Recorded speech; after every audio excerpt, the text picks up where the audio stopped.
I thought it would be nice if we started with something quick and easy and simple, like God. In particular, I don't believe there is one, and I have no idea what your thoughts are on it. You mean on the fact that you don't believe there is one? I mean just about the subject in general, but I'm happy to hear your thoughts on about what I don't think as well, maybe.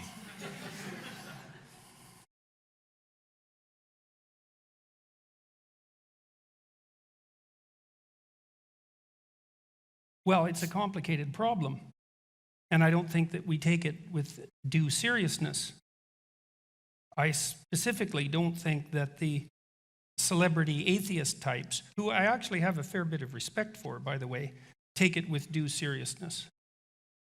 So I don't think that they take it with due seriousness from a biological perspective or a phenomenological perspective or a literary perspective or a metaphoric perspective. That'll do for starters. I've become convinced that the fundamental presuppositions of our very functional cultures, or Western cultures say, are nested immovably in a metaphorical substrate. And that when you enter that metaphorical substrate, you're in the domain of religious phenomenology. And I think that not only can you derive that conclusion as a consequence of deep philosophical thought and literary analysis, but that if you know enough about brain function, you'll also come to the same conclusion. I think you come to the same conclusion as well if you look at the evolution of religious cognition from the perspective of an evolutionary biologist and not from the position of an evolutionary biologist whose head is addled by the belief that most of human morality was established in the 500 years since the Enlightenment. So that's a start, I guess. Except, and so you have to bear with me, Yeah, because I'm from Texas. that's okay. I'm from Alberta, you know. It's bigger than Texas, just as bad. Yeah. So the curious thing for me is all of that applies seemingly, if I'm understanding it, to religious thought, religious tradition, the value of religious identity to individuals. And I don't see that any of it relates to whether or not there is a God or whether or not there's sufficient reason to believe there's a God, which is my sticking point. I'm fully fine with the idea, we'll try and get through this without, like, raucous applause, but, you know, hey, at least I got one. Yeah, you don't never complain about raucous applause. Because that's the sticking point for me. I have no problem acknowledging that people derive value from their beliefs, whether or not they map to anything in reality, that they can be inspired and motivated, educated, and enlightened by poetry, prose, metaphor, allegory. But my concern is, having grown up a fundamentalist Southern Baptist, the people who I know and some of the people who are working to enact legislation on behalf of their beliefs are convinced that they have good reason to believe that there actually is a God, not just that it's useful to them. Well, it's not that easy to distinguish between what's useful and what's real. So I think that distinction can be made, but it's a lot more difficult than people generally think. And I also think that there's no doubt that there are different levels of sophistication of religious belief. You know, what I see happening in this sort of discussion, say frequently, you know, and again, like I said, I have a fair bit of respect for the atheist types because they spend a lot of time thinking, and that's generally a good thing. You know, I see most of their thinking, however, directed at the fundamentalist types, the fundamentalist Christian types, mostly of the American persuasion, who suffer from the somewhat understandable illusion that the biblical corpus has the same epistemological and ontological status as a scientific theory, when it clearly doesn't, right? I mean, if you're... Okay, now we're closer to the same page. Okay, yeah. If you're a religious thinker, let's say, if you're a serious student of religious thought and a serious philosopher, one of the things you can't claim is that whatever story the Bible is telling is a scientific theory. And that's just self-evident. First of all, like, when was the first scientist? Descartes, Bacon, Newton? Maybe you could chase it back to the Greeks, but no farther than that. And so the idea that whatever the people who conjured up the Old Testament creation account were doing was something akin to scientific theorizing is a mistake that would only be made by people who don't know how to distinguish between different kinds of truth. And so the fundamentalists, like, I feel for the fundamentalists, you know, because what they're trying to do, to give them credit, is to maintain a corpus of stories in which an ethos is based. That would be the Western ethos, in this case of Christianity, because they believe that the ethos is of extreme value. And I also believe that the ethos is of extreme value and that it is nested in those stories. And so they don't like to be confronted by the rationalist, atheist, evolutionary types because it blows the foundation of their ethos apart and they feel that it's worth preserving. And I think, well, yeah, it is worth preserving. Now, okay, that doesn't mean that there aren't philosophical problems associated with the manner in which they construct their arguments. But, well, what I'd like they're still worthy. But it doesn't address the issue. There's a deep issue here that we're not contending with. You know, here's an example. This is, maybe I'm wrong about this, but I don't think so. I just finished... Well, I thought about it a lot, you know, and I do try to think about where I'm wrong because I would like to figure out where I'm wrong because then I wouldn't have to be wrong anymore, right? And being wrong is actually not a good thing. You fall into a pit if you're wrong. And this is what I point out in the lecture on skepticism, since you didn't get to see the show, is that being wrong feels exactly like being right. Nobody runs around going, oh, I'm wrong, but I'm going to keep believing this. We all assume that we are correct about a great many things. And it's not so much that being wrong is the thing we're afraid of. I think that being exposed as wrong is the thing we're afraid of. Well, we're also sometimes afraid of being wrong because if you're wrong at a deep level, it can really hurt you. Oh, I agree, it can really take you apart. And so people don't like to be taken apart. Like if you're wrong about your wife, for example, that tends to be a very painful thing. And that's something that's worth pursuing to try to figure out why that is. That's why I hide the frying pan. That should make you popular.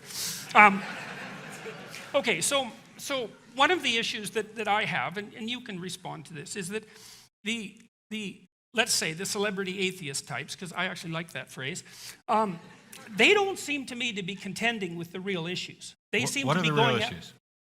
Dostoevsky, he's a real issue. Tolstoy, he's a real issue. Carl Jung, 20 books and maybe 15 seminars, he's a real issue. Mircea Eliade. Like, there are some serious heavy hitters in the religious phenomenology domain. And my sense so far, I just finished reading all of Harris's books, for example, he doesn't contend with them at all.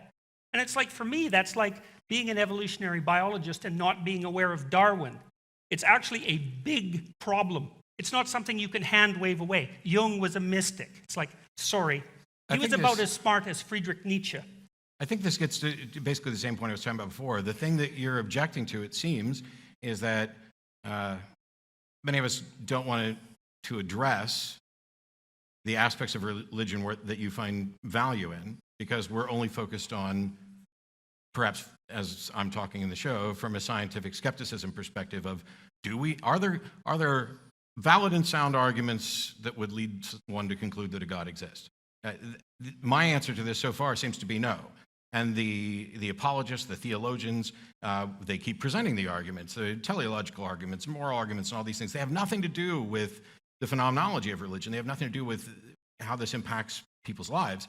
This is a question of, is it in fact the case? Is it consistent with reality that there is a God? And is it consistent with reality that there is good reason to believe there's a God? That is where the focus is primarily. Yeah, and it's usually construed as a scientific issue. Well, it's not so. I would never construe it as a scientific issue because science can't confirm the supernatural. I mean, we are blocked until somebody demonstrates a mechanism by which we can explore and confirm the existence of the supernatural and then confirm that it actually can impact the natural world. We're stuck, which is why science relies on methodological naturalism. You seem to be able to do it with psychedelic drugs. You seem to be able to do what with psychedelic drugs? Well, everybody that takes them under reliable settings generally comes back and and claims the presence of a mystical experience. Yeah, and that but- seems to be duplicatable and replicable across cultures in labs with multiple different substances, the chemical constituents of which are known very well. It's like it's part of this religious phenomenology. And to me, that's just a set of facts. And we know that people have been using those substances to evoke mystical and religious experiences for, who knows, 150,000 years maybe. Sure. We can at least infer that. And we have no idea whatsoever how much of an effect the use of those substances has had on the metaphysical substrate of our culture. Like, so what constitutes scientific data here is by no means clear. Here's an example of this, for example. So, well, before the example, yeah. as someone who's been high as a kite, I fully agree that people take drugs and report experiences that they describe as mystical or supernatural. Just like people report other experiences as if they were religious or ghosts or whatever. We have no way of confirming that this something mystical or supernatural actually happened. What this is about the language. Stops people from smoking. Well, you can stop smoking without any sort of supernatural intervention. No, not really. You can't stop smoking without supernatural? There aren't really any reliable chemical means for inducing smoking cessation. You can use a drug called bupropion. I think that's the one. It's whatever Wellbutrin is. Is that supernatural? No, you don't need a supernatural effect, but it doesn't work very well. But if you give people magic mushrooms, psilocybin, and they have a mystical experience, they have about an 85% chance of smoking cessation with one treatment. But that's kind of like evidence, you know. It's kind of like evidence. It's evidence that you can take mushrooms and increase your chance of quitting smoking. But no, it's not. It's indication that if you take mushrooms and you have a mystical experience, you'll stop smoking because it doesn't work if you don't have if the you experience. take mushrooms and you have an experience that you describe as mystical, then you'll increase your chance of smoking. But that doesn't tell me whether or not there was something to this notion that they had an experience that was supernatural in any sense. Well, it's not definitive evidence. It's not evidence at all. Oh, sure it is. Oh, sure it is. No, how is it? Wait a second. Wait a second. That's wrong. Okay. It is evidence. So, because look, no, he's right. You want to speak. He's right. You want to think through this skeptically. Okay. You have a pharmacological substance. It's psilocybin. You give it to people who are trying to quit smoking. The psilocybin doesn't directly have an impact on the smoking behavior. It has to elicit what's described subjectively as a mystical experience. And you can get physiological indicators of that mystical experience. And you might say, well, that's not enough to prove that it's a mystical experience, but you know, you're conscious and I accept that. It's like you accept all sorts of things without being able to demonstrate their validity on every possible objective, with every possible objective criteria. So don't get in too much of a hurry. It's a serious issue. If you give people psilocybin, for example, and they have a mystical experience, not only are they much more likely to quit smoking, which is really something, but they're also much less likely to suffer from death anxiety if they have cancer. Like, that's quite the thing. And not only that, if you test them a year later and they've had a mystical experience, which the majority of them regard as the most significant one, two, or three experiences of their life, including such things as getting married, their personalities are permanently altered in the direction of more openness to experience and more creativity by a standard deviation. Like, that's walloping effects. So we can't get too much in a hurry about dispensing with all that.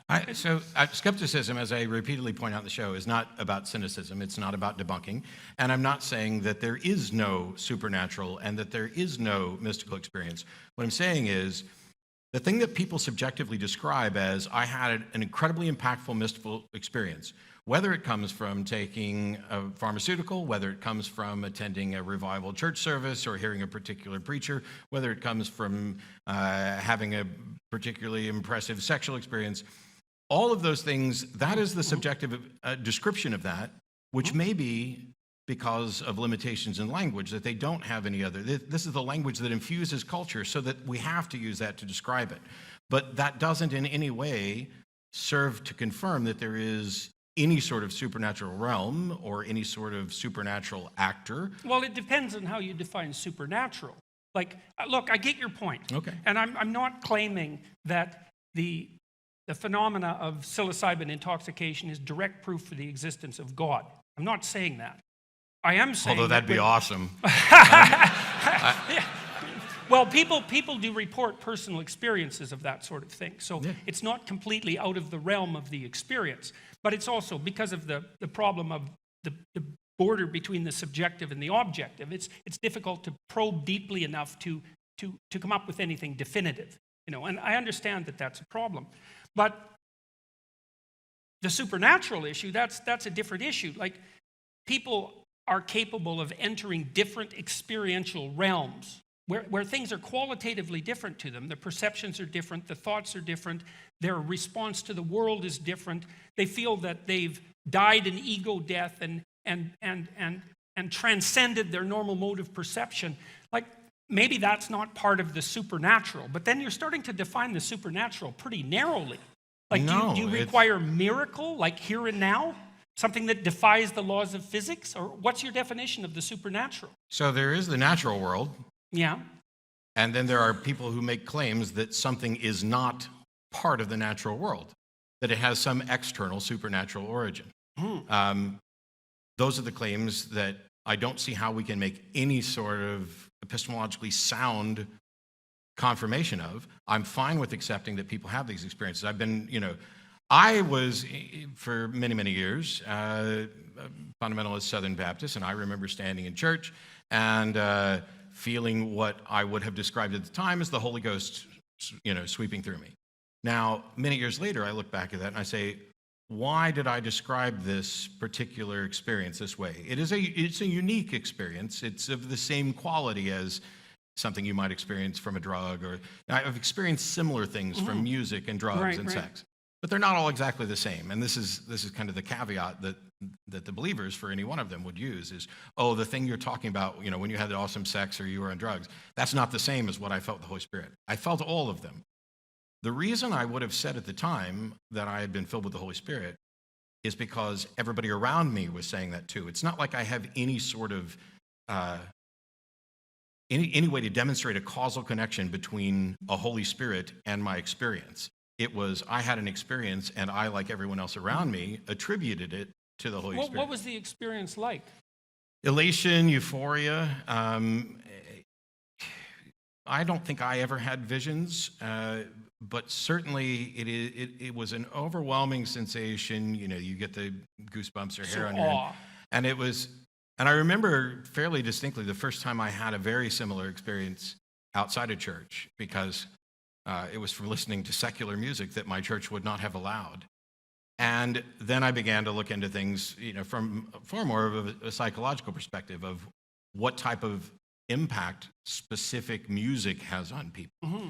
And a friend of mine, we've had conversations about the cadence of particular preachers, because a Southern Baptist minister will have a different cadence than a Pentecostal preacher, and they'll have a different cadence than somebody else, and I won't put on a performance to do them, but we have this intense curiosity as to, are the successful preachers with those cadence in conjunction with the music, are they just tapping into some sort of psychological impact in our brain in order to make us pliable?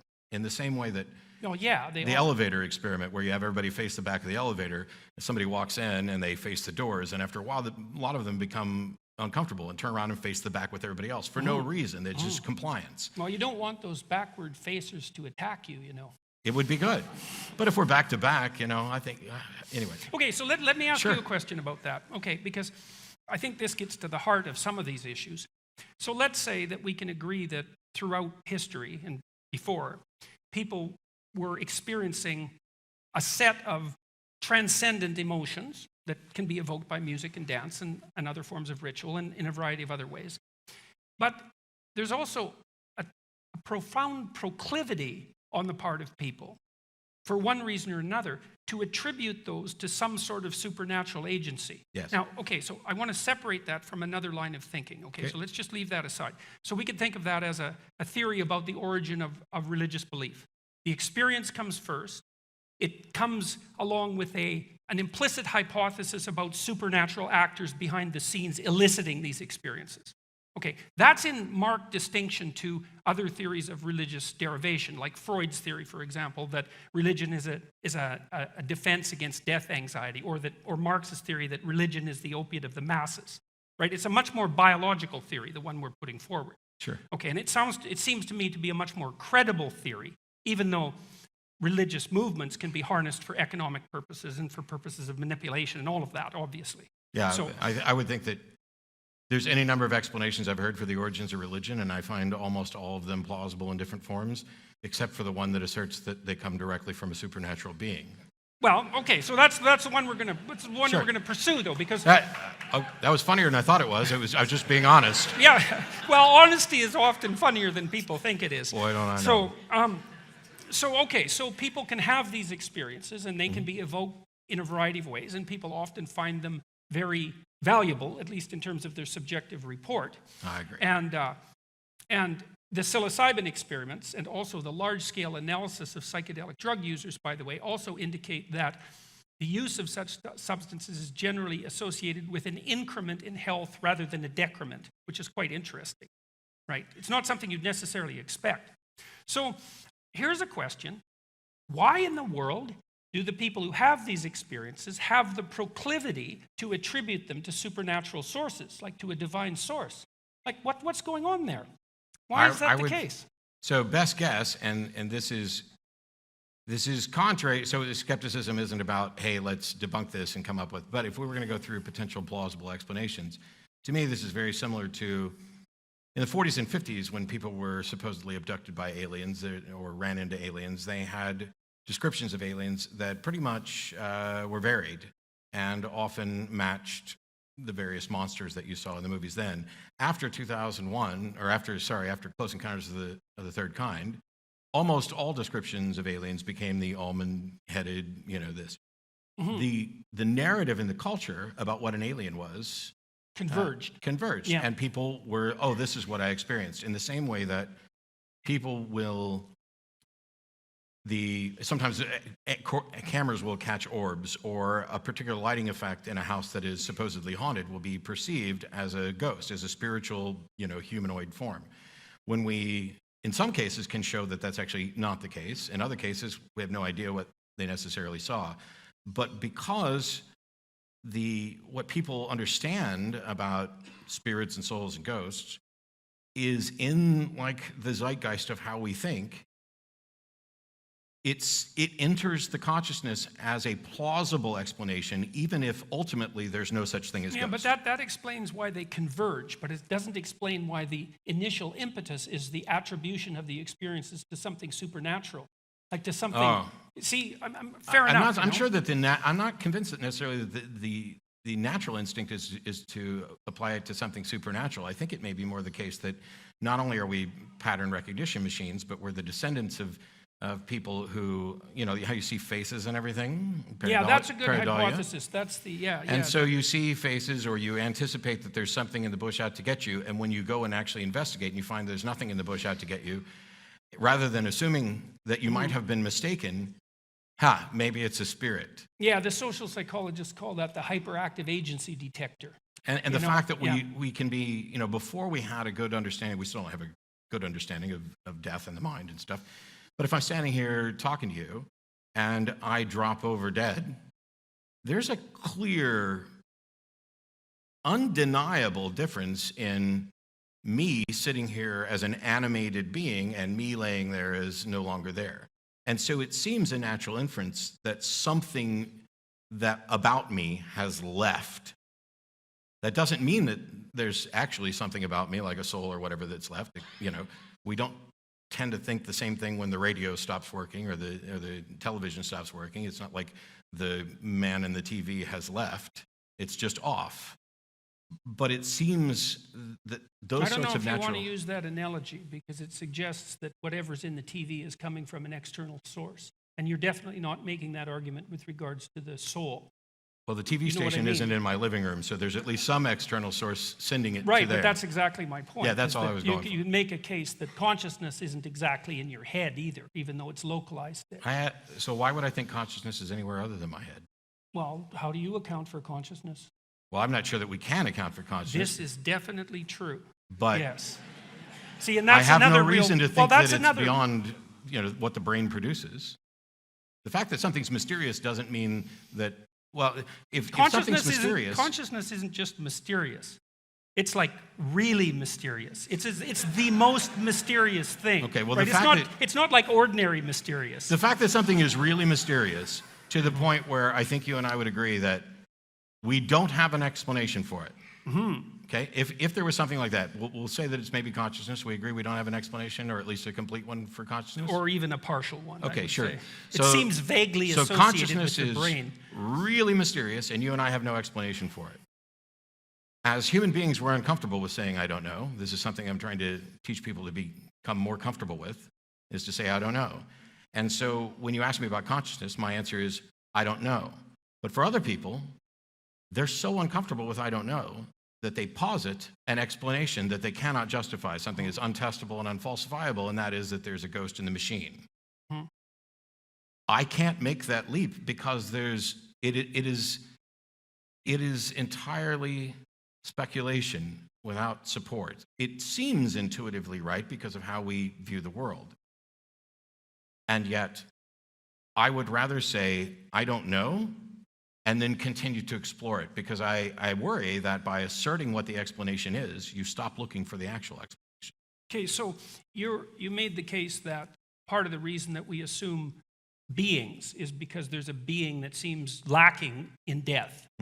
And that was associated, I had asked the question about why people attribute their mystical experiences to supernatural beings. So we kind of went off on a little bit of a tangent there, but it was related. So we could say, well, your idea is something like people personify the soul for obvious reasons, and they also have a hyperactive agency detector, and so it's the combination of whatever mechanisms that produce that Sure. allow them to attribute supernatural personification to the source of mystical experiences. It's Sure. something like that. Yeah, okay.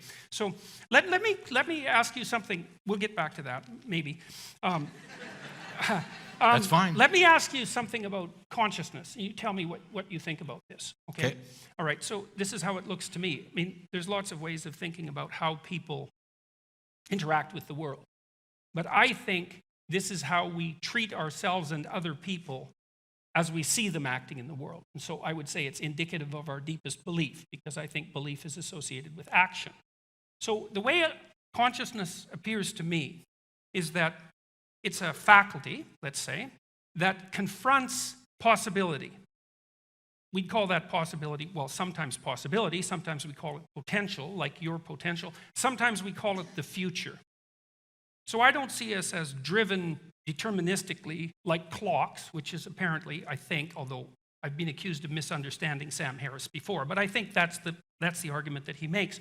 I see us instead as agents confronting a landscape of possibility. And that what consciousness does is enable us to shape that possibility into actuality. And we do that with whatever it is that allows us to make decisions. I think that our legal system is basically predicated on the idea that that's true. I think that if you treat yourself that way, that works. I think if you treat other people as if that's their basic characteristic and perhaps their value, that you get along with them. And I think that if you organize your society on that presupposition, it appears to be functional. So what do you think about the idea of consciousness as confronting a landscape of possibility or potential? Is there Sure. something? So I don't know that I have that much of an issue with anything in particular that you've said. There's a number of different ways to frame these things so that people can have a better grasp on it. One of the things I know people struggle with is, and we may have to get back to this in a minute, I don't necessarily want to dig in on it just a second, but I would love to talk about it. This idea that absent a God, there's no moral authority. This is a fear that many people have. And when you're talking about viewing consciousness as the way you describe consciousness is what I would probably call our agency. Okay. And while I don't think that we have libertarian free will, I'm on record as being a compatibilist along with Dan Dennett. But I also had another discussion recently, so I'm going to clarify it because of that discussion. I'm fine with the idea that we have a will, that we have desires, that we are an agent that is also capable of self-reflection to see what are the consequences of my action moving forward. To me, it does not matter if that is ultimately deterministic, like clockwork, or if there was something that could trump determinism. Oh, I shouldn't have said Trump. I'm so sorry. If there was something that could actually overcome the deterministic view, that doesn't change to me the fact that you would be the agent responsible for your actions. Now, when my lawnmower acts up, I will sometimes anthropomorphically, cuss it out. Yeah, it's hard to get rid of those vestiges of religious behavior. But yeah, it is. Touche. I mean,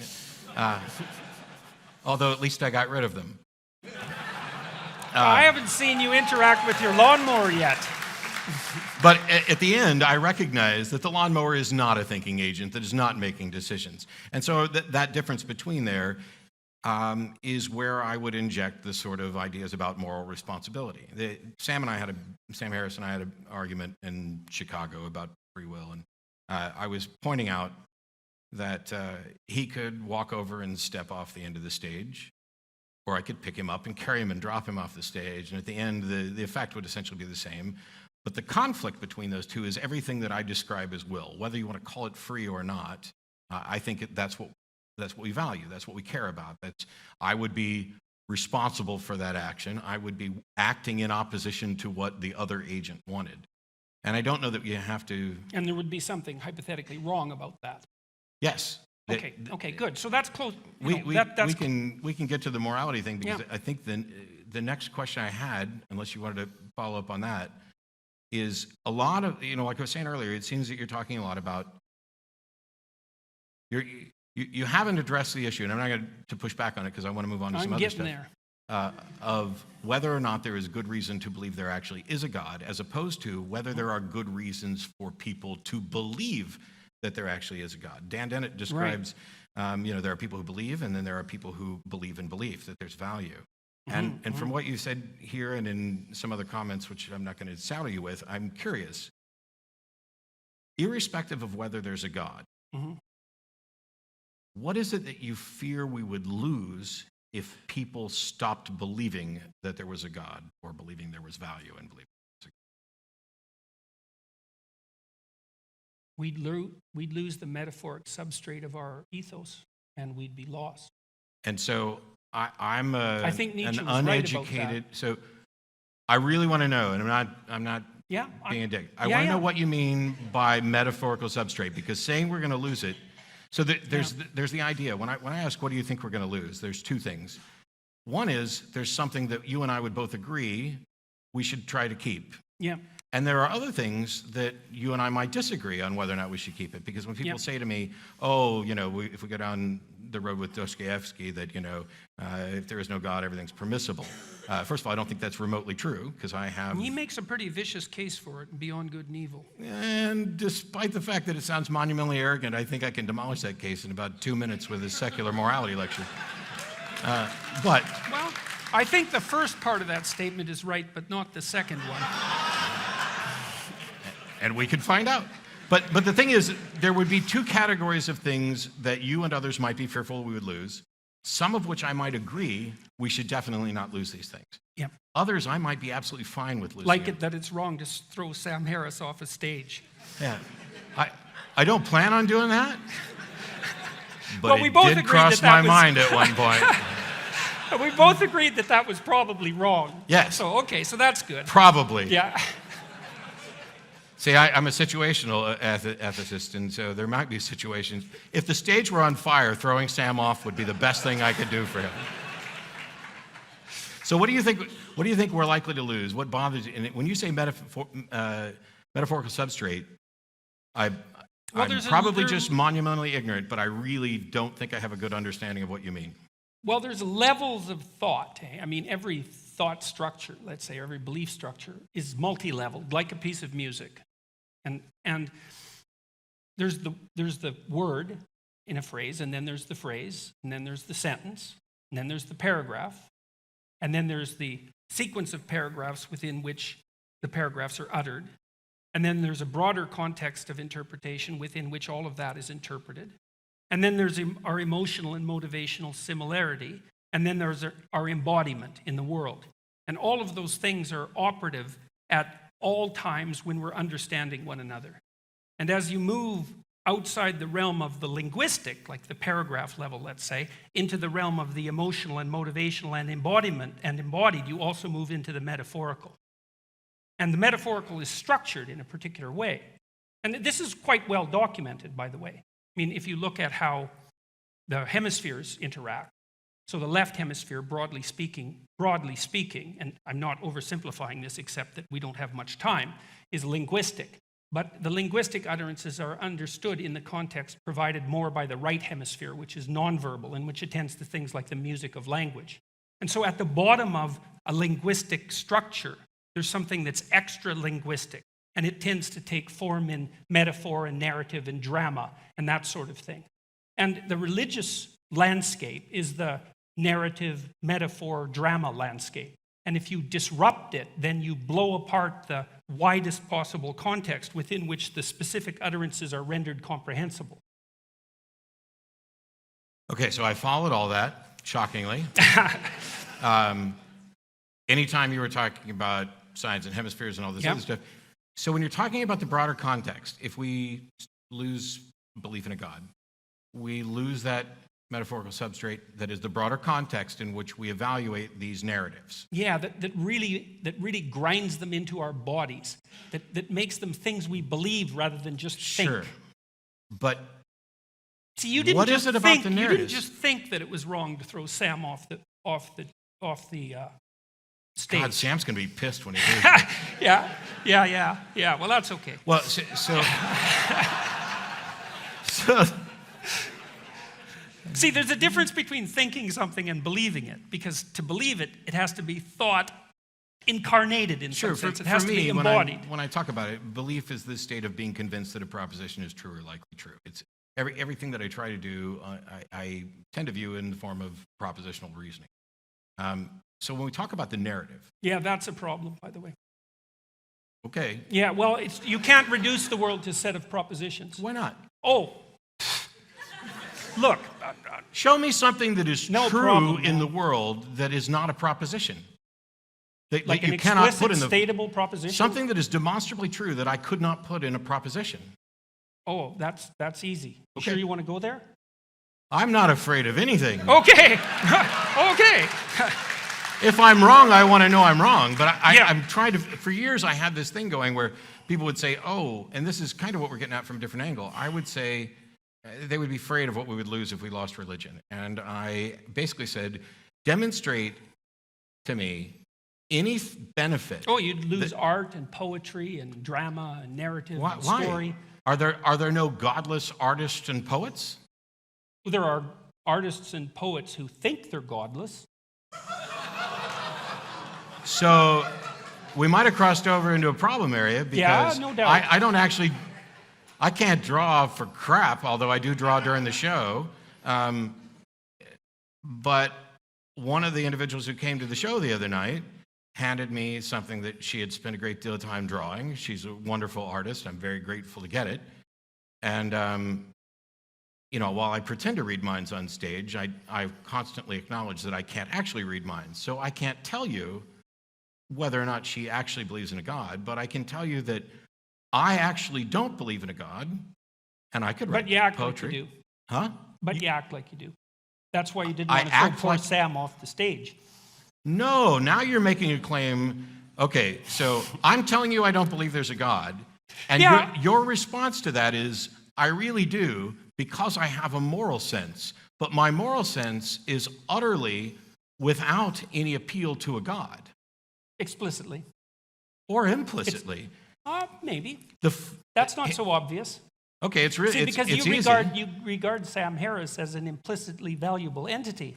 Because otherwise you'd just throw him off the stage. And then the question is, well, just exactly why is he an implicitly valuable entity? I don't What's think your metaphysics of that? I don't think he's implicitly valuable in the sense, in the. I don't think he's implicitly valuable in the sense that the universe has implied that there's something explicit about it. For me, morality is far simpler than some people. Now wait, you make it sounded out to be. doubtful about that. You know that, like Maybe you're the mind reader. Well, maybe. Because you've already suggested that despite me sitting here and having talked about this for decades, that I don't believe in God, that I actually do because I have a moral code. But my moral code, which I've I was talked more about, specific. I said it was because you didn't want to throw Sam off the stage. yes, it wasn't but just you that didn't. had a You didn't moral code. You didn't even attempt to ask me why I didn't throw Sam off the stage. Instead, you went to why do you think Sam has implicit value? Because it seems that in your narrative, I'm willing that's to go the there. only justification. Well, maybe you were afraid of being punished. I think no. Oh, I think okay. you can have a perfectly acceptable foundation for secular morality, even if it fundamentally centers around selfishness. I'd rather not be thrown off the stage. It's in my best interest to encourage that sort of understanding in others, and therefore I will not throw him off the stage. I would rather not have my stuff stolen, and it's in my best interest to encourage others not to do that, so I will not steal stuff, and I will work with others to ensure that the people who steal stuff are punished. It is in a virtually pragmatic moral system. Why do you think it's not in your best interest to have stuff stolen from you or to be thrown off the stage? Why is it not in my best interest? Yeah. No, you don't get to think, oh, that's self-evident. It's like nothing's self-evident to the skeptic. Let's keep that in mind. Oh. Well, so... Because if we're going to get skeptical here, we might as well go all the way to the bottom. So for Sam and I, the foundations, and we're not the only ones, but I tend to reference Sam just because if I say this, then somebody will say, well, that's exactly what Sam Harris says, except that, I was given this lecture before he wrote his book. But his book is better than my lecture, so read his book. When I talk about this, I'm talking about well-being is the language that Sam uses. Oh, sad. I don't care whether or not somebody else considers that morality. I would think at a minimum, would you and I agree that... That whole well-being thing, man, as a basis for a metaphysics, that's just a non-starter. We're not basing metaphysics on it. Sam is. No, he's not. Yes, he is, because he's out to maximize well-being. You can take it up with Sam. Well, okay, sorry. Do you think I'm wrong about that claim? That's what I understood from I don't reading think Sam's saying anything metaphysical about it. So here's the thing. We are physical beings. Well, it's his fundamental claim. So it's sort of at the basis of his ethic. And so he says, well, we should work to maximize people's well-being, or at least to more. He does a bit more than that, because he says we should minimize their suffering. He's not maximize, minimize in this sense of simple consequentialism. Let me do this. Okay. We're physical beings in a physical universe, and the laws that dictate how things work in the universe, they are the ultimate arbiters of what is or isn't in our best interest, whether we know it or not. So, for example, so far as I can tell... Then why do you need free will? I don't think why we do you need believe free in will. it then? Why do you attribute agency to things if the laws of the universe can get to that one point? Well, yeah, but there was a contradiction that was confusing me. Free will isn't relevant to this. It is if the laws of the universe are what are dictating what's good for us. No, because if you chop off my head, that is clearly not good for me.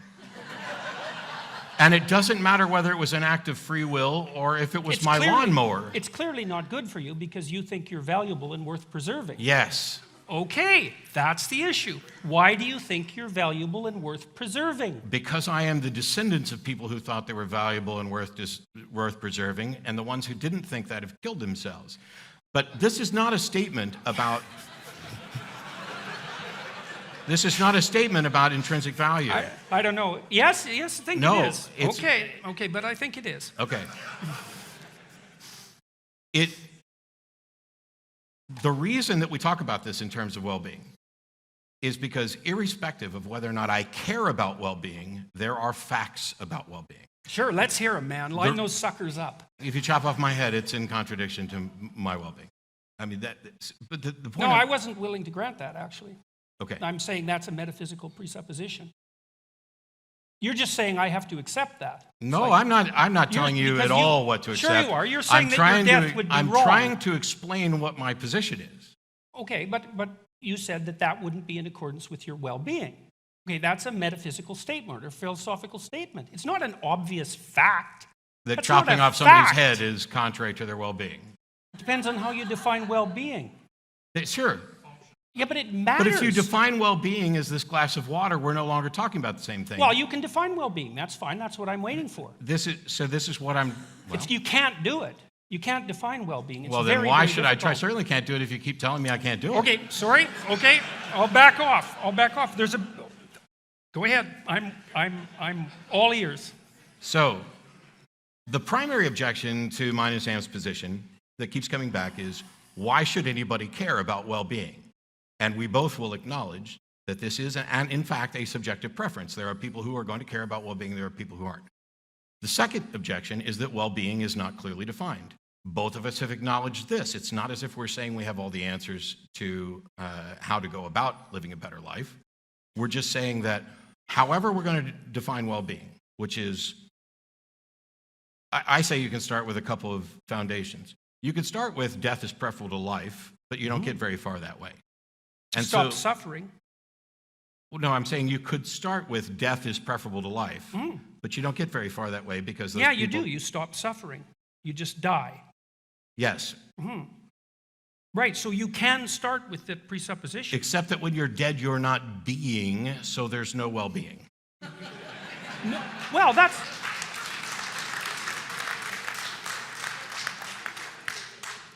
That's not necessarily the If case. we're looking because you for the could make best things about our life, you can't say death is better. Yeah, you can. Well, People I do know all that the you time. can say it. People do all the time. They do. No, look. They can I'm not express being their flippant preference, about but their this. preference can be wrong. How can it possibly be better for your life if you're dead? What if you, are a terminal burn victim with cancer? So this is the point that I was getting to. I am perfectly fine with the idea that for certain instances, there may be occasions that death is preferable to an individual over life. But when we're speaking in broader terms, if we're talking about let's create the best society we can, let's create the best quality of life we can for people, death is not that across the board. That doesn't mean that there aren't individual exceptions. So the foundations that I started with, you could start with death is better than life, but blah, blah, blah.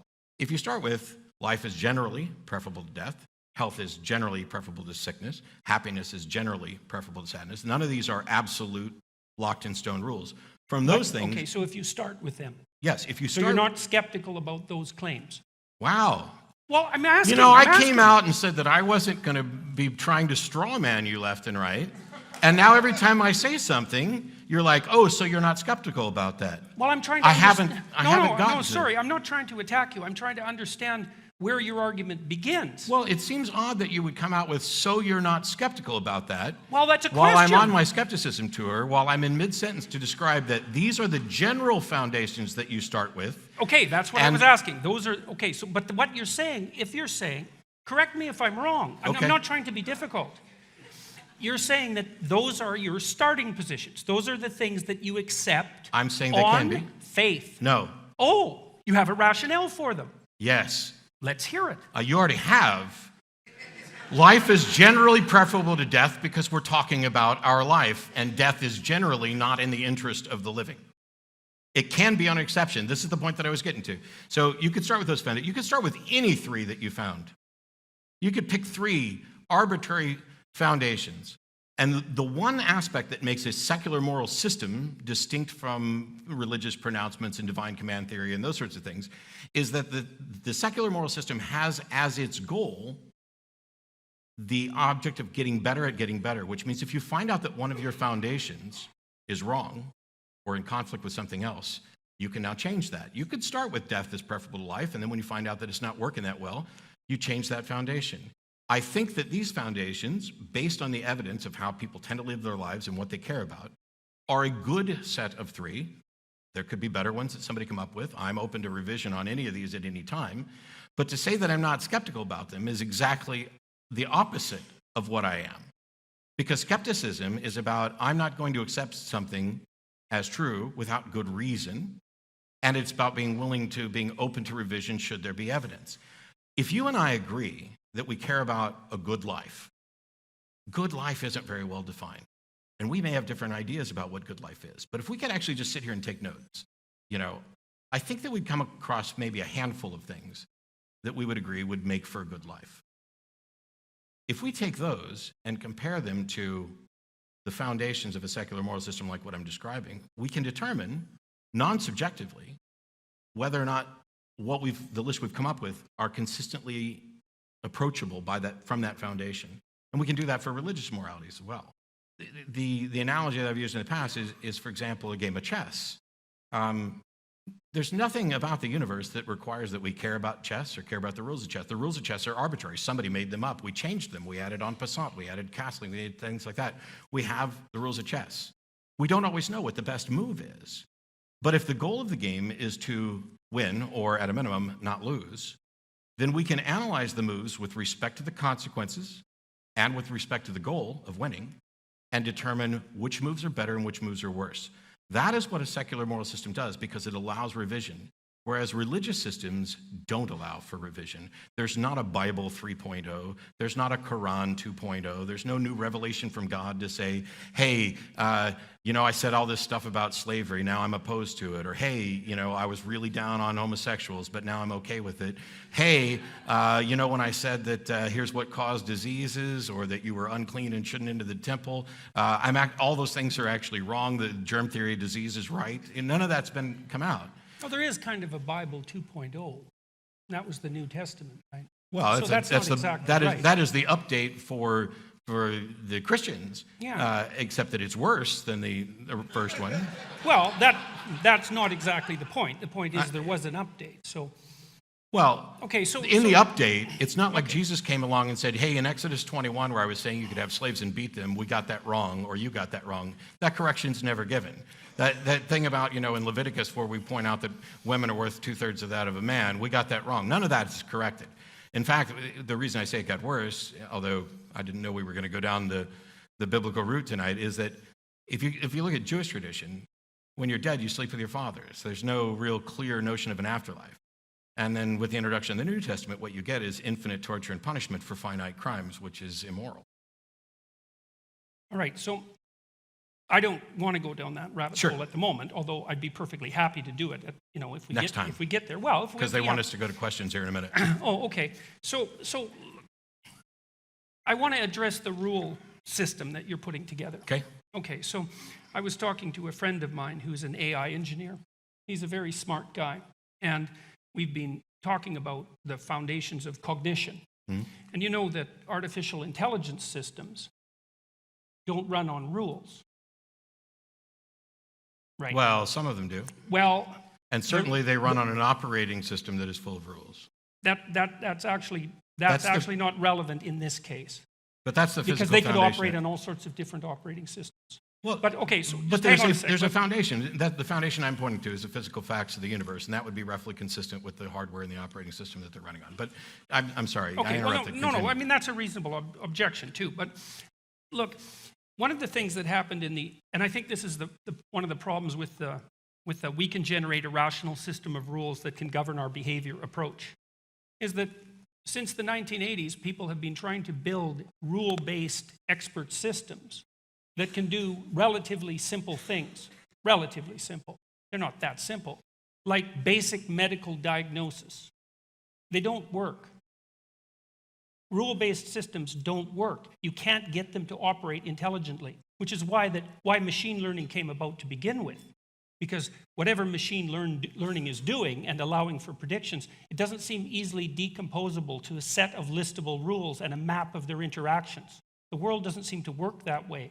And I would say, back to the metaphysical substrate argument, you laid forward a set of propositions, and the reason I was perhaps inappropriately torturing you about them is because there's a metaphysic under them. There's something that's driving you to put those forward as reasonable. You say, well, they're self-evidently reasonable. See, my question is... I didn't actually say it, but okay. Well, it's something like that, because you said, well, reasonable people could agree on these three or something similar. It seems to me that what you're saying is that there's a set of finite axioms that reasonable people could conceivably agree on, from which you could generate a rule-based moral system.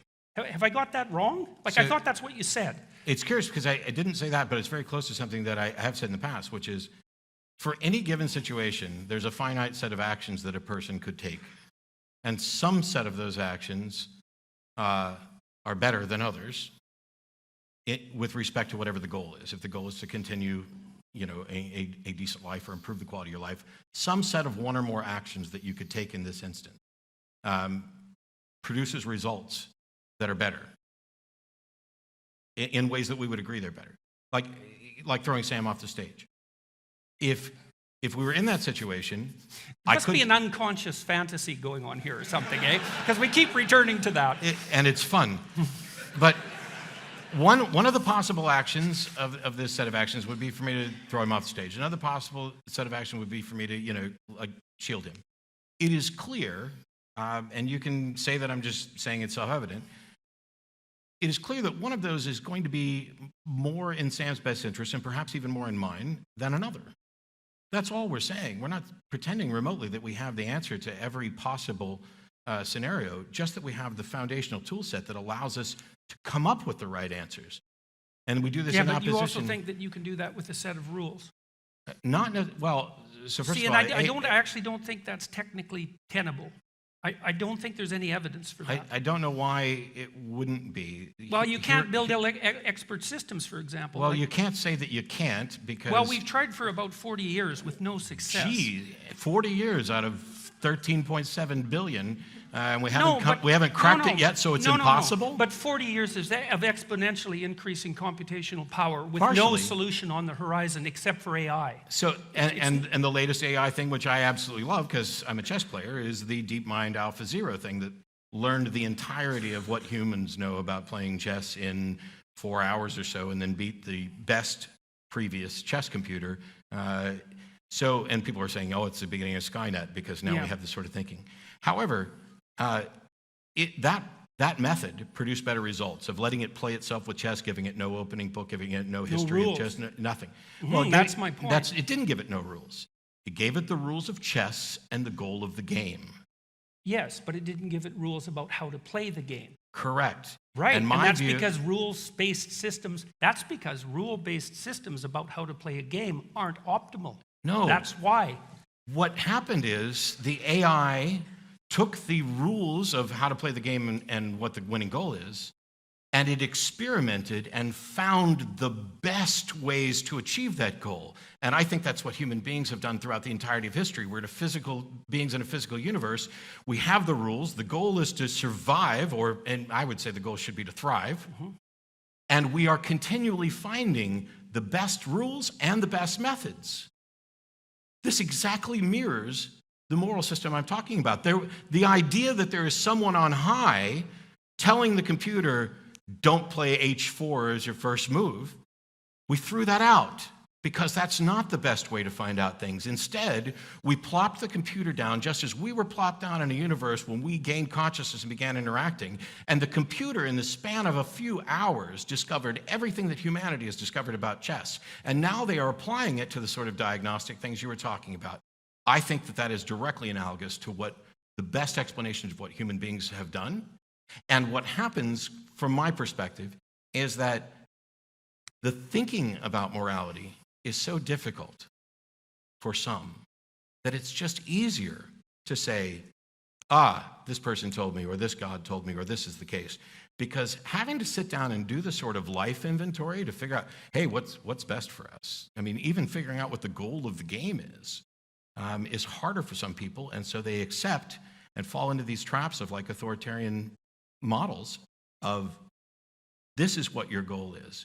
And the thing that's probably frustrated me the most, which I talked about on a college campus last year, is if the government was running around dictating to people what their job was going to be, what their future was going to be, as some regimes have done, nobody would appreciate that. Nobody, almost nobody. I'm sure somebody would be, very happy, thank you, I couldn't figure out what to do. I'm glad I'm going to be, a brain surgeon, even though I don't know anything about it.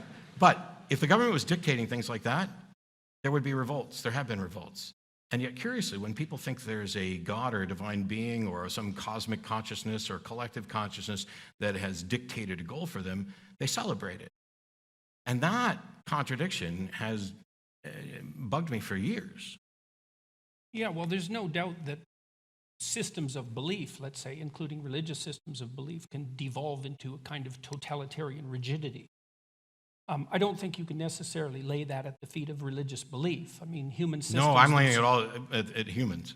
Yeah, I mean, right, it's, okay, so it's I fine. just, It's I a just broader view phenomenon. humans using religion Yeah, in that way. yeah, yeah.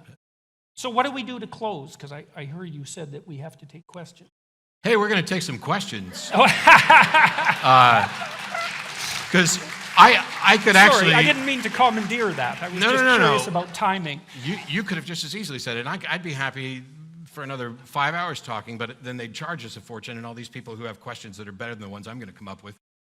So there's microphones actually up like, yes, where that guy, oh my gosh, he's lit up where we can see him.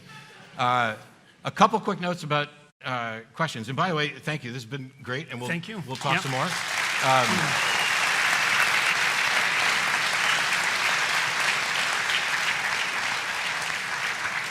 This is where I get to have a bit of fun. Couple notes about questions. For those of you who know, I do a live TV show where I can hang up on people, and if you think I can't hang up on you here, you are much mistaken. But I don't. I hope to never have to do that, and almost everybody's gone along. Questions end in a question mark, and the kind of questions we're looking for don't start with a dissertation or life story. So you can say your name if you'd like to. If you don't, that's fine, and then say who your question's for or both. And I will make a promise that I make every time and break, but I will try not to break it tonight, which is I will do my best to give shorter answers so that we can get to everybody who's asking questions. But they lit you up first, sir. Thank you, and the floor is yours for a moment. All right, thank you. I guess this question's mostly for Jordan Peterson. Just to hopefully enlighten a bit more what you mean by God, do you think that if all humanity were to cease to exist, does God still exist?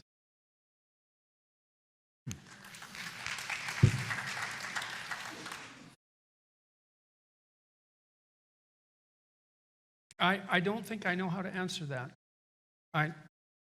It's just, the situation is too hypothetical. I mean, I can take a crack at some of it, but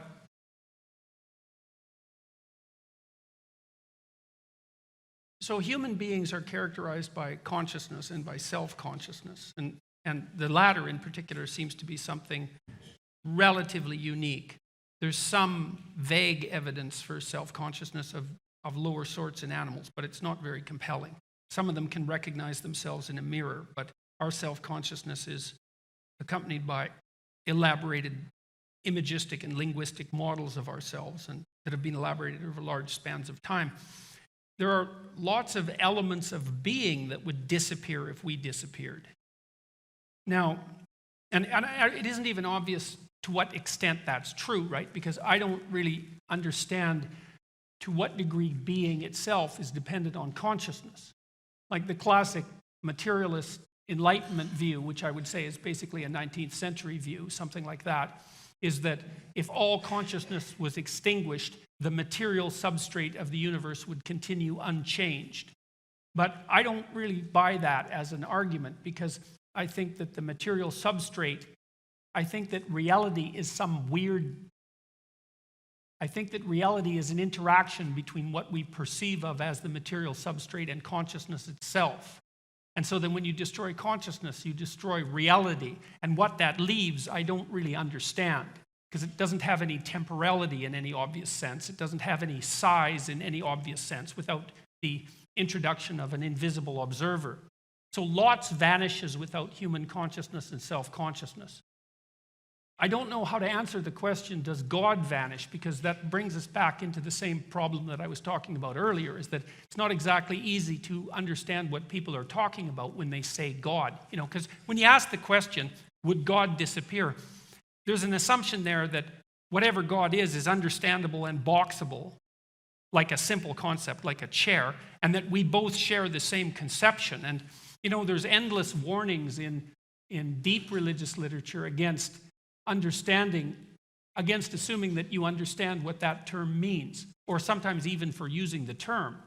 So that's the best I'm going to be able to do with that question. Thank you.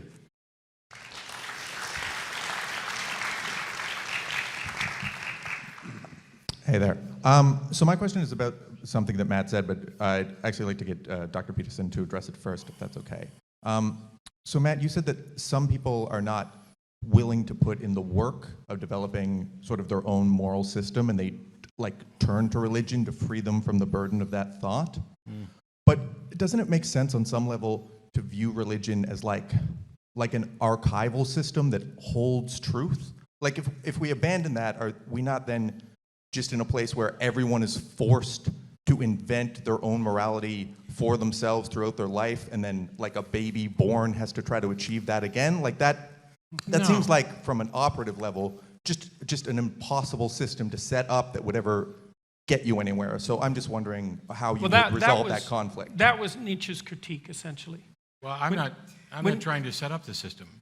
I think the system is already set up. So my goal is not to rid the world of religion. That's just a fortunate side effect from my goals.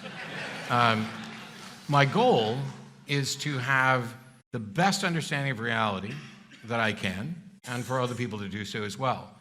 Now, when I talk about religion, there are things within religious histories, within religious teachings that are passed down, which are true and good and useful.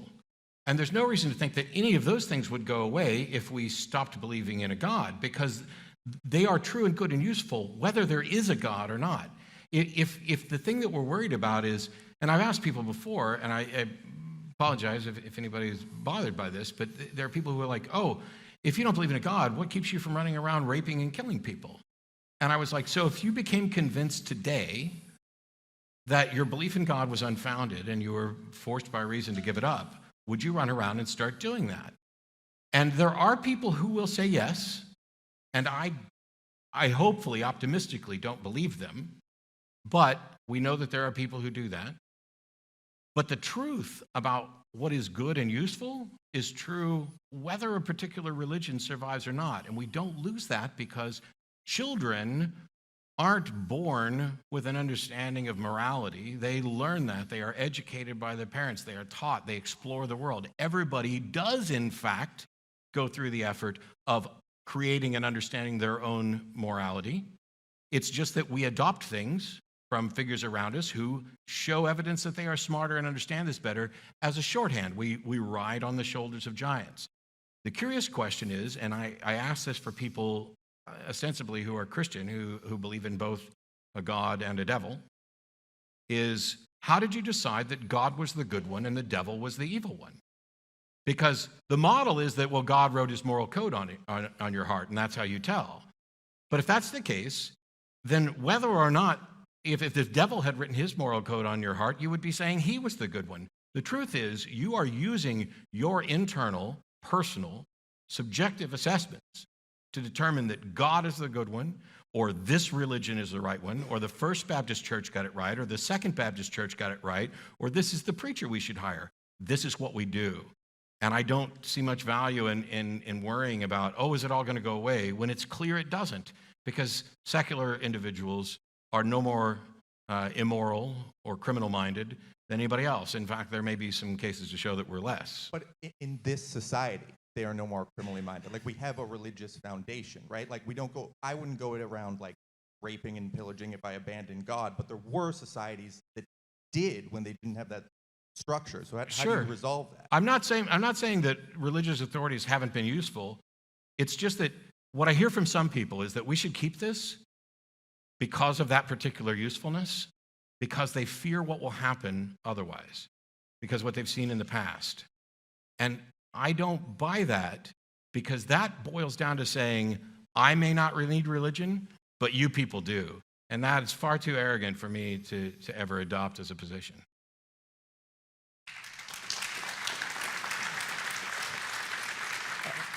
Okay, So I don't want to take up too much time, quick, but did you want to speak I have to a that? quick comment on riding around on the shoulders of giants, which was the central theme in Matt's answer.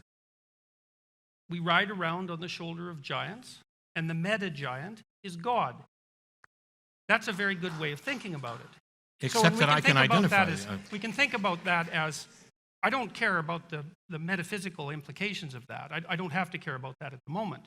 But if you look at the evolution of the idea of God, for example, and I think this is particularly true with the evolution of the idea of Christ, is that we do ride around on the shoulders of giants, And the figure of Christ, psychologically speaking, is the giant among giants. It's a meta-giant, and it's a ritual model for emulation.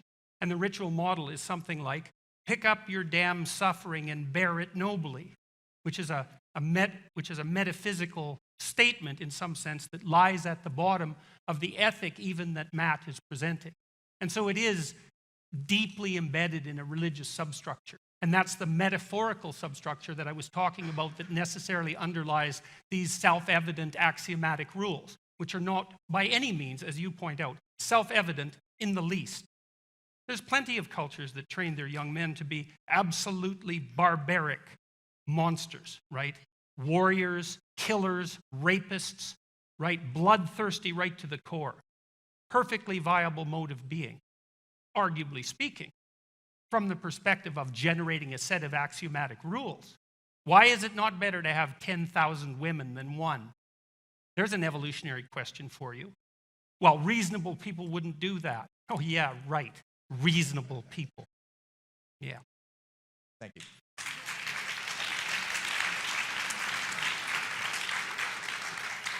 So if it's not clear, I can point to the giants. I can't point to the mega giant. It's because it's an abstraction. Sure, but when you hold Christ up as a particular figure, the only information that I have about Jesus comes from the Bible. And rather than going through all of it again, because there's lots of people with questions, if you go to ironchariots.org, you will find a verse-by-verse deconstruction of the Sermon on the Mount where I point out that Jesus gave some good advice and some crappy advice and some questionable advice, and that's not enough. And there's not a secular humanist organization or country on the planet that has ever produced as a good thing, an intentional good thing, rapists and murderers. So, Well, that's highly debatable. That's highly debatable. actually, one of it's the things absolutely true because there's never been a secular humanist government on the planet. I don't know. I think the Soviets were pretty secular No, humanists. Then, I know with all due apologies, you do not know the first thing about what secular humanism is. You should read the secular humanist manifestos, because what happened in Russia in communist countries was an institution of a religious-like structure centered around an individual and forced atheism, none of which is consistent with humanism. None of it. And we can talk about this later, and I'll be happy to point you to this, because you can say that it was an atheist thing that went awry, but you can't call it secular humanism. It's just not there. There's no humanism in what was done there. But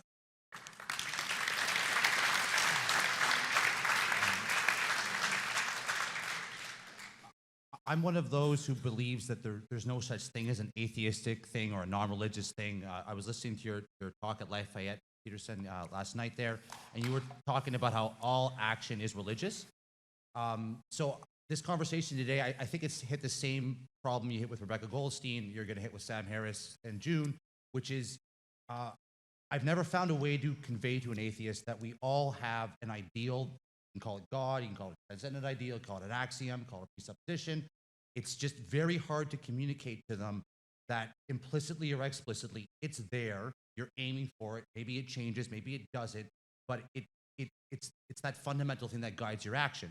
And my question would be, you keep, Dillahunty did a very good job of saying pragmatically, okay, fair enough, the axioms could change, maybe we try those, but there's always going to be an axiom. It's a transcendent thing because it's always changing, so we all have that. So again, the definition of God is just kind of useless, but maybe you want to explore why there is a partial definition of God that makes all actions religious, makes all ideals you're approaching for a form of God worship, whether you want to call it that or not. I hope that's coherent. Well, Carl Jung had some very interesting comments about that. He said, psychologically, for all intents and purposes, your God is the highest value that you have. Right? It serves functionally as your deity. Now, you may not clothe it in a personified manner, although you tend to, because you tend to act it out and assume that other people should too. So it implicitly has a personified form. But if it performs all the functions of a deity, let's say, then it's importantly related in some sense to a deity. And I think that that's actually technically true if you look at how human cognitive structure works. I don't think it's escapable. Does that make sense to you? Bill, or is that like I don't feel like I've ever heard No, an see, atheist when you express said that you they have understand that. difficulty explaining this to atheists, I don't know what atheists you've been talking with, but I'm right on board, and I functionally understand and can agree with this. So secular humanism can easily be viewed as a religion. The U.S. Supreme Court has defined it in the sense of pursuit for ultimate answers to ultimate questions or things like that. But if you want to say that my God is truth or goodness or whatever thing, I'm fine with that in a poetic, even metaphorical sense. The problem is when you talk about if what you believe in fulfills all the roles of a deity, I think you're sidelining what a lot of the roles of a deity have played throughout the entirety of human history, because they're advocating, many of them, not all, most, I would say, are advocating for an actual thinking agent, supernatural, that is the creator and or sustainer of the universe. And nothing about my pursuit of truth or goodness or secular humanism fills that particular role. So already we are cherry-picking the aspects of God traditionally and saying, Matt has these particular aspects that I also attribute to God, and I agree. I just don't have the other ones, and those are the ones that I want justification for. Okay, thank you. Sure. Yes, sir.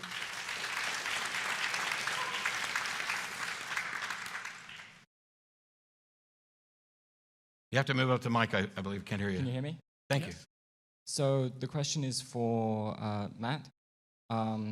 So why is the language of secular humanism, these values that you just espoused or talked about, why is that better than religious language? And then for Professor Peterson, why would religious language be better than those values? Yeah, and I don't want to be overly pedantic about, I don't know that the language is necessarily better. The ideals of secular humanism have the goal of getting better. The foundation, if you read, and there's various versions of the Secular Humanist Manifesto, and I have disagreements with all of them, and but the nice thing is that there are revisions. Okay, this is one of the biggest benefits of a model, is how do you convince somebody that Christianity is right? Well, there's coercion, conversion, conquest. How do you Example. Sorry? Example. Okay. That's an important one. Okay. I'll have to think on that some more, because a lot of the things that people do that they think are exemplary or examples of Christianity, I don't think that they're in any way not necessarily tied to Christianity. Like, it's not. There's nothing a Christian could do that is good that I couldn't also do. And so the example thing doesn't work. But with secular humanism, it is through debate, discussion, data, and convincing people. It's not like we're running around saying, we're going to conquer and install this here. We're not going to make a proclamation that we have the one true right answer. The position that secular humanism takes is, as far as we can tell, we get one life. If there's more, hey, bonus, show us, we'll be convinced. It seems that we are, as human beings, as agents, stuck here trying to figure out the best way to live this life. And so we must rely on ourselves and not make appeals to supernatural agents that we can't demonstrate or that don't seem to intervene on our behalf. And if they exist, they're free to come in and step up and tell us where we're doing it wrong. But for now, we're just going to try to do the best we can with what we have to make the world a better place. That's the foundation of secular humanism, not any proclamation that we've got it right.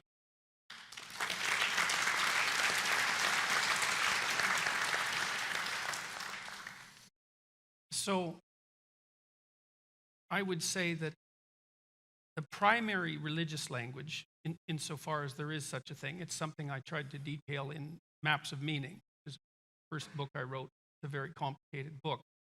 But religious propositions are, in some sense, abstracted generalizations about what being consists of and how to act in it. It's not the same thing as a set of hypotheses about material reality.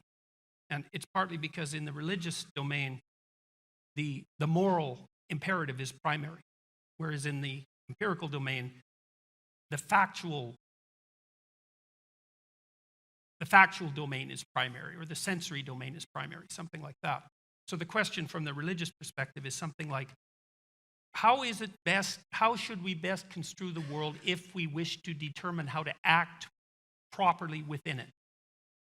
And the way that that language is developed, it's developed as a consequence of an evolutionary process, both biological and cultural. And it's culminated in a set of stories, essentially, that have characters. The characters basically represent something like the permanently unknowable. And so that's the mystery that surrounds us all. And that would be associated, say, with the potential of the future and the potential in you. The part of being that's transcendent, right, that constantly escapes from your theorizing. That's the unknown. It's like unexplored territory for animals. And it's a permanent part of being. So there's unexplored territory, the unknown, and there's explored territory, culture, the known, and that's this room, and that's the cultural mores that unite us well enough so that we can all sit here and be peaceful while we're discussing difficult things. So that's the landscape, the religious landscape. That's yin and yang. That's chaos and order. Interestingly enough, it looks like it's to that landscape that our brain has adapted, because the right hemisphere looks like it's roughly responsible for processing chaos and the unknown, and the left hemisphere roughly responsible for processing the known and the familiar. And that's on good evidence. If you don't want to take my word for it, you can read Ian McGilchrist's book, The Master and His Emissary, which is quite masterful treatment of the neuropsychological literature. And so that's the religious domain, yin and yang, chaos and order. And it places human beings at the center of that. And the idea is that we're always confronted by what we understand and have to adapt to that, even in its tyrannical manifestation. And we're always faced with the permanent reality of the permanently incomprehensible that can burst into our life at any moment and disrupt it. That's reality.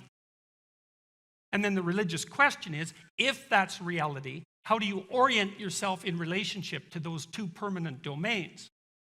And the answer to that is something like, pursue the instinct of meaning.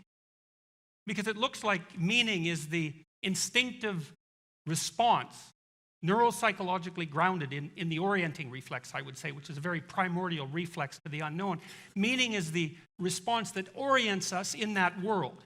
And so when we're engaged in a meaningful enterprise, it's a signal from the deepest elements of our biological being that we have the balance between what we know and makes us secure and what we don't know and have yet to explore properly synced. And that makes us secure, but not totalitarian, and engaged, but not terrified. And by staying on that midpoint of balance, that's Tao, by the way, that's the way from the Taoist perspective. By staying on that midpoint, we do what's best for us, what's best for our families, what's best for our community, and God only knows beyond that. We do all of that simultaneously, and we can tell that we're doing that. It speaks to us when we're doing that. And that's the deepest of religious instincts. And it's that capability to orient on that border between chaos and order that's exemplified in great mythological heroes like St. George, who goes out to slay the dragon, or Christ, who welcomes death, who embraces mortality and vulnerability and strives forward nonetheless. And there's nothing outside of the religious language that communicates that kind of grandeur. There's nothing that you can use to communicate to people who are in the direst of straits what's most important about life in the manner that will help set them straight and put their soul at peace. So that's the advantage of the religious language.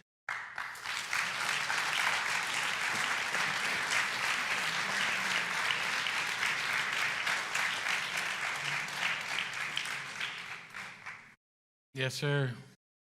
Well, thank you both for a very interesting and revealing exchange. My question is for you, Dr. Peterson. You alluded to an important distinction between someone who would actually be an atheist and someone who merely professes to be an atheist. You implied that Matt and others are not genuinely atheists. I'm curious, why you think that.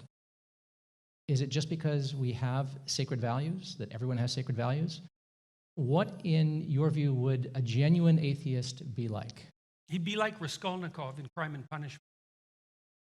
And I can't really come up with a better answer than that, because it's such a complicated question that that's the right answer. You know, I love that book. It's an amazing book, and it's a great thriller, by the way. If there are some of you, perhaps many of you, who haven't read it, you really should read it, because it might be the greatest novel ever written. I think you can make a case for that. It's unbelievably exciting once you get into it. And Raskolnikov, he plots the perfect murder. It's so interesting because Dostoevsky, the last thing Dostoevsky ever did was make a straw man out of his opponents, let's say. What Dostoevsky did in all of his great novels was make his enemies, let's say, or make each of the positions that he was trying to contend with as powerful and admirable as he possibly could. And since he was an absolutely spectacular genius, he could really do that. And so Raskolnikov plots a murder, and he murders this horrible woman, who's horrible according to everyone who knows her, who also has enslaved her rather mentally feeble niece, and who does nothing but make people miserable consciously all the time.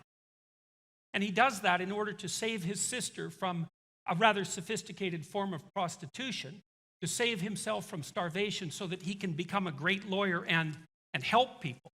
Right? So Dostoevsky sets up the stage. Here is the perfect situation for a murder, and all of the rational choices point in that direction. And Raskolnikov, who's also sort of torturing himself, or sort of tortured because he's sort of hungry and not very well, not thinking very clearly, he undertakes the murder, and he gets away with it. And before he does it, he berates himself in what I would describe as the negative atheistic style. And he basically says, look, there is every rational reason to split this woman's skull with an axe. Look at all the good I would do. Look at all the well-being I would enhance. And so he does it. And then all hell breaks loose. And what Dostoevsky was Raskolnikov built himself up to the murder in part by laying out the rational case, but also by saying, well, there's no God. There's no metaphysical reason that's stopping me from committing this act. And there's all these reasons that appear perfectly rational, pushing me in that direction. Perhaps I'm nothing but a moral coward for failing to undertake it. So he does. But what he finds out is that he broke an inviolable moral rule, something that spoke to his own soul, so to speak. And the rest of the book basically involves his sequential post-traumatic unraveling. And the post-traumatic issue is very interesting because one of the things you do see happening with post-traumatic stress disorder is that it very often occurs in people who watch themselves do something of great malevolence. By their own admission, I'm not projecting this onto them. They've watched themselves they've stepped outside the ancient moral code unwittingly and conducted themselves in a manner they cannot reconcile themselves to, and they are permanently broken. So there are works like that, Crime and Punishment first and foremost, I would say, that do a lovely job of elucidating in narrative form how these self-evident moral presuppositions are necessarily nested inside this broader narrative metaphorical substrate, and that you use your rationality divorced from that metaphorical substrate at your peril. And I believe that to be the case. I think that's an accurate psychological summation. Thank you. I'm curious if Matt has any thoughts on the matter. You think? I have plenty. So it's rather surprising, and I promise you I don't mean this to be insulting, because I definitely place you considerably higher than most of the apologists that I've engaged with. But there's a common theme from the apologists, and that is, you're not really an atheist because. Now, in Dr. Peterson's case, you're not really an atheist because, in my mind, an atheist is someone who would be a murderer. And so I'm just, rather than saddle you with that, you just think you're an atheist, but really you're not. From other apologists, it's you think you're an atheist, but you're not, because God's written his moral code on your heart. Is what this is essentially, as far as I can tell, what was expressed in some way, that there's a moral foundation, a moral center that God has imbued people with, and that we all know this, or we all recognize it, or you're not really an atheist, or this is what an atheist would do. An atheist is somebody who doesn't believe there's a God. I am not convinced there's a God. That doesn't necessarily mean I'm convinced there are no gods, although that is a subset of, hey, I don't believe there's a God, and then there's a subset that is, I believe there are no gods. This is, as I've talked about previously, independent of whether or not I can be a moral being or do good things, is independent from whether or not there's awe and wonder or purpose and meaning in my life. In much the same way that, previously they wanted to kind of say, oh, this is a secular humanist, regime that was just awful. Well, it wasn't secular humanism. There were atheist fans who wrote me that were like, oh man, I can't wait till you do this conversation with Jordan. And I was like, cool. And still, I hope that we have many more conversations as well, because just saying one thing that I find irritating is never going to be enough to get rid of me. But I asked them, great, I'm not that familiar with him. What is it about him that you like, and what are the concerns? And they came back with a bunch of things. None of them said anything about agreeing with views on religion. They seemed very confused on those things. And so the good news for them is that while he thinks atheists would be murderers, he doesn't actually think you're an atheist. And that is his way of getting around acknowledging things that conflict with his worldview. I don't get to decide who is or isn't a true Christian. I didn't even get to decide that when I was a believer. I definitely don't get to do it now. So if somebody tells me they're a Christian, I'm going to have to accept that. I have a model in my head of what that means. I have a model in my head of what it means to be a Muslim, but I'm willing for them to explain to me what their model is. I know people who identify as Christian atheists. They really love the stuff that Jesus said, but they don't actually believe there's God. Thomas Jefferson famously cut out the Jefferson Bible and removed every reference to the supernatural and miracles and things like that because he really admired the teachings of it. And sure, I think you could be a cultural Christian in that if you wanted to. It's strange to me that I'm not sitting here with somebody like Ray Comfort when I'm told you're not really an atheist because you're too good to be an atheist. And this is what atheists hear all the time when they come out. They've been sidelined because of religious privilege around the world for years. And then atheists come out to their family members or friends or people they've known for years, and they're like, you're an atheist? How can that be? You're such a good person. I've known you all this time. It's because the mindset of what people have about what an atheist is has been poisoned by religious proclamations. We have been denigrated from the pulpit, and it has seeped into every aspect of culture, right up to the height of intellectual pursuits. And it's time for that to end.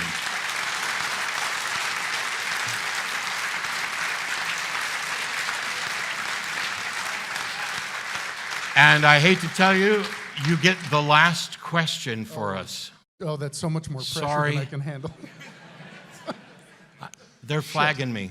Okay. You want to talk more about consciousness or more about morality? It's your question, man. Yeah. Okay. Morality? Yeah, all right, fine. So, Yeah, because that'll be quick. yeah. Not like consciousness would have been any quicker. So, Matt, thanks so much for coming back to Toronto. Always great to hear you talk. Dr. Peterson, thanks for coming. Mr. Peterson, you seem sort of very willing to talk about how evolution and biological underpinnings can influence the meta-narrative down the road that, underpins our lives. But can't it also just be that evolution underpins morality without that extra step? Like, isn't it enough that the only animals that evolved are the ones that didn't die, and the only ones that evolved into a society are the ones that could live in a civilized society? Like, isn't it really clear that there are evolutionary underpinnings to morality, and that there are animals that display morality, and that it's not just humans? We're really good at it, but we're not the only ones. Well, I would say certainly the last part of your statements are true, is that you can see what like morality in some sense is an emergent property of group interactions. It's more complicated than that because it's group interactions across time. It's more complicated than that. You see the clear underpinnings of morality in animals. Sure. You're asking, does there have to be something metaphysical beyond that? No, I'm saying what okay. seems metaphysical to us is just because we're like really faulty analyzers of the real world, like the whole shadows in the grass, type 1 and, like false positives, false negatives. But like, why we wouldn't be a society if we were just naturally disposed to being immoral? Like, morality is entirely selfish. It's really good for me to be moral because my life's really good that way. And it makes me feel really good to be nice to other people. If it felt like shit to be nice to other people, I wouldn't do it. Well, it so does we evolved sometimes. to be moral. There's a reason it makes us feel good. Well, okay. Look, I'm going to refer to Jung again. Jung did hypothesize that the God, he talked a lot about the God image in human beings, which was distinct from God. And you could say, let's go back to the psychedelic issue. You could say that people can have intense mystical experiences, even intense mystical experiences of a deity directly, let's say, because that does happen, without that being construed as evidence for the existence of a deity, right? The religious instinct could be built so deep into us that we can't get outside it, even if it's just a materialistic instinct. Well, that some is of a us can get possibility. outside it. Like, I'm outside of it. Let him finish because we're out of time. Oh, well, and I don't really know how to distinguish between those things. I'm not even sure that you can distinguish between them. Now, do I have anything else to say about that in closing? No, I guess I don't. I mean, I tried to lay out these views, the answer to your question, in detail in my first book. It's about 600 pages long. And it's really, really, really, really hard. But it does address what you're asking. And I don't think there's a real simpler way of doing it. I didn't find one. I only have a couple things to add before we close this out. First of all, I have no idea how long my first book's going to be, but it won't be 600 pages. Not that there's anything wrong with that. Also, I don't think I have anything specific to tag on to your question because I get the impression that we're likely on this similar pages because I think that that the moral, cultural aspects of this are something that happen naturally. We observe in other primates senses of fairness. And the key cornerstones for morality from my perspective, while I gave an outline for a secular moral system, the foundations of that are empathy and the desire to have a good life. And the last note is one time when I was on LSD, I was staring at the wood grain on the bathroom door. I don't know why I was in the bathroom, but I was there. And from the wood grain on the bathroom door, an image formed. This is not a joke. It was a strawberry with an S on its chest, and a face and a cape. And Super Strawberry flew off that bathroom door and did a lap around my head before it smacked right into the door and became wood grain again. Coolest trip ever. And despite that, I don't think it points to the reality of Super Strawberry or his abilities.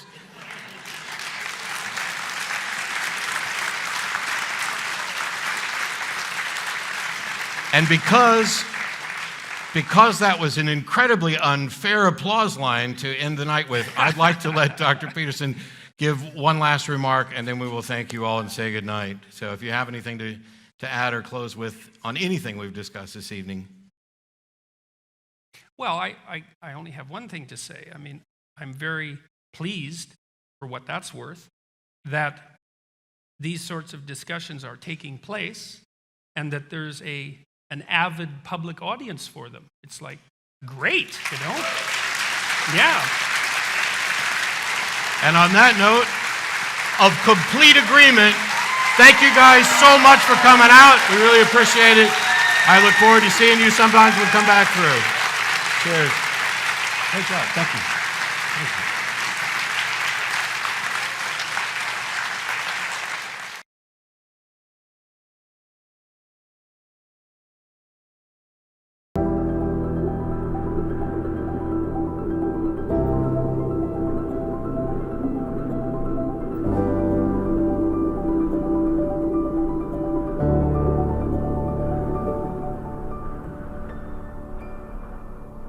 You want to ground a structure of ethics in something solid. And there's two things you want to avoid, two catastrophes, let's say. One is the catastrophe that you identified with religious fundamentalism, and the other is the catastrophe that's associated with moral relativism. Is that reasonable? Yeah, that's good. Okay, good. Okay, well, no, but it's... Okay, so it's crucially important that we get this right. Now, and that's something that I think we really agree on, because I've conceptualized that slightly different than you, and that might be relevant, but I think of that as a pathology of order and a pathology of chaos. So the terminology is slightly different, but I think we're working on the same axis. So that's the first thing. And then in order to do that, it seems to me, that's your first priority. And then maybe your second priority is something like, you see undue suffering in the world, plenty of it, and you would think that things would be better if that wasn't the case, and that this morality, whatever it's going to be, is at least going to ground itself in part on the presupposition that the less undue suffering in the world, the better. Is that also reasonable? Yeah, I would just add to that the positive side of the continuum as well. So as you know, the phrase I use, or the word I use for this is well-being. Yep. And I know from having, I don't think we spoke about this on my podcast, but from having seen you in other interviews, I think you think that phrase doesn't capture everything one could reasonably want. But I think it does. I mean, it's an elastic suitcase term for a reason, and it's actually, in reading your book, I realize there's a point of contact here, because you use the word being, capital B, being, as though it were imbued with significant gravitas. So for me, and I agree with you, that's an appropriate use of being. And for me, well-being is simply just the positive side of being. There's the negative side, the suffering we want to mitigate. But I think however good consciousness can be in this universe, that the well-being for me subsumes all of those possibilities. Okay. Well, so I focused on the suffering element, I think, as I've done in my own work, because I actually think it's easier to zero in on in some sense. Like, I think it's easier for people, and I think you lay out the argument in the moral landscape kind of like this. I think it's easier perhaps to gain initial agreement between people on what might constitute a generalized ethic, to concentrate on what we don't want. Yeah. I'm not saying that what we do want is unimportant, but it seems to me to be harder to get a grip on. We don't want Auschwitz. We don't want the Gulag Archipelago. So, and there are... And I would add, to just closing the door to moral relativism here, those who do want Auschwitz are wrong to want Auschwitz. I mean, it's obviously Right. Auschwitz only happened because some people did want Auschwitz, not the victim side, but the perpetrator side. And so, crucially for me is the claim that I'm a realist. I'm a moral realist, and what realism means is that there are right and wrong answers to questions of this kind, and you cannot know what you're missing. In fact, we almost certainly don't know what we're missing on questions of human value, and our job is to discover just how good life can be and just what variables are making it needlessly horrible, and to mitigate all of that and live in a better and better world. Okay. Well, so okay. So. Okay, so that's a lot of points of agreement. So I also believe that there is a catastrophe of arbitrary moral injunction, and that there's a catastrophe of moral relativism, and that has to be dealt with, and that there are genuine differences between the proper way of behaving morally and the improper way of behaving morally. And I think that they are grounded in human universals, even though there's a wide amount of variation. So that's a lot of points of agreement, right? So We know that there's two things we want to avoid, conceptually speaking, which is the moral relativism and this kind of moral absolutism that's grounded in an arbitrary statement of facts that you identify with religious fundamentalism. I would identify that with fundamentalism more generally, not with religious fundamentalism per se, because I see it also happening in secular states, let's say, like Nazi Germany or so it doesn't seem to be religious fundamentalism per se that's crucial to your argument. No, it's not. So that just to close the loop on that, the only reason why I would focus on religion in particular there is that religion is the only language game wherein fundamentalism and dogmatism, dogmatism is not a pejorative concept. Dogma is a good word, specifically within Catholicism. And the notion that you must believe things on faith, that is in the absence of compelling evidence that would otherwise cause a rational person to believe it, that in a religious context is considered a feature, not a bug. Elsewhere, we recognize it to be a bug, and that's why the unique focus on religion. All right, so is it reasonable to assume that we've already established, at least in principle, that there's an association between the totalitarian regimes, let's say, and dogmatism, yeah. And the dogmatism that characterizes religious belief.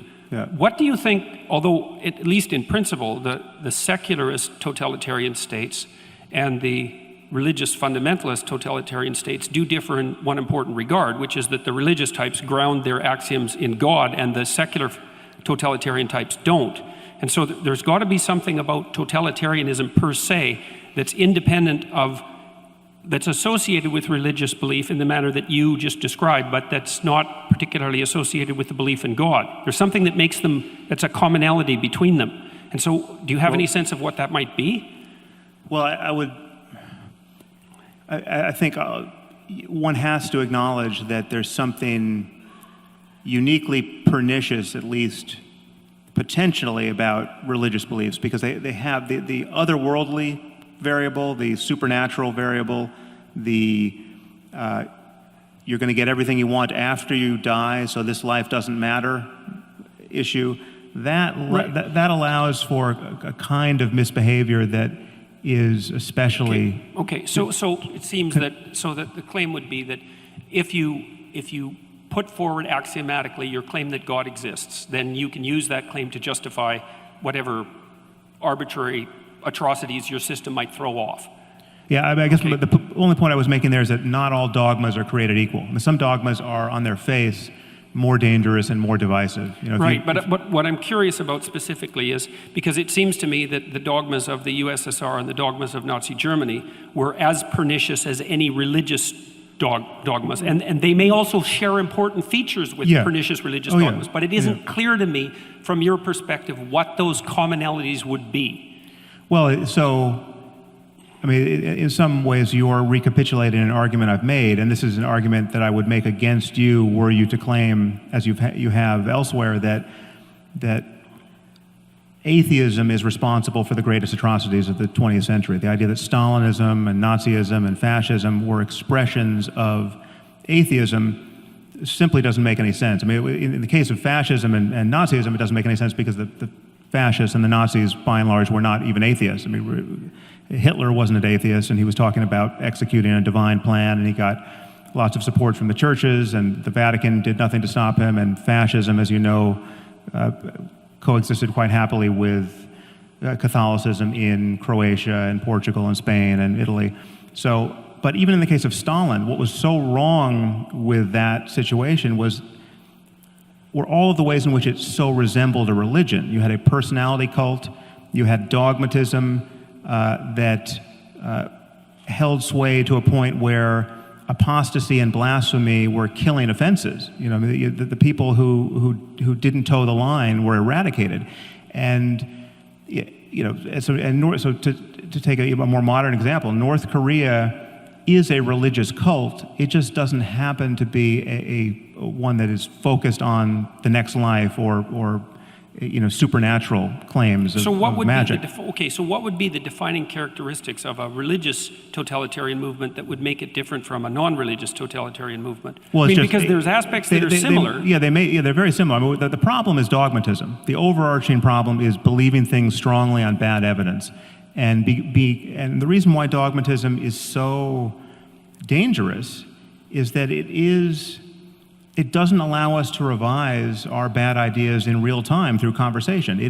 Dogmas have to be enforced by force or the threat of force, because the moment someone has a better idea, you have to shut it down in order to preserve your dogmas. Okay. So the commonality seems to be something like claims of absolute truth at some level that you're no longer allowed to discuss. Yeah. Okay, and so that's another point of agreement then, I would say, because part of the reason that I've been, let's say, a free speech advocate, although I don't think that's the right way of thinking about it, is because I think of free discourse, like the discourse that we're engaged in, as the mechanism that corrects totalitarian excess or dogmatic excess. And so I also think that systems of governance that are laying themselves out properly have to elevate the process by which dogmatic errors are corrected over the dogmas themselves, which is why I think the Americans are right, say, with regard to their First Amendment, is the process of free speech is the process by which dogmatic errors are rectified, and so it has to be put at the pinnacle of the hierarchy of values, something like that. No, I think you and I totally agree about the primacy of free speech. Okay, good. Okay, so that's another, fine.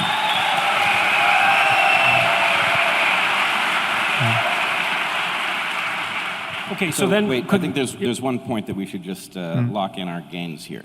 It sounds like what you're saying is that the reason to fear religious dogma is really on the dogma side and not the religion side, which at least leaves open the possibility that something could exist over on the religion side that doesn't have that characteristic, right? That often they travel in tandem, but that the thing to fear is not the religious belief, it is the dogmatic nature of the way it is conveyed. Is that fair? The other way to say that is the only thing that's wrong with religion is the dogmatism.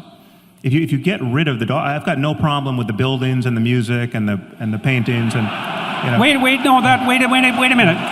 minute.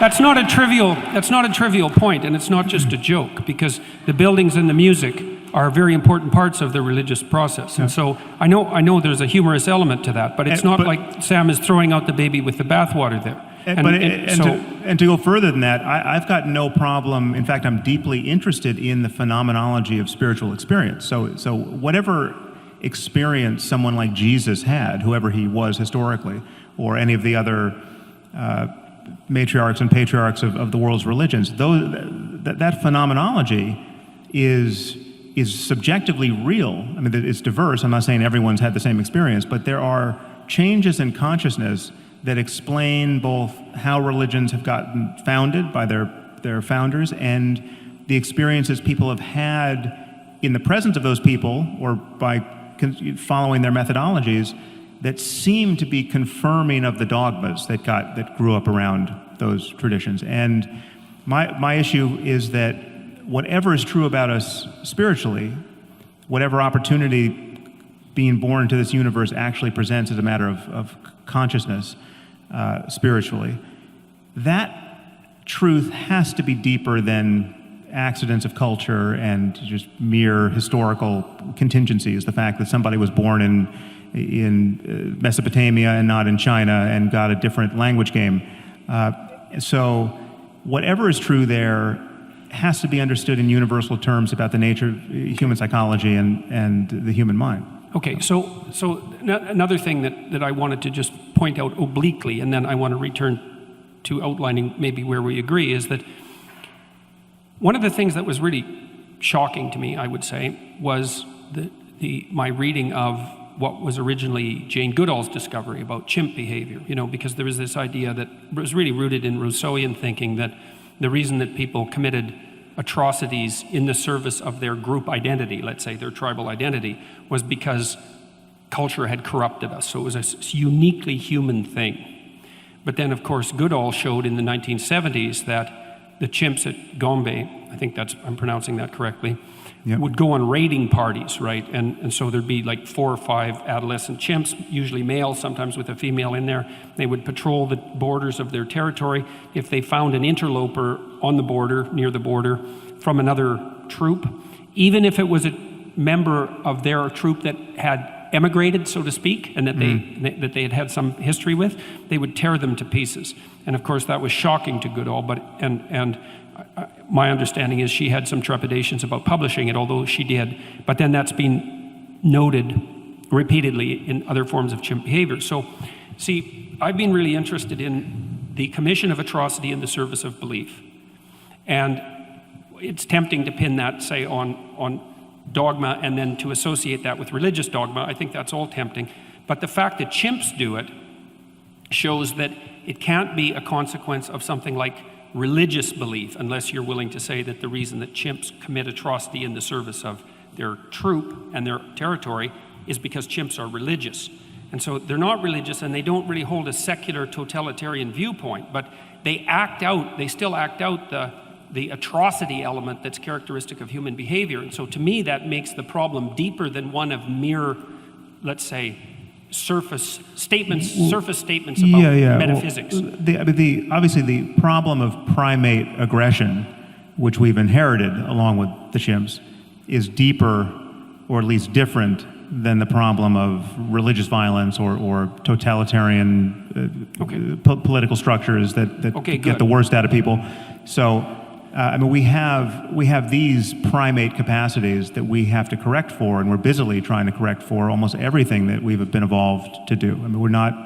We don't like the state of nature for good reason, and virtually everything that's good about human life is born of our, I would argue, culture-based and highly intelligent and necessary effort to mitigate what is in fact natural for us. And there's nothing more natural than tribal violence, which of the sort that you're describing in chimps. Okay, so then it also seems like we agree that the core element of tribal alliance, which would have its roots, say, in the chimpanzee proclivity to, or its analog in the chimpanzee proclivity to identify with the dominance hierarchy of the troop, is something that's a source of the proclivity for human social aggression that's independent of its, at least independent of any obvious religious substrate. So there are other reasons for group belief and the commission of atrocity that can't be directly attributed to religious dogma. Yeah, but and what most worries me about religion, I would say, obviously religion can channel these primate urges in unhappy ways. So you can get tribal violence that gets amplified by religious dogmatism, and that should trouble everyone. But it's not unique to religion. It's also nationalism, and it's racism, and it's all other kinds of dogmatism. But what most worries me are those cases where clearly good people who are not necessarily captured by tribalism per se are doing the unthinkable based purely on religious doctrines that they believe wholeheartedly without good evidence. So you have the person who joins ISIS who wasn't even Muslim before they converted 16 months ago, and they go all the way down the rabbit hole to the most doctrinaire, most committed, most uncompromising view of just how you have to live in this world if you're going to be Muslim. And they join ISIS based on the idea that salvation only goes one way, and that dying in defense of the one true faith is the best thing that can happen to you. There's no question that there are individuals who have made that journey. In fact, there are individuals by the thousands who have made that journey. And there are far more benign versions of that. There are people who just waste their lives, I would argue, converting to whatever the belief system is, and just wasting a lot of time worrying about hell or worrying about the fact that their child is gay and the creator of the universe doesn't approve of that. And there are all kinds of suffering that strike me as truly unnecessary, born not of, again, ape-like urges, but ideas that any rational person would, if believed, would follow to that same terminus. I mean, the thing is, if you buy the fact, again, to take Islam as a current example, if you buy the claim that the Quran is the perfect word of the creator of the universe, never to be superseded by anything humanity does now or 1,000 years from now, that commits a rational then the exercise of human reason is bounded by this, I would argue, pathological frame, which leads to certain outcomes that should really worry us. Okay, so let's take that claim apart for a minute, because that's not your claim specifically, the claim that you were describing. See, because that's that's really not the claim that religious fundamentalists make. The claim they make is worse than that, because they claim that the Quran, say, or the Bible for that matter, is the literal word of God. But more than that, they claim that their understanding of that word is correct, which means they conflate two things. Like, because you could imagine a situation where you had a book, and I'm not saying this is the case, it's an imaginative exercise, where you had a book that had all the answers, that was extraordinarily complicated. And so that when you read it, it wouldn't be obvious that you understood it, or perhaps it wouldn't be obvious that you didn't understand it either. But you're not going to be able to, you can't get an uninterpreted version of the book.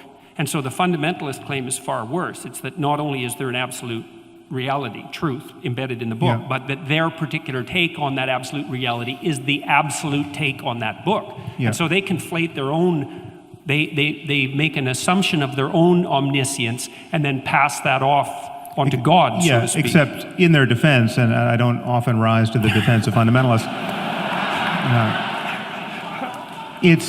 it's very easy to get there because some of the claims in the book are not at all hard to parse. In fact, many of them can only be honestly interpreted one way. So to take, again, an example that will be not inflammatory to you, but makes the point, it just says that the remedy for theft in the Quran is to cut the hands off a thief. I mean, that is the unambiguous injunction.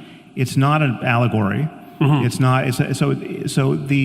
You have to indulge some kind of tortured interpretive scheme to avoid the shocking fact that the creator of the universe thinks you should live this way for all time. And people like ISIS. I mean, this is my claim. It's just most of what is in these books. And this is what worries me about those books, because they can't be edited.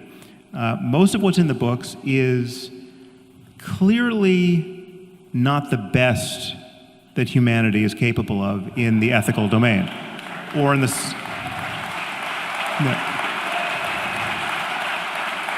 So clearly, and this is true for morality, most pressingly, but it's true for science, it's true for economics, it's true for anything else that we are wise to pay attention to.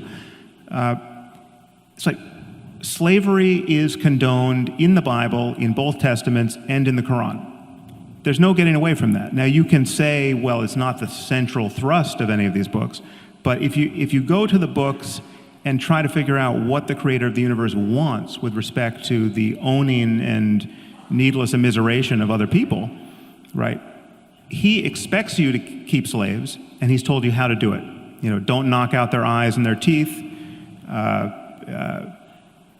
Don't take, if you're a Muslim, don't take other Muslims as slaves. But it's not an accident that the people who joined ISIS thought that it was absolutely kosher to take slaves, to take sex slaves, and they were even their use of their sex slaves was conducted as a sacrament, and that's not an accident. I mean, they were praying over the Yazidi girls before they raped them. So this is not unlike what many people expect. It's not that this doctrine is being used as a pretext for people who would otherwise do terrible things like take sex slaves and rape them. And so there's no net damage being done here by this belief system. No, these are, I would argue, in many cases, psychologically normal people who are simply convinced of the absolute veracity of these ideas. And in this case, the perfect example of Muhammad as the most self-actualized human who's ever existed. And what did Muhammad do? Muhammad took sex slaves. Then once you grant that, and this is where there's a tension between how we pursue the same goals. Like as we've just established, we have many of the same goals. But insofar as you make religion look palatable, insofar as you suggest to your audience that they can have their religious cake and eat it too, they can have their reason. They can have their respect for science, they can have a 21st century worldview, but they can also hold on to everything they love in Christianity or fear to lose. And it's undoubtedly mostly Christianity, but whatever, any religion. My concern is that it keeps us shackled to these Iron Age philosophies and these Iron Age conversations where we should be having a 21st century conversation about everything, ethics included. Okay, so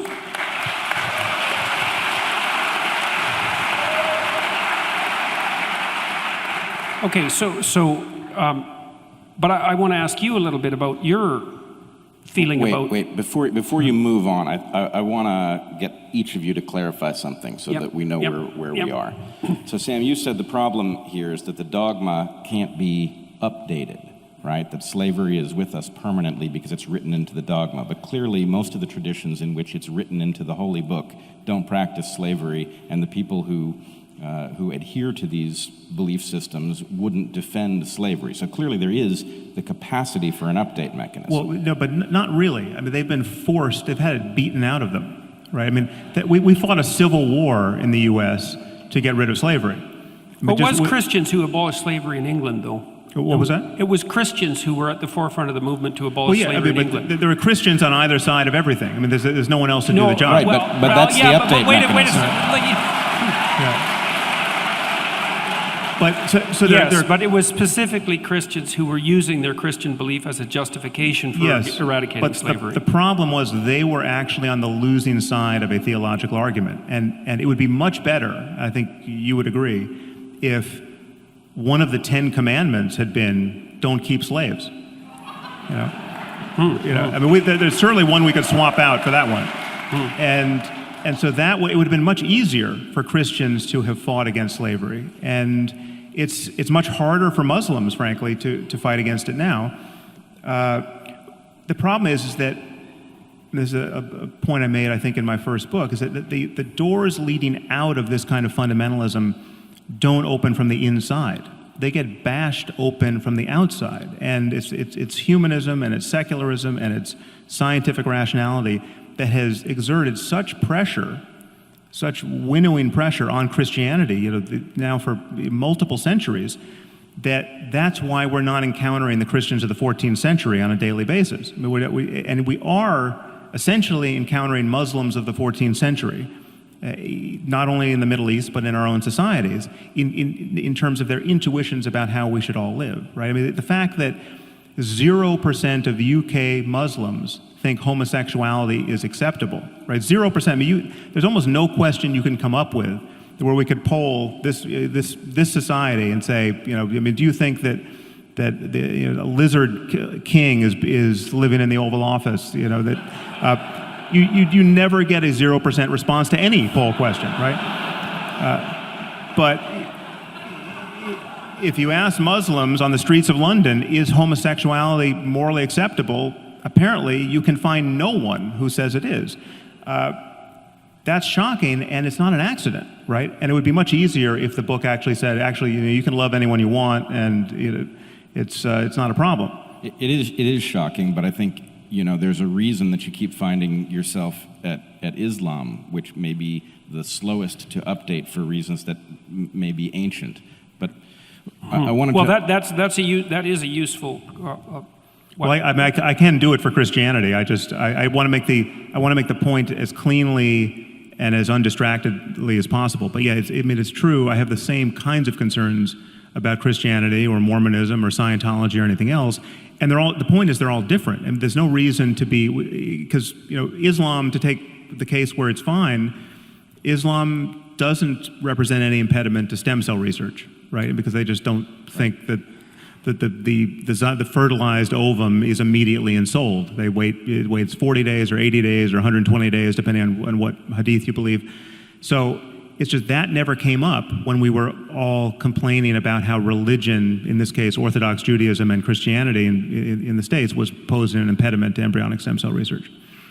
Okay, hold on. I wanted to ask you a clarifying question too. Yeah, sure. Same level. Would you agree that there are things written into these religious texts that are unambiguously unacceptable viewed through a modern lens, and not because the texts are so complicated that we have misunderstood something, but there are things that are just written in there that we now understand to be wrong. Okay, so the first thing I would say is that we have to be very careful about equating all the religious texts. And I do actually think that you are careful about that, but that's something we can have a discussion about a little bit no, later. I agree with you there. So because, you know, for a lot of my life, I would say, more interested in the universal truths expressed in religious belief across different cultures. But I've become more and more aware of the important distinctions between the religious cultures, maybe in the last 10 years. So it isn't clear to me that you can just throw all religious dicta in the same bucket. And there's complex reasons for that. So, you know, and one question, which you kind of sent at Sam already, is, do you see a hierarchy of unacceptability between different religious doctrines? I mean, and I would say Yes. you acted, okay, fine. So, okay, now, but here's an interesting issue. And I think we're starting to zero in on, we've covered what we agree on, a lot of it, but there's another We'll thing. answer Brett's question, because I think it was a good one. Sorry, I answered the first half of it, but the second part is, I think that, this is where I'm going to sound like a postmodernist, which I really hate.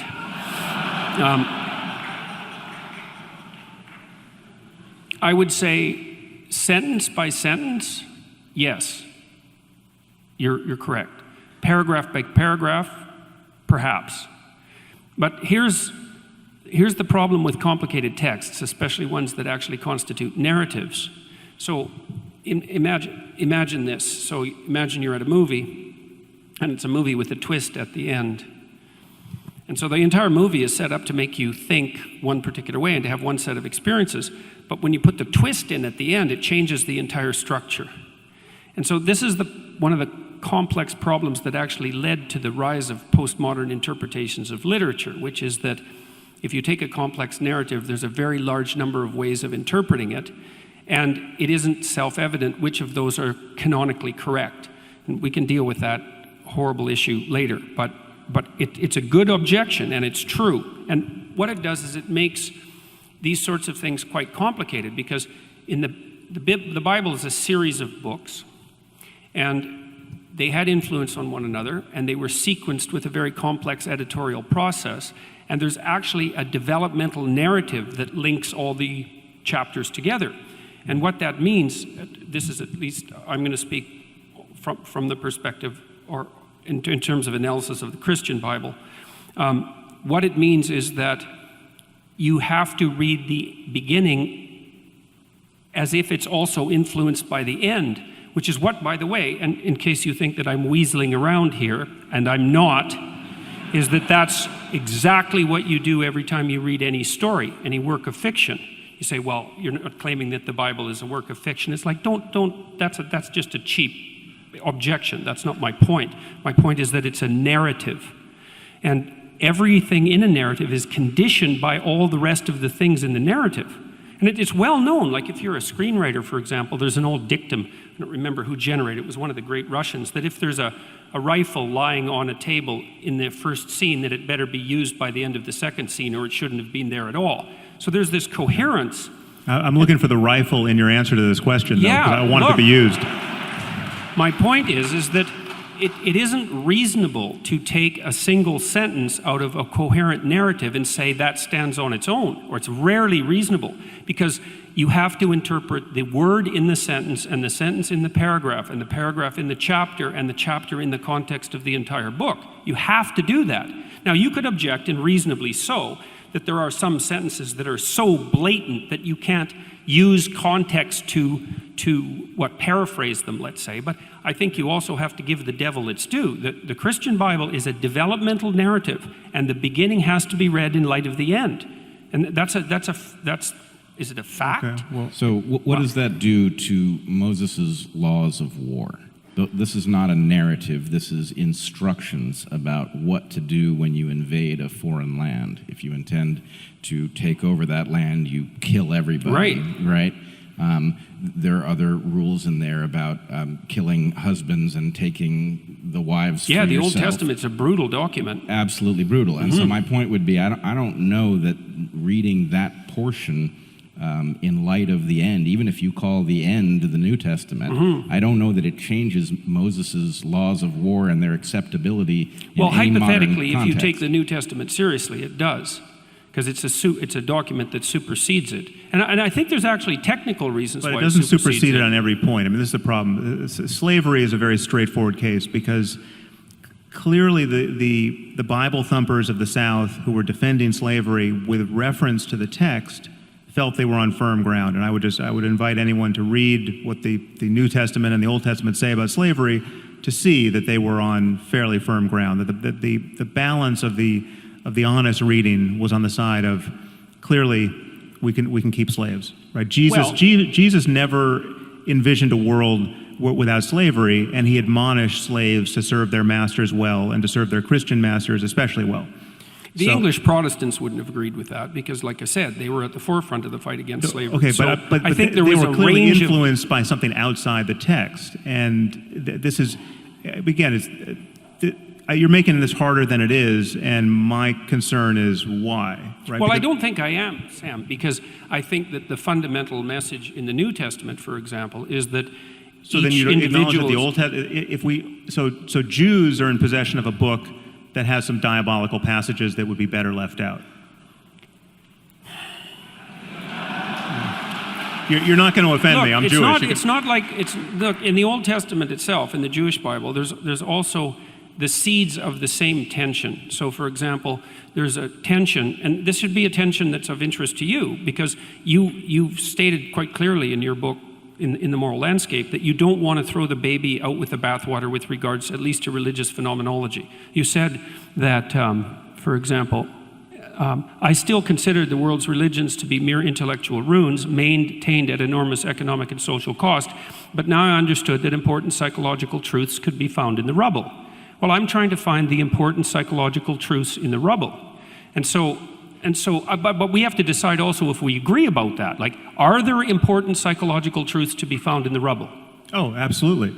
Okay, But the problem with Revelation, this notion of revelation, this notion that some books weren't written by smart people, they were written by God, confines you to taking the whole text, even though this text was cobbled together over centuries, and for whole centuries, some books were in the New Testament and then they got thrown out centuries later, and some books weren't in and then got put in. So it's like, it's an all too human process that got us these books in the first place. But once they were set, the believers imagine that you're stuck with every passage. And there are passages in the Old Testament that tell you to stone a girl or a woman who's not a virgin on her wedding night, take her to her father's doorstep and stone her to death, right? And where you find... We can probably agree that those are wrong. So there's another point of agreement. But you don't have to read the book to the end to know that it's wrong. I mean, you can get that from the paragraph.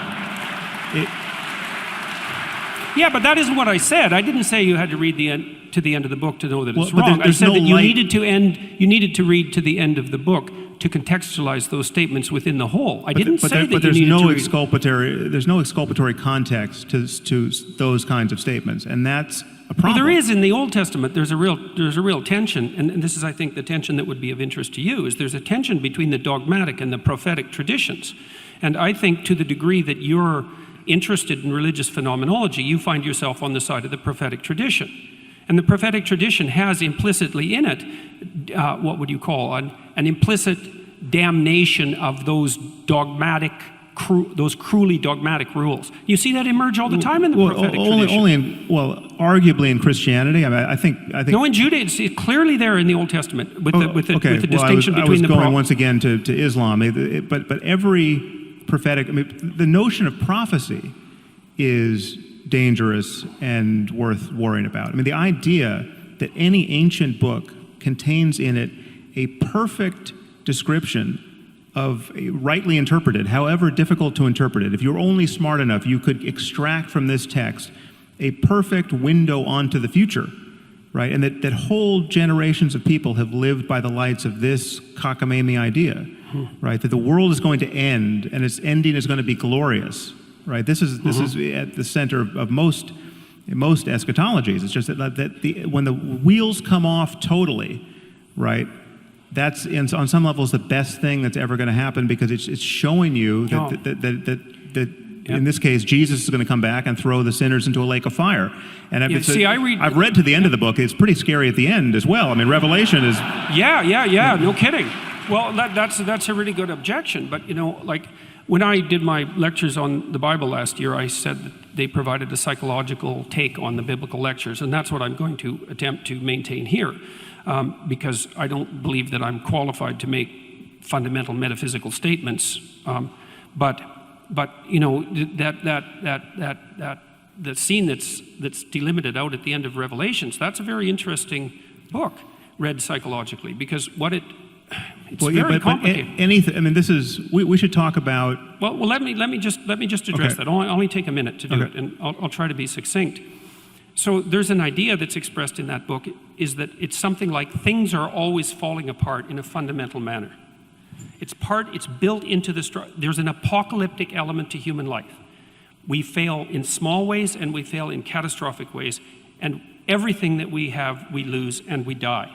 So and societies come to an end. There's an apocalyptic element built into the structure of human reality. And part of what's revealed in that strange book at the end, which is like a hallucinogenic nightmare in some sense, is that the hero is born at the darkest point in the journey. And it's a psychological truth, and it's very, very apt, because at the darkest point, this is also why Christ is born near the darkest time of the year from a metaphysical perspective. There's an idea there that when things fall apart, that's the time for the birth of the hero.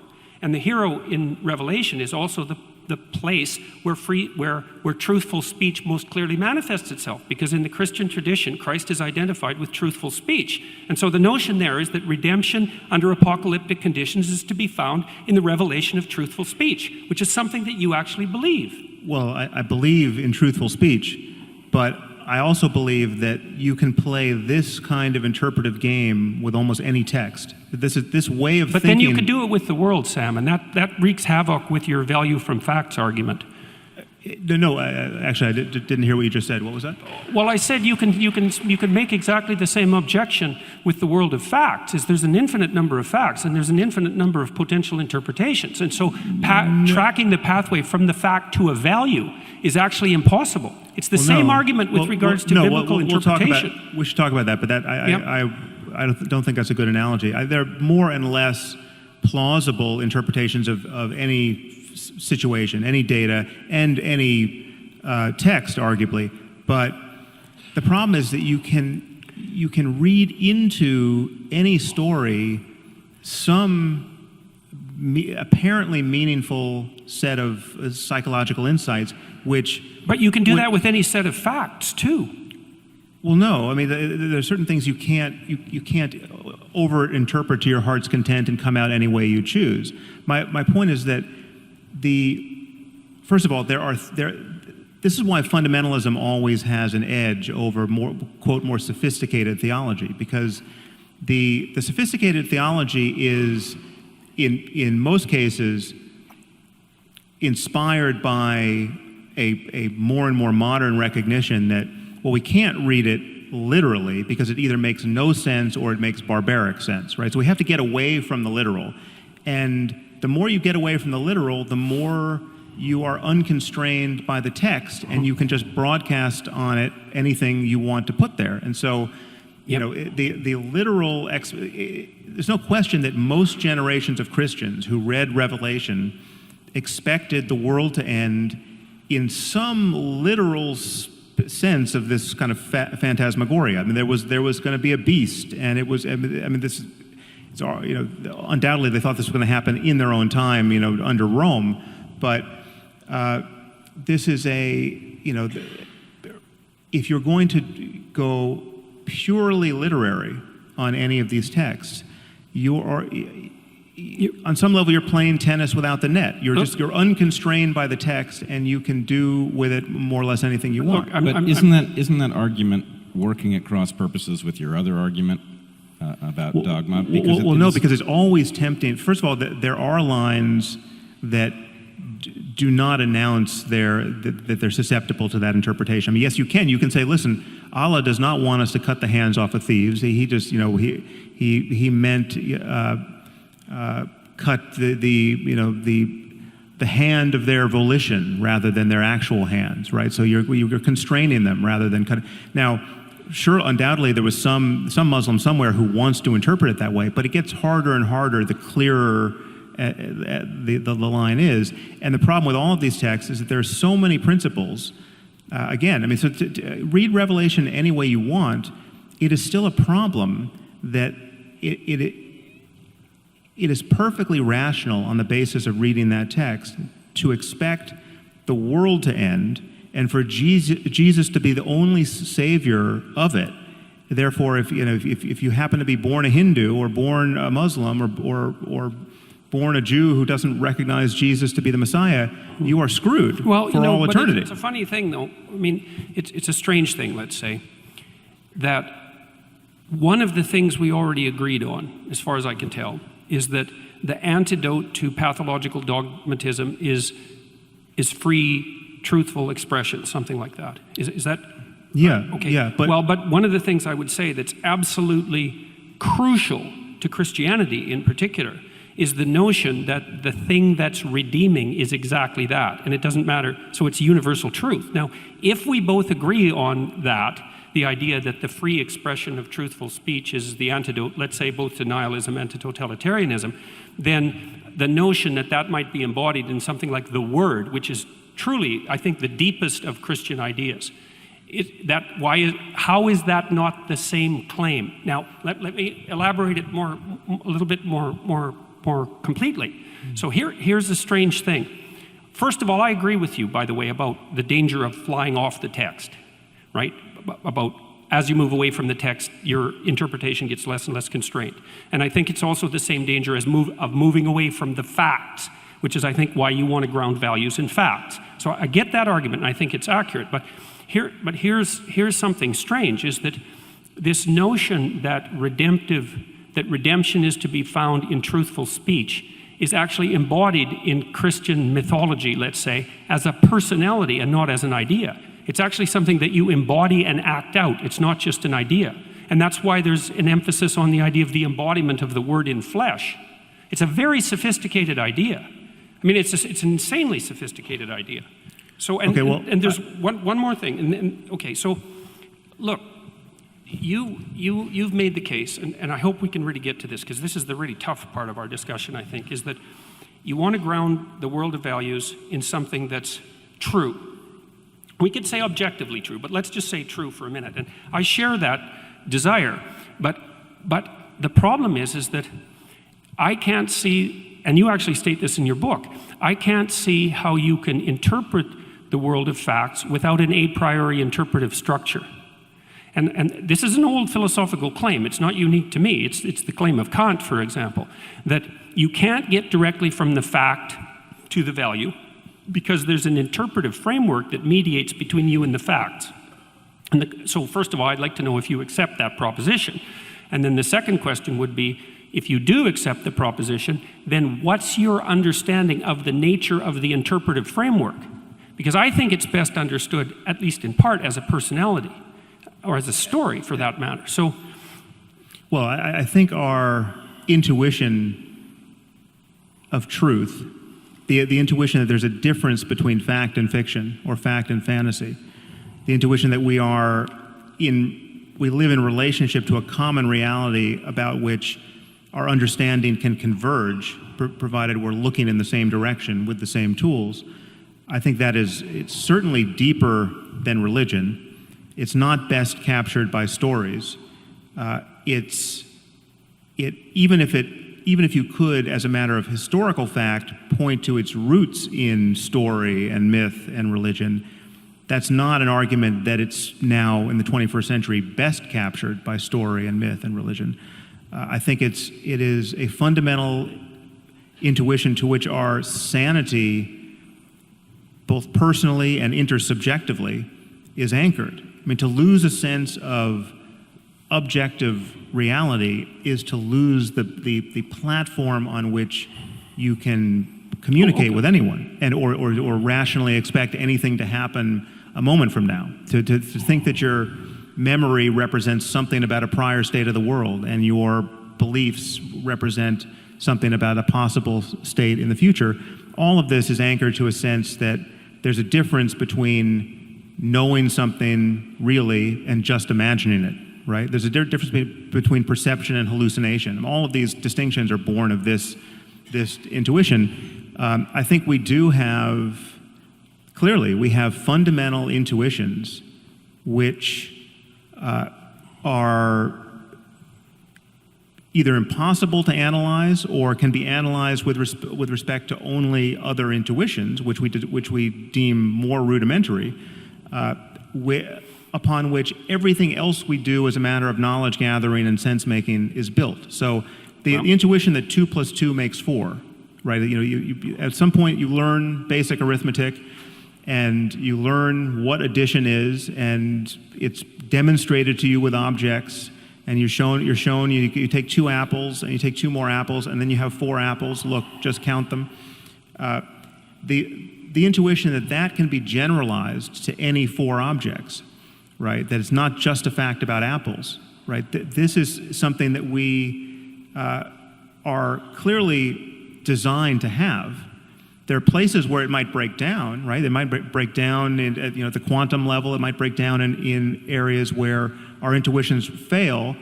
We recognize those failures in science and mathematics by recourse to other intuitions, which again are unanalyzable. But so there is just this fact that we do pull ourselves up by our bootstraps, and that's not embarrassing. I mean, okay, so what's the difference between and I'm not trying to trap you here. I'm seriously not. So there might be mathematical intuitions, a prioris, let's say. Kant identified time and space as a priori intuitions. Right. But I think there's a third category of a priori intuitions that are in fact stories, or they're personalities or stories. So let me give you an example. So I'm going to do a quick rereading of the moral landscape. So because, see, you talk about G.E. Moore's argument of infinite regress. If you claim that something's good and you equate it with something, you can also ask infinitely why the thing you're equating it with is good. Now, it seems to me that the way that you step out of that argument, and correct me if I'm wrong here, is you tell a story. I'm not trying to be smart about that. You tell 2 stories. You tell a story about someone who has an absolutely terrible life. They're in a jungle where nature is trying to kill them all the time, and while they're trying to be killed by nature, while nature is trying to kill them all the time, horrible barbaric thugs are making their life miserable in every possible way. Okay, so that's one pole, let's say. And then another pole, you identify, and these are hypotheticals, so I guess they're fictions. That's one way of thinking about it, even though they're extracted from real situations. They're meta-fictions, they're meta-truths, that's another way of thinking about it. You contrast a good life, and that's a life where the person has enough to eat and enough shelter, and they have the things that you would expect people to want. You say, this is a bad life, and you say, this is a good life. And then you say that's, and then you make a side move, which I would say is that's an objectively verifiable fact. I would say, I don't think it is an objectively verifiable fact. I think it's a fundamental moral claim. And I think that's where you put your stake in the ground. And I would say, when I read that, I thought, well, if you take your jungle story, which you've extracted from a bunch of horrors and compiled, and you take your positive story, which you've extracted from a bunch of horrors, or a bunch of quasi-utopias, let's say, and compiled, you're 2/3 of the way to a landscape of hell and heaven. Right. Well, so then why not continue the abstraction and say, look, what we're really trying to avoid here is hell. Oh, yeah. What we're really trying to move towards is heaven. Yeah, but but well, no, as soon as you do that, you're in a religious landscape. No, but my name for hell is...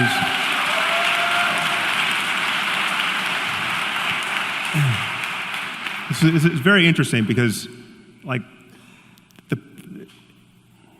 you and I were talking about this at dinner. We were talking about this at dinner and how the overlap or lack of overlap between our audiences. And so, like, I just heard from your audience there, and you might have heard from the odd convert. But what's amazing to me is, so, like, I have to do some work to figure out what point they think you made.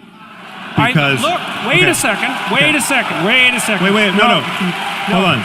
No. And then, I said if you're going to produce a fiction, why not go right to the end? Okay, because so you did produce a fiction. You can tell stories by way of communicating certain ideas. I mean, that's obviously... I'm not saying stories aren't incredibly powerful and useful and inevitable, right? It's like Wait, I think you are. You might not be saying that they're not inevitable, but you are debating their utility and power. Because you said that you don't need the story as an intermediary. I'm not. So now we have a few doors open here, which I think we should we should extract the most out of these areas that we've touched and not run on to something else. So I think there's to talk about the utility of story, right? Which is obviously a fact about the world and about human psychology that you're reading a lot into and more into than I'm reading, right? And the people we just heard from love that you. Well, maybe I'm reading more into it than you are. I'm not sure about that. But you talk a lot about the primacy of stories, and you are trying to get me to admit that even I helplessly resort to storytelling to make my points, right? Well, you did I think this is a good place for us to, and I don't want us to get bogged down, but I think it's a good place for us to touch this topic of the distinction between literal and metaphorical truth, which you might want to introduce it, but because that in my mind that covers this different emphasis on stories.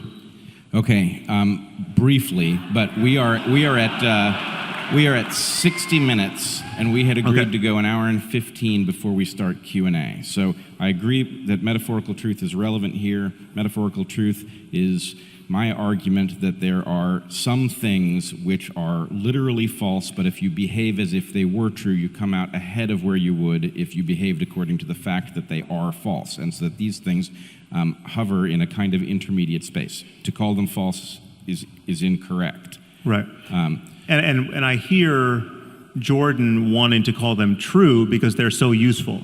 Right? Well, but you also look, this is what happens in the moral landscape, I think. Tell me why I'm wrong, because I'm really trying to understand it.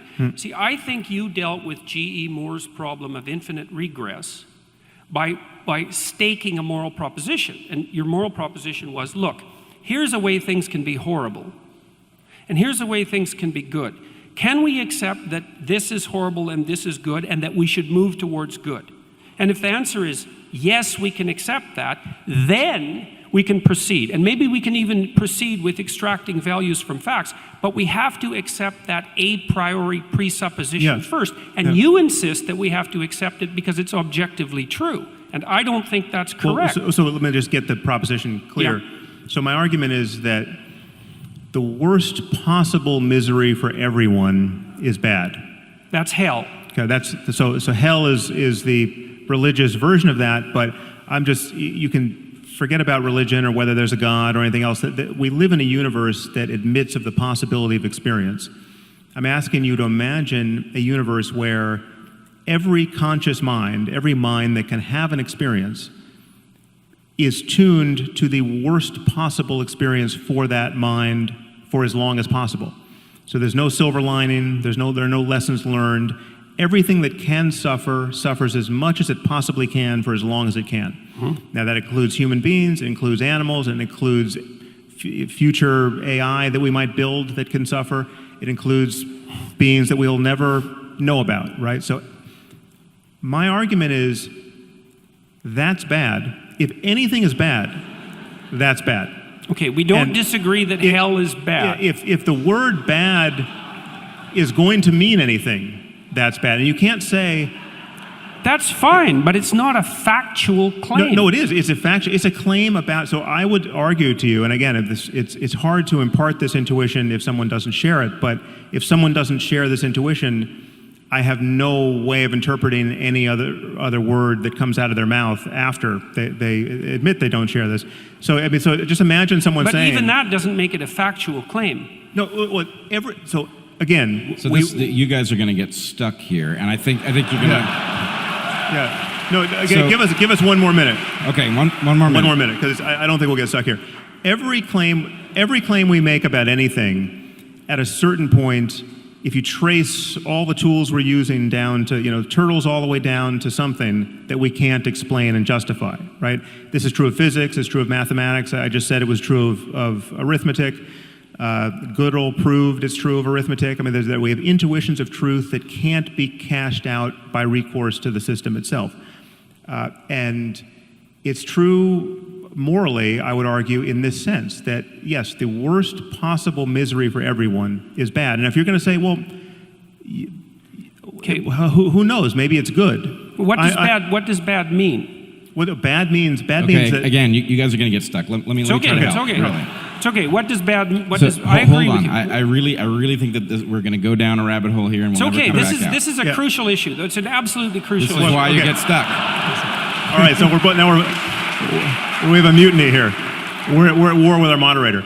Yes. Give us 2 more minutes because it is okay, crucial. Okay. Well, so let me. But I mean, honestly. By the way, I have a prediction that in 2 minutes we won't be any farther Okay. than Yeah. we are now. Okay, let's bet. I'll bet you $1.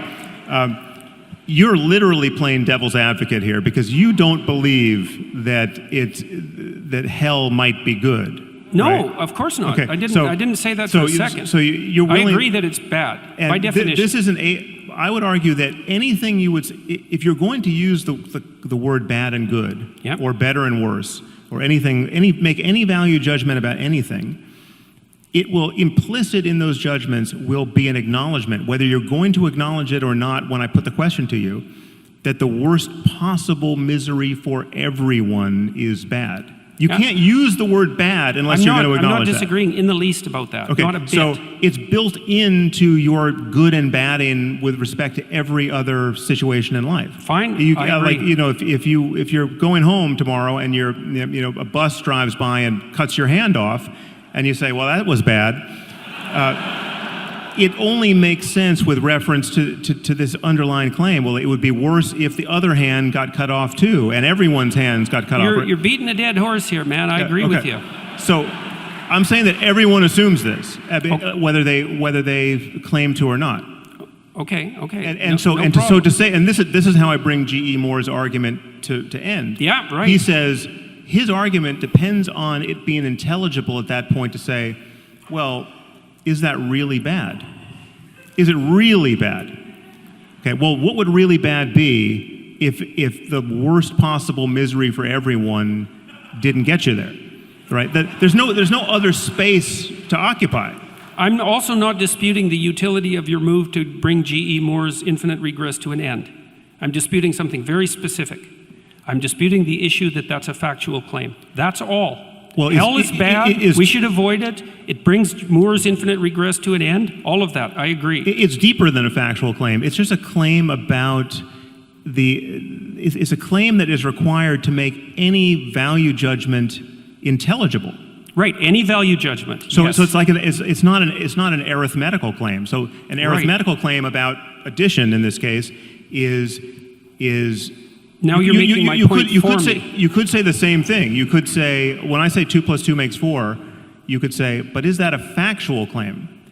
And there's some way of jiggering the way you talk about facts with respect to mathematics, where I could say, well, it's not a factual claim, but it's an arithmetical claim. It's a mathematical claim. Well, right? I'm also not trying to. I just don't see a need to balkanize our claims in this way. Yep, fine. What I'm trying to do is what I'm really trying to do.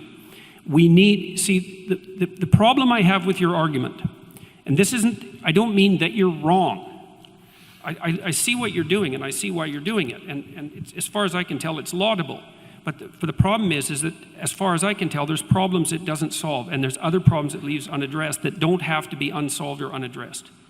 And so, and one of the problems is this problem of the intermediary interpretive structure. And you already said we need intuitions to guide our interrelationship with facts. Okay, so we've already agreed on that. So the question is, what are the nature of these intuitions? And I'm saying some of those intuitions take the place of stories, take the form of stories, but even more than that. So I'm going to go after the hell thing again, okay? Because you said, well, it's bad, and you made sure that I also agreed with that, which I do. I agree with that. And then it's a point of profound agreement between you and I. Like, I've spent my entire life trying to understand why people did the worst things they could possibly imagine in the service of their dogmatic beliefs. And so I think that that's not good, seriously. And I'm no fan of moral relativism.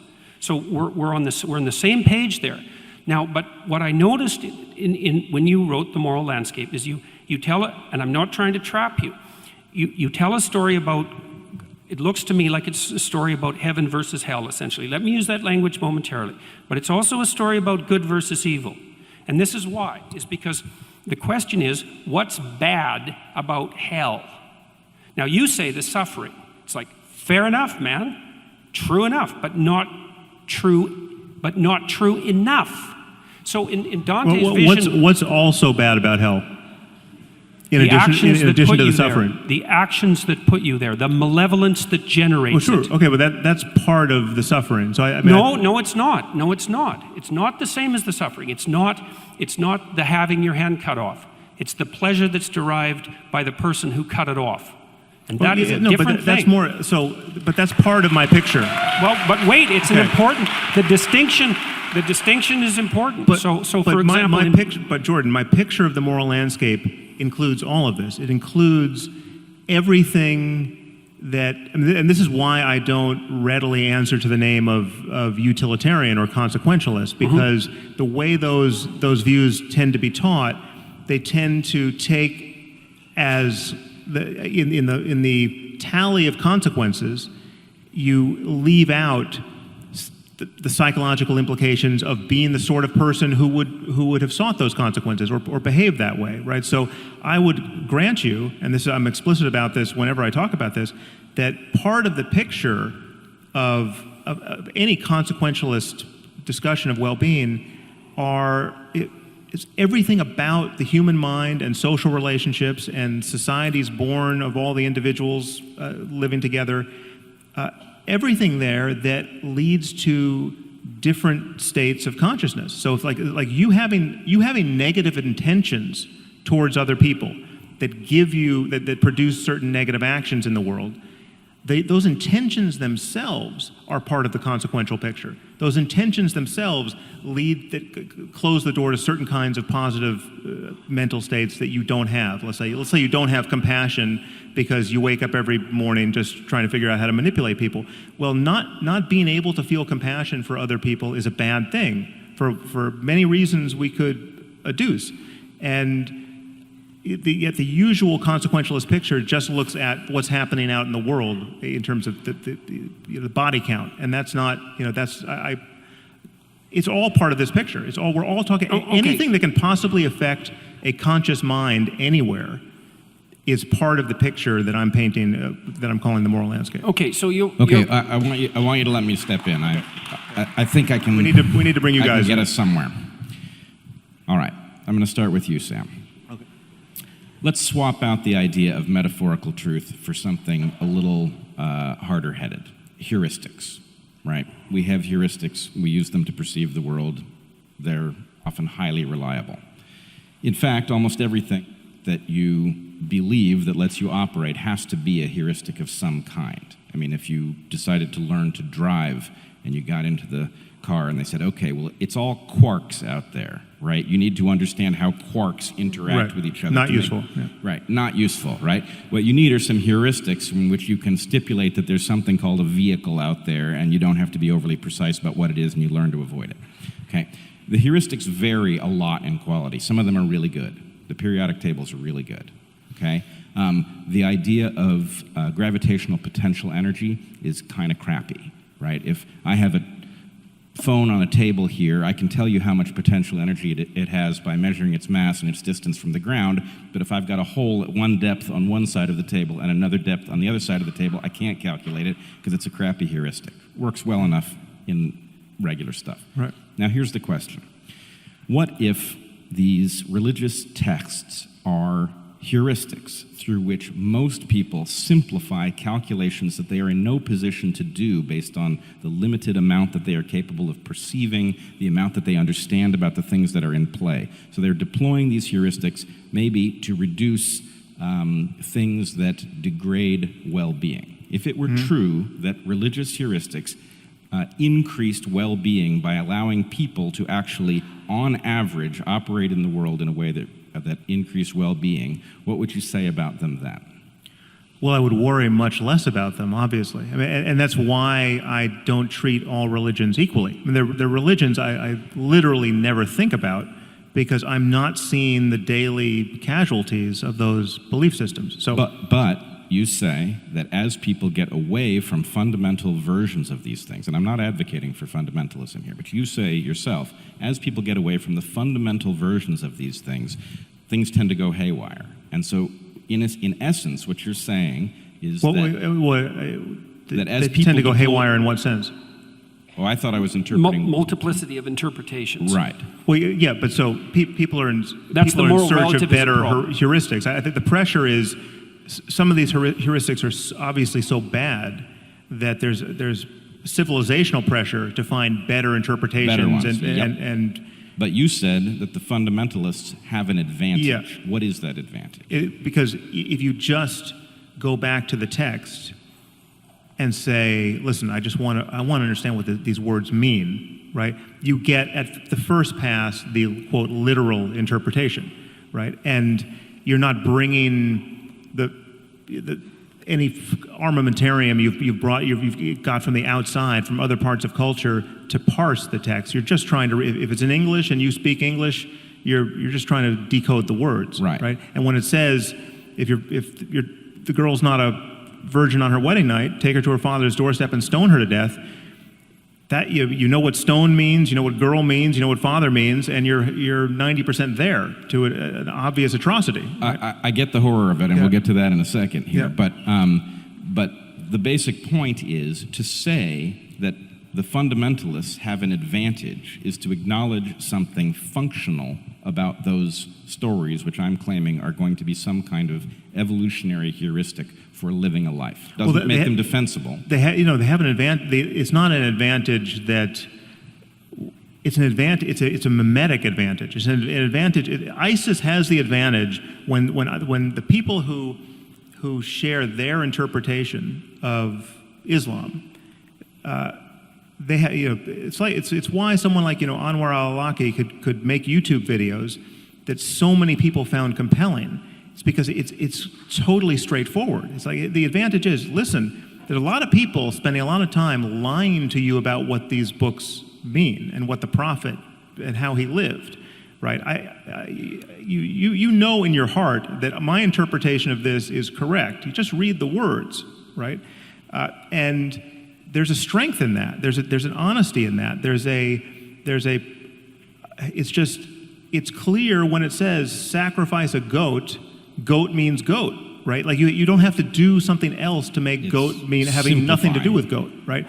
And so that it's an asymmetric war of if you're going to try to make your dogmas more and more palatable by importing stuff that clearly was never even in the worldview of anyone who birthed these religions, you're not doing that because you want to live even more by God's word. No, you found some of God's words unacceptable, right? And every fundamentalist can sniff that out, and they're right to sniff it out because it is in fact the motivation. Okay, good. So I think we've got a tenuous kind of agreement that there might be some kind of utility, that utility might be morally questionable sometimes, but that there is some reason that people would resort to a fundamental, simple interpretation because as they depart from that interpretation, things get more difficult and it creates some kind of disadvantage. Well, part of the problem with that would be that as you move away from the text, you fractionate the moral belief system and you end up with a nihilistic situation. So as you move away from dogmatism, you move towards the parallel danger, which is moral relativism and nihilism. And so hopefully you can find some balance. So let me ask you... No, I want to ask you a question. Oh, yes, okay. Yeah. So and also, what time do we actually stop this part? Because it's 10. I just missed the time card, but I think we have another couple of minutes. Okay. So... There's no objective reality to time, I think. Actually, it's a pretty good conversation we could have. But okay. So here's my question for you, is if we agree that there is some way in which religious texts carry some kind of value because they allow people to figure out how to navigate their lives in ways that might reduce suffering, reduce the complexity of the choices that they have to make. Presumably, you will agree that that would be consistent with an evolutionary interpretation, that the fact that the stories themselves are Yes. functional would provide an advantage to those who were deploying them. Yes. So here's the problem. Isn't it then also true that those stories are responsive to past environments? And so the claim that these things might be timeless would be suspect. And in Yes. fact, you would expect a spectrum of durability. Some stories would be right in a brief moment and... Yes. Okay. All that's true. All that's true. So far, so good. Well, so far so good. This is actually, I think, quite excellent then, because what we have is a recognition that there is something to these belief systems that has to do with practical realities in the past, and we also have an acknowledgement that we cannot trust in these things based on simple faith, because even if they can be certain to have worked at some point in the past, we don't know what their relevance is to the present. Right. Okay. Fair enough. All right.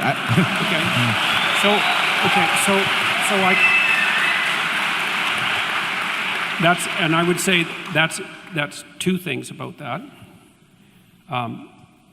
That's exactly why we're having this discussion. And you see, what happens in the most profound of such texts is the idea that the process by which your knowledge is updated has to occupy a position in the hierarchy of values that supersedes your reliance on dogma is the fundamental claim. That's why, for example, in Christianity, the notion is that the word is the highest of values, and that's the embodied word, and that's the thing that mediates between order and chaos, and everything else has to be subject to that.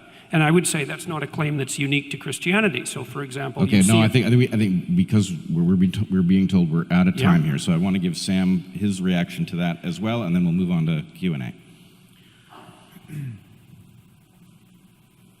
Well, I'm tempted to just ask Jordan a question here. I mean, it's hard to know what to save for tomorrow night, but I feel like we've got 3,000 people sitting here who would really like an answer to this question.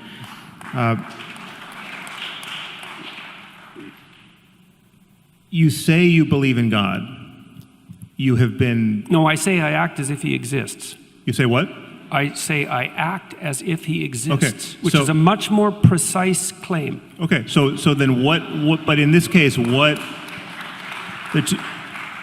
so you act as though God exists.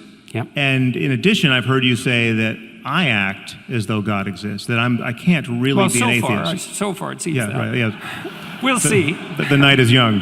Yeah.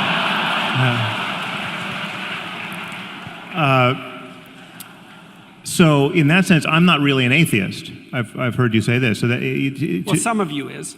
well, if I were really an atheist, I would be far more poorly behaved than in fact I am. Right? I would be like Raskolnikov committing murders and assuming there was nothing wrong with it. It would be more likely, yes. Yeah. Okay. So Wait, that's a big distinction. That I need you would to versus it would know. be more likely. What was that? It's a big distinction. That you would is very different than it would be more likely. Taking the safety off the gun is not the same thing as shooting it, right? Yeah. The temptations laid open to Raskolnikov would be more at hand, Okay. just as they were to him. So, in what sense do you mean? What is the God that you act as though he, she, it exists, and what is the God-shaped thing I must have in my life to prevent me from being a quote real atheist? Well, okay. First of all, I have to point out that there's no possible way I can answer both those questions in 2 minutes. Well, it's the same question. But, I mean, yeah, what do you mean by God? Okay. Well, I'm going to tell you some of the things that I mean by God. Okay. We do have to get to questions. Maybe we're going to do this tomorrow. Yeah, maybe this is where we start. Oh, God. Well, that was a pretty resounding no. It seems like that constitutes an audience question, wouldn't you say? All right. I tell you what. Let's...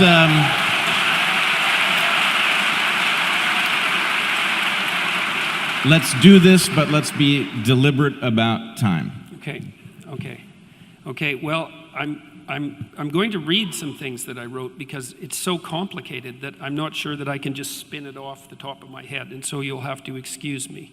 So And what I'm going to do is sort of paint a picture by highlighting different things. So now I already made one point here.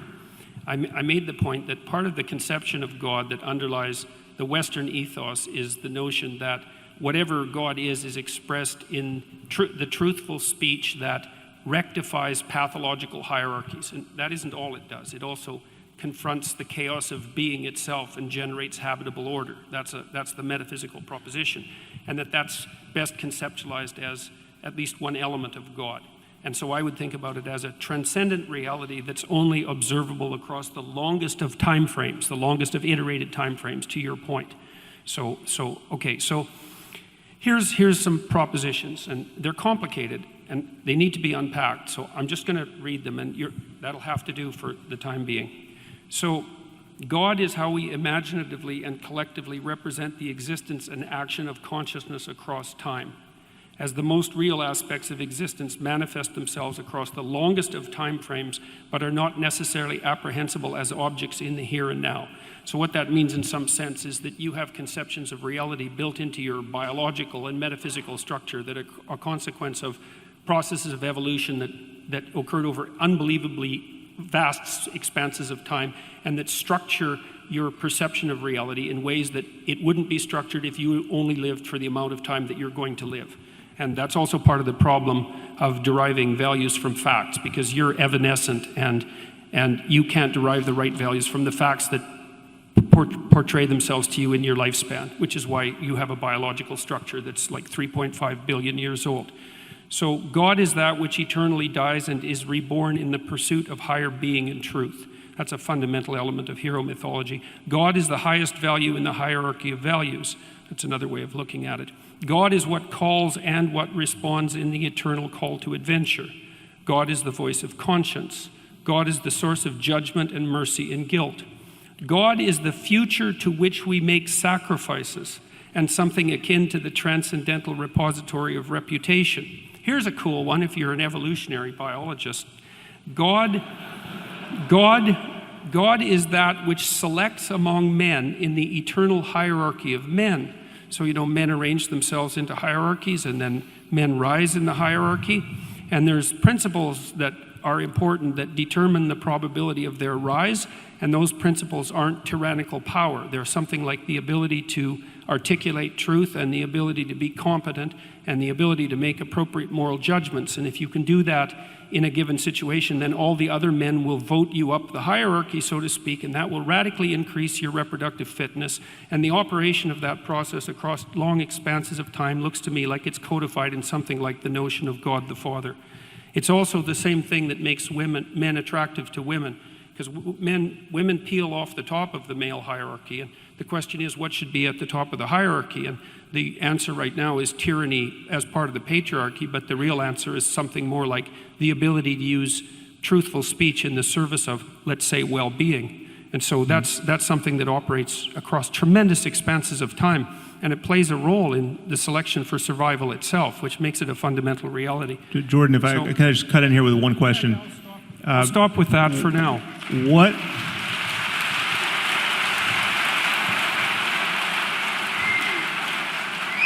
So I was not hearing in that list of attributes a God who could care if anyone masturbated. I was not hearing a God who... Depends on what else is stopping you from doing, Sam. Sorry, I missed that. I said it depends on what else it's stopping you from doing. Well, yeah, okay, so it's yeah, important to live. But seriously. It's important to do something other than masturbate. Yes. Yes, which actually constitutes a problem for many people. Which is harder than it sounds. Yeah. I'm not hearing a God, a personal God who can possibly hear anyone's prayers, much less answer them, right? And I'm wondering what percentage of religious people who would say, oh yeah, I believe in God and it's the most important thing in my life, what percentage of those religious people do you think have in mind a God of the sort you just described? I don't know, Sam. It's a good question, because when I go talk to people, when I talk to people online and use exactly this terminology, millions of people listen. So it's not so Yeah, obvious well, what percentage of people see it this way. It What may can- be that they have the intuitions, but they haven't been articulated well. I mean, this is the problem. This is what worries me about this. So, you could do the same thing with the idea of ghosts, right? So people traditionally have believed in ghosts. It's an archetype, you might say, the ghost. Survival of death is certainly an archetype. And we know what most people most of the time mean when they say they believe in ghosts. And I say, I don't believe in ghosts. And you say, no, you do believe in ghosts. Ghosts are your relationship to the unseen. That's a ghost.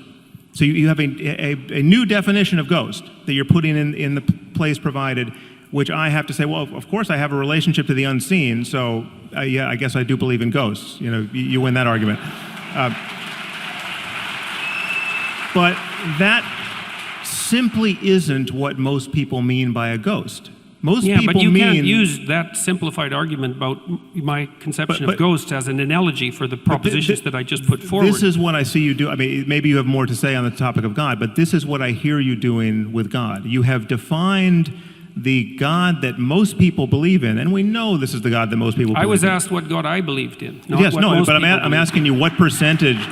Yes, but you by shifting the definition, you have robbed the noun, the traditional noun, of its traditional meaning, and you're imparting to people a Wait sense. wait a second. Wait a second, people. I'm not so what do sure you of mean by this. traditional meaning? Look, it's one of the elemental claims in the Old Testament is that you're not even supposed to utter the name of God, because by defining it too tightly, you lose its essence. And so let's not be talking about what the classical definition of God is here, okay? It's a historical non-starter. Okay, and there's plenty of Hold on. religions that Can make it... Can I check in with the audience? Is the audience all right with us continuing down this road? No, okay. Okay.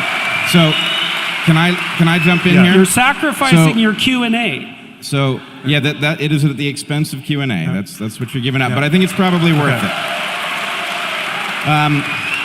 So, let me say, Sam, I do not believe in a supernatural God. But the God that I heard Jordan just describe, I do not have any difficulty understanding why he might care if you masturbate, and I also don't have any trouble figuring out how he might answer prayers. Well, tell me more then. Well, I can tell you how a prayer might be answered. Okay, but these are Well, it's specific, so you could let me do that. So it'll be interesting. So I'm not Jordan. We've not talked about this. If I heard an answer from him that actually would satisfy me as to what the mechanism of action might be, that'd be pretty interesting. And if he can tell me what I heard, I think it would suggest that we're not just making up stories here. Okay, and you might like this, you maybe not, but, well, it's possible. Okay, so let's imagine that hellish situation that you laid out. Okay, but let's put the extra twist in it, because one of the things that we both decided, I think, was that you also have to build in the intent into that. So let's say the hell that we're talking about isn't the victim of the terrible massacres that you laid out in the jungle story, but a perpetrator. Okay, so someone who's actually acted in a malevolent manner, truly malevolent manner. Okay, or maybe perhaps we wouldn't have to take that extreme case. We could say, well, perhaps you've decided that, you've decided that you've seriously done something wrong, okay, and that you want to get away from hell, you want to make things better. Okay, so here's an exercise you can try. So what you do is you sit on the edge of your bed and you say, okay, what I did was wrong. And you have to really believe this, right? So you've thought about it, it's killing you. It's killing you. So now you're penitent and you're confessing, let's say. And you're confessing to yourself as much as to anyone. And you say, I really want to know what I did wrong. And I really want to know what I could do to put it right. And I'm willing to accept any answer that will manifest itself to me. Try that. See what happens. Well, that's a prayer that will be answered, and it won't be answered in the way that you want it to be answered. I can bloody well tell you that. Okay, but that... Well, what are you communicating with when you do that? No, that is something that is a process that I'm familiar with, it doesn't require any supernatural explanation. And it certainly doesn't require that we imagine that any of our books were dictated by the creator of the universe. I didn't say that it required any supernatural no, but explanation or that it required the my book. concerns- I was asked to provide an instance of prayer that worked. And that's what I did. I didn't do anything other than that. That's fully understandable in terms of human psychology.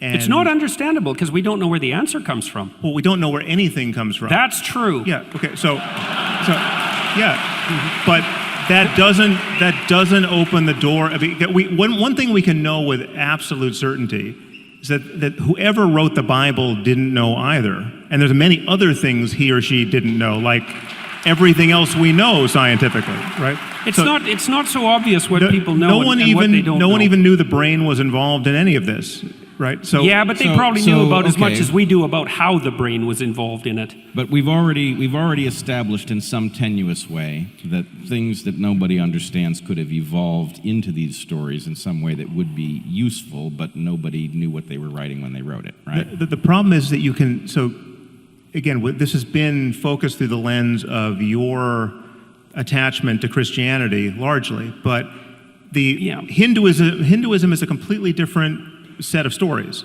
right? And many of them, the logic, the emotional logic, the psychological import, many of them have the opposite valence from any Christian story you would tell. The whole notion of, like, for instance, the whole notion of good and evil, right, which has such primacy. I mean, you talk about religion being deeper than ethics because ethics just deals with right and wrong, and religion deals with good and evil, right? At bedrock, okay? Good and evil do not have the same meaning in the East. Buddhism and Hinduism do something very different with good and evil. I'm willing to accept your definitions of good and evil for the current argument. The truth is, there's just not even, evil is just ignorance on some level. It's just, evil is just You haven't met any real evil people if you believe that. Well, okay, so then all the Hindus and Buddhists are wrong about this. That's a possible claim. I'm just saying that there's over 1 billion people who have a religious system of stories from which they derive all kinds of meaning, to which they're mightily attached, to where we could play the same game of archetypal interpretation and valuing, and yet the cash value with respect to good and evil is irreconcilable with what you get from Christianity. But it doesn't have to be interoperable, right? Well, but the point, my point is, we live in a reality. Presumably, Hinduism is also useful as a set of heuristics for Hindus. And if Hinduism, as a matter of doctrine, and as a matter of the interpretations of the heuristics by the devout in both systems, if Hinduism and Christianity are irreconcilable, right, then there must be a deeper level of reality that explains why they both work, that can't be reducible to Christianity being true or Hinduism being true. Right. Yeah, look, Sam, there's absolutely nothing wrong with that objection. So this is one of the immense problems, obviously, that actually leads down the road to the kind of nihilism that you were objecting to in the moral landscape. It's like one of the things that Nietzsche said that's very much apropos to this, is that, it's one thing to have your belief system shattered by the observation that there are other belief systems that are incommensurate, that seem to have equal utility. But it's even worse is that once you make the observation that there are other belief systems that have equal utility, then it can shatter your belief in belief systems themselves. And then you're in the postmodern nihilist landscape, and that's a big problem. Or you could just be in a more fundamental landscape that subsumes both of those belief systems. That's fine. Let's hope that can happen. Yeah. But I would say that's the landscape that I'm trying to pursue. Now, you said that that I've been approaching this, say, from a Christian perspective in this dialogue, and to some degree that's true, but there are reasons for that. But I would also say I'm also doing what you recommend doing. Because in Maps of Meaning, for example, because you said, well, what about this problem of multiple interpretations of the text? You wrote Maps of Meaning. What's that? You wrote Maps of Meaning. I wrote The Moral Landscape. I'm sorry. I must have missed. Sorry. I must have missed. I misspoke. That I'm was starting confusing. to get tired. But what I tried to do, I tried to address that problem seriously. Like, it's a really big problem. It's the problem of multiple interpretations. It's the postmodern problem, is that there's an infinite number of potential interpretations. Okay, so so what do we do about that? And the answer is, it's something you allude to, in The Moral Landscape. And it's part of the basis of your argument why these things need to be grounded in facts. So, because that is part of the answer to the problem of an infinite number of interpretations. In Maps of Meaning, I tried to do what E.O. Wilson recommended, but this was before he wrote his book. I tried to use a consilience approach. So I looked at multiple religious systems. I looked at Christianity. I looked at evolutionary biology. I looked at philosophy. I looked at neuroscience. And I looked at the literature on emotion and motivation and the literature on play that was very nicely delineated by Piaget. And I tried to see where there was a pattern that repeated across all dimensions of evaluation, which is exactly what you do, for example, when you use your 5 senses to detect something real in the world. And that's what Wilson recommended, was a consilience approach. And so my proposition was, if it manifests itself here and here and here and here and here, 6 places, and it's always the same pattern, then the probability that that pattern exists independent of my delusional interpretation is radically decreased. Yeah, my claim, however, is that many of these things don't repeat. In fact, they're flipped around completely based on different religious assumptions in different cultures. And again, I mean, I would just argue, I mean, we can table this for another discussion. I was trying to dispense with those. But I'm just saying, something as fundamental as evil doesn't run through all these cultures and all these religious traditions. Then how can you make the claim that everyone would agree with your description of what constitutes bad in the beginning of The Moral Landscape? It would be, it's not evil in the sense that there's bad and good, there's better and worse. There's better and worse. So can we Sam, there's either universal moral intuitions or there aren't. Yes, no, which is it? Yes, no, but So evil. are some moral intuitions universal? Yes, no, I would think that, listen, we are just human beings, right? We're human beings first before we're Hindu or Buddhist or Christian. I mean, we can all get indoctrinated into the religion of our parents. This is an artifice that's laid on top of something far deeper. That Right. should be obvious. So, right? we're trying to get down to what's deeper. Okay, so there may be some moral universals. Sure, I think. Okay, Jordan. But Is it possible that there are some moral intuitions that are highly specific to particular traditions and wouldn't translate over to others? Yes. So, It's highly probable because there would be environment-specific adaptations, like the environment-specific tool use of chimpanzees. Right. Or maybe it's not even the environment. Maybe it's the self-consistency of the belief pattern in question. So I would put that in the broader environment. It might be a consequence of the particularities of that culture. There would be things that, look, think about it like languages. Like many, and this is kind of an answer to the problem that you laid out, which is a real problem. I'm not trying to deny the problem. If you look at, there's a lot of languages. Lots of languages. Look at how different they are. It's like, yeah, at some levels of analysis, they're fundamentally different. And at other levels of analysis, they're fundamentally the same, which is how we know that they're languages. And you could say, well, there's a very large number of stories. It's like, yes, there are. But the fact that there's enough commonality across the class of stories, the set of all possible stories, so that we can identify what constitutes a story. And I would say that there's enough commonality across the set of all possible good stories that we can say, well, here's a canonical good story, which is, by the way, what you do at the beginning of The Moral Landscape.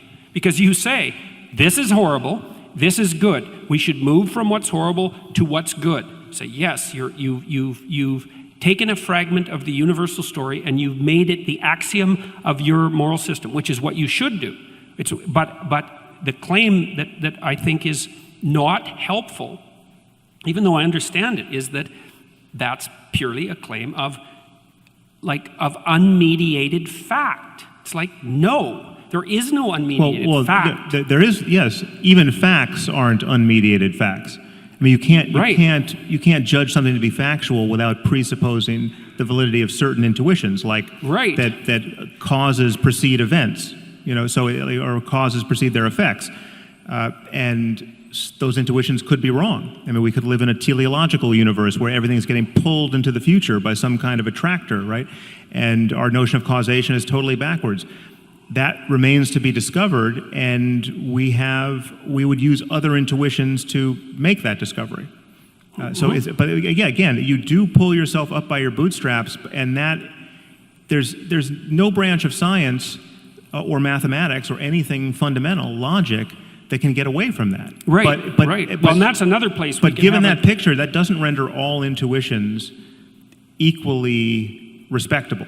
Absolutely. Right? Someone agree. says, well, I happen to have an intuition that Joseph Smith saw those golden tablets and they were, and Mormonism is true. That's not the sort of intuition we're talking about here. Your intuition doesn't grant you insight into history. What we could say, and this would be an elaboration of Bret's point, is that like moral intuitions of the sort that you're describing have different zones of relevance. So there's some things that would only work as an intuition in very delimited areas of time and space, let's say.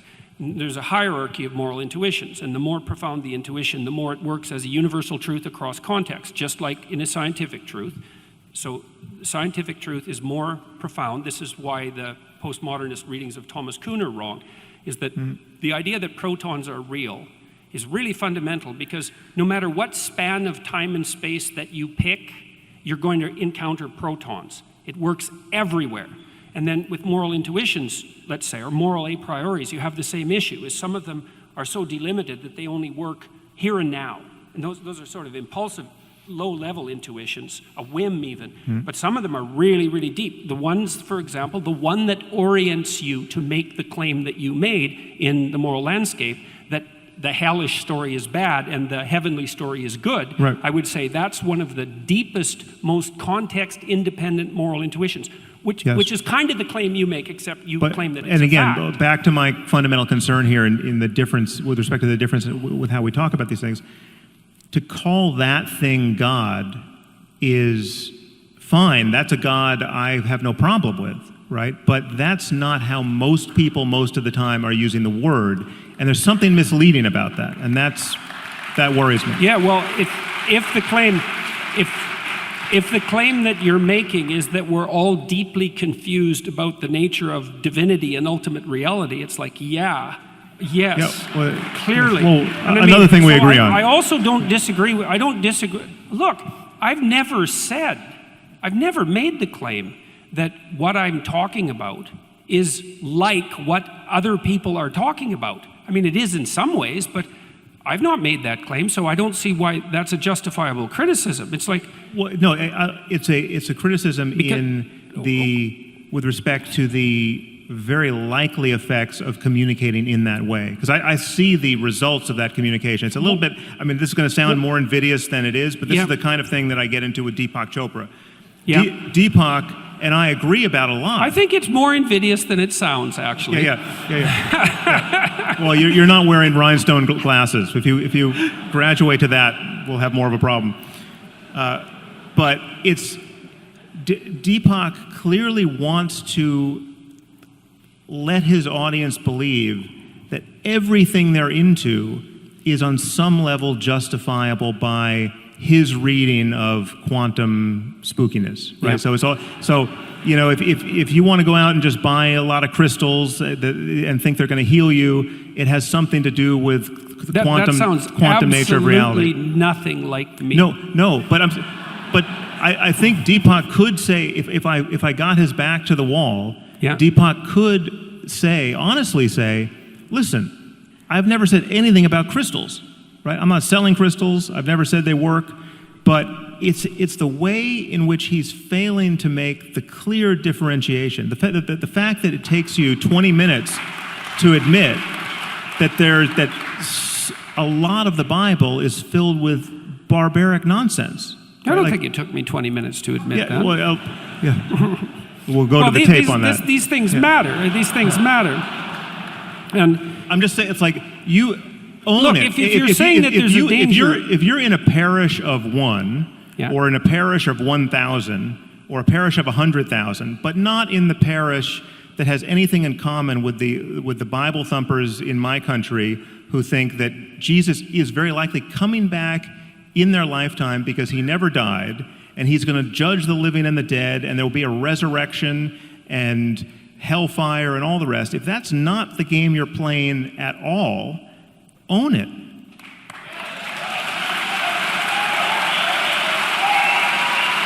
Why are you all applauding about that? It's like, what do you mean own it? It's like, I already made my claim. It's like, I'm not playing a religious fundamentalist game, so what's all the applause about? So I don't understand that. And own it, it's like, I was as clear as I possibly could be when I delineated my answer to the question.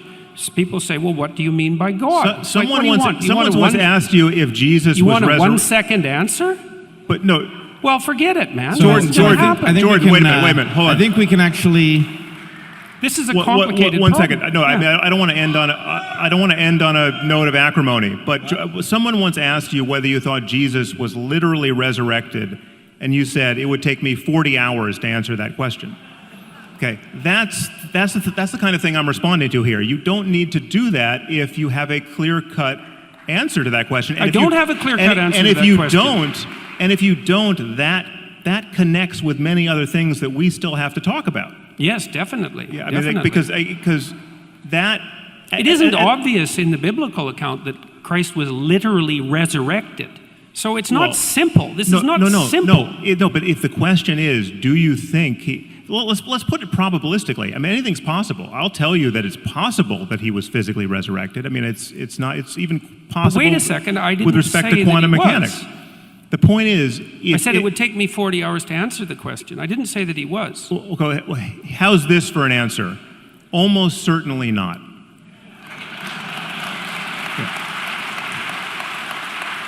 What's wrong with that answer? You want? I think I know what's wrong with that answer. It's a fine answer, and people have been giving that answer for a very long period of time, but the idea doesn't seem to go away. Okay, but that's evidence of what exactly? I don't know. Okay. Well, I can tell you one thing it's an evidence of. There's a deep idea. Let this be the doorway to our next 3-hour conversation. Sure, because sure. So we have 10 minutes left. Okay. Oh, well then, let's answer that question in 10 minutes. So wait, I want you to trust me here. You for whatever reason decided I should moderate, so I want you to trust me. For one thing, you have been doing yeoman's work. Sam, I really would like to answer that question. But I'm trying to figure out. People seem to think that I'm trying to evade the question. It's like, I'm not evading the question, I'm trying to figure it out. People have been arguing about this for 2,000 years. It's like, it's not simple. But that's a symptom of the effect of religious dogmatism for 2,000 years. No, it's not. Okay. It's partly a symptom of that. It's also partly a symptom of the idea. The resurrection of Jesus is clearly an important question, but you've raised a much bigger and more pressing question for the audience, which is whether or not God cares whether they masturbate. So I actually think if we pursue that answer, that we will actually wrap this up in a way that... You want to end this on masturbation? I think we owe it to them, too. Okay. So... Give me a little leash. The floor is yours. Okay, great. How did I end up here? All right. So here's the question. Let's just figure out if we can determine why God might care if you masturbate, right? So let's suppose that we have a story, a heuristic of some kind that stands in for something. And the story is God is watching. He sees you always. He doesn't want you masturbating, so don't you dare. What happens? What happens? Yeah. Well, it's a rather ineffectual idea. Yeah. Well, I mean, you don't think that story prevented lots of people from masturbating? Well, no, but I think the reality was that you had people masturbating and feeling terrible about it, and you had a whole layer of sexual neurosis that got grafted onto human psychology unnecessarily. Okay, I mean, Christianity has a certain typology of sexual hang-uppery, which the tantrics don't have. So if I understand you correctly, you are agreeing that a certain amount certain number of people will have masturbated. Some will have of them felt joined the bad priesthood about and it. raped little boys. I mean, that's all No, of let's a not piece. go there. Yeah. Let's stick with the topic. So a certain number of people will have masturbated. They will have thought. Honestly, it's the same topic. I mean, the taboos around masturbation, the taboos around sexuality prior to marriage, the taboo around divorce, all of the taboo around out of wedlock birth, the ideal of celibacy in the priesthood, all of that is just a diabolical machine of needless sexual conflict and misery. No, hold on. But yes, okay. You have to take I diabolical out of there. How's the whole flood of pornography thing working out for you? I will grant you that there is some interpretation that takes supernatural principles and magic and otherworldliness out of the equation here that gets you some wisdom in the heuristic. Yes, if you're masturbating all the time, you're not satisfying your monogamous relationship with your wife or husband. We don't even need to go there. You're not procreating, and we want children. Let's just agree that a certain amount of masturbation was prevented by that story, which made people fear the consequence of them engaging in it, which would result in, I'm pretty sure, less masturbation, which means that in seeking a release, which we are physiologically programmed to seek, one might end up looking in a more urgent fashion for a mate. Right. So it's fitness, are we going to enforce monogamy? Is that no. So look, I'm trying to take you somewhere. I think there is a way that we can rescue some important part of what both of you are saying that can now be reconciled, and then there's a bitter pill for each of you. I mean, that's just the way this looks to me. So if we can agree that this makes sense actually as a fitness-enhancing adaptation, that this story would result in people behaving in a way that might result in them marrying early, might result in them reproducing earlier than they would otherwise, right? Then we can understand it as mechanistic, and we can understand what you said, that, maybe God would care about whether or not people masturbate because God is a metaphor for some set of stories that gets you to behave in an adaptive fashion.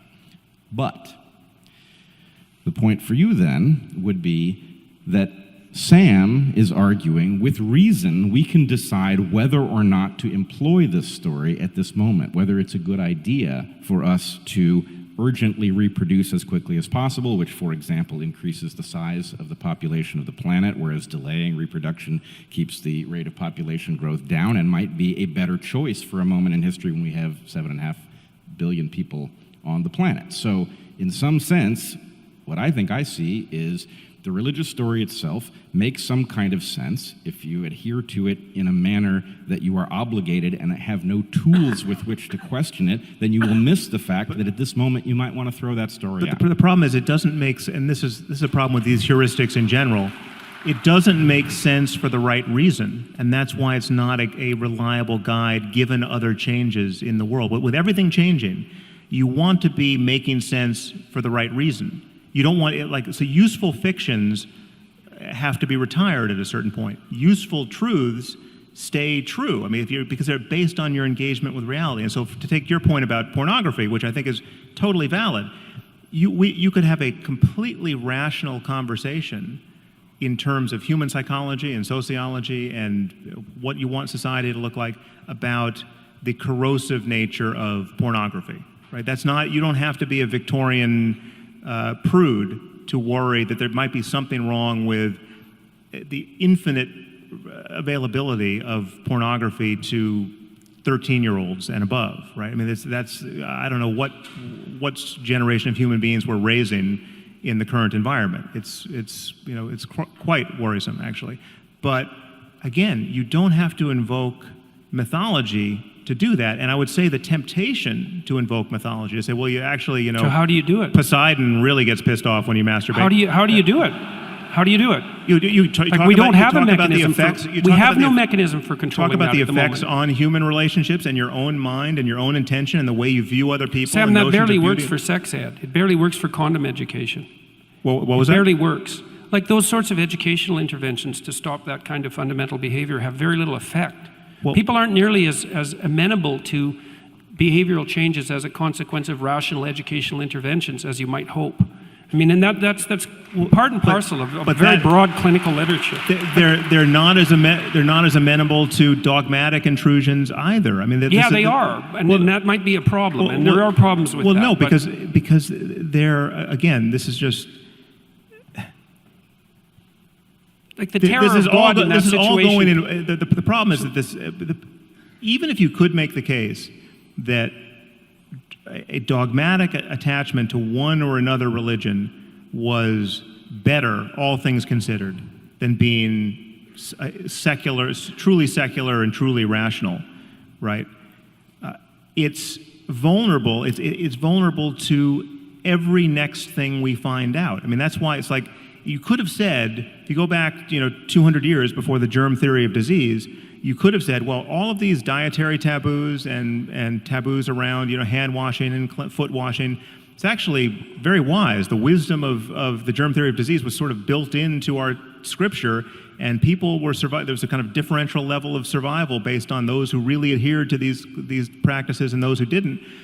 Okay, but it's blind to the actual variables. Like there's nothing special about shellfish necessarily, or there's nothing special about pork necessarily, or whatever the example is.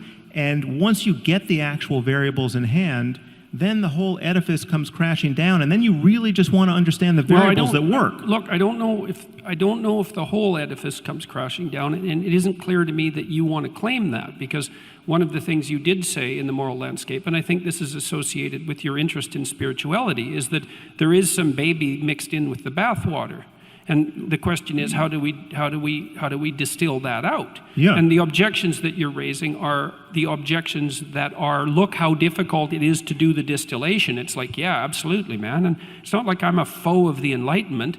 I think you Enlightenment types, and I put Pinker in the same camp, radically overestimate the degree to that was a casus sui. It's like everyone was barbaric and superstitious until 1750, and some miracle occurred, and now we all became enlightened. Like there was a lengthy developmental history clearly of we that. all haven't. I mean, this is hence our complaining about the problem. And most of the world hasn't had the Enlightenment yet. True. On some level. Look, I'm no foe to the Enlightenment, but I think that it had a lengthy developmental history that is radically underplayed by the people who ground it purely in rationality. It's clearly still developing. My point is, we should be able to agree that having a worldview guided by a continuous, honest engagement with reality insofar as we can apprehend it is better than having a worldview solidified or anchored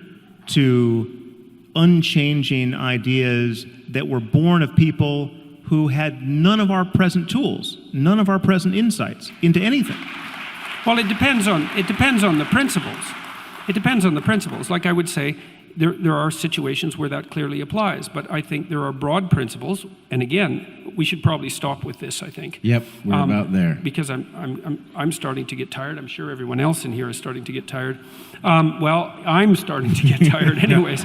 And I mean, there are principles, there are higher order principles of the sort that I described that you also appear to rely on in the moral landscape, the idea of these profound moral intuitions. Yeah. And so that's what I'm after, is what are these profound moral intuitions and what is their source? And like, I'm also perfectly willing to make the claim, and have in fact in detail, that these moral intuitions, see, this is a place where we differ a little bit. It's like, and maybe we can go here tomorrow night.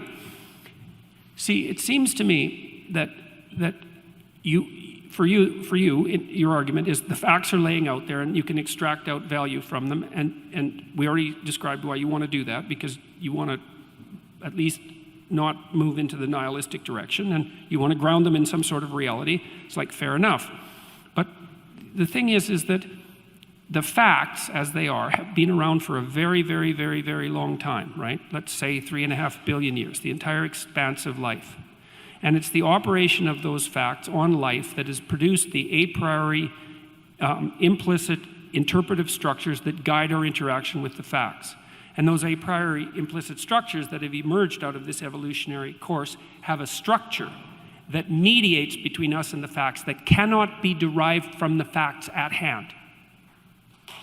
so then the question is, what is that structure?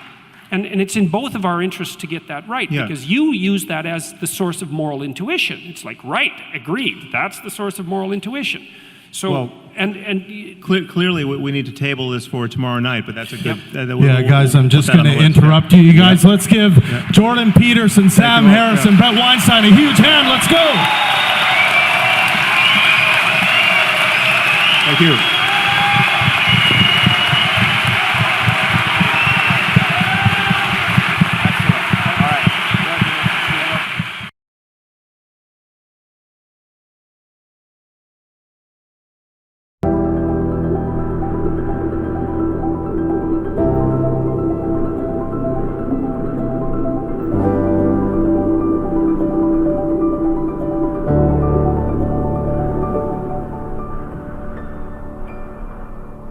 We are going to have Sam and Jordan steelman each other's points from last night so that you can hear what that sounds like. Now,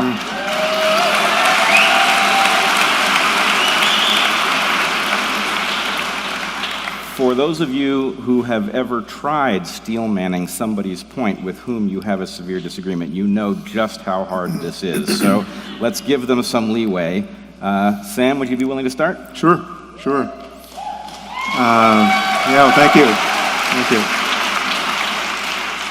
Well, first let me just make the obvious point that probably isn't so obvious unless you take the time to put yourself in our shoes, but just imagine how surreal it is for us to be who we are, simply having a conversation about ideas, and to be able to put a date on the calendar and have all of you show up for this. I mean, it's just an amazing privilege. Thank you for coming out. So here is what I think Jordan thinks I'm getting wrong. I think that was grammatically correct. Maybe there's another note in there, but clearly I don't understand how valuable stories are, how deep they go, the degree to which stories encode not only the wisdom of our ancestors, but quite possibly the wisdom born of the hard knocks of evolution of the species, right? So there's no telling how deep the significance of the information encoded in stories goes. And there's a class of stories that are religious stories, and they're religious for a reason, because they're dealing with the deepest questions in human life. They're questions about what constitutes a good life, what's worth living for, what's worth dying for. These are things that if each individual just thrust onto the stage of his own life, not knowing where he is, and tasked with figuring out how to live all on his own, or even in a collection of others who are similarly unguided by ancient wisdom, this is not knowledge we can recapitulate for ourselves easily, and so we edit or ignore these ancient stories at our peril, at minimum at some considerable risk, because we don't know how much, we don't really know what baby is in the bathwater. And so we should have immense respect for these traditions. And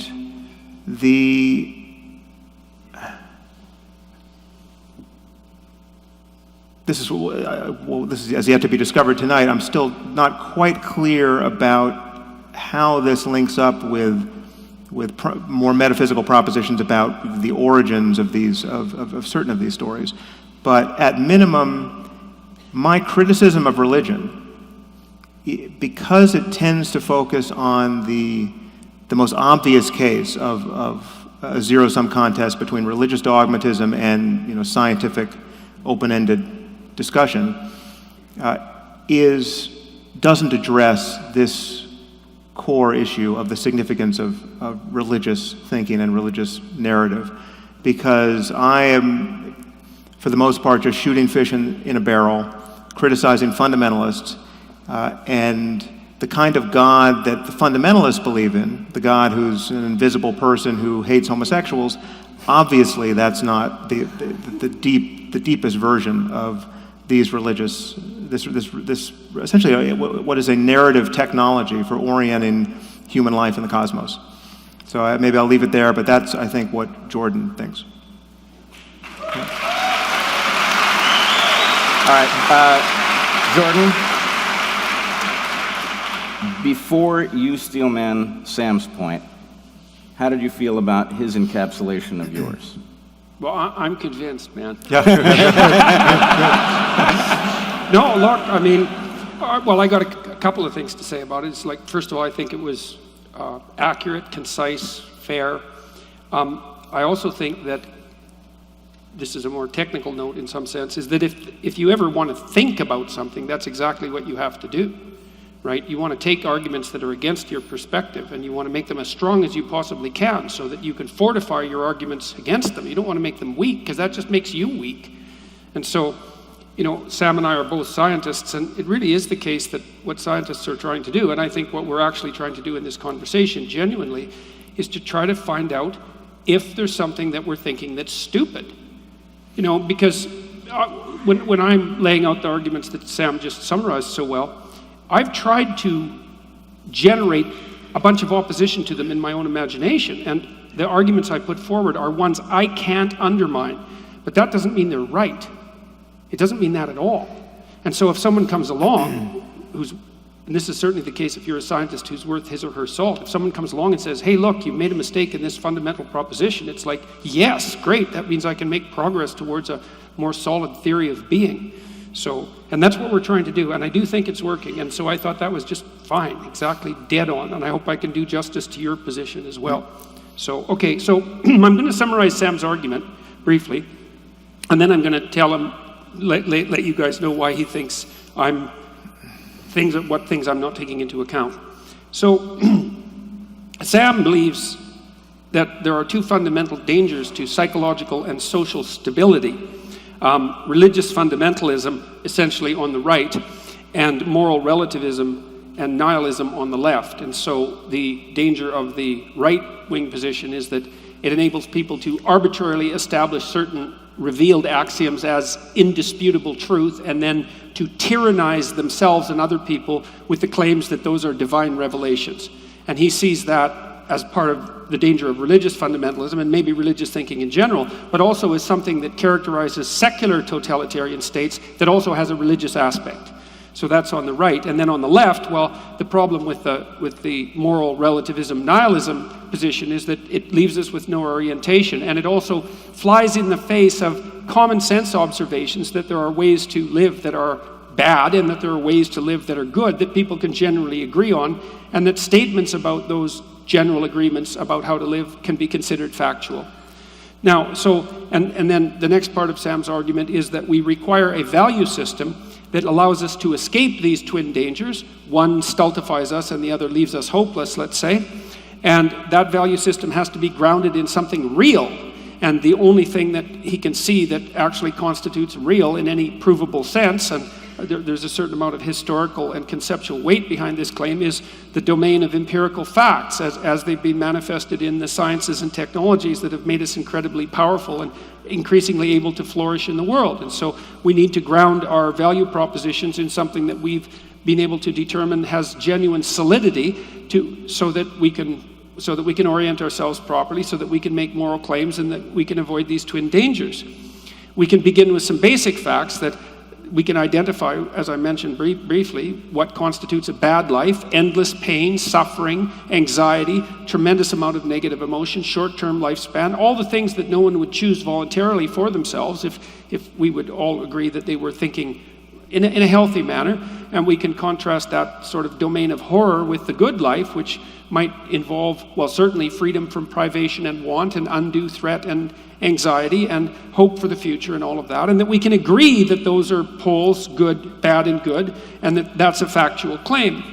So Sam also claims that we can define the good life, this is an extension of it, with reference to flourishing and well-being, and that can actually be measured, and that we should and can inform the idea of flourishing and well-being with empirical data. Having said all that, he also leaves a domain of inquiry open that would be centered on the possibility that some of the ideas that have been encapsulated in religious phenomenology, if not in religious dogma, might be worth pursuing as well, that there might be wisdom that could practically be applied in terms of perception to spiritual practices, although those become increasingly dangerous as they become ensconced in dogma. And so that's Sam's position. And then his criticism of my ideas, he would say that it's facts, not stories, that constitute the ground for the proper science of well-being, and that we don't need to be connected to stories, ancient stories in particular, to thrive. And the reason for that are that these ancient stories are pathological in certain details, especially in the specific claims they make, which look outrageous in some sense from a modern moral perspective. And he believes that it's hand-waving to ignore those specific topics with a what would you call it, an optimistic overview of the entire context. That they're dangerously outdated now, if they ever were useful.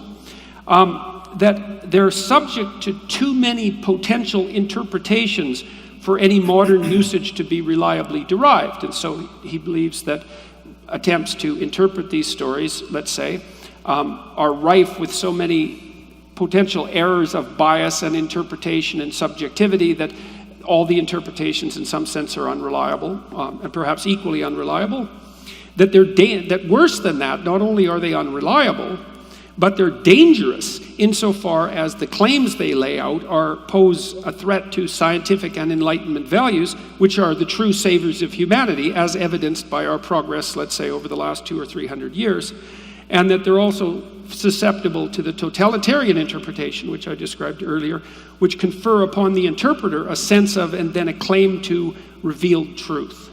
And so I would say that's Sam's argument and his criticisms of my position. So, okay, so you write my next book. I'll write yours. So, Sam, how do you feel about that characterization of your position? Certainly close enough to get the conversation started. I mean, there's the grounding stuff we have yet to talk about, and I'm not as much a stickler for materialistic scientific empiricism as I heard implied there, but we can come to that. Well, so hold on. Yep. I think from the point of view of the audience, this is a good barometer of where we got to last night, and I think actually the gains are really impressive, which I have to say is spooking me because of something called regression to the mean. Now, if I catch either one of you regressing to the mean tonight, I will hunt you down and I will ridicule you on Twitter tomorrow. So you have been warned. Okay. All right, so do either one of you want to now talk about what was missing from the other characterization, or how do you want to move? I think we should touch this issue of metaphorical truth, because I think it still gets at the distance between us. Sure. And happily, this is your phrase that you have. I mean, you might want to. Do you want to prop up this phrase? Why not? Yeah. So the idea of metaphorical truth, which I think actually is the reconciliation between at least the points that you guys each started out with, is the idea that there are concepts which are literally false, that we can falsify in a scientific, rational sense, but that if you behave as if they were true, you come out ahead of where you were if you behave according to the fact that they are false. And so to call these things simply false is an error. In effect, the universe has left them true in some sense other than a purely literal one. And so religions would then, according to actually what you heard from both Sam and Jordan, religions would fall into this class of things. These are encapsulations of stories and prescriptions that if you follow them, irrespective of whether they literally describe the universe, you end up with certain advantages that you may not know why they are there, but nonetheless you are ahead of your you're ahead of your position if you were to navigate just simply on your perceptions. So that's the concept. Yeah, so I think there's a good analogy that you and I stumbled onto after we did a podcast together. You had an analogy about a porcupine that could shoot its quills, which many people balked at, but a listener gave us a better one, which was the idea that anyone who's worked with guns at all must have heard this admonishment to treat every gun as if it is loaded, right? And you actually, last night when I alleged that you believed in God, you corrected me. You said, no, you live as if God exists, right? And so this seems like there's a connection here. So if I had a gun here that I wanted to show Bret, if I know anything about guns, I'm going to make damn sure that it's unloaded, right? I'm going to pull back the slide, I'm going to drop the magazine, pull back the slide, check the chamber, and do this in a redundant fashion that really looks like I'm suffering from obsessive compulsive disorder. I mean, it is truly redundant. And then I'll hand it to Bret, and if Bret knows anything about guns, he will do the same thing, having just seen me do it. And if he hands it back to me, again, I will do the same thing, even though there may be no ammunition around, right? So it really is crazy at the level of our explicit knowledge of the situation, and yet absolutely necessary to do. And it's not merely, it runs very deep. I mean, that whole time you're careful not to point the barrel of the gun at anything you would be afraid to shoot. And when people fail to live this way around guns, they, with some unnerving frequency, actually shoot themselves or people close to them by accident. So it is really the only proper hedge against just the odds of being in proximity to loaded weapons.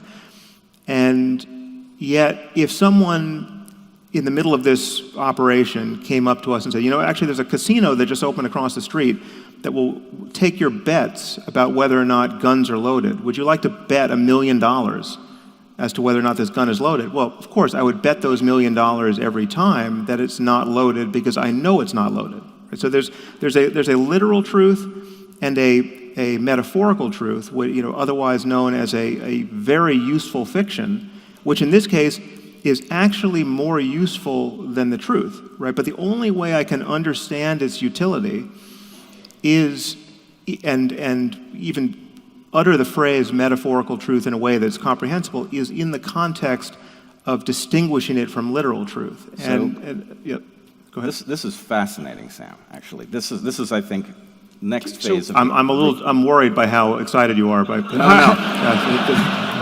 So I have a little story that might be helpful about that, and so you can tell me what you think about. You can think about this. Okay, so one of the things that I've been reconsidering since we talked last night is the nature of our dispute about the relationship between facts and values, because I think I can make a case that what I've been trying to do, especially in my first book, was to ground values in facts. But I'm not doing it the same way that you are exactly. So I don't want to make that a point of contention. And I'll get to that in a moment. But with regards to this metaphorical truth, let me tell you something. You tell me what you think about this. So one of the things that's been observed by anthropologists worldwide is that human beings tend to make sacrifices. So I'm going to spend 3 minutes, laying out a sacrificial story. And the reason I want to do it is because, see, what I think happened with regards to the origin of these profound stories is that people first started to behave in certain ways that had survival significance. And that was selected for as a consequence of the standard selection practices. And so that was instantiated in behavior. And then because we can observe ourselves, because we're self-conscious creatures, that we started to make representations of those patterns and dramatize them and then encapsulate them in stories. So it's a bottom-up so it would be sort of like chimpanzees or wolves become aware of their dominance hierarchy structures and the strategies that they use. So a wolf, for example, if two wolves are having a dominance dispute, the wolf that gives up first lays down and puts his neck open so the other wolf can tear it out, and then the other wolf doesn't. And you could say, well, it's as if a wolf is following a rule about not killing a weaker member of the pack. Of course, wolves don't have rules. They have behavioral patterns. But a self-conscious wolf would watch what the wolves were doing and then say, well, it's as if we're acting out the idea that each wolf in the pack has intrinsic value. And then that starts to be, and maybe the wolves would have a little story about the heroic forbearing wolf that doesn't tear out the neck of its opponents, and that's good wolf. Well, that's good wolf ethics, and so, but it's grounded in the actual behavior. Okay, so we'll put that aside for a second. Now, here's the sacrificial story. So human beings have made sacrifices. It seems to be a standard practice all around the world.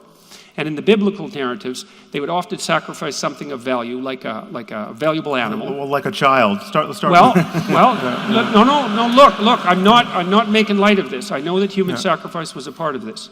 Yeah, And but that's again. So just to give you a crib on where my mind goes here is human sacrifice is as old a religious precept as we know about. Yes. It's a cultural universal.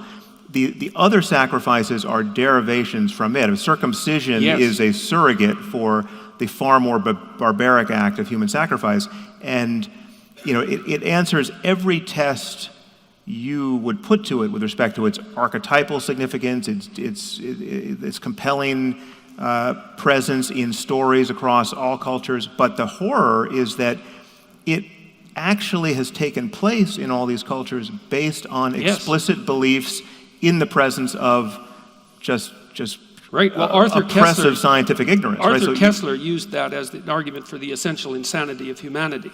Right? No, but it's not just the insanity of humanity. It's the misapprehension of the causal structure of the cosmos. You don't know what controls the weather. Well, you don't know why people get sick. You think your neighbor is capable of casting magic spells on you. You're ignorant of everything, and you're trying to force some order on things. And so when you don't, in the absence of engineers, and you don't know why certain buildings fall down, you actually can agree with your neighbor that maybe you should bury your firstborn child into every post hole of this new building, which in fact took place.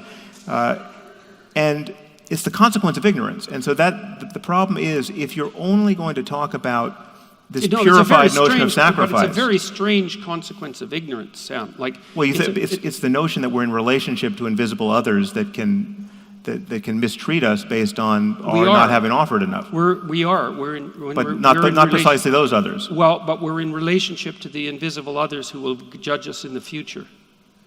Okay, but again, you're changing the noun in important ways. I know, but I'm also trying to understand, and I'm not trying to argue against the horror of child sacrifice. No, I would never imagine you would. I know. But I'm also trying to. But my work would be much easier if you did that. Yes, and the work of journalists as well, although they've tried that pretty much anyways. That's right. So, right, that would even be worse than enforced monogamy, hypothetically. No doubt. Yes. So see, let's say that I'm trying to give the devil his due, and I'm trying to understand from an evolutionary perspective, like a cognitive, behavioral evolutionary perspective, let's say, why that particular set of ideas would emerge, and in many places, perhaps autonomously, or once having emerged, would spread like wildfire. It's like, because I'm not willing to only attribute it to ignorance. Now, we can attribute it to ignorance, no problem, man. But there's more going on there, because it is a human universal. And there's all sorts of things that happen in nature as a consequence of biological and evolutionary processes that don't work out well for our current state of moral intuition, let's say. Yes. Okay, so one of the things, because I've been thinking about this sacrificial motif for a very long time, and trying to figure out what the hell's the idea here exactly? And so here's one way of thinking about it. If you give up something of value now, you can gain something of more value in the future. Okay, so let's think about that idea for a minute. So the first thing is, that's a hell of an idea.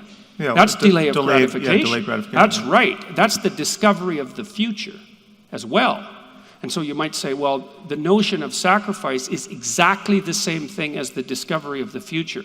If we give up something we really value now, we can make a pact with the structure of existence itself such that better things will happen to us in the future. Now, okay, now, what's weird about this, and it's hard to understand, is that it works.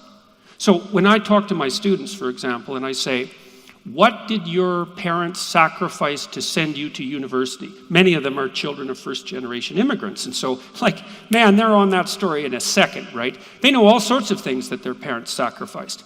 And they're delaying gratification in the present for a radically delayed return in the future.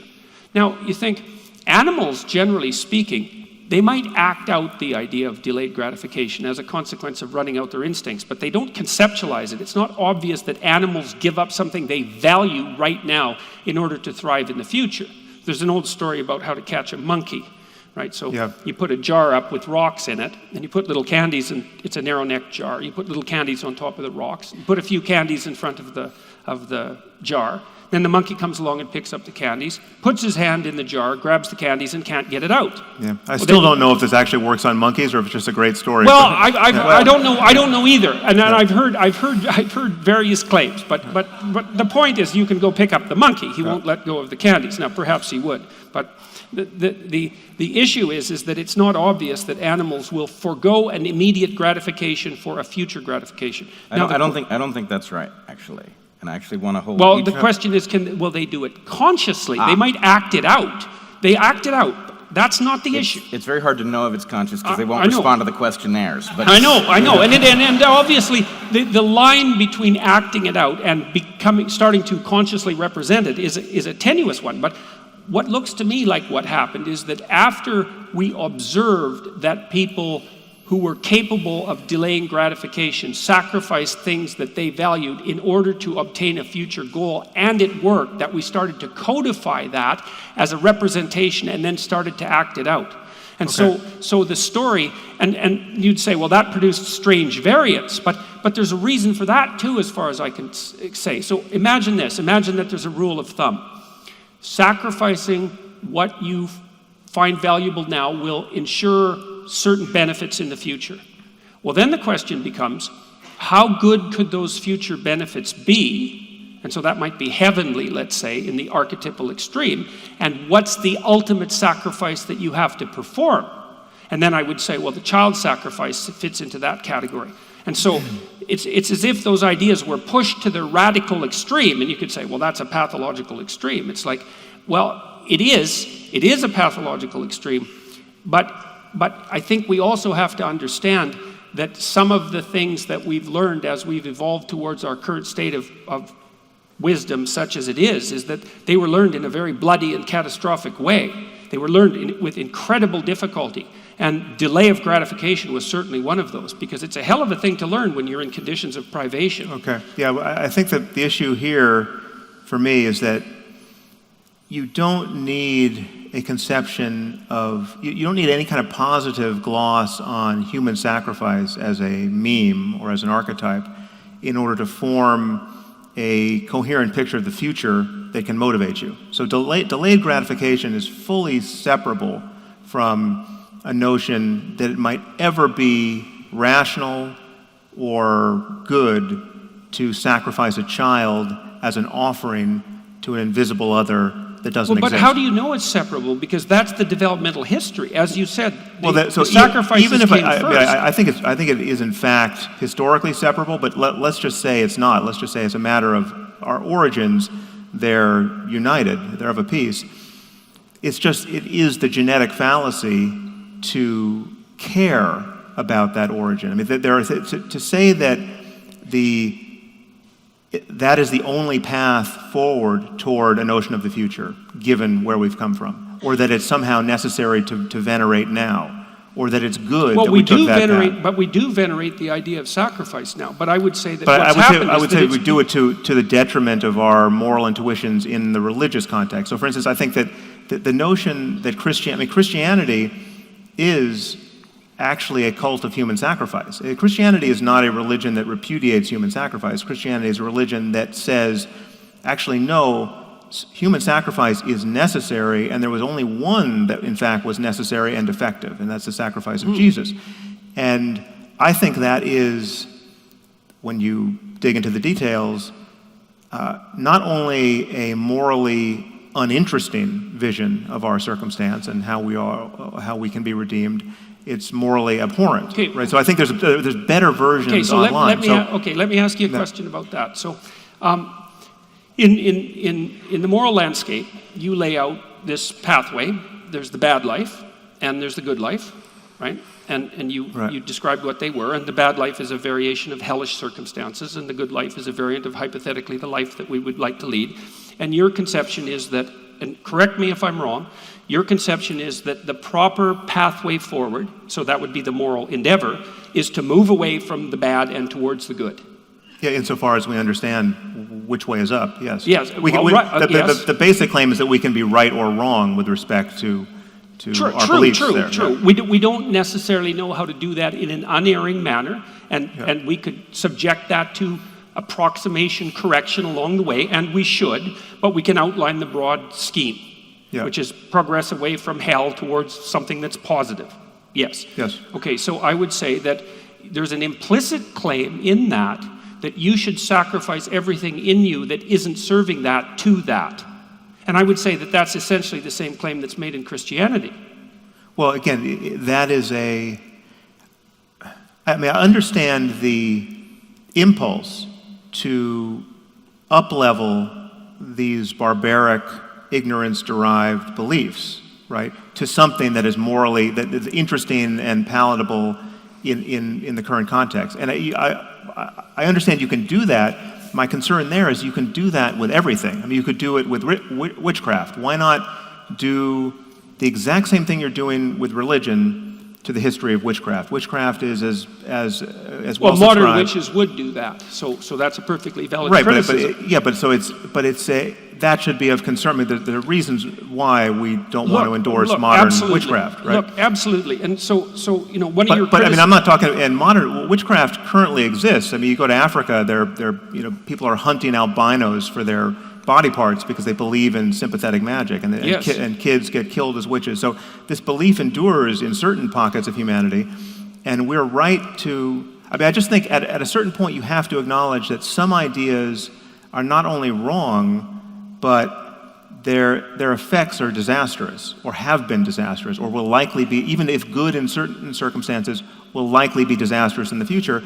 And then we shouldn't be hostage to these ancient memes. We shouldn't have to figure out how to make the most of the worst idea that anyone's ever had, which is maybe you should sacrifice your firstborn child to a being you've never seen. Hold on, Sam. I want to hold your feet to the fire here a little bit. 2 points. One, interesting observation. When you presented the example, so on your podcast I had argued that believing that porcupines can throw their quills might protect you from a porcupine that might wheel around even though porcupines can't throw their quills. Your listener sent the better example, which was all guns are loaded. When you presented it, you didn't say all guns are loaded. Well, you said treat all guns as if they are loaded, which is, I think, the same reflex that you have faced with any metaphorical truth, which is that it can always be unpacked. But actually, that's the way Jordan talks about believing in God as well. Right, and actually, so this is. But then, if we take something like you say, all right, sacrifice of children is abhorrent.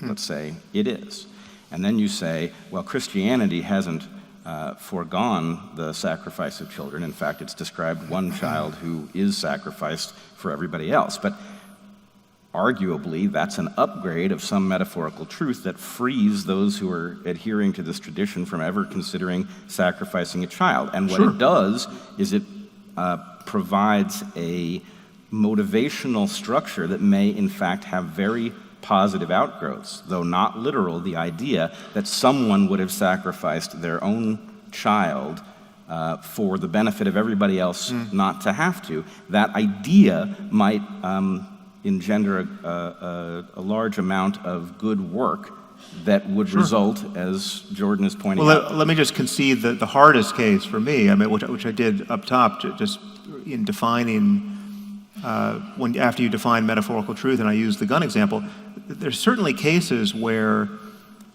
the useful fiction is more useful than the truth. I would grant that, but I think those cases are few and far between. But handling guns is one of them. It's just not useful when the casino opens across the street and you can place $1 million bet, right? Then you want to have some purchase on the literal truth. So you want to be able to, and again, this is psychologically interesting because, and I keep coming back to the gun example because the one that is viscerally real to me. Like if I have a real gun that I know to be unloaded, I still emotionally can't treat it as a harmless object. I can't point it at my child just for the fun of it because, you know, that we're going to play cops and robbers now with a real gun, right?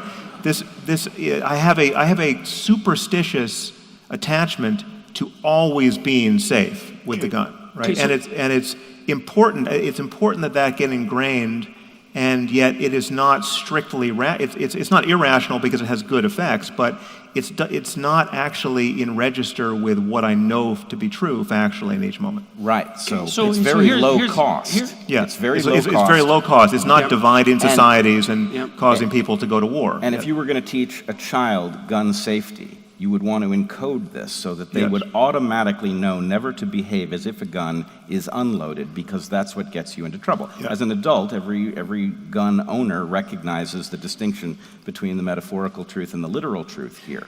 But I guess what I suspect is going on here is that your mechanism for dealing with the world involves unpacking all of these things. And I think it's highly productive. But it also means that you have a hard time understanding why anybody would do anything different. And that's the question, is just because we can track fully the difference between guns actually all being loaded and behaving as if all guns are loaded, right? That one, there's no leftover. There's no mystery there, right? But there may be many of these things for which there is some difficulty lining up the metaphorical truth with the literal truth, and operating according to the metaphorical truth might have advantages, which I think is what you're getting at. So here's another situation, because, you know, we have to remember what kind of catastrophic past we emerged from and how much privation ruled the world prior to 1895, essentially. And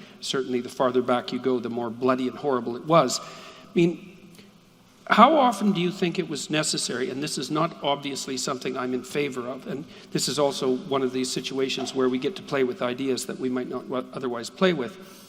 How often do you think it was necessary for people in the past who had absolutely no access to birth control and who didn't have enough food to sacrifice a child for the survival of their family? I mean, God only knows, you know, and that's, well, but that's worth thinking about. It's like, you know, life is unbelievably cruel and difficult. And one of the problems that comes when you discover the future is that you might have to make the most painful of sacrifices.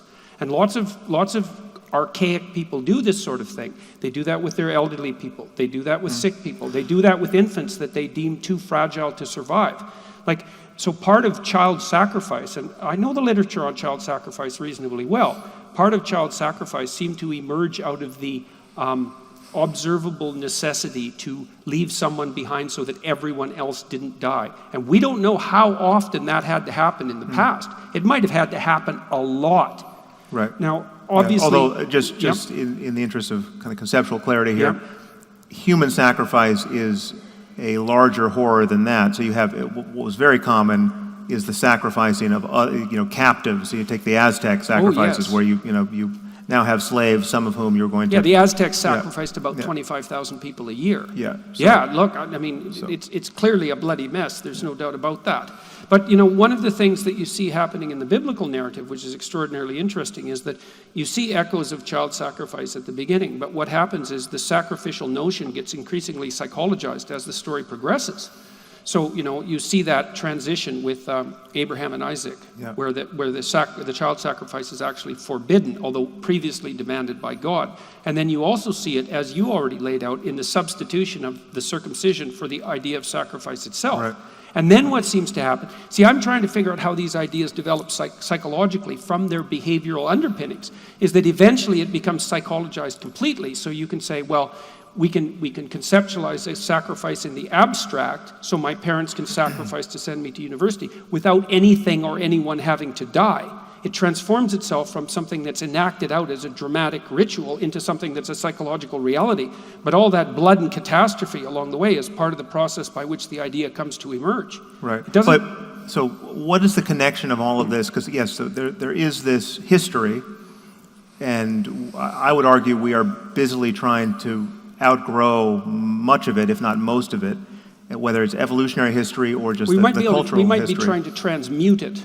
so that it becomes, we can maintain, as you've suggested we do, we can maintain what's useful in the tradition and throw out everything that's pathological. Yes, but we're constantly discovering a lack of fit between both what we perceive in ourselves as biological imperatives and the cultural legacies of just what mommy and daddy taught me was true, right? Which we have now every reason to believe might not be true. And we're trying to optimize our thoughts and institutions and relationships with one another for our current circumstance, and yet we have this legacy effect of certain books and certain ways of speaking have a completely different status, and they have this status because they may in fact, it's imagined, not be the products of merely previous human minds, but they may be the products of omniscience. And this is where the respect accorded to religious tradition is totally unlike the respect we would accord to anything else. Mythology, literature, past science, past philosophy. I mean, people can read Plato and Aristotle for their entire lives without ever being fully captured by the kind of dogmatism that every religion demands that you be captured by if you're really going to be an adherent. I would say that's actually an archetypal truth. The idea that the pathological tradition stands in the way of update. That's an archetypal truth. I mean, one of the reasons why in creation myths, one of the variants of a creation myth is that the hero has to slay a tyrannical giant in order to make the world out of his pieces. And it's a metaphorical restatement of the idea that a tradition can become hidebound, and when it becomes hidebound and too rigid, that it interferes with current adaptation. But the problem is, and this is, I think, this is something we really need to hash out. The problem that you're describing is the problem of a priori structure. Now, some of that's textual, but some of it isn't textual. Some of it resides in us as our psyche, insofar as we act. The problem I'm describing here is that we have two categories of books in this case, right? We have those written by people like ourselves, just endlessly open for criticism and conjecture, and those written by invisible, omniscient entities. But I would presume that if these religious systems weren't codified in books, if they were still just enacted or dramatized, you'd have the same objection. It's not the fact that they're in books that's relevant. Well, no, but it is the dogmatism. It's the fact that we can't jettison the bad parts. Okay, it's the dogmatism. Okay, so to me, that's the same as the problem of structure. Now, here's the problem, I think, with the way that your argument is laid out. And I'm not saying it's wrong. It seems to me that this is a place where it needs to be developed, because I see that the attempt that you make to derive the world of value from the world of facts as justifiable given what it is that you're attempting to do, which in principle is to make the world a better place. But there's a massive gap in there. It's like, how do you do it? Because the objection that you place on my reasoning, let's say, which is, well, the problem with these texts is that there's an infinite number of interpretations, and which of them how can you determine which of those is canonically correct, is exactly and precisely the same criticism that can be levied against your attempt to extract a world of value from the domain of facts.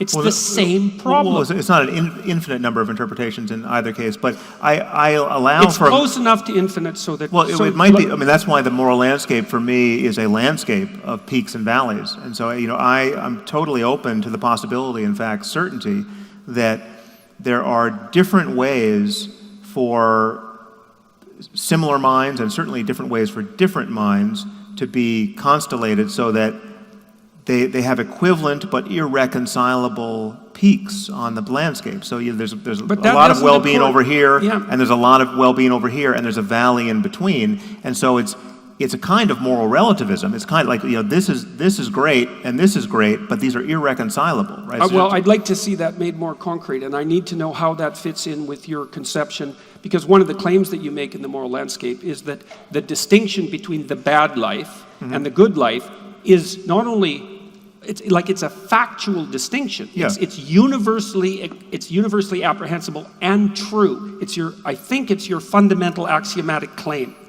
And I don't see how that's commensurate with the position that you just put forward. Well, so here's the position. And you can forget about morality as a concept for this. I mean, I think the starting point is deeper than morality. The starting point, and this is our starting point all of us right now in the universe. The starting point is we are conscious, right? We have a circumstance that admits of qualitative experience. And again, this is true however we understand consciousness, whatever is actually happening. We could be living in a simulation, this could be a dream, you could be a brain in a vat. Consciousness could just be the product of neurochemistry, or we could have eternal souls running on somehow integrated with the brain. Whatever is true, something seems to be happening. And these seemings can be really, really bad or really, really good. We know each one of us in our lives have experienced this range of possibility. And yes, there are caveats here. There are hard and painful experiences that have a silver lining, right, that give you some other capacity, where you could say, well, that really sucked, but I'm a better person for it, right? And we can understand what it means to be a better person for it in terms, again, of this range of experience, which I'm calling, subsuming all of this, the positive end of this as well-being, which is to say that I'm a better person for it because now, having endured that ordeal, I am capable of much greater compassion, or I appreciate my life more. The cancer made me a better person. Now that I'm cured, I value each moment of life more than I ever did.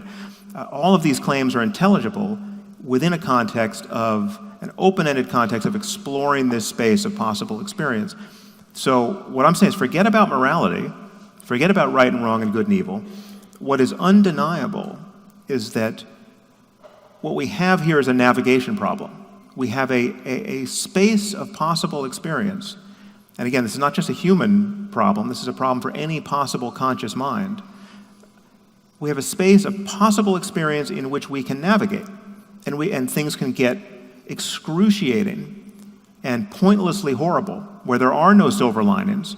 And this can happen individually in some episode of madness that never ends. If there really is a Christian hell to go to, well, then it's going to happen to me after I die, right? Given what I've said on this stage. And so it matters who's right. Obviously, if I knew that an eternity of fiery torment awaited somebody who didn't make the right noises about one faith or another, well, then it would only be rational to make those right noises, right? So it's my bet. I'm placing a bet on certain pictures of reality being wrong.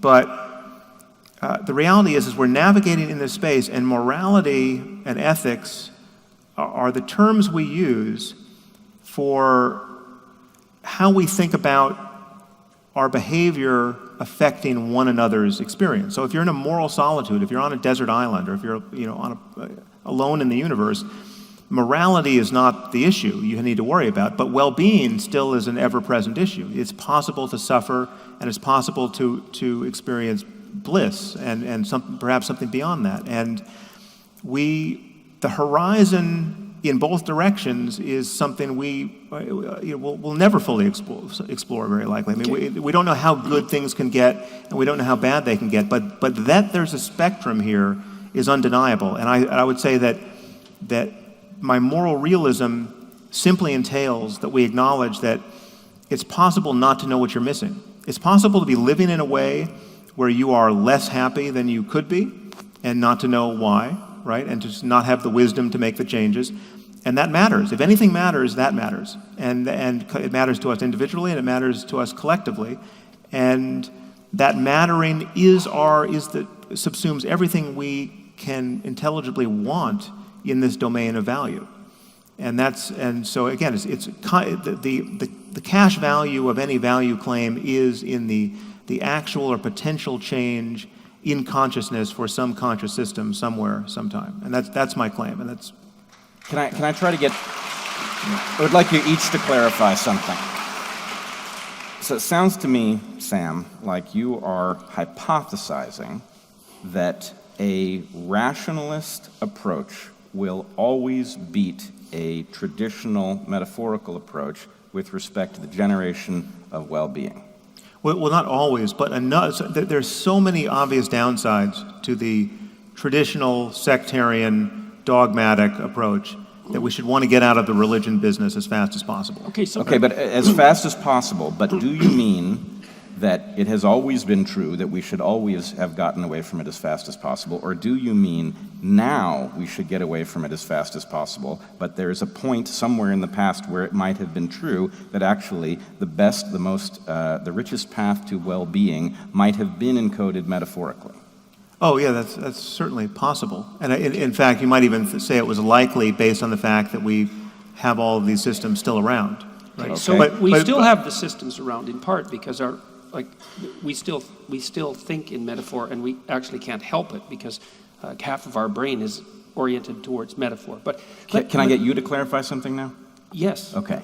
So you have argued, and you've actually quite surprised me by doing so, you've argued that the dogmatism is a bug and not a feature. You've argued... No, it's a bug and a feature. Okay, it's a bug and a feature. Good. So, yes. But what I thought I heard you say was that the resistance to update was a problem, that effectively it was an obstacle. Yeah, so is lack of resistance to update. Right, okay, There's good. problems everywhere, man. Well, there's a tension. Okay. There is a tension. There's a tension. There's a terrible tension. Okay. Right, well, look at it this way. Look at it this way. Most new ideas are stupid and dangerous. Yeah. But most old ideas are as well. I mean, but some of them are vital, right? And so we're screwed both ways. It's like, well, if we stay locked in our current mode of apprehension, all hell's going to break loose. If we generate a whole bunch of new solutions, most of them are going to be wrong and we're going to die. And so what we need to do is, well, it's a Darwinian claim in some sense, is that despite the fact that most new ideas are stupid and dangerous, a subset of them are so vital that if we don't incorporate them, we're all going to perish. That's the bloody existential condition. And so now, and part of the issue here, and see, and I think that this is, the problem is that, let's take the dogma idea. Okay, so there's the dogma incorporated in the books, but I'm going to throw away the books because the dogma was there before the books. And then the question is, where was the dogma? And the answer was, the dogma was in the cultural practices, and in the agreement that people made with regards to those cultural practices, but it was also part and parcel of the intrapsychic structure that enables us to perceive the world as such. Now, the problem is, and I think this is the central place where we need to flesh out these ideas, is that you cannot view the world without an a priori structure, and that a priori structure has a dogmatic element. And so you can't just say, well, let's get rid of the dogma, because you can't perceive the world without a structure. It has an uninspected element. I mean, so if you're talking about just perceiving the world, yes, we have perceptual structure that allows for us to perceive the world, and we know that there are failure states, right? So we know, for instance, that we've evolved to perceive, in visual space, based on a literally neurological expectation that light sources will be from above, right? And so we know that we can produce visual illusions based on gaming that expectation, right? But that's not the same thing as a dogma subscribed to by some subset of humanity that is antithetical to another dogma subscribed to by another set of humanity that has nothing to do with underlying biology. That's something that's changeable. It's not so obvious. No, but it's changeable in real time based on just conversations like this. Like, we could have, I get emails from people who can point to the paragraph where they lost their faith, right? Where in reading Richard Dawkins or hearing a debate between me and some theologian, where it's just a collision against rationality, which is so useful in every other context, suddenly proves its utility in this context where they think, well, okay, clearly I know the Muslims are wrong about the status of the Quran. Let me take that spirit of criticism in the internal space of my own culture, and what moves? Well, a dogmatic attachment to Christianity has to move by that same standard. Well, and it's possible to do that, and that's not a matter of getting into the brain and changing your perceptual apparatus that has... Well, the distinction between different levels of what would you call it, structure-related processing in the brain and the relationship to the underlying biology isn't clear. And it isn't clear when that's biological and when it isn't. So, your comments about our a priori perceptual structures notwithstanding, there's no clear line between what constitutes an instantiated, accurate biological perception and something that shades more into a cultural presupposition. So it's a gray area. Now, here, let me ask you a question. So this is one of the things I've been thinking about. So this is designed to point out I'm not making the claim that the idea that we should ground values in facts is wrong. I'm not going to make that claim, although I think it's way more complicated than we've opened up so far. But I would say is, I think, relatively easily demonstrate a situation in which you cannot find the value from the facts. So let's say you own an antique. Okay, it's valuable. And you think, I'm going to take this antique apart and I'm going to find out where the value is.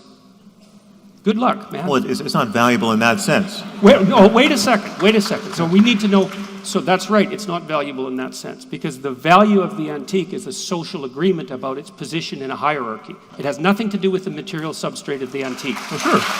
Yeah, but not, you can't, it's not just sure.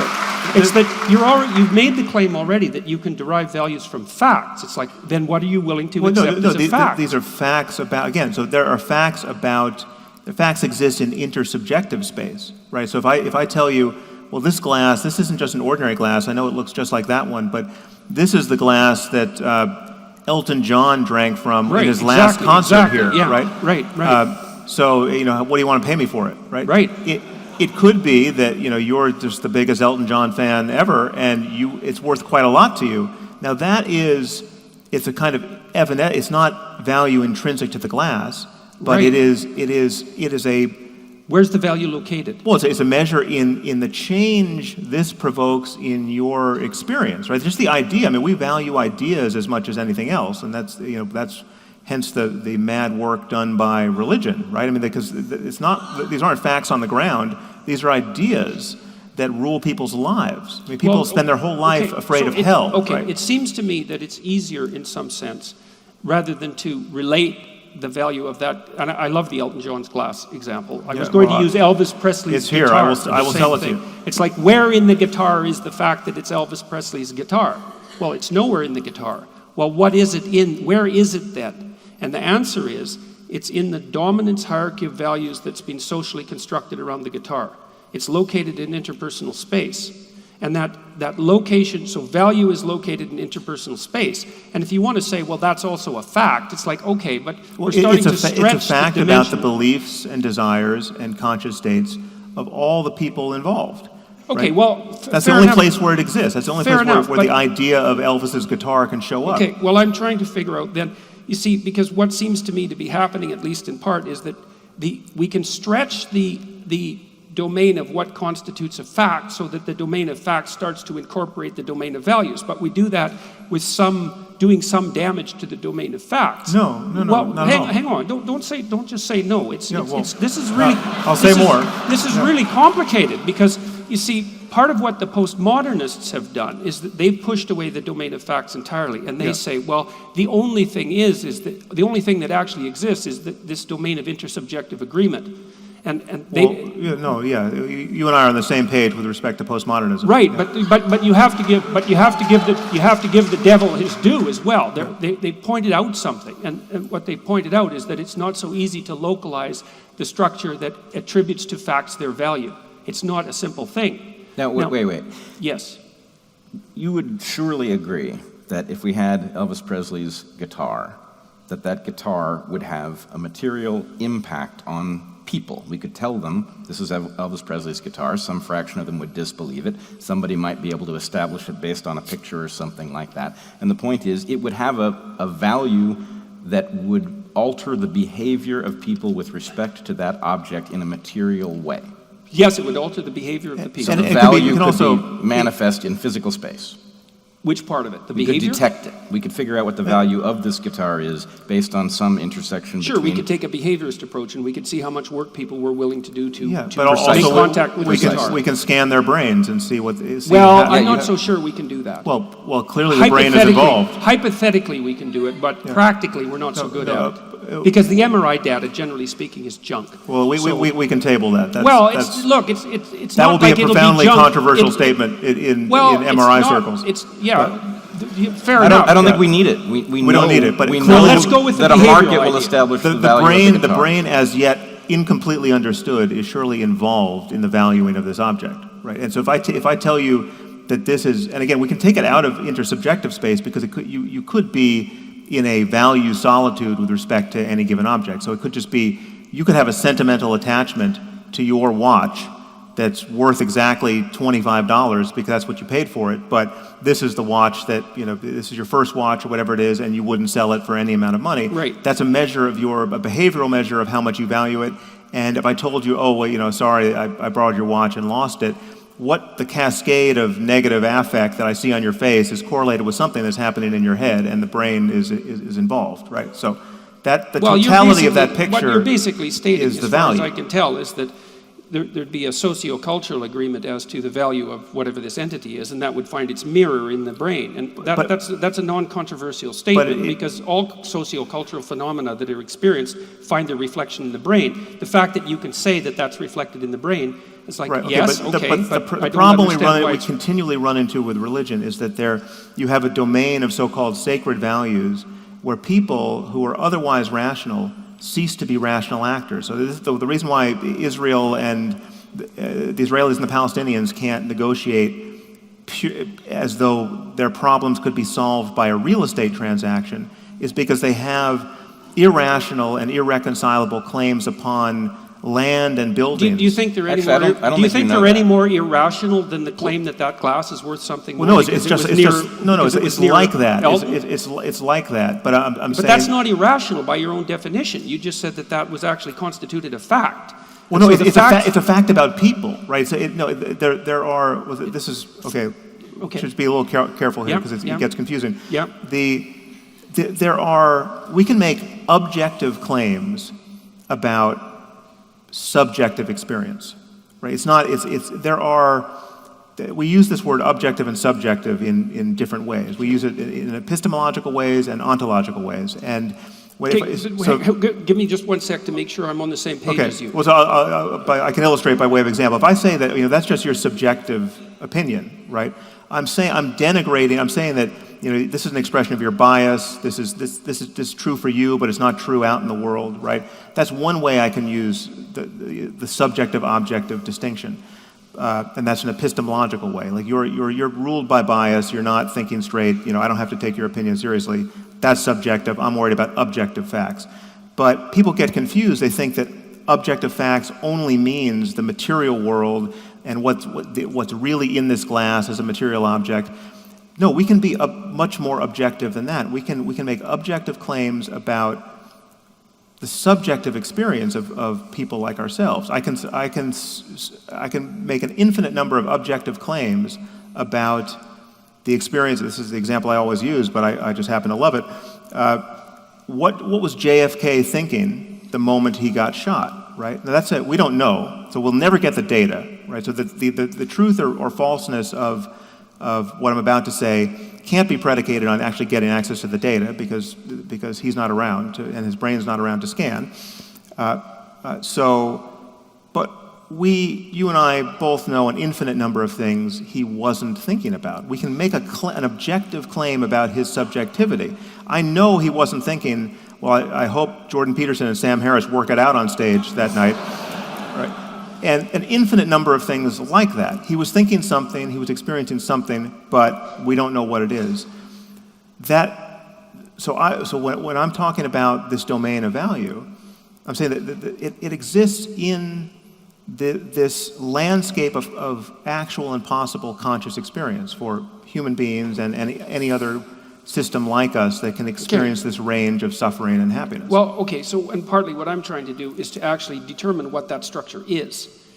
Well, in our case, it's certainly connected to the evolved structure of our brain. Yeah, but I want to go way deeper into the brain. It's augmented by everything else we do. I want to go way deeper into the idea than it's connected with brain states, because it's definitely connected with brain states. The question is, at least in part, how, and what does that mean? And I think that the neuroscience has progressed far enough so that we can do quite a good job of this. And so, but I want to return to one thing, and maybe I'll outline a little bit of this. And when you talked about the Israeli-Palestinian conflict, you said that was irrational. And so, look, fair enough. People have been locked with their hands around each other's necks there for 3,000 years. But there's a problem there. And the problem is that people are looking at the landscape from a contextualized perspective, right? It's not just a piece of land, it's their piece of land. It's like your house or maybe your favorite shirt. It's like, well, you say, well, I have a favorite shirt.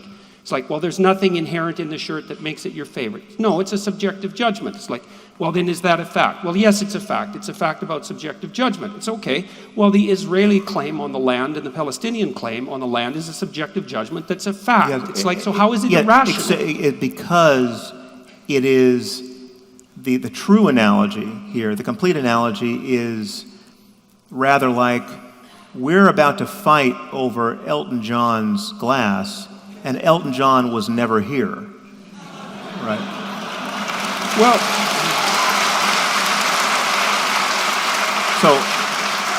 so I'm not saying, so it clearly still matters to us. In our misapprehension of our situation, we still really care, and these are objectively true claims about the level at which we value things, and hence the impasse. Well, but it matters I if think that's counterproductive dismissive. Like you could say, well, it's really not. When you look at the specific claims, it's really not.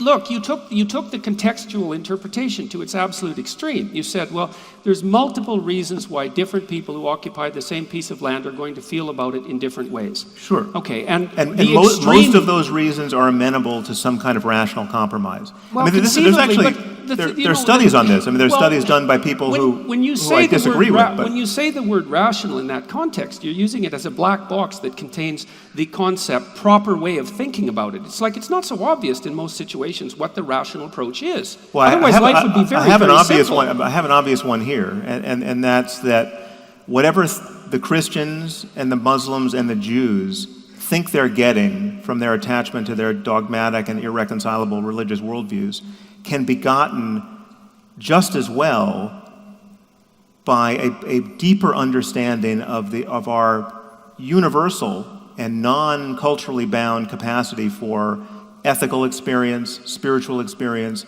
community building, and we can touch that space. What's that grounded in? We can touch that space without. Fine. It's almost like the status quo is. It's almost like you're content to live in a world, or at least you're content not to judge too harshly a world where fans of rival soccer teams or baseball teams regularly kill one another over their fandom. Right? Like what if that were the status quo? It's like it's been this way for thousands of years. There must be a reason for it. Look, people really like sports. I'm not trying to justify the Israeli-Palestinian conflict. No, but I'm saying that we shouldn't be too quick to judge the sanctity of their differences of opinion. Okay, but wait a minute, Sam. There, you made a claim. Like your claim was that if the Christians and the Jews and the Muslims would just stop their stupidity and adopt this universal ethic, then everything would be okay. It's like, okay, what's the basis for the universal ethic? Like that's such. That's a non-problem. No one's going in search of that. The truth is, I mean, that's an interesting problem for philosophers and for scientists.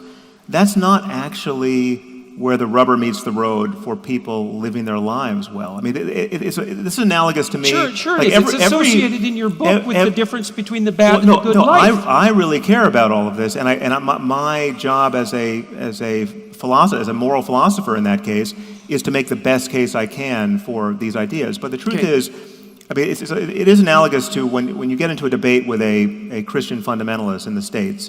Very often, this person will pretend to care about cosmology or evolution as though it's the most important thing in the world, as though you can't get out of bed in the morning and figure out how to treat your friends and family well unless you figure out what happened before the Big Bang, right? No one really lives their lives that way, and yet we have convinced ourselves that this is a sensible way of talking about the conflict between religion and science. So hold on. I think you have arrived at the core of your conflict right here, and I actually hear you both loud and clear.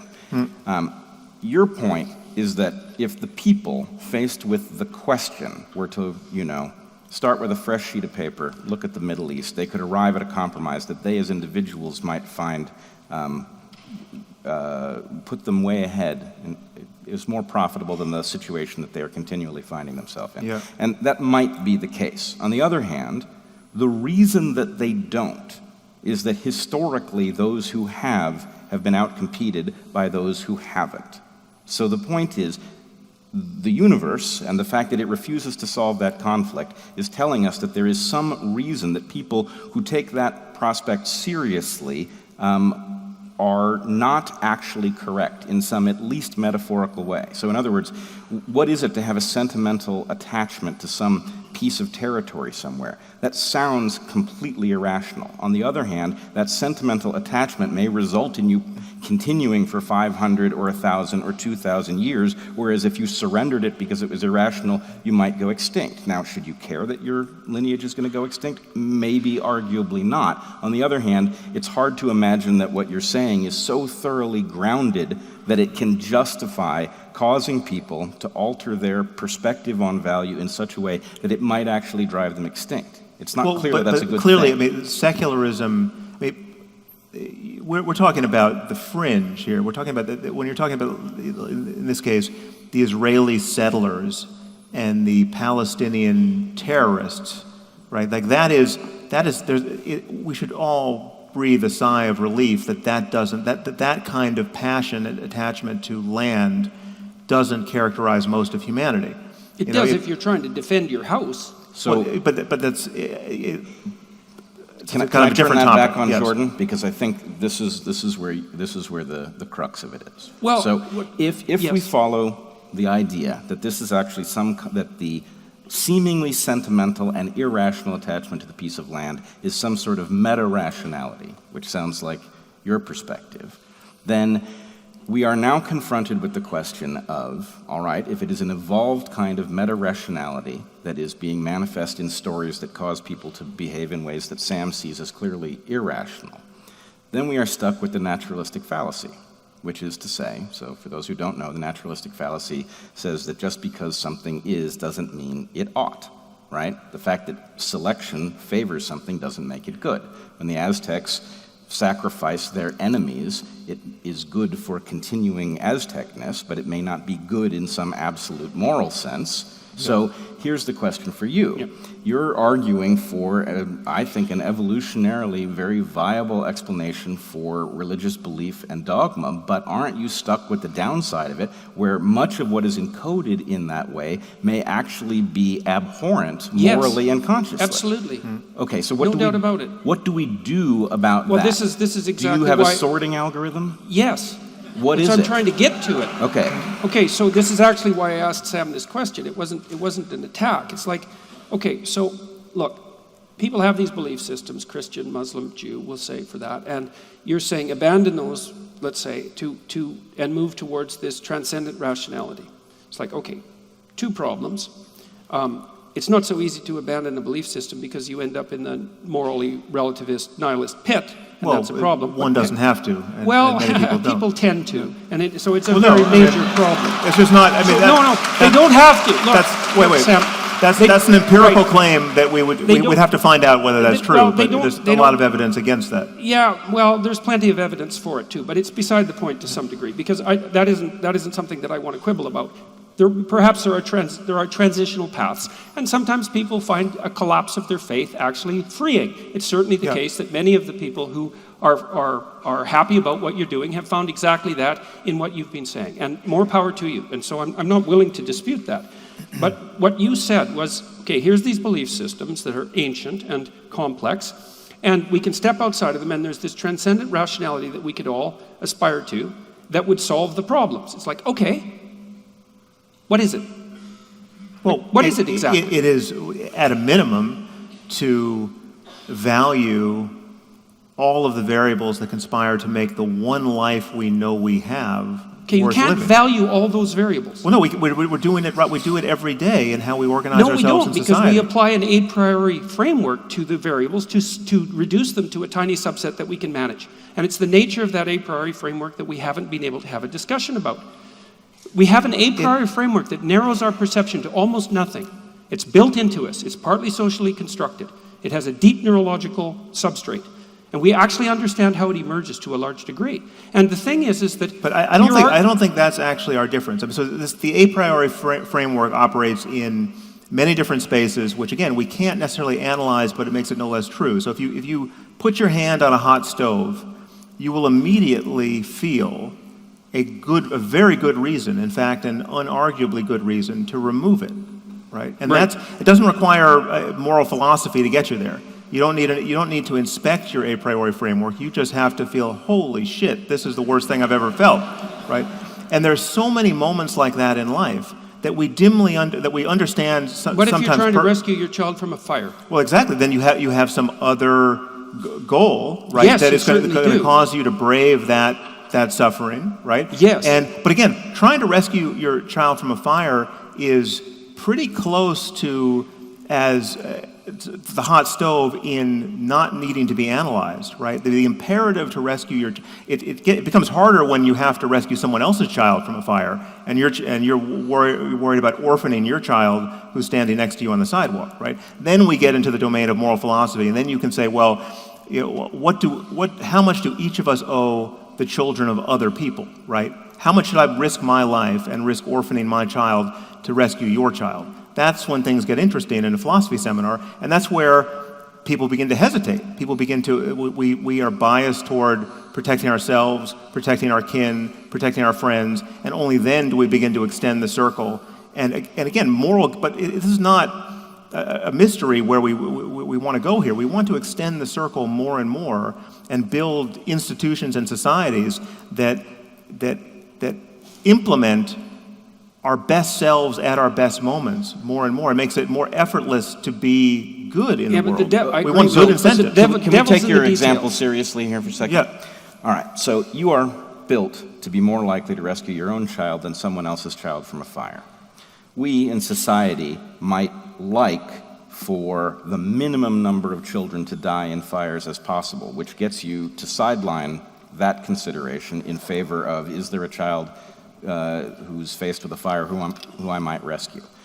Religions do exactly this restructuring of values because they say something like, actually, your goodness in risking your own life to save that other child from a fire is observed and it is calculated, and you will be rewarded for it in some way. That's one possible benefit of some religions, right? Good. And again, so you put that on the balance, but I have a lot to put on the other side of the Sure balance. you do. Right? I know you've got and I know a how it's going to never-ending swing. list. Look, right. I want to. Well, that's what I'm trying to point out to Jordan here, which he actually acknowledges, which is that he's got a big stack of good things that come from this heuristic, but he's also acknowledging but this is actually this is our core disagreement here, which is however the balance is going to swing. The difference between us here is that I think we read the utility of anything, but in this case, religious thinking,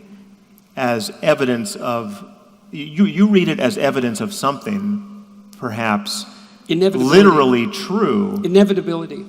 Depends on what you mean by literal. Yeah, so and I view that as a kind of version of either the genetic or naturalistic fallacy, that it's just like, whether it's useful now here for us, it doesn't argue that it's the best way of getting those good things. I mean, my argument here is that religion gives people bad reasons to be good where good reasons are available. Okay, right? so and that's a problem, right? Right. And because good reasons scale better than bad reasons.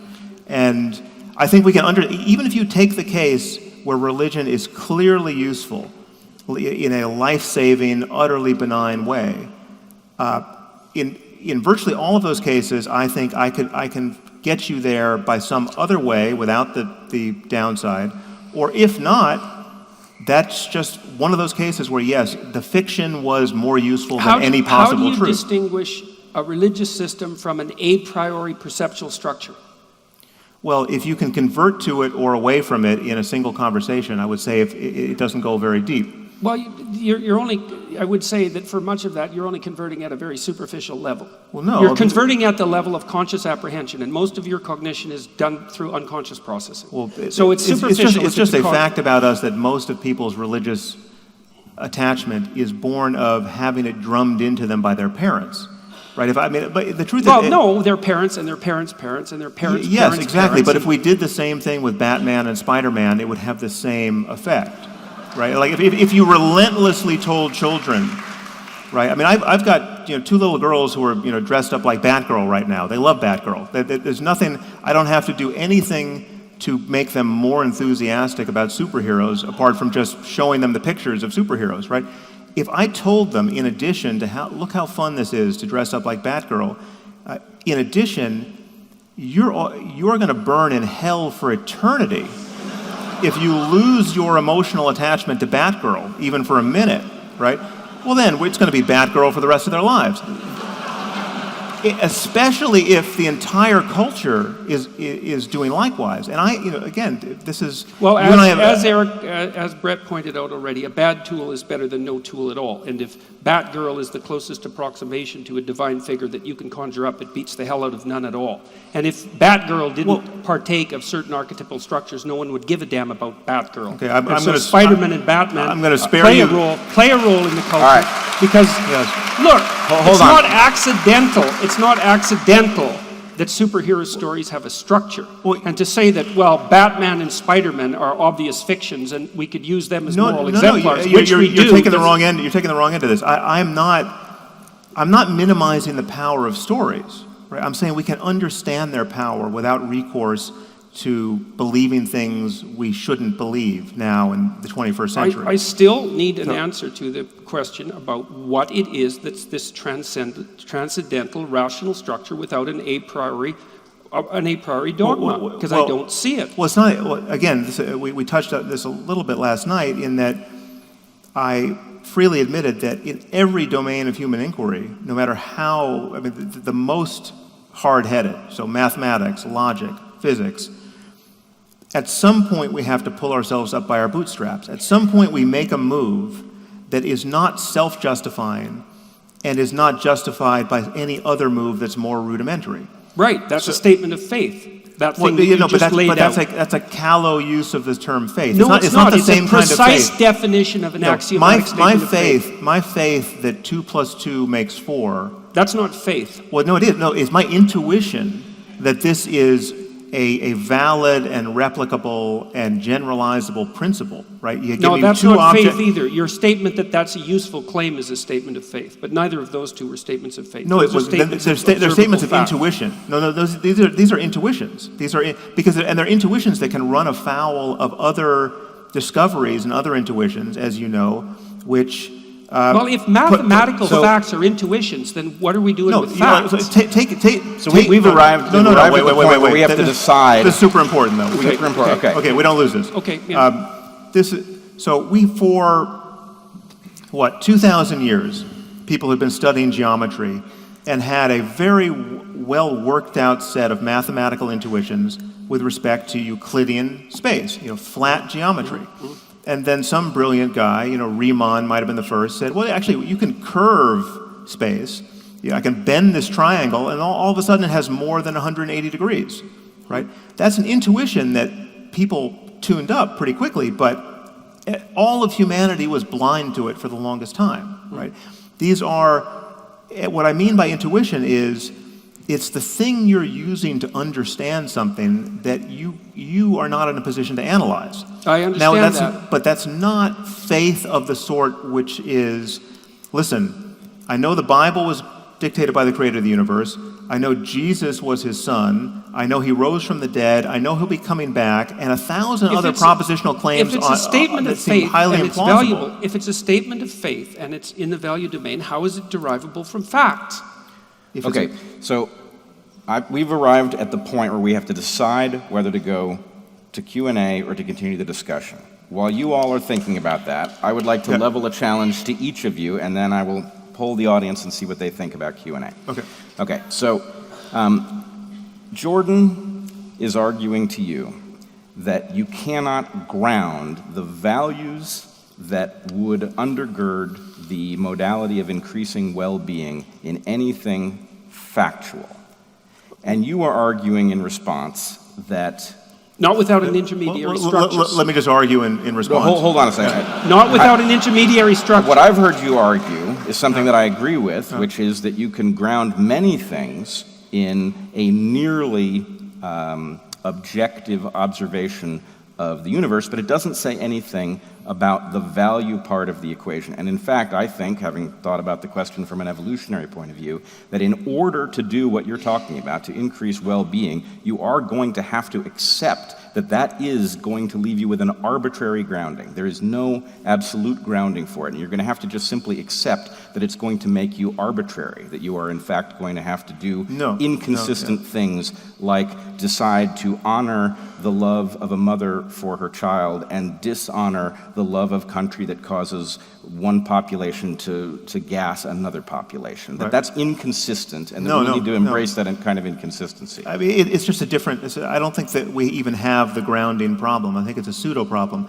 But you just said you needed to put your stuff in somewhere. We have a navigation, so the way it's grounded is the acknowledgement that what we have is, I mean, it's analogous to what people do with the notion of meaning in life. Like, what's the meaning of life? How do you find meaning in life? Or what's the purpose of life? These are bad questions. These are questions that, when you pose them, they seem to demand, they suggest a space in which an answer must be put, but it's just... But you put an answer there. You said that people should work towards the good. Yes, there's a different way of framing it, which is, what we have here is an opportunity. It's not a matter of meaning, it's not a matter of purpose, and it's not a matter of grounding. It's a matter of, we are in a circumstance where we have consciousness and its contents in every moment. And all of this is, the lights are on, and they're on for reasons that we dimly understand, right? They're reasons that are biological in our case, but perhaps at bottom they're just based on information processing, and they're platform independent. And then we would build machines for whom the light is actually on, or not, right? It remains to be seen whether we can actually build in our computers conscious minds that can thrive or suffer, right? And that the difference matters. But we're in this circumstance where we are trying to understand how consciousness and its states arises.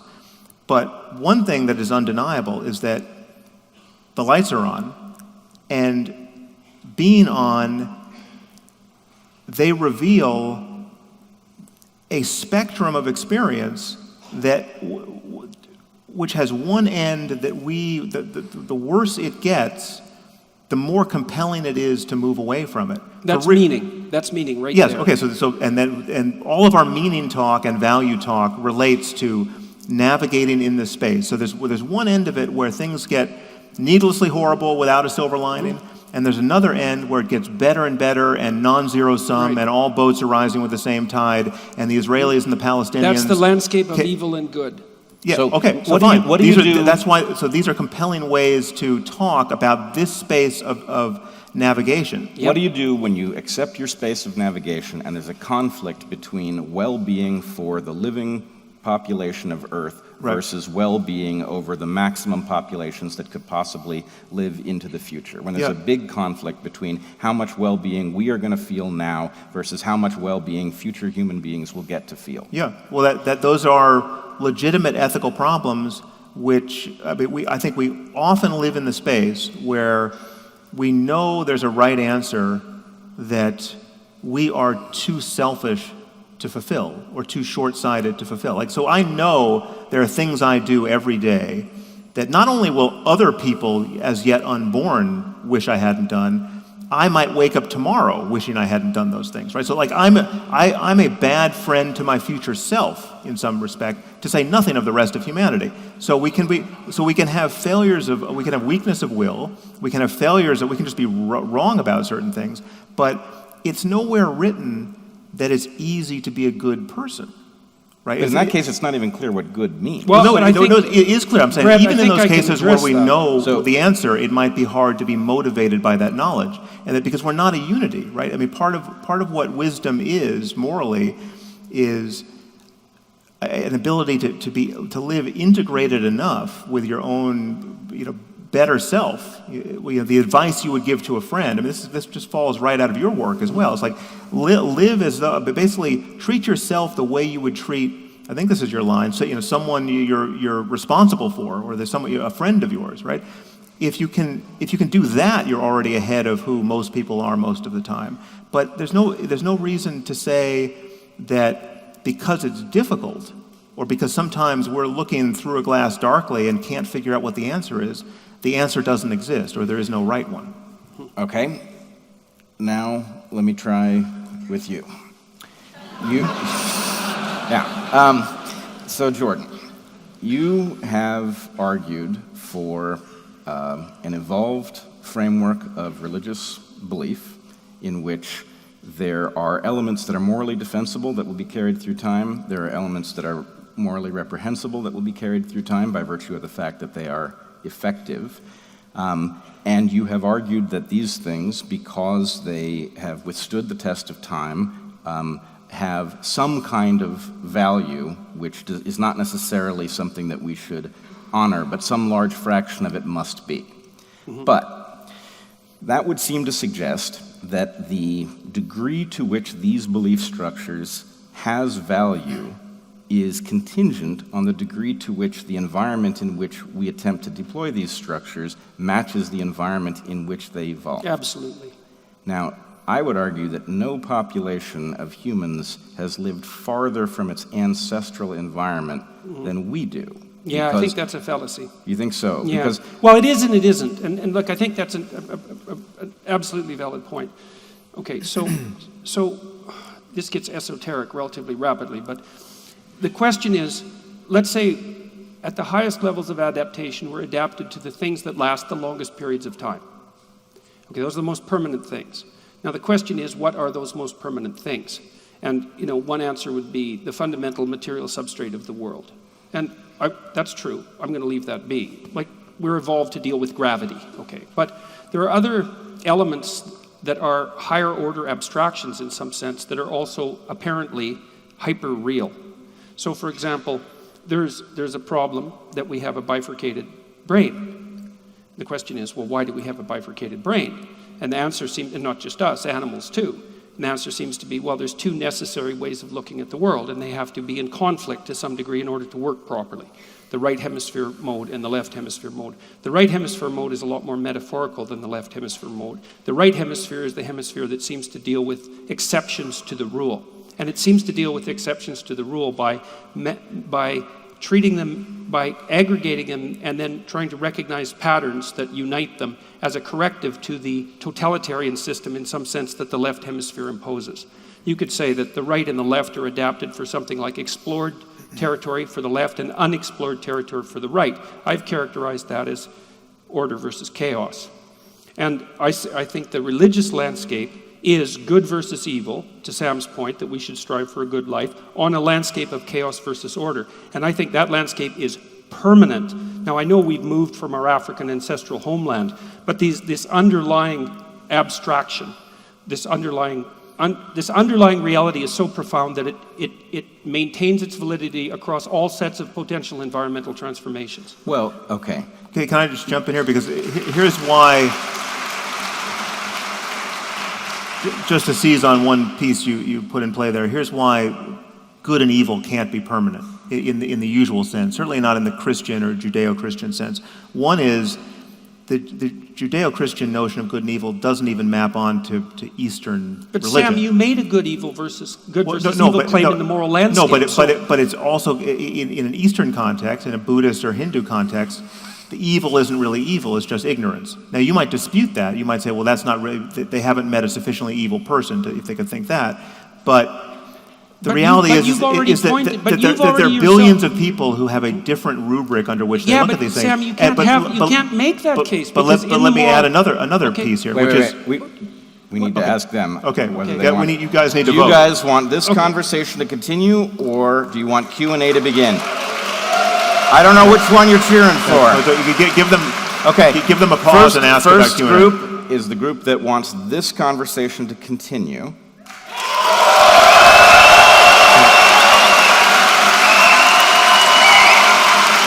All right. Okay.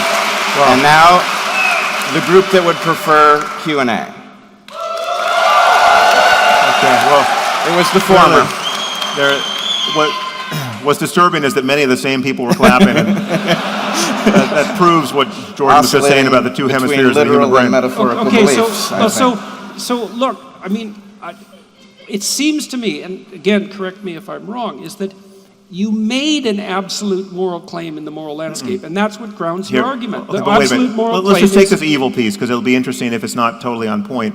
Okay. The reason why evil is susceptible to total deflation is, if you agree with me, evil is a category of human misbehavior, human intention, that we don't understand significantly at the level of the brain. But if we did understand it totally at the level of the brain, then every evil person we had in the dock at trial would be just like Charles Whitman with his brain tumor after he shot up everyone at the University of Texas, right? So like he's the prototypically evil mass murderer, but he's complaining about this change that overcame his personality, and he thinks it would be a good idea that if after the cops kill me, you autopsy my brain because I don't know why I'm doing any of this, right? And lo and behold, he had a glioblastoma pressing on his amygdala, and all of a sudden it made sense of his behavior in a way that a full understanding of psychopathy or every other variant of human evil would make sense of it in a way that would be deflationary ethically. Okay. And then you would look at someone like Saddam Hussein, or the worst evil person you could imagine, and you would say, well, he's actually unlucky. There but for the grace of biology go I. Because if I had that brain, if I had those genes, if I had those influences that gave me those synapses, I would be just like him. Now, if you think there's some other element that gives us free will, and now then you and I are disagreeing, then that's a factual claim that's at variance with mine. But if we are just on some level malfunctioning biological systems when we're being evil, then a complete understanding of evil would cancel that category. Can you define evil so we know what you're talking about? Well, take just the worst people who have sadistically victimized the most people, and those are the evilest people we can name. So wait a second. So when you say, I think this is actually really important, because I think actual evil of that kind is pretty darn rare, and there's a lot of badness that emerges from a kind Well, the of most troubling thing are rationality. all the good people doing evil because they're ruled by bad ideas. I mean, that I think is more consequential than actual evil people. We introduced a whole set of other things here in the last little round about but- free will and evil. But I just want to make it clear why I went there. So you were saying this is I forgot the word you used, inevitable or ineluctable, or it's permanent. The implication is that this category is permanent, and I'm saying that I don't think evil in that sense is a permanent category for us. It awaits more information and insight. Okay, we're going to distinguish for a minute good versus evil and good versus bad, just for the sake of conceptual clarity. In the moral landscape, you make a fundamental axiomatic claim. It looks like a moral claim. Maybe it's a claim of fact, and the claim is there are bad lives and good lives. Sure. And the claim you make is that that's universally true. Well, it's true for the requisite minds. Buddhist, Hindu, Christian, doesn't matter. Okay, but evil. So yes, I'm not telling you that you should purge the word evil from your vocabulary. I use the word all the time, and I think it's useful. It's a motivating word. I'm just saying that we can understand this continuum of good and bad, or positive and negative, in ways that don't use certainly don't use the Judeo-Christian framework for valuing these things. Because if you take the Buddhist framework and map it onto this continuum, you don't get good and evil. You get essentially wisdom and ignorance. Evil is ignorance of all the well-being you and others would experience if you behaved another way. Right, that's the Buddha's game, or even within Hinduism, and this connects to your love of stories. You take the Hindu text, the Ramayana, which is just a foundation. It's doing the work that the Bible is doing for Jews and Christians. In that the worst guy in the Ramayana, the 10-headed demon Ravana, the prototypically evil person, is at bottom really not a bad guy. He's a great sage who is just in a bad mood, essentially, right? I mean, he was obscured by ignorance, and so it is in the Buddhist canon. The Buddha meets a serial killer who is wearing a garland of human fingers around his neck, named Angulimala, but he was just one conversation away from being fully enlightened, right? I mean, he was like, it's a different picture of possibility. I'm not saying one is right or wrong. Let's be agnostic about that. I'm challenging your claim that there's something so prescient and useful and durable about the Judeo-Christian framework I wasn't making that claim in this we're stuck with it context. for all time. Well, I wasn't making that claim. I was making the claim that in the moral landscape, you laid out a distinction between the bad life and the good life. Forget about good and evil. The bad life and the good life, hell and heaven, the bad life and the good life, and that distinction was not only factual but universal. And so well, since it's you universal made that axiomatic, given the right mind. So we could imagine a mind. I mean, this is an example. Okay, I think I give in a right mind. But we could create circumstances that seem perverse to us that we would recoil from. You could create a universe of perfectly matched sadists and masochists, say, right? So you have the people who are real sadists, who in our world would be terrible actors, but in their world, they're surrounded by people who want to be mistreated. Now, again, if you're a real sadist, you never mistreat a masochist when he asks you to. Okay, well, these are, but granted, I'm not.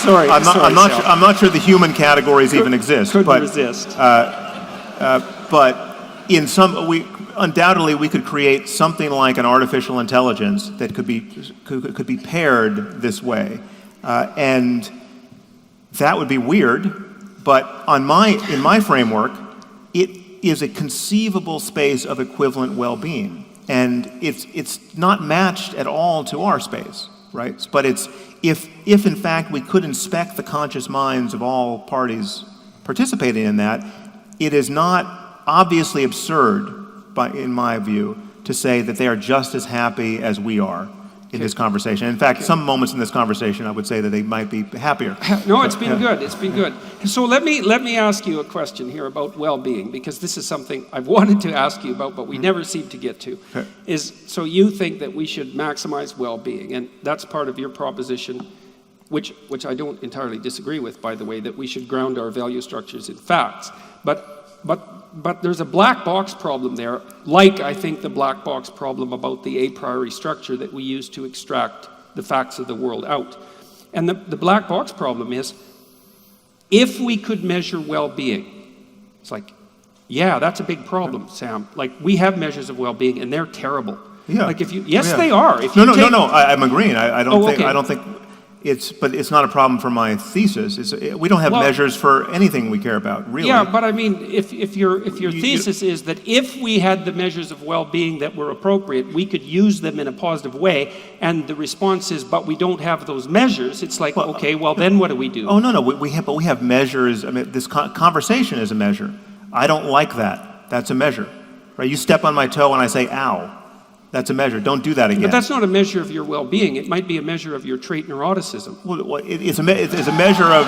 But I mean that. These are non-points. No, but I mean this technically. Yeah. If you look at the well-being measures that we have, yes, they degenerate into measures of neuroticism. No, that's all they are. But we don't have measures of certainty, of belief, of compassion, of joy. Any of these conscious states, we have neural correlates of some of them, but we don't have. There's no helmet I can put on. How do we use facts about them to orient ourselves in the world then? Because we're doing that. We're doing this all the time. You've got an instantaneous measure, though. You've got an instantaneous measure of well-being. We can all check with ourselves, see how we feel. But it's possible to be wrong about that. Right. Always, always wrong about it. But it degrades as you get away from the individual's ability to check internally.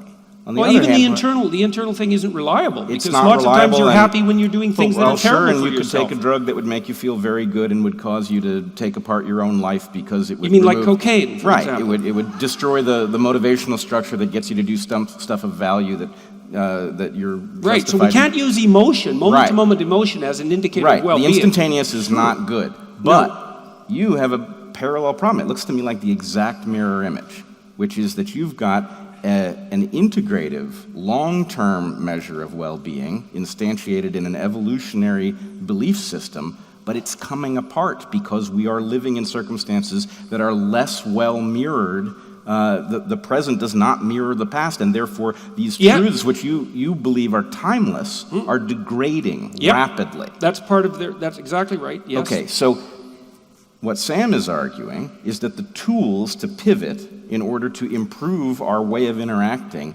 those are not the tools of long-standing tradition. Those are the tools of rational engagement. Respect for that process is part of the long-standing tradition. Yes, that's true. Yeah, but that's a big truth, man. I agree. That's a major league truth. I And agree. in fact, I would say the fundamental tradition, the most fundamental tradition of the West, says that respect for the process that updates moral judgment is the highest of all possible values. And that's also built into the tradition, strangely enough. I agree it's built into the tradition, but I would argue that it is very likely to be compartmentalized. In other words, I was a little bit struck when you said that, what did you say about scaling?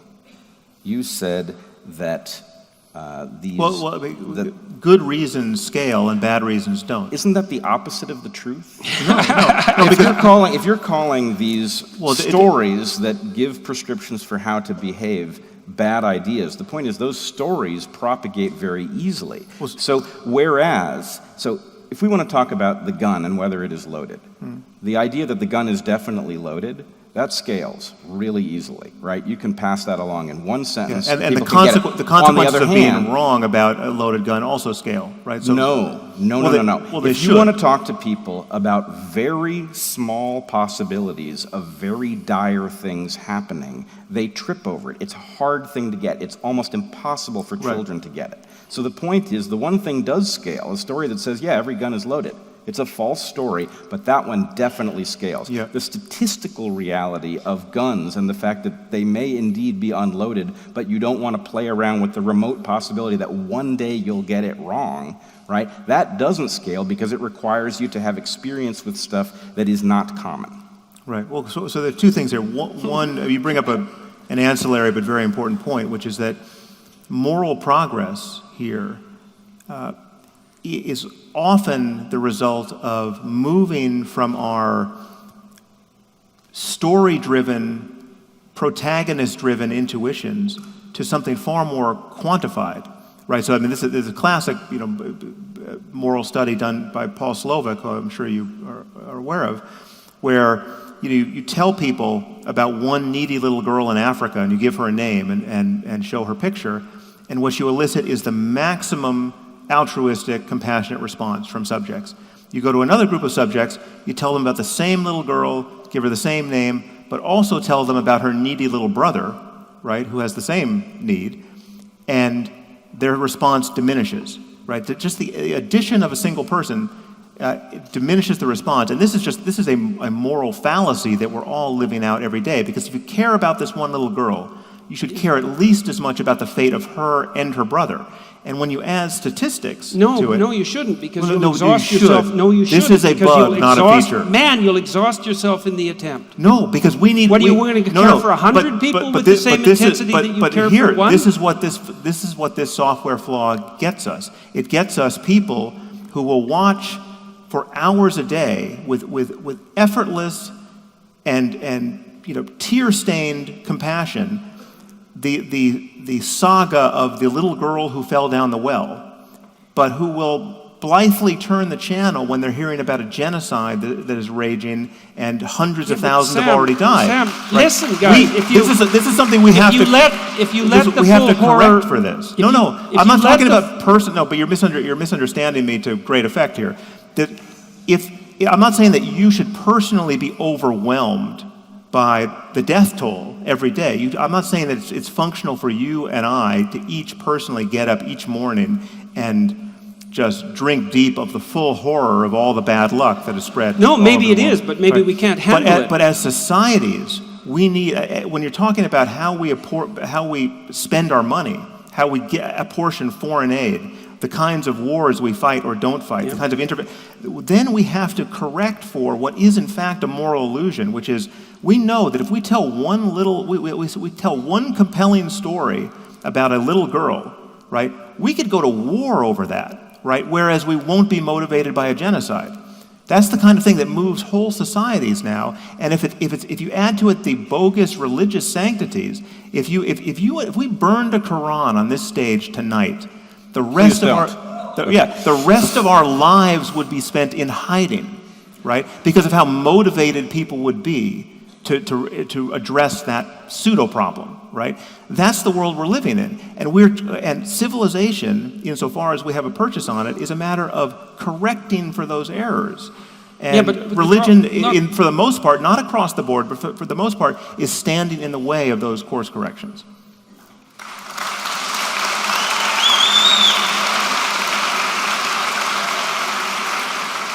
Well, okay, there is a tremendous amount to unpack in that. I mean, and like in some sense a surprising amount. It's like, well, we're wired to feel intense empathy for individuals who are close to us, and we can be told stories in a manner that makes that system manifest itself. And everyone and their dog thinks that that's a wonderful thing, and we call that empathy, right? And empathy has a narrow domain of utility, as it turns out, because maybe if you were all who you should be, you'd be weeping constantly for the catastrophic fate of sentient beings on the earth, but you can't handle it, you know what I mean? It's that you can barely handle your own suffering, and maybe you can handle a bit of the suffering of your family, and more power to you if you could rectify that, and if you were better human beings, maybe you could expand that outwards. But the fact that our empathy doesn't scale up to the level of genocide with the same intensity that we treat instances of individual suffering isn't an indication that we're irrational. It's just an indication that we're limited. Well, that's not true. I think this is an indication of exactly the problem of our evolved structures not matching the present. Because the point is... Well, they do match because we take care of our families. No, but they don't match because if you encountered the starving girl, that's some sort of it's a crude measure of suffering in your local environment. Were you in the past? Now that you can encounter this girl on the television, it's not clear what it should mean to you. Right. Right? You can't calibrate it might how mean many... get your act together. Right, and so the point is, your indifference to a genocide, which is an abstraction, right, is altered should you see pictures of the bodies, for example. You shouldn't actually feel differently about the genocide in the abstract case versus the case that you're looking at the bodies. And the fact that we have access to photorealistic representations of these things is new. But it's worse than that. This is why it's actually irrational, because I can show you the case where you care at level 10 about the little girl named Leela, and you care at level 8 about the little girl named Leela and her brother named Janti, right? And you care at level 4 if I've added a few more kids, but the little girl named Leela, who you ostensibly care about, is there in each one of these, right? So it is but your irrational. resources are diminished. No, but like you have multiplication of the suffering. You have $10 to give away every month to help struggling humanity, and you tell me you'll give 10 to Leela this month, and then I catch you in another moment, and I say, well, you know, it's Leela and her brother, so it's like if you only can give 10. I understand, but you know, the problem is actually worse than I suspected. And you say, well, actually, I'm just going to give 8, right? It's not coherent with how much you cared about Leela in the first place. We do know quite well that the heuristics that we use to orient ourselves in the world can be placed into frameworks where they produce contradictory outcomes. But that doesn't mean that the heuristics themselves are deeply flawed. It's a problem with the work of people like Kahneman and Tversky. Yeah, is they take perfectly valid heuristics for them. We need to correct for them because they're producing a reliable result that we recognize. Yeah, but no, as, you can put them in a non-functional. situation where they produce a counterproductive response, but that doesn't mean that generally speaking in most situations they don't produce a useful outcome, because the question is, why in the hell would have they evolved if they didn't produce a useful outcome most of the time? They evolved to live with 150 people with whom we're related and to be terrified of the people in the next valley who may want to kill and eat us. Yes, right? and that's our ancient circumstance, right, which doesn't map onto a common humanity of 7 billion people trying to figure out how to get to Mars without killing each other. Well, it does map onto it sometimes, unfortunately, because there are many times when we still face the same kind of threats. In fact, look, it maps onto this is a hierarchy that we're trying to climb Sam. here. You wouldn't be concerned about the fundamentalist terror of Islam if you weren't driven by those essentially tribal considerations. No, and I'm not suggesting that it's wrong. It doesn't require, if a mere identification with humanity, it can ground not wanting to be murdered by people who are identified with a subset of humanity, right? Like, I don't need to be part of a smaller tribe to care that people will murder me over burning a Quran, right? It's clearly counterproductive that we live in a society where some objects are held with such totemic attachment for irrational reasons by many, many millions of people, where, you know, that you should be sympathetic with this. Our free speech is actually canceled on this point, right?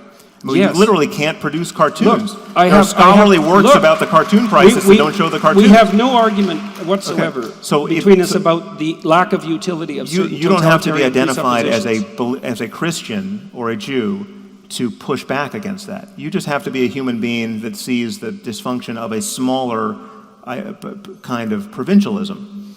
Well, the thing that I'm struggling with is that I still can't understand in what your ethos is grounded.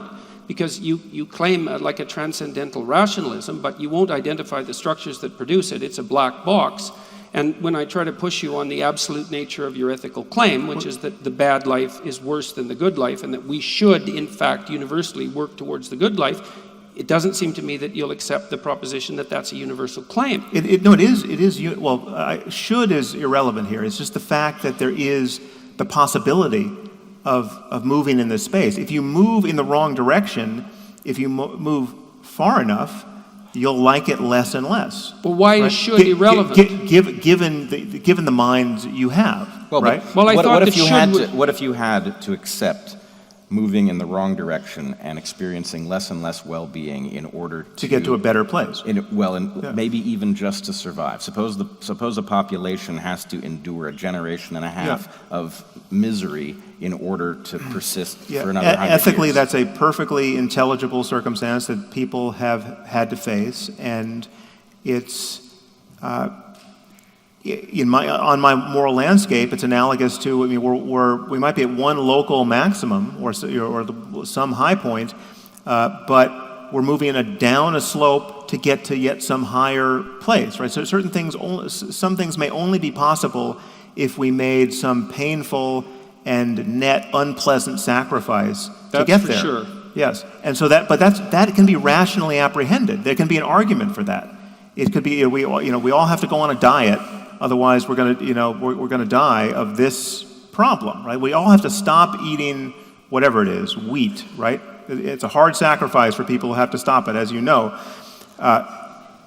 If that were just true, well, then there'd be an argument for it. There'd be evidence that would convince us. We would stop. We would feel the pain, and we would get whatever benefit that was on the other side of that sacrifice. But again, you don't have to. It's the utility. Again, to bring it back to stories, which is, as you know, not my emphasis, but it is yours. The utility of stories is not something I'm arguing against. I mean, there's no question that certain stories are incredibly compelling, and in our conversation with one another, the moment you begin to frame something in terms of a story, people become much more interested, right? Like if 90% of what we said together tonight were framed, each point we were making as a matter of philosophy or science were framed in, well, actually, yesterday I was walking down the street and I met this guy, who's a terrifying looking guy, and all of a sudden people become much more interested, right? And then that's not an accident.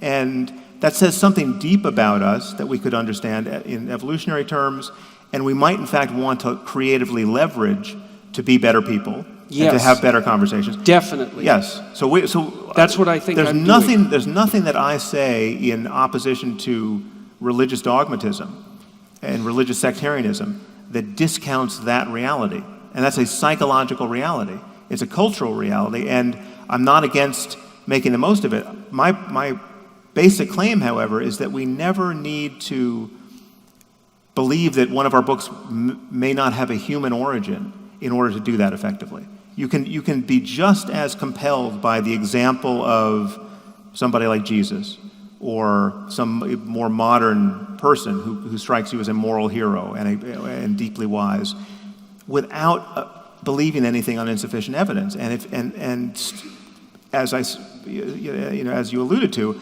purely fictional stories about superheroes can have immense effect on us. And that's something we could understand and also leverage. But again, that takes us out of the religion business, and that's all I've been arguing for. So do you really believe that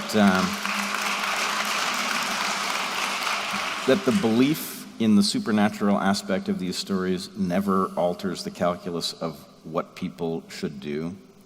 That the divine nature of a story about Jesus doesn't motivate people to do something that they might not have the courage to do otherwise? The belief that they might end up in heaven because their good work is going to be observed doesn't alter their behavior? Well, yeah, I know it alters their behavior, but rather often for the bad.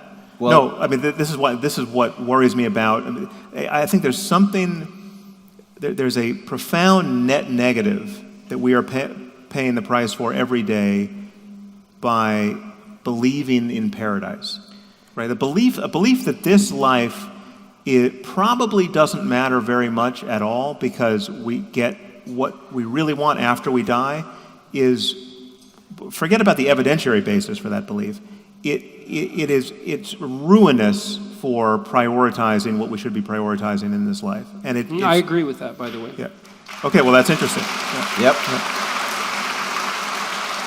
So, let me ask you this. I hear from you what might be a kind of confirmation bias, where I hear that, we've got a mixed bag. You've got supernatural claims. These supernatural claims, we all agree, have effects on the way people actually behave. And you're quite focused on the negative, and you tend to discount the positive, which might be an artifact of the fact that we're talking about the present, and therefore maybe something that's not well matched to these stories, or it might be from the idea that you have the sense that there is actually a bias, that these belief structures do and have always produced more harm than good. And also my sense that the positive can be had without those structures. So if you're talking about the contemplative experience, like, is it possible to wake up tomorrow morning feeling like Meister Eckhart, right? Feeling like you're just inseparable from the pure capital B being that is consciousness, right? And there's no separate self there, right? A self-transcending union with everything you can perceive, right? I think that can be had without any kind of religious dogmatism. That's just a matter of paying close enough attention to the nature of consciousness. So the contemplative life is one baby in the bathwater we can save. The ethical life is another baby we can save. You don't have to presuppose anything on insufficient evidence to argue about what is right and wrong and good and evil in the 21st century. And so is it fair to call that a hypothesis, that not just for some people, but for everyone, the level of well-being can be enhanced through rational interaction with the questions that dictate what we do?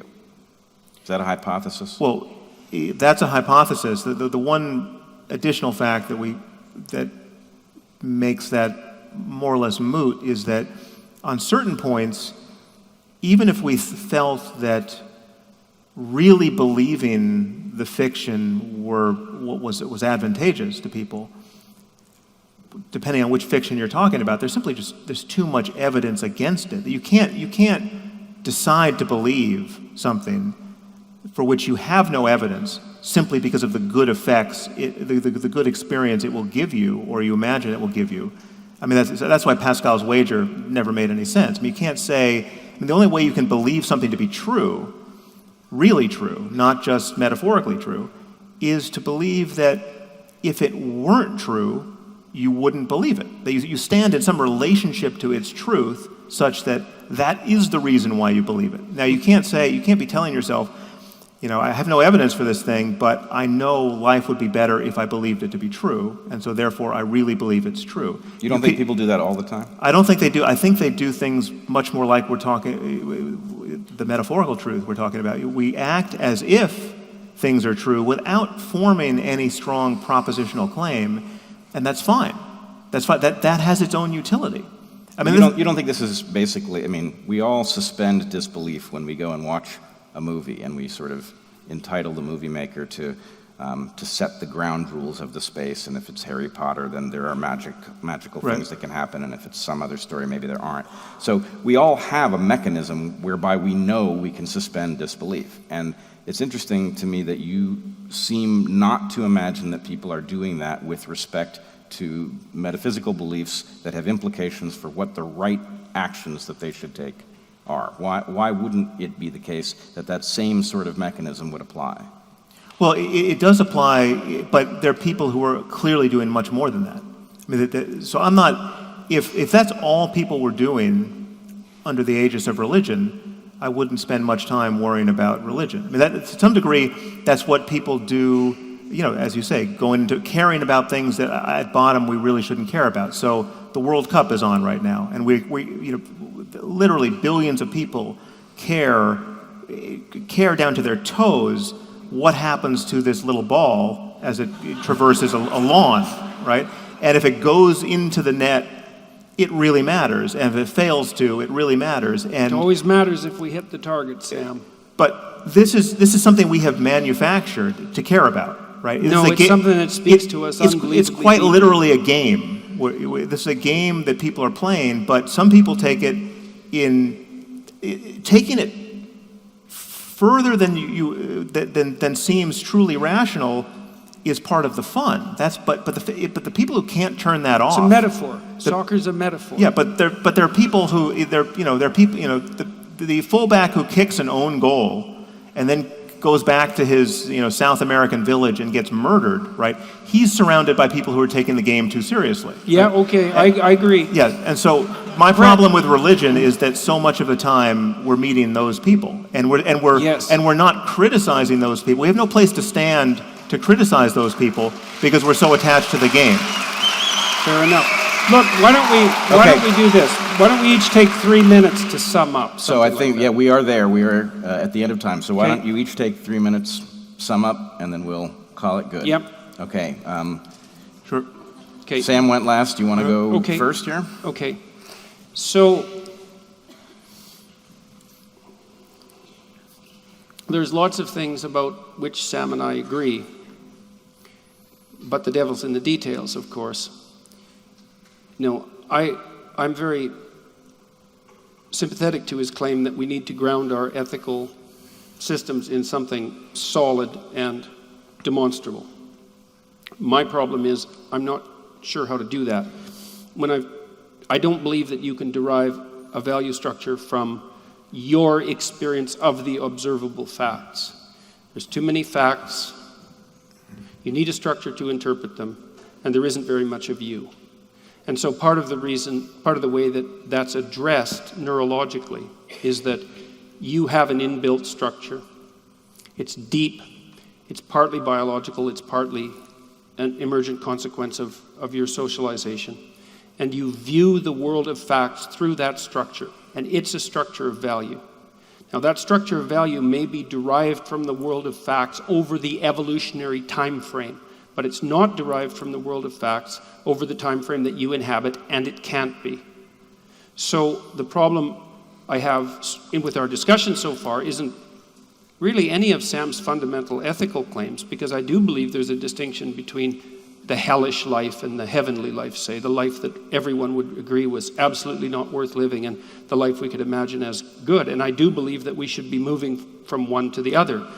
The question is exactly how is it that we make the decisions that will guide us along that way?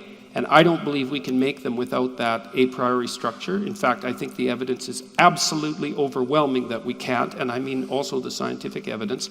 And I would like to go further into the devil that's in those details. And so that's my situation at the moment.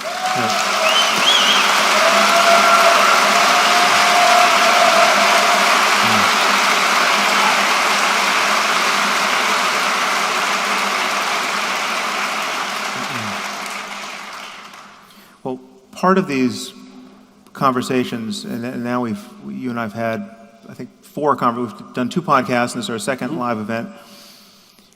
And thank you for doing this, by the way. This is hey, it's my pleasure, man. It's an honor to do this. It's an honor to do this, and it comes with risks for both of us to do this. I mean, as I think you can sense, we don't have precisely the same audiences. All of you are sort of rooting for one or the other of us to some degree. Or for the spirit of truth. And yes.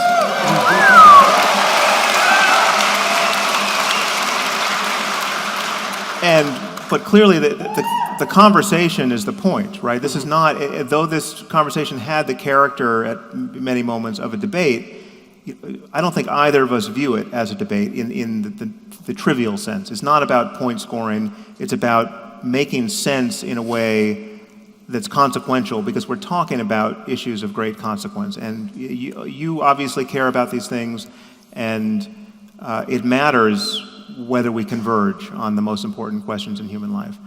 And as you know, I'm worried that religion doesn't give us the tools we need to converge. What does give us the tools is a truly open-ended conversation, and then you simply have to look honestly at the obstacles toward any conversation being open-ended.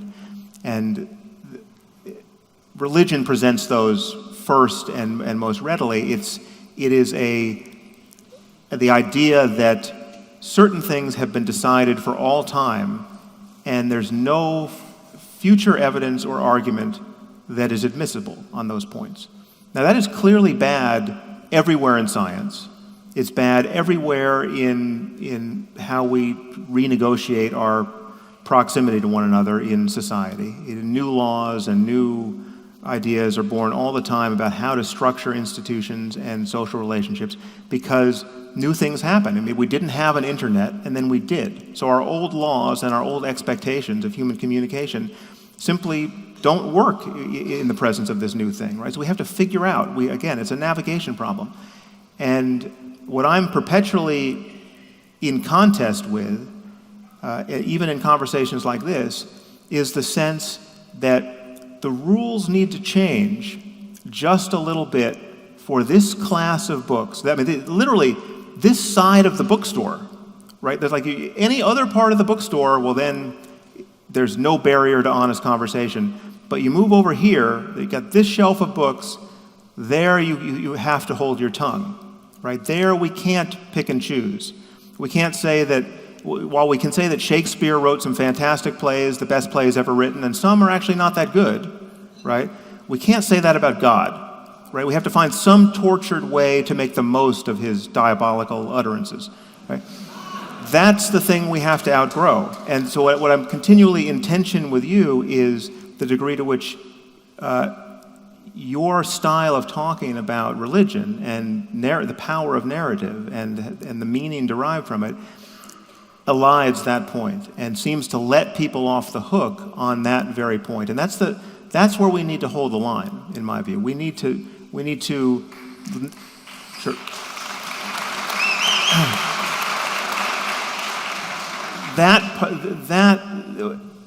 It has to be clear to us at this moment in history that no one has the right to their religious sectarianism, really. I mean, up to the point, clearly, that there's a World Cup version of it that is benign. But once it gets taken past that point, we have to figure out how to pull the brakes, and that becomes a real problem if you are going to dignify the foundational claims of these faiths, claims like revelation and paradise and blasphemy and apostasy. I mean, these are the things that you come up against, and I think conversations like this are incredibly important because we need to convince the better part of humanity that it's possible to live the best life possible without recourse to divisive nonsense. And where we draw the line between divisive nonsense and reasoned and necessary discourse is what we're dickering over, and I think it's important that we continue. So, yeah. Hold on.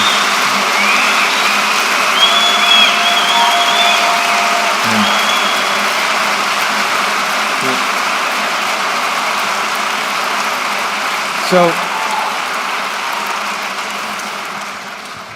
in closing, let me say, first of all, I'm tremendously honored that you asked me to moderate these debates. Fantastic. Thank you.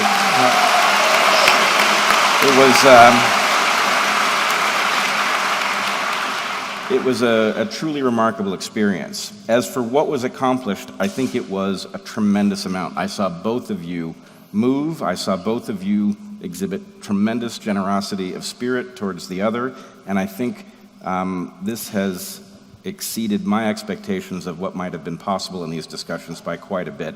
And that also, I will say, has a lot to do with the fact that for reasons I think none of us can explain, a huge amount of people, a huge population seems to care about these issues because they matter a great deal. So anyway, I think this has been a very successful exercise, and I think you can both justly be quite proud of what you've done. All right, let's give a huge round of applause for our speakers tonight. Pleasure. We continue. Well done.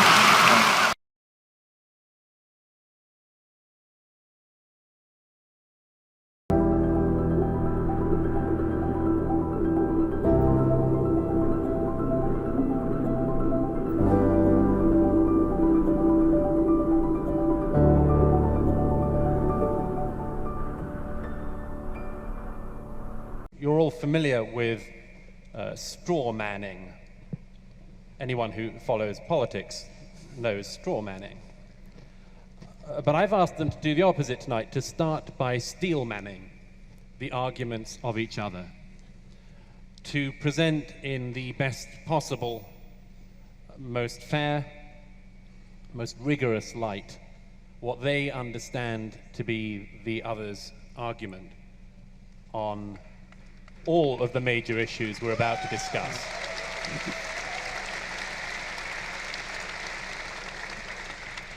I'm going to ask Sam Harris to go first, and we're going to go from there. Sam. Great. Well, thank you. So first, thank you all for coming. It's an immense privilege for us to do this.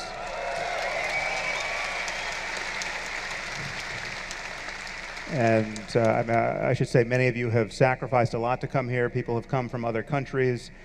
I'm told you all dealt with a ticketing system that seems like it was run from a cave in Afghanistan.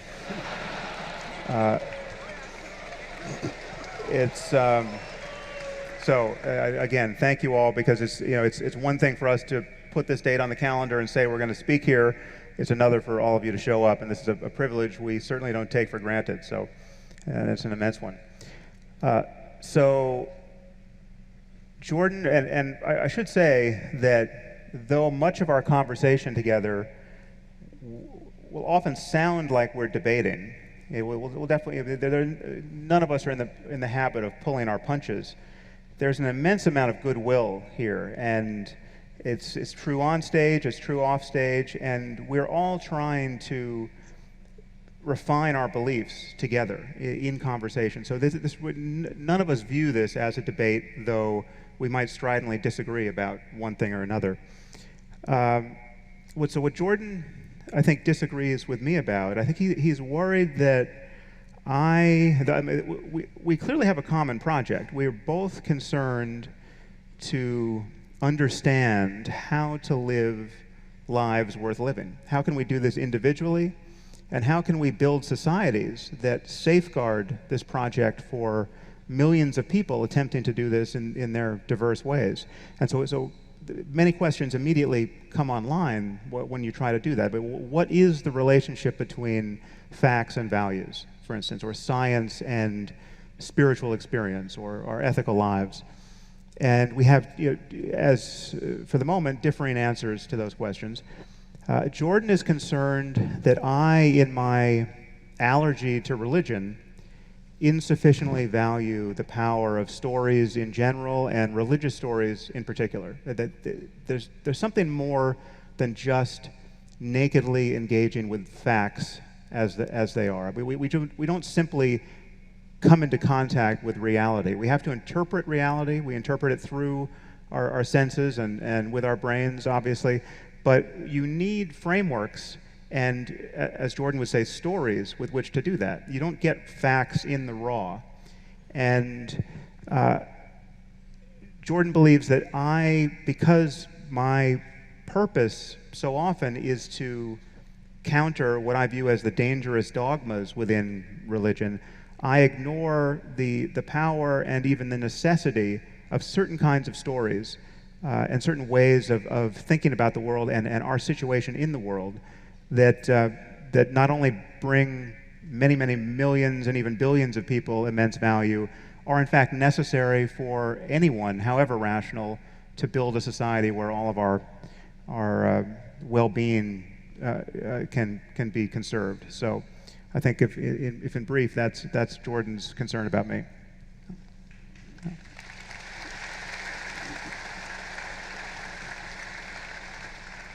So Sam is concerned, I would say, above all, with the minimization of unnecessary suffering, which seems to me to be a pretty good place to start. And he's concerned that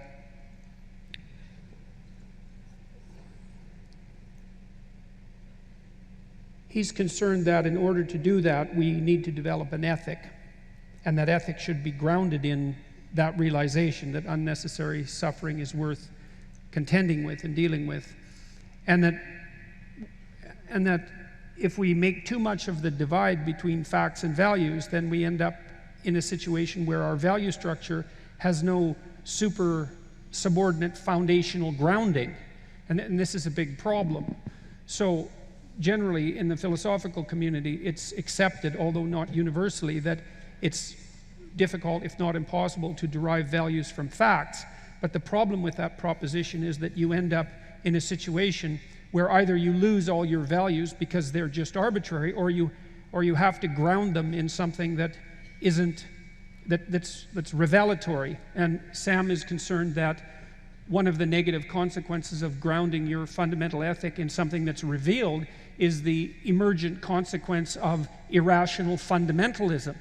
And so obviously that's worth contending with. And so he's taking issue with the philosophical idea that facts and values have to be separate, and formulating the proposition that we can in fact ground a universal system of values in the facts, and that we can mediate between the facts and the system of values using our facility for truth, but even more specifically, our facility for rationality, and that rationality can be the mediator between the world of facts and the world of values. And so the problem I have with that, I guess if we can skip briefly to problems, is that it isn't obvious to me how to produce an ethos with sufficient motivating power to ground that conception of the minimization of suffering, say, and the promotion of well-being in a way that grips people and unites a society. And so I think that's part of what we're discussing and trying to sort out with regards to the potential role of narrative and religious belief as an underpinning to this ethos. We seem to agree on the necessity for the universal ethos. We even seem to agree, I would say, on what that is, because certainly the minimization of suffering seems to me to be a very good place to start. We share a concern with and a belief that the pathway to that ethos is in some manner related to our ability to speak the truth, but we disagree on what that has to be grounded in and how it has to be grounded. My sense, especially after thinking about our discussion, is that Sam makes what rationality is do too much work. And I'm hoping that, not that rationality is irrelevant or unimportant, because it clearly is neither of those, but maybe the devil's in the details, and hopefully we can get down to the details tonight. And we've brought Douglas into the conversation. He's here to serve as much more than a mere moderator. And partly we've determined that, as Sam alluded to, that what we're actually trying to figure out is what are the minimal necessary preconditions for the construction of engaged, productive individuals with meaningful, responsible lives in a society that's stable enough to sustain itself and dynamic enough to change. What are the minimal preconditions for that? What are the and how do we ground those presuppositions, those preconditions? And what price do we pay for having them? Because you never get something without a cost. And we thought that Douglas would be a very interesting addition to this conversation, because of course, he's concentrated on such things as borders. And when you set up preconditions for social order, you also automatically produce such things as hierarchies and borders, and they don't come without a cost. And so we hope to expand the conversation to include a discussion of those issues as well. Yeah, but before Douglas chimes in, I just want to reiterate the fact that he has not been cast here as our moderator, though if Jordan and I run off the rails, I expect Douglas to put us back on in the King's English. I'm not moderate enough to be a moderator. Yeah, no. But you're more moderate than either of us are. But so I want you to reset the part of your brain that is poised to begrudge the moderator taking up too much time, because every moderator has felt that, and Bret Weinstein was brilliantly aloof and uninvolved in much of our exchange together.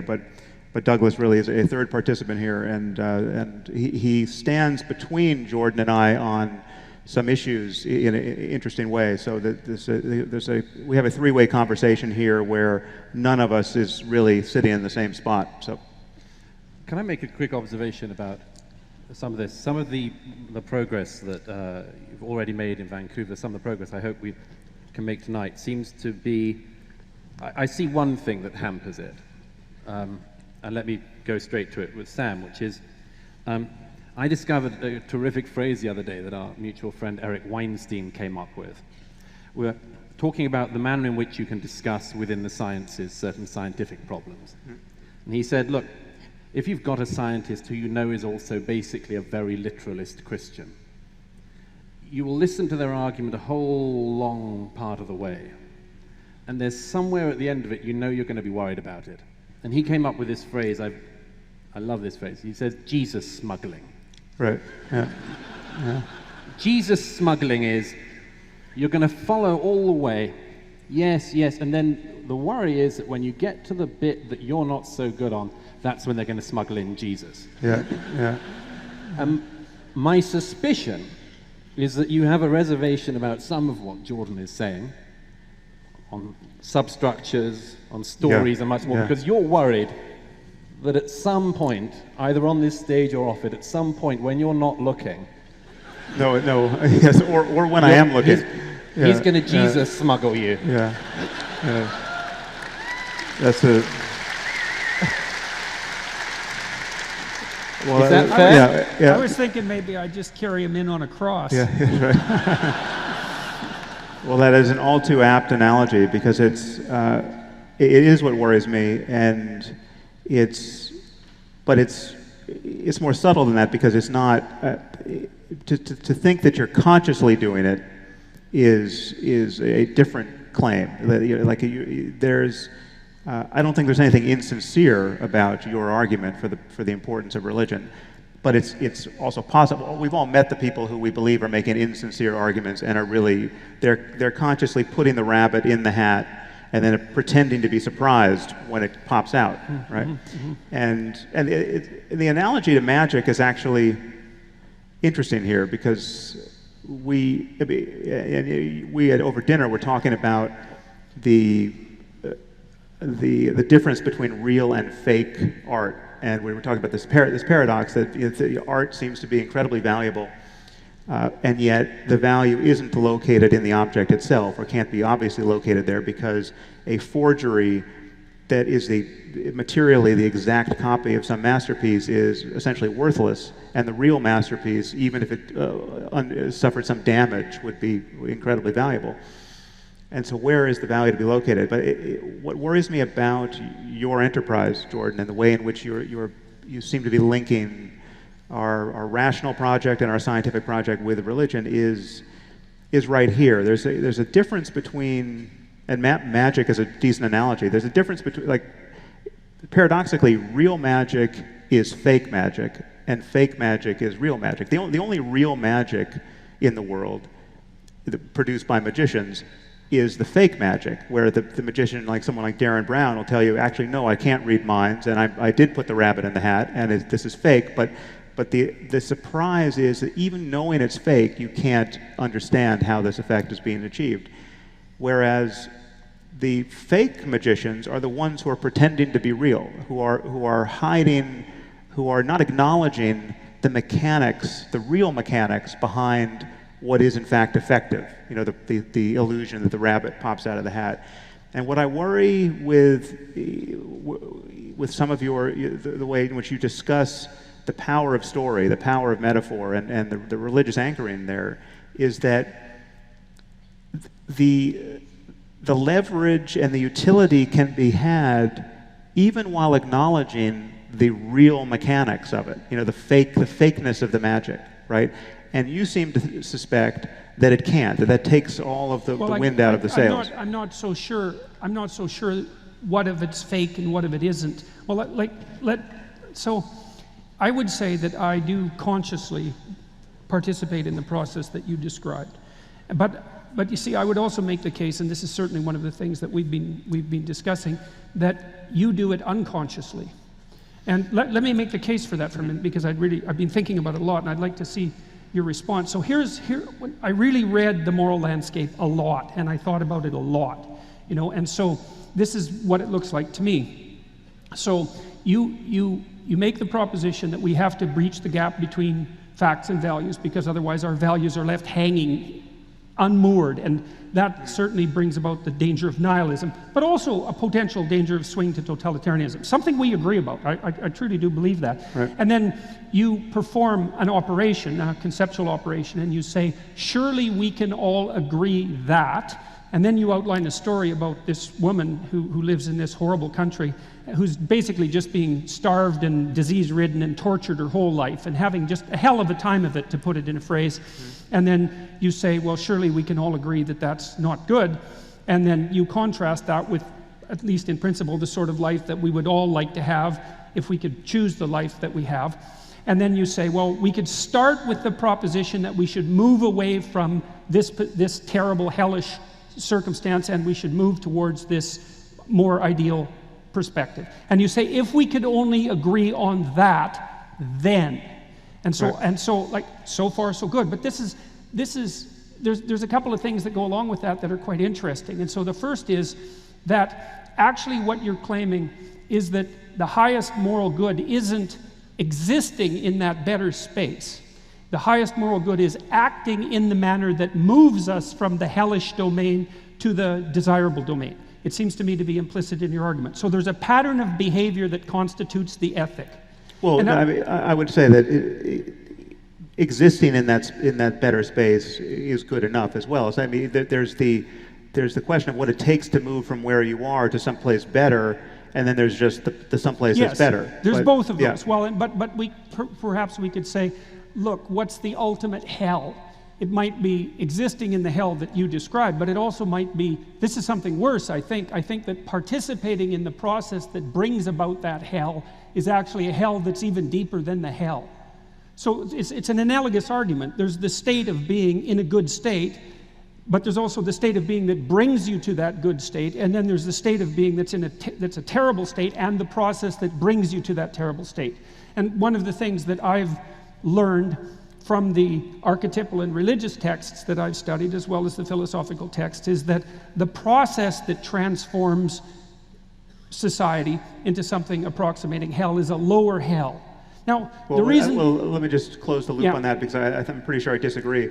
One, you can imagine two counterexamples. One is you can imagine a sadistic being, you might even call him God, who would create a circumstance of hell and populate it with innocent souls, right? Now that's, presumably, that action need not be attended by a lot of suffering.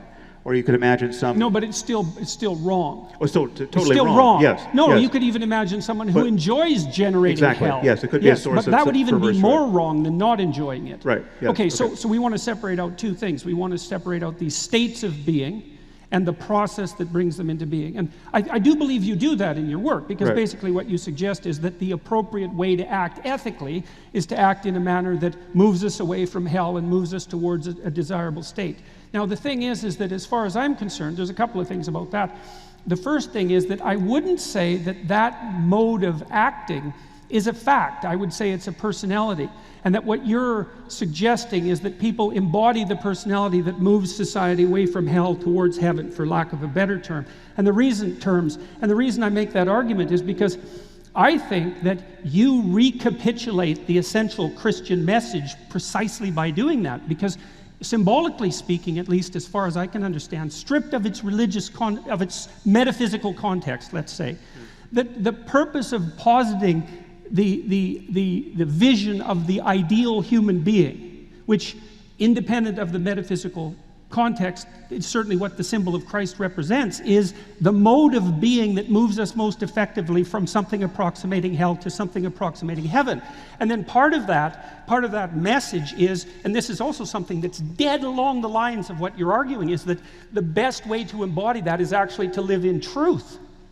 I mean, so because I would say that the fundamental Christian ethic, metaphysics accepted once again, is to act in love, which is to assume that being is acceptable and can be perfected, and to pursue that with truth, and that you should embody that. And then I would say that the purpose of the representation, we could call them metafictions or archetypal representations, is to show that in embodied format so that it can be imitated, rather than to transform it into something that's diluted in some sense to an abstract rationality.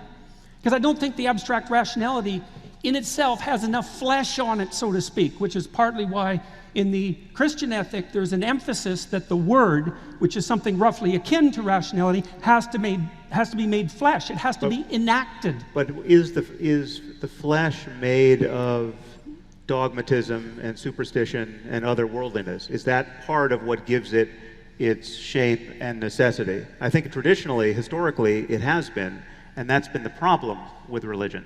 If you denude it of everything that is unjustifiable in the light of 21st century science and rationality, I think what you have to get down to is something quite a bit more universal and less provincial than any specific religion, much less Christianity per se. Well, it's interesting too, though, that one of the points that you do make is that you do appeal to or assume the existence of a transcendental internal ethic, something like that, which I would say, by the way, just since we're going down this direction, seems to me to be something very akin to the idea of the Holy Spirit, which is something like the internal representation of a transcendent universal ethic. Now remember, I'm trying to strip these concepts of their metaphysical substrate. I'm not making a case at the moment for the existence of the great man in the sky. We can get to that later. I'm saying that what seems to be the case is that we have underneath our cognitive architecture and our social architecture a layer of symbolic and dramatic and narrative representation that instantiates the same concepts, but in a multi-dimensional context. One of the things we talked about in Vancouver, for example, is that the religious enterprise doesn't only emphasize rationality.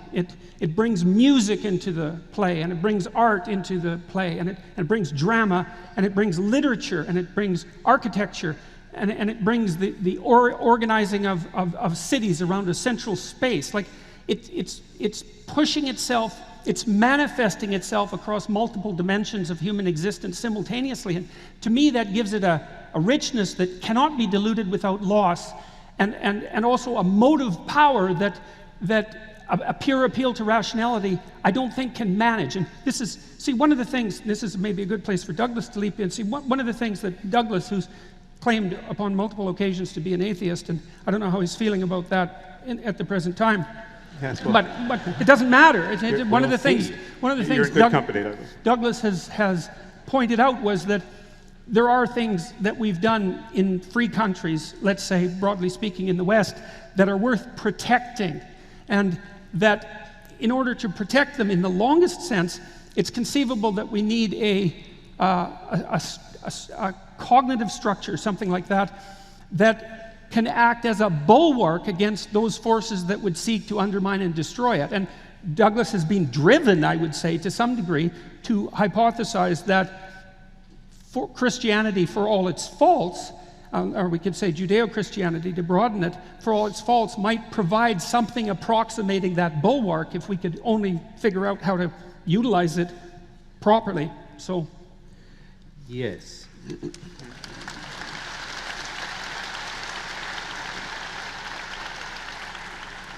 I mean, one of my problems on this is that it seems that we are where we are with belief, whether we wish it to be or not.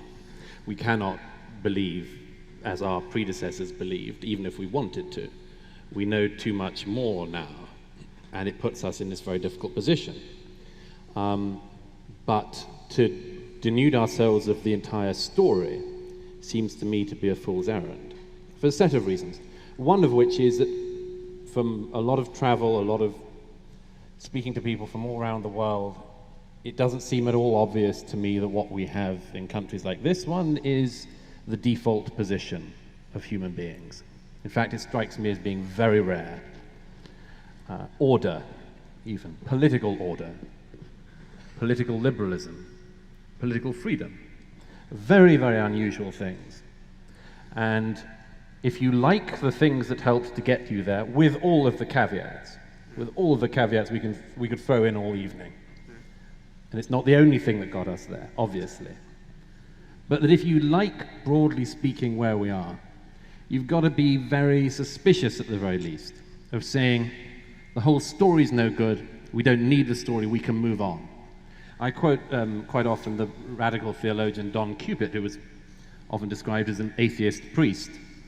And Cupid says somewhere in a recent book, he said, we can't help it. He said, for instance, the dreams we dream are still Christian dreams, whether we like that fact or not. And without being able to believe myself, certainly not being able to be a literal believer, I worry. Yeah, I worry about what happens when the square is denuded completely. And that's why this discussion tonight, and you two in particular, are right on the cusp of this, because this is where I think a lot of us are. Even if we really wanted to believe, we basically can't. And by the way, very quickly, that's why I think there's an additional, just to refine my previous point to you, Sam, that's why there's this additional thing.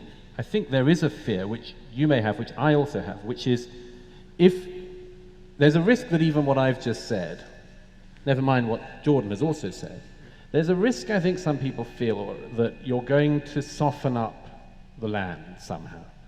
And that even if neither Jordan nor I are going to suddenly start Jesus smuggling, we might create the conditions that make it easier for someone else to do that.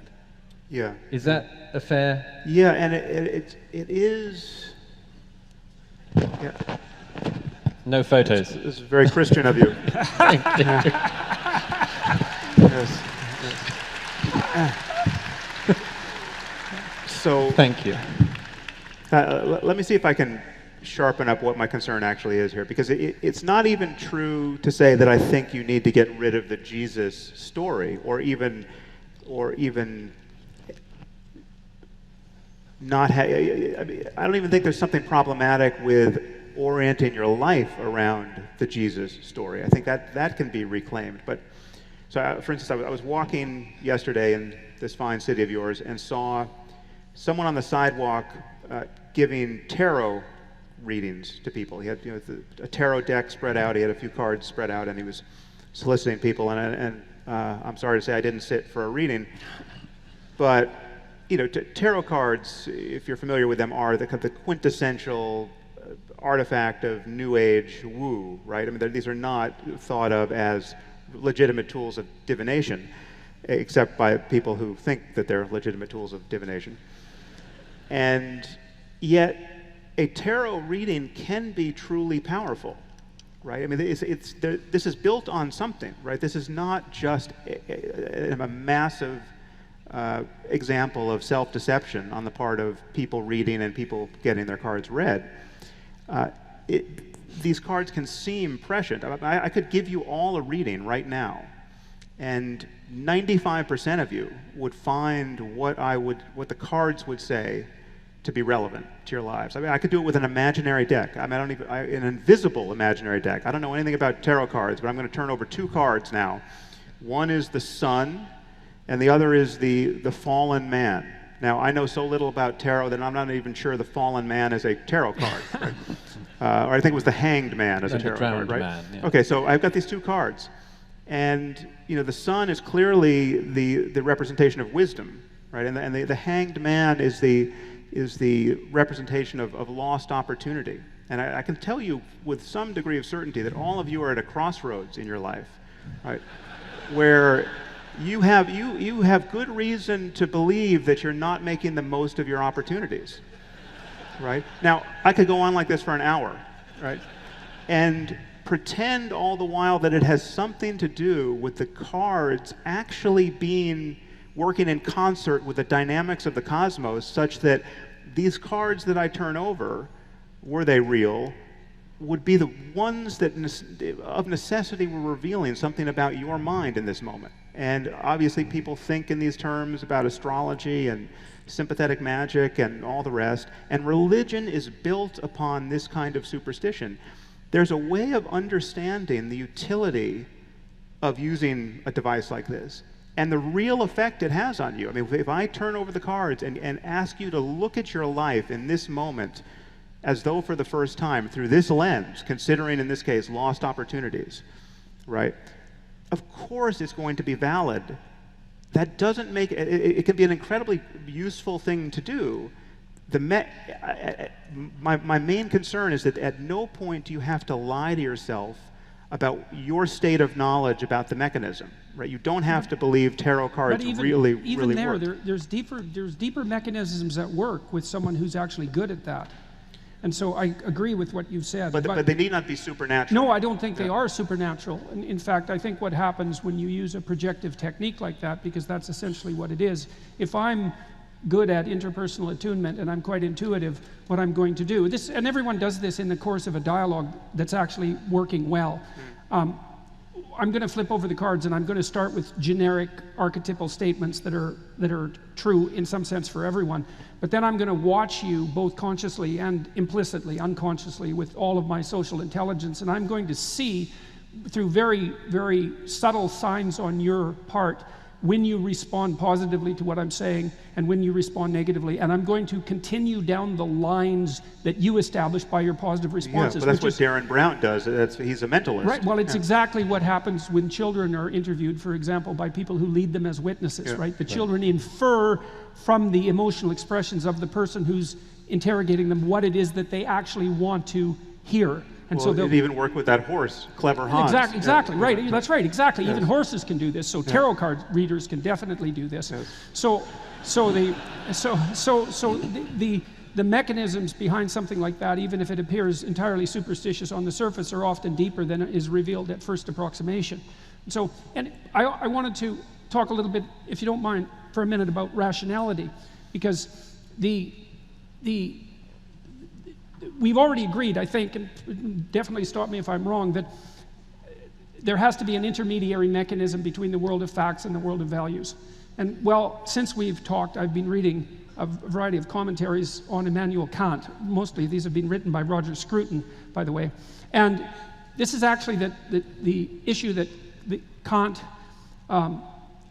obsessed about for most of his philosophical life. And what he concluded was that empiricism can't be right and rationality can't be right as philosophical disciplines because you need an intermediary structure, and that we have an inbuilt intermediary structure.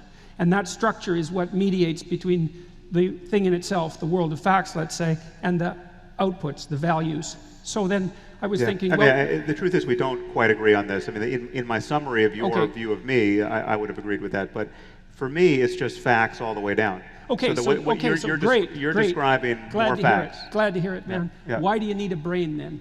Well, a brain is yet another part of reality. I mean, what I mean by a fact what does it do? Anything that is the case. If the facts are just there, what does the brain do?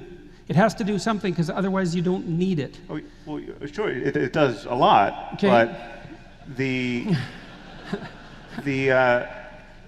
But your concern, to jump to where I think we're going in this conversation, is how is it that values can be another order of fact? That seems problematic to you. It seems problematic to David Hume. Well, it's problematic for me for a technical reason, which is that in order to act, and we see if we agree on this, in order to perceive and to act, which I believe are both acts of value, to perceive is an active value because you have to look at something instead of a bunch of other things. So you elevate the thing that you're perceiving to the position of highest value by perceiving it, by deciding to perceive it. So okay, it's an active value. I just, that gets translated in my brain into just more facts. You're just giving me the facts of human perception. Well, okay, that's fine. That's no problem. Right. I'm perfectly happy about that. And then in order to act, you have to select the target of action from among an infinite number, near infinite number, close enough of possible mechanisms of action. And so what a biological organism does is take the facts and translate them into perception and action. And the only organisms that do that with one-to-one mapping are organisms that are composed of sensory motor cells, like sponges, marine sponges, which are composed of sensory motor cells. They don't have an intermediary nervous system. So what they do is they sit in the water and they make a sponge. They're so simple that if you grind a sponge through a sieve in salt water, it'll reorganize itself into the sponge. So that's quite cool. The sponge sits in the water. Don't do that at home. And what it does, and what it does is, there's waves on it, and so those are patterns.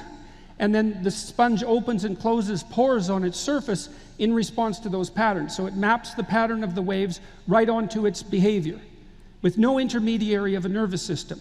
But it can only map waves, that's all it can do, and it can only open and close pores. That's it. So it does one-to-one fact-to-value mapping. Now what happens is that as the complexity of a biological organism increases, two things happen. The first thing that happens is that the sensory and motor cells differentiate.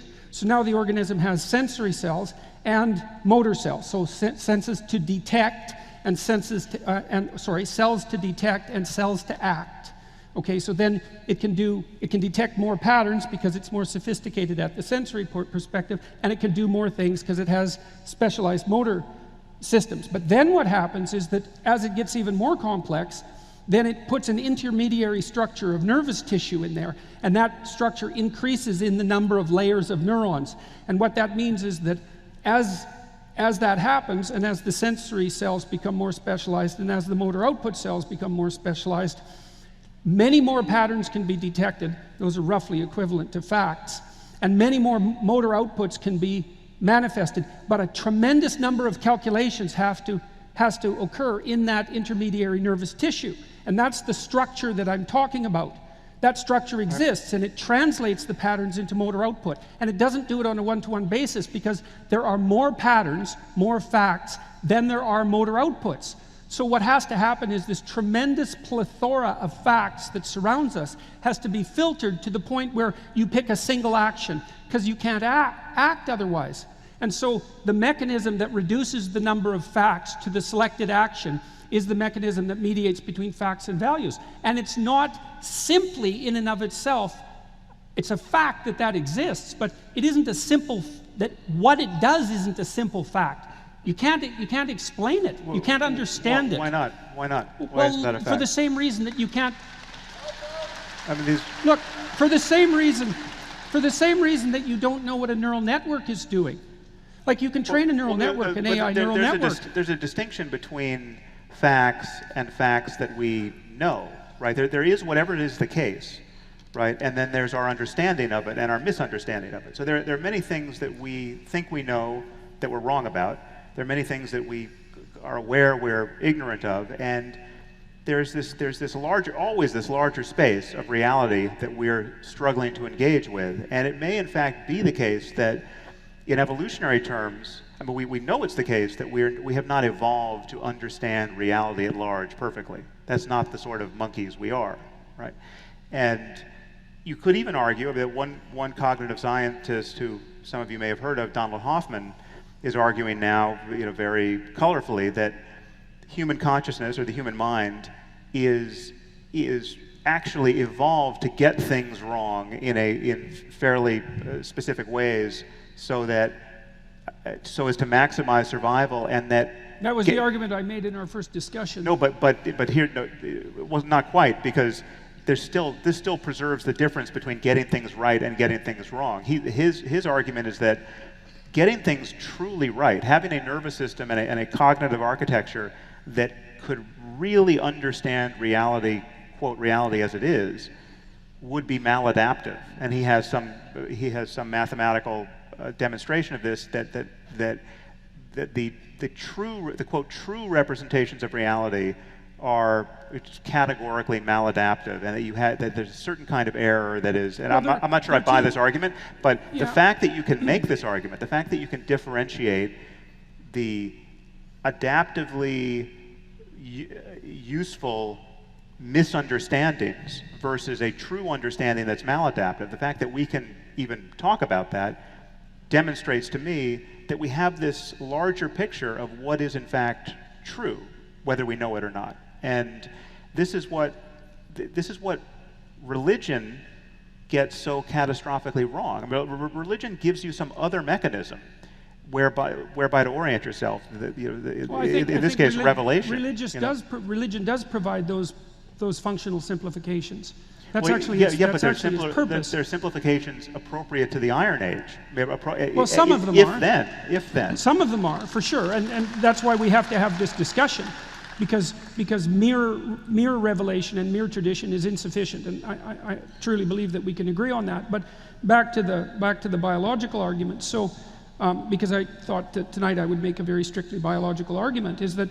So now the question is, now you've got your sensory systems that are detecting the world of facts, and you have your motor output system, which is a very narrow channel because you can only do one thing at a time. And that's one of the things about consciousness that's quite strange. It's a very, very narrow channel. So you have to take this unbelievably complex world and you have to channel it into this very narrow channel. And you don't do that by being wrong about the world, but you do that by ignoring a lot of the world and by using representations that are no more complicated than they have to be in order to attain the task at hand. It's like you're using low-resolution representations of the world. They're not inaccurate because a low-resolution representation of the world isn't inaccurate any more than a low-resolution photo is. But they're no higher resolution than they need to be in order for you to undertake the task at hand. And if you undertake the task at hand and that goes successfully, then what you've done, and this is basically the essence of American pragmatism, what you've done is validated the validity of your simplifications. So if the tool you have in hand is good, if the axe you have in hand is sharp enough to chop down the tree, then it's a good enough axe. And that's part of the way that we define truth pragmatically in the absence of infinite knowledge about everything. Okay, so now you build up this nervous system between the world of facts and the world of values, and it narrows the world of facts. And the question then is, how do you generate the mechanism that does that narrowing? And this is what's useful. But I mean, that's not quite how the cake is layered. Because the facts are up here too, right? For me to even notice that you're a person, right, or to attribute beliefs to you, or to have a sense of being in relationship at all, this is one of those higher order interpretive acts based on a many-layered nervous system. Yes, right? It's not only bottom up. Yeah, it's bottom up and it's top down. Yes, but facts are also on the top, right? It's not that we have facts here and values here.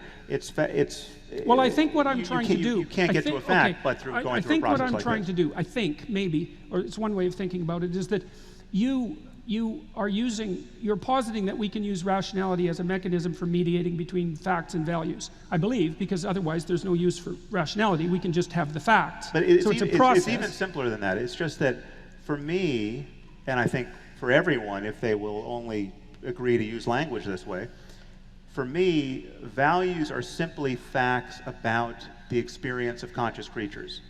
Good and bad experiences give us our values. Yeah, but they're not simple. That's the problem. And neither are the goods and the bads. But some are very simple. Having your hand put on a hot stove is incredibly simple. And you not if it'll save your child if you do it. Well, but again, the unpleasantness of it, right? That's an orthogonal point. No, it's not. No, it's not. If you look at the way the reward and punishment systems work in the brain, you can easily train an animal using reward to wag its tail if it's being shocked electrically. You can do that, and you can wire it very low to do that. There's a range of unpleasant experiences we can have where we can construe them as pleasant or necessary, right? And that's a kind of a higher level of, frame around it. That's the top-down issue. Yeah. But I'm talking about, the worst possible sensory experience that all of us will agree is unpleasant, right? That doesn't require a story for us to feel aversion to. And there are many things like that in life that are just rudimentary, where it's just we are organized in such a way that if you put us into fire, we don't like it. So are you claiming then, like, this is another problem?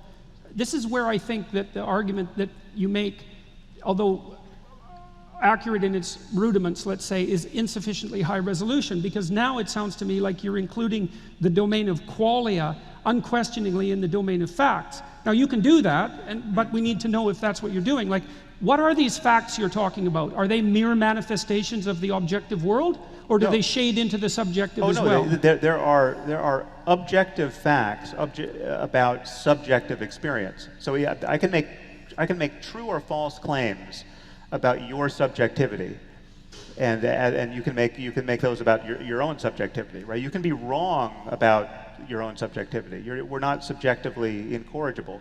And I might have said this last time in Vancouver. I mean, the example I often use here is to speculate about what JFK was thinking the moment he got shot, right, is not a completely vacuous exercise. There are literally an infinite number of things we know he wasn't thinking, right? So we can make claims about his conscious mind at that moment in history, which are as scientific, even though the data are unavailable, right? So I mean, many people get confused between having answers in practice and there being answers in principle. I mean, there are many trivial fact-based claims we could make about reality where we can't get the data, but we know the data are there. I mean, so, you know, do you have an even or odd number of hairs on your body at this moment? You know, we don't want to think about what it would take to ascertain that fact, right? But there is a fact of the matter, right? And so it is with anything. I mean, so what does a person weigh? Many facts are blurry because you're going to weigh him down to the 100th decimal place? No. So it's like at a certain point you're going to be rounding, and someone's weight at that point is changing every microsecond because they're exchanging atoms with the air. So there are facts that can be loosely defined. This is true of our subjective lives too. So if it is a fact about you that when you were praying to Jesus, you felt an upwelling of rapture, right? Subjectively, that can be an absolutely true thing to say about you. We can pair that subjective experience with an understanding of the neurophysiological basis for it. You can think about it in terms of a larger story about your life, but all of this can be translated into a fact-based discussion about what's happening for you. And my only claim is that the value part, and hence the ethics part, relates to the extremes of positive and negative experience that people have in their lives. First of all, I don't want to dispute the fact that there are stable qualia, pain and pleasure, for example, and also that there are fundamental motivational systems that structure our perception. So as the nervous system increases in complexity, these underlying nervous system subsections that produce these rather stable qualia evolve. Hunger, thirst, defensive aggression, sexuality, all these subsystems that label experience with certain somewhat inviolable labels. I understand that happens. But the point that I'm trying to make here is, I think, to try to increase the breadth of the conversation about how facts get translated into values. Because it seems to me the other thing that your account doesn't take proper, and this is what surprised me so much about your thinking when I first encountered it. See, I think the manner in which facts are translated into values is something that actually evolved, and it evolved over 3.5 billion years, the 3.5 billion years of life, and it built the nervous system from the bottom up, and it built this reducing mechanism that takes the infinite number of facts and translates them into a single value per action, and it does that in layers. And so there is a relationship between the world of facts and the world of values, and there has to be, but it isn't derivable one-to-one in the confines of your single existence through pure rationality. It's way more complicated than that. Well, yeah, there's more to it than rationality. Yes, I mean, again, it's not rationality that causes you to remove your hand from a hot stove. And it's not rationality that causes you to like the experience of love and bliss and rapture and creativity over or more than pointless misery and despair. Right. Right. So, other things other than rationality are clearly necessary, which is partly my absolutely. point. But Okay. the question is, do we ever have to be irrational to get the good things in life? And I would argue that the answer to that is clearly no. There's nothing irrational about loving your wife or your best friend or yourself or even a stranger. If what you mean by love there is genuinely wanting happiness for that person, genuinely taking pleasure in their company, genuinely wanting to find a way of being where you're no longer in a zero-sum condition with a stranger or with a partner, but you're collaborating together to have better lives. Well, it seems to me that you're not... So rationality moves through that situation continuously, because rationality is the only way that you and I can get our representations of the world to cohere. It's when I say, okay, there's a lion behind that rock, don't go over there. That only makes sense to you if you're playing this rationality game the way I'm playing it. If I mean something else by lion, or I mean something else by don't go over there, you're confused and very likely dead or not. Well, so right? if we're trying to establish the proposition that rationality is the mechanism by which we make our worldviews cohere, I would agree with that in part. We also make them cohere because we're actually biologically structured the same way, and so there's a proclivity for them to cohere to begin with. But we iron out our differences through the exercise. I wouldn't call it rationality. I would call it logos, because I think it's a more it's a broader and this is where he's smuggling in Jesus, I'm afraid. I'm not unconscious of that. Let's say. So if I could, just a point of order here. I'm disconcerted by Douglas's silence. Yes. I want to pivot, because I know how good he is when he actually speaks. So I want to pivot to another subject, because we can return to this at some point if we need to. First, before you pivot, say go for it. I mean, having said to you what I think your concern is with Jordan, I mean, it strikes me that Jordan's concern, and I share this, just as I share some of your concern that we expressed at the outset.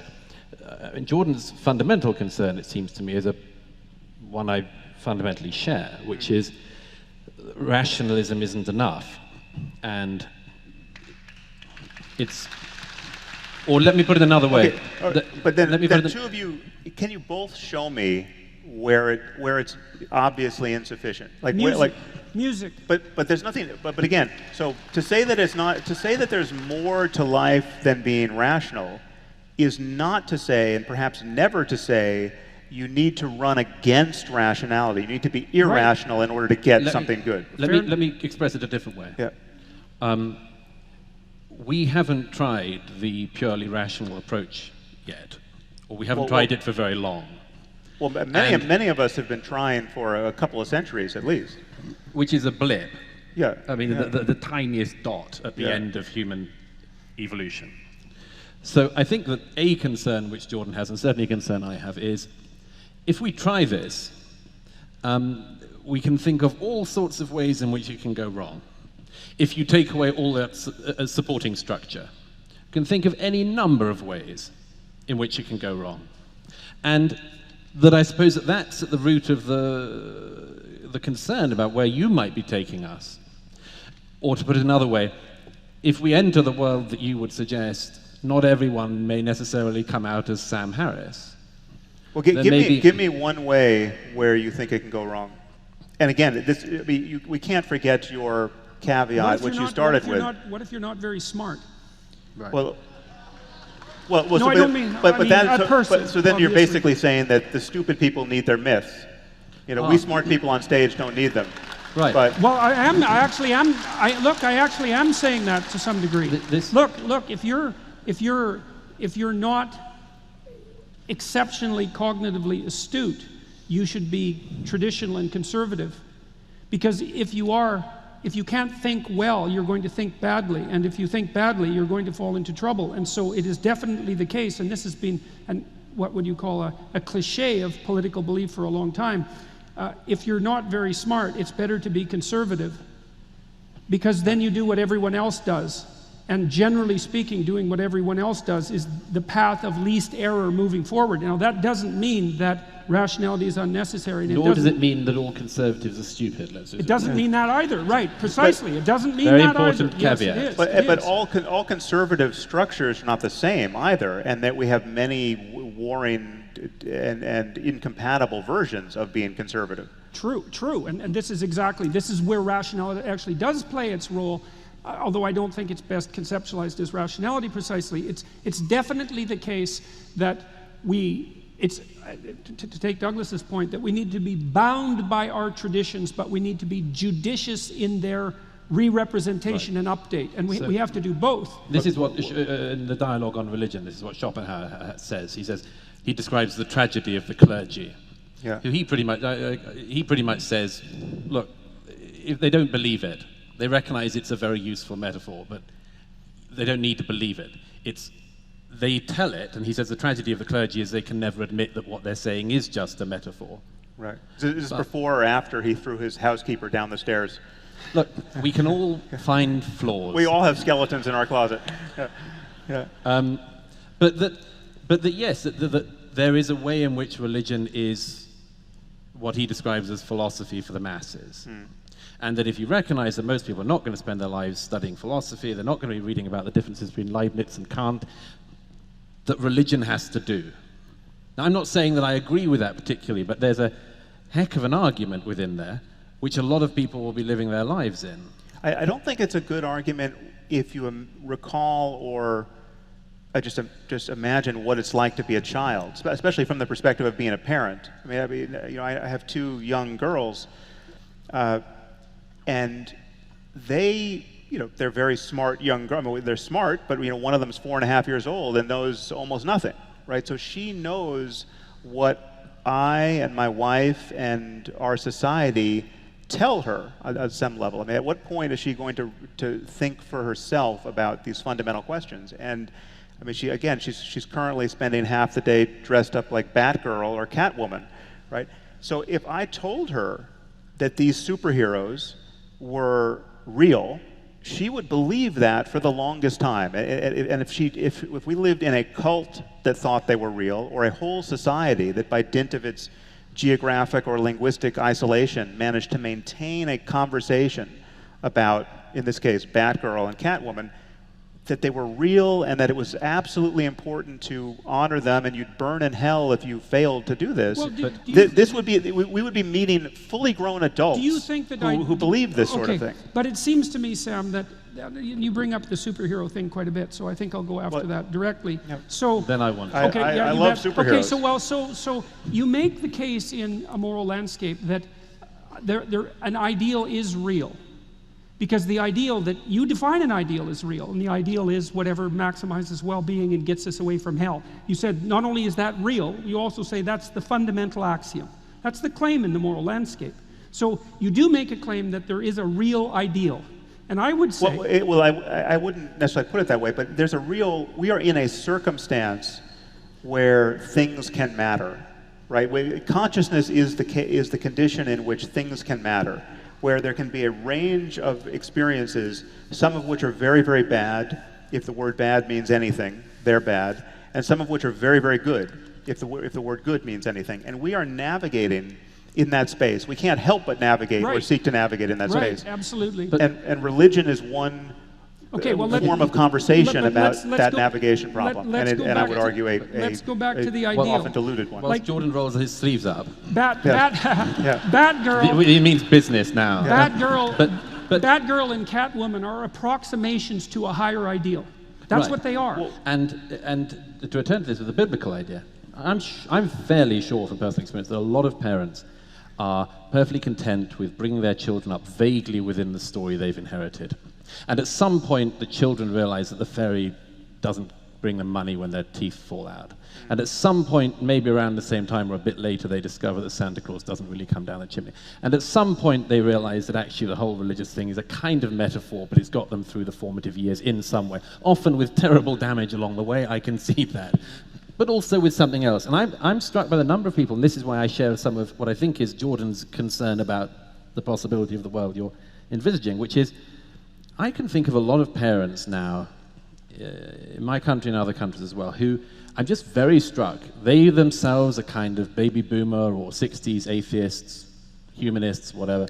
And I start to notice, for instance, that they're enrolling their children in Christian schools. And I say to them, why are you doing this?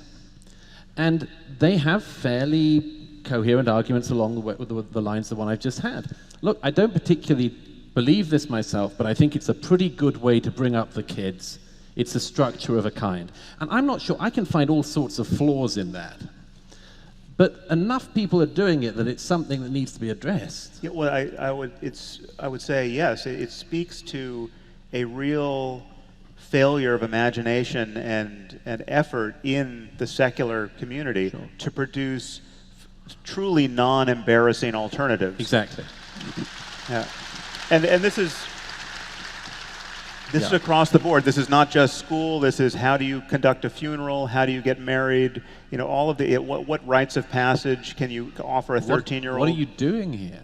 What are we doing here? Yeah, yeah. Just I mean, to be the first people in history to have absolutely no explanation for what we're doing at all. Yeah. Is a big moment. Yeah. Yes. And that's the. That sharpens up my concern perfectly, because to shrink back from that moment and resort to one of the pseudo stories of the past, I consider to be a failure of nerve, both intellectually and morally. So let's go back to the superhero idea. One of the things you might notice about superheroes is that some of them are actually deities, right? So in the Marvel pantheon, you have Thor, for example, and so there's a very thin line between the idea of a superhero and the idea of a god, especially if you think about it in a polytheistic manner. So the modern superheroes and the Greek gods, for example, share a tremendous number of features in common. And so here's something to think about. So there's a reason that people admire superheroes, and it's because they act out parts of the hero archetype. That's the technical reason. They're obviously acting something out because that's how you can tell they're superheroes. They share some set of characteristics across the set of superheroes that makes them superheroes. Now the question might be, what is the essential element of being a superhero that makes you a superhero? And the answer, the way that was solved historically, is that as polytheistic societies developed, and that was usually a consequence of isolated tribes coming into contact with one another, they each had their separate deities. And then over the course of time, those deities warred in actual wars with people, but also conceptually. And out of that polytheistic framework was extracted something that was vaguely monotheistic, as all of those cultures came together to try to determine what their highest ideal should be. So that's the God of gods, that's a way of thinking about it, or the King of kings, that's another way of thinking about it. And that's an implicit ideal. Well, and you could make the case that there's nothing more... Tell that to the Hindus. You tell that to the Hindus. I mean, we've got 1.2 billion people, or maybe it's 1.4 now, who are operating in a religiously saturated system that does not conform to that ideal. There is no one on top of it all. Well, they're still associated arguably there's three on top of it all, but there's still an attempt to generate that polytheistic, to integrate that polytheistic reality underneath a single rubric, or you have nothing but continual dissociation of the culture. And I'm not saying this is necessary. That's a pretty good description of what's going on in India at the moment. Well, I'm not saying that this is inevitable either. And there is a tension. The problem, this is Nietzsche's observation, and Mircea Eliade as well, the problem with extracting out the highest God from the panoply of gods is the ideal becomes so abstract that it disappears. That's the death of God. And Eliade has tracked that phenomena over multiple cultures. It's not something that's unique to the West. So the danger of that abstraction is that it gets too abstract and disappears and leaves us in the situation that Douglas just pointed out. Can I throw us back to the key issue of Elton John's glass, which you came up with the other night? Because there's something I wanted to add to that. If perhaps you'd explain why I said Elton John's glass just now. Well, it came back to this question of what makes something valuable, and I used as an example in Vancouver on one of those nights. If I had a glass here, which I said was actually it was the glass that Elton John used the last time he played in this theater, suddenly it seems to be a more valuable glass. And then Jordan and I argued about just what the status of that value was. I don't know where you want to take this, but yeah. Well, it's just one thing in particular, which is that the whole issue of what it is you give value to, and let's say that glass was demonstrated for a time to having been drunk from by Elton John at his final concert or his latest farewell tour, whatever. Yes. So that's already a glass with some meaning. Let's say that over the years, the whole attribution of that glass becomes debatable. Over a long period of time, a lot of things are going to have happened around it, and to stretch this to breaking point, possibly. Let's say at some point people lose their lives over whether that is Elton John's glass or not. Well, let's say that people start to lose blood. Let's not just say that. Let's recognize that is the world we're living in with respect to other religions. So the problem is that we end up, when we're talking about religion, it's the same thing when you're talking about land. You're not just talking about any inherent worth. You're talking also about the worth of things people have given up for this. Yeah. And so we end up giving the layers of things. No, it's more than that. We inherit more and more layers of the meaning because other people before us have given that meaning to it. So that by the time you have this object, it's an object of worth, even if it's of no worth in itself at all, but because of the amount of worth that people before you have given to it. And that seems to some extent what we're doing with the religion discussion. Yes. Yeah. Well, so that's extraordinarily productive, I think. So, see, when you start with the hypothesis of facts, then you kind of have to define what a fact is. And so I think the simplest way of doing that to begin with is that there's a set of objective facts, and that's the facts about objective reality. You can think about that from a scientific perspective. And we're going to agree that that exists, although it's very complicated and difficult to understand. That exists as one set of constraints on what we can do and what we can't do. That's the objective world. And then on top of that, and this is where things get very, very complicated, you have this layered system of meaning, which is partly a manifestation of these layers of the nervous system that I described, but also partly a manifestation of those layers of the nervous system operating in social space over vast periods of time. So that would be the sociological agreement. That's all layered on top of the objective world, and it actually constitutes part of the lens through which you view the world, to the degree where you actually see the layering in the thing. So like when you go to a museum and you look at Elvis Presley's guitar, you don't look at the guitar and think that's Elvis Presley's guitar. That's not how your brain works. You actually see Elvis Presley's guitar. It's an act of perception, so it becomes built right into your nervous system. Even though the fact that that is Elvis Presley's guitar, and the reason that that's valuable is because of a sociological agreement about what position Elvis Presley occupied in the dominance hierarchy that we're all part of. And so what you see when you look at an artifact like that is you see a layer of dominance hierarchy overlaid on top of an objective reality. And that's actually your phenomenal reality. Now, the thing that's so interesting is that that layer of perception that's mediating between the facts and you has a structure. And that's the structure that I've been insisting is a narrative. And I think Sam thinks it's a narrative too, because his fundamental ethic is that you should act in a way which means to embody a mode of being, which means to be a personality that moves us from hell to something approximating heaven. Okay, but what I'm fact. Jordan, what I'm struggling to understand, what I don't understand is how any of that is a counterpoint to my concern about religion. So, because I agree with all that. I mean, there are some caveats I would issue. For instance, it's quite possible to walk into a museum, be shown a guitar, not know it's Elvis Presley's guitar, and then be told it's Elvis Presley's guitar, and you can see in real time the change in significance. So that you can see the layers of the perceptual, the meaning accrue. You might actually not even, you might know who Elvis Presley is and not care, right? So there are many different things on the menu here, as opposed to just beholding awestruck Elvis Presley's guitar. Sam, and the same is true of the Jesus story or anything else that people, you can find layers of engagement with it that may be more and less useful. Yes. My fundamental concern is that the way you are tending to dignify the religious subset of stories as being foundational, necessary, we criticize at our peril, is giving people license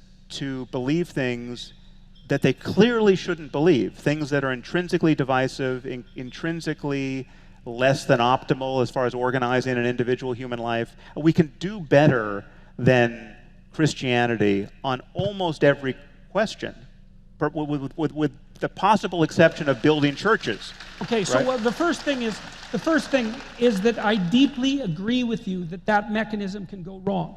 Okay, so you have the objective world, and it's one set of constraints, and then you have this interpretive structure.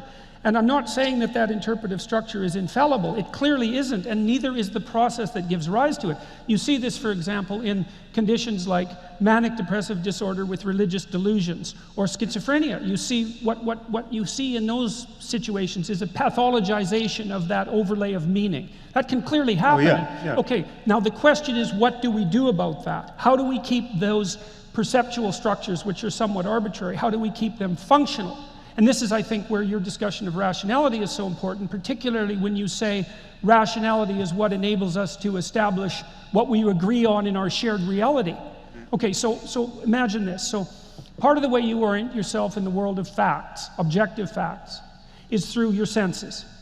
So you basically have 5 dimensions of triangulation, so to speak, to help you determine what's there in the objective world.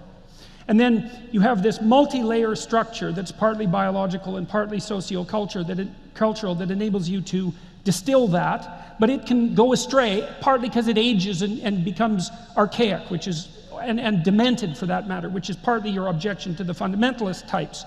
This has been known for a very long time that this sort of thing happens. So what we do, the way we solve that, we have a solution to that. So partly the way we solve that is through articulated discourse. Right? Because you have a way of looking at the world, and I have a way of looking at the world, and we have to occupy the same space.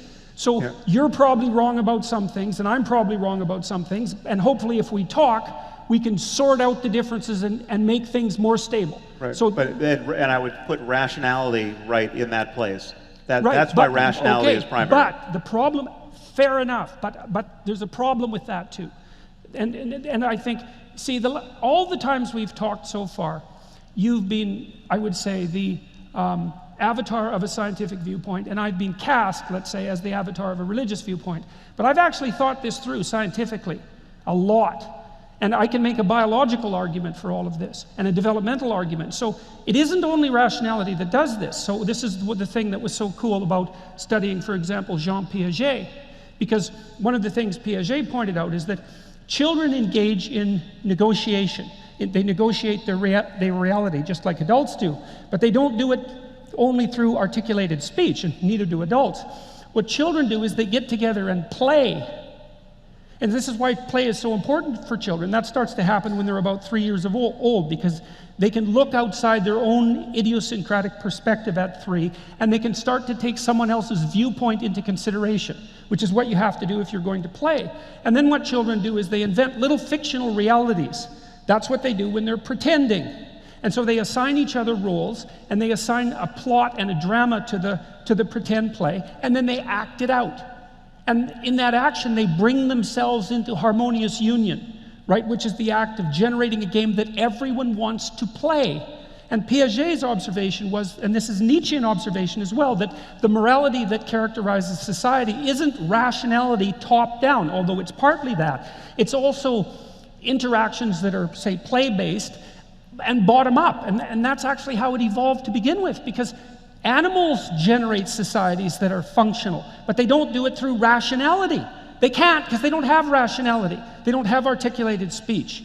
They have something like an embodied game. Now, what happens, and this is a Nietzschean observation, he's the first person I learned this from, is our morality emerged from the bottom up through thousands, hundreds of thousands of years of shared games, let's say, and the interweaving of those shared games into something approximating a morality that we could all live within peacefully.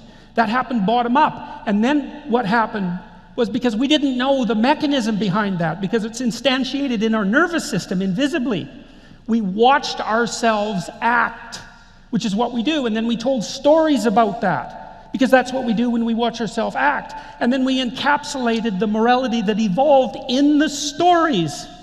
And that's the religious essence of the story. I got 10 seconds. So we have to pivot to Douglas for an important question, but I would just say in response to that, Jordan, I don't disagree with much of consequence in that.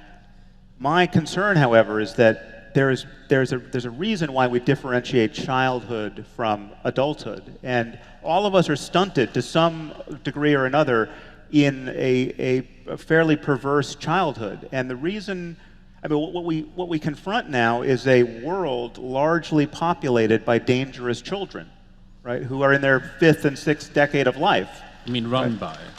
Populated and run by, yes. And if anything typifies the childhood of our species, in my view, it is religious orthodoxy. And insofar as we're breaking free of the orthodoxy part and getting something that's more scalable and can survive a more pluralistic and cosmopolitan world, it is because it is being winnowed at every point by rationality. And I think that at some point we could have a fully defensible, rational honoring of many of the things you think are essential, like the power of story, or the power of ritual, or the power of art that is focused on some sacred purpose. And the question is how to get there. Right. Well, but hopefully we have a point of order here. That's one question. Yeah. But I want to hand over to the audience for Q&A. And for a couple of minutes I've had a sign being waved at me saying Q&A, and we really should obey the sign. Yes. So I think what's going to happen is we're going to use your computer. Well, we're going to ask the audience first. I think that was what we decided, and you guess you guys get to vote by noise. There's an inflection point here. We can do one of two things, and I'll let the first people yell and then the second people yell. But the question is, we can either continue the discussion, or we can stop and go to Q&A. So the first thing we'll do is say, okay, how many of you would like us to stop and go to Q&A? Okay, second question. How many of you would like us to continue with the discussion?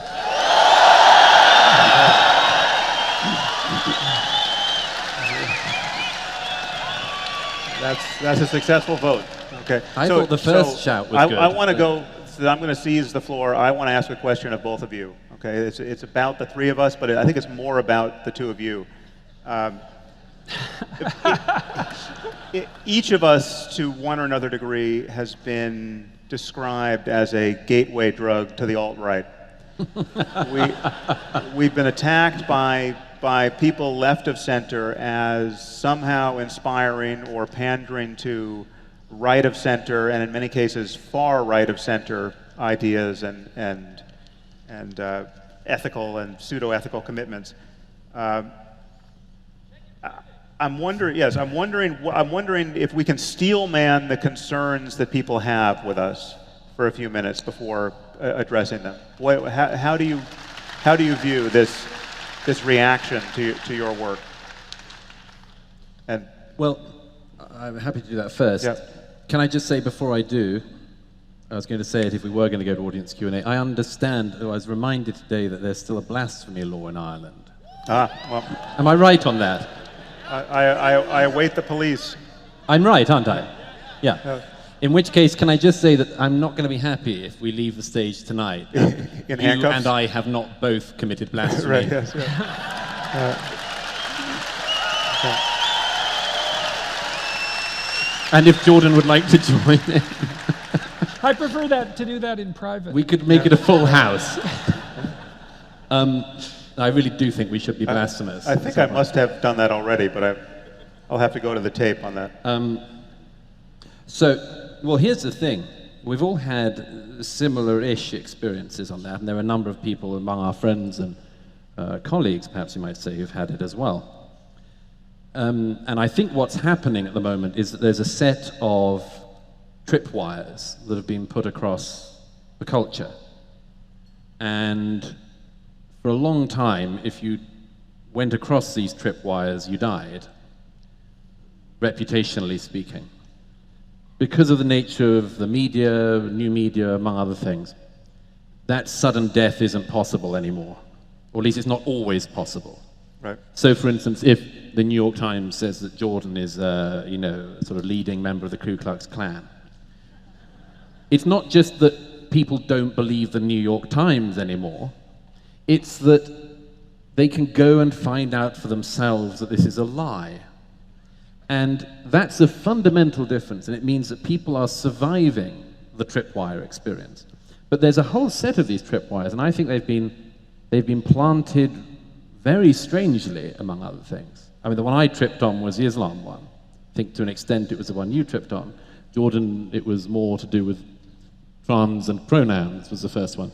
The great thing about this, by the way, is that once you survive the first tripwire, you know, in my case, I sort of merrily jump along in no man's land, landing on IED after IED. Right. And strangely, I'm still here. Yeah.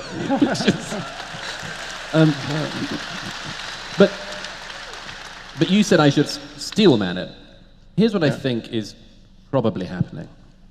There is a fear that in this realm of uncertain values, which we might concede at any rate that we're in, there is only one thing we all agree on. The one thing we all agree on is we mustn't become Nazis. Okay? Broadly speaking, that's the basis of our ethics. It's the only bit of history anyone knows, and they don't even know it. Yeah. So they think they're all over the Hitler thing. Right. Haven't got a clue, most of them. All they know is Hitler's a bad person. This is why, by the way, anyone doesn't like in politics is Hitler.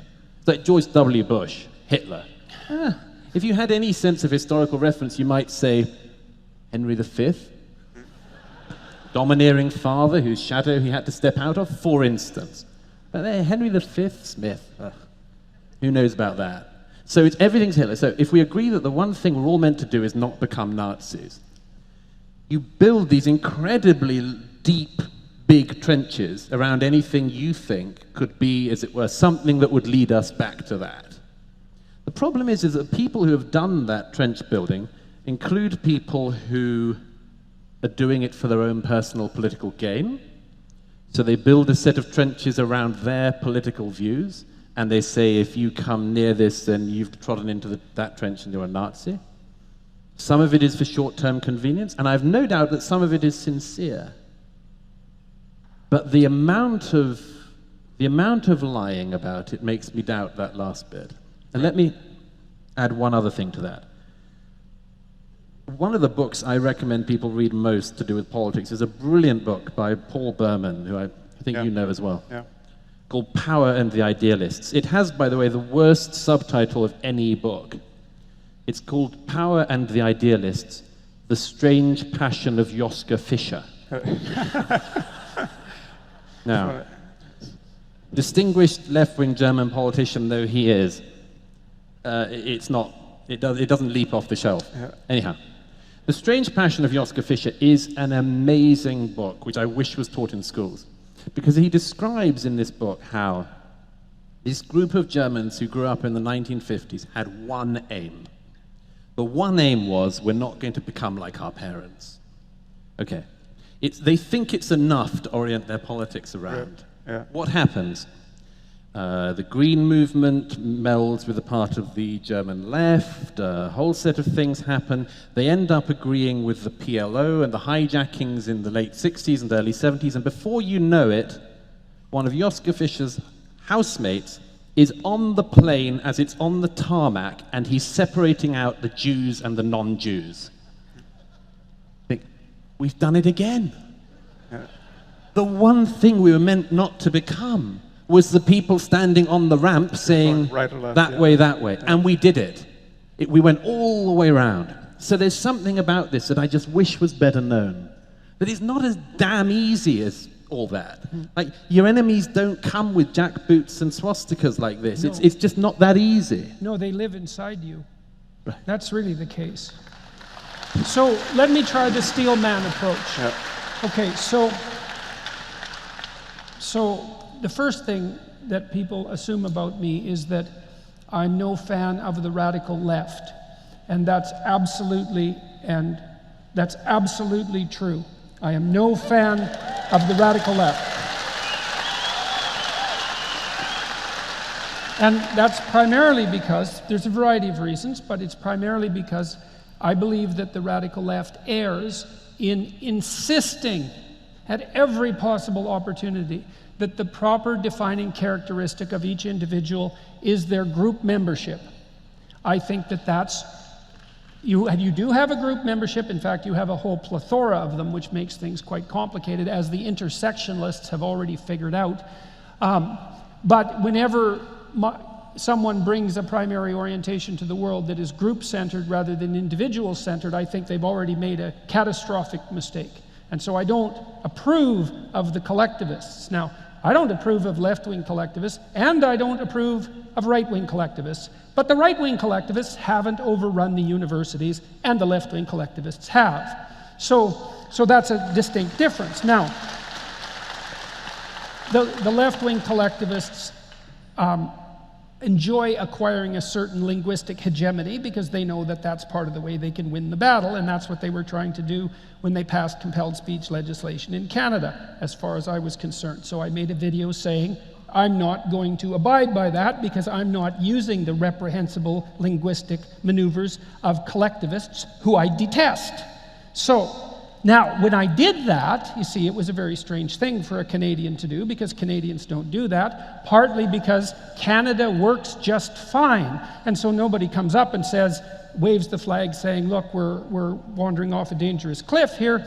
And so then if someone does stand up and say that, then the first thing that all the other Canadians think and should think is that there's something wrong with that person. And that would be me. So then the question would be, well, what variety of things could be wrong with Dr. Peterson? That's a very long list, but the ones that might come... That's actually a better subtitle than that.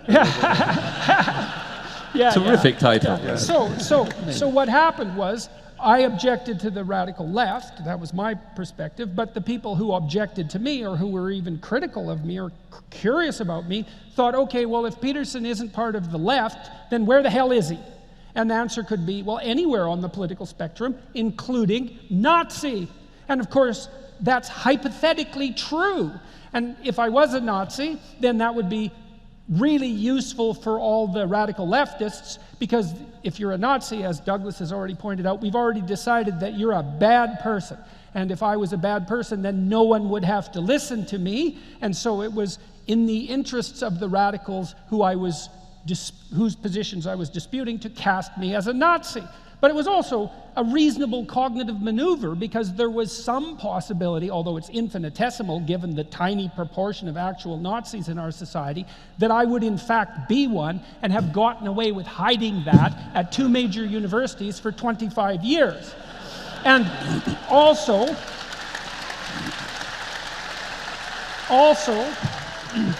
at that point, I had 250 hours of my lectures on YouTube, which was basically every word, in essence, that I ever uttered to a student since 1993, and a huge part of that actually consisted of very trenchant criticisms of Nazis. So it was difficult to pin that on me. But to give my critics credit, they had their reason for vilifying me. And the reason was, if you object, you might be a villain. Okay, so that's steel man number one. I'm not at least the kind of villain they think I am, although I might be some other kind of villain altogether. So then the next steel man issue is, the left has a place. Okay, so why? Well, here's why. In order to act properly in the world, you have to do things. Everyone agrees on that. And to do things, you have to do them in the social world. You have to cooperate and compete with other people. And when you cooperate and compete with other people in the service of valid goals, valuable goals, productive goals, you produce hierarchies. You produce hierarchies of competence and hierarchies of power. Those aren't exactly the same thing. But either way, you produce hierarchies, and hierarchies dispossess people. They dispossess people because the spoils go to a few. That's the problem of the unequal distribution of wealth. And because in any hierarchy of competence, a small number of people do most of the creative work. And these are ironclad laws. Okay, so the problem with hierarchies are necessary. But the problem with hierarchies is they produce dispossession. And the left, in principle, speaks for the dispossessed. And someone has to speak for the dispossessed. And so when the lefties look at me and they say, well, Dr. Peterson is always speaking about the necessity of hierarchies, and how can we be sure that he's not trying to justify them in their current position and obscure the fact that they tend towards tyranny and deception, which they clearly do? How do we know that he's just not reifying the present power structure for his own aims? And why should we trust him? And that's a perfectly valid objection. Now, I believe it happens to be wrong because I understand the downside of hierarchies, and I also think I understand how to go about rectifying that. But that's why they're objecting insofar as they're playing a straight political game, right, and not some ideological form of grandiose behavior. So there's one other thing in this which is worth mentioning, which is the perception is that the as it were, aside from, let's say that this is the center of the political axis, and I'm going to have to do this for you, but okay, that's the right. The presumption is that it's just a cliff.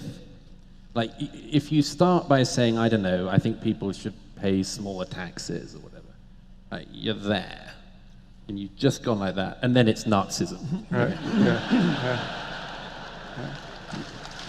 And here's the really weird thing that is because all of this, look, all of this is just a footnote still to the 20th century, and we're still trying to work out what happened and why, and we don't know.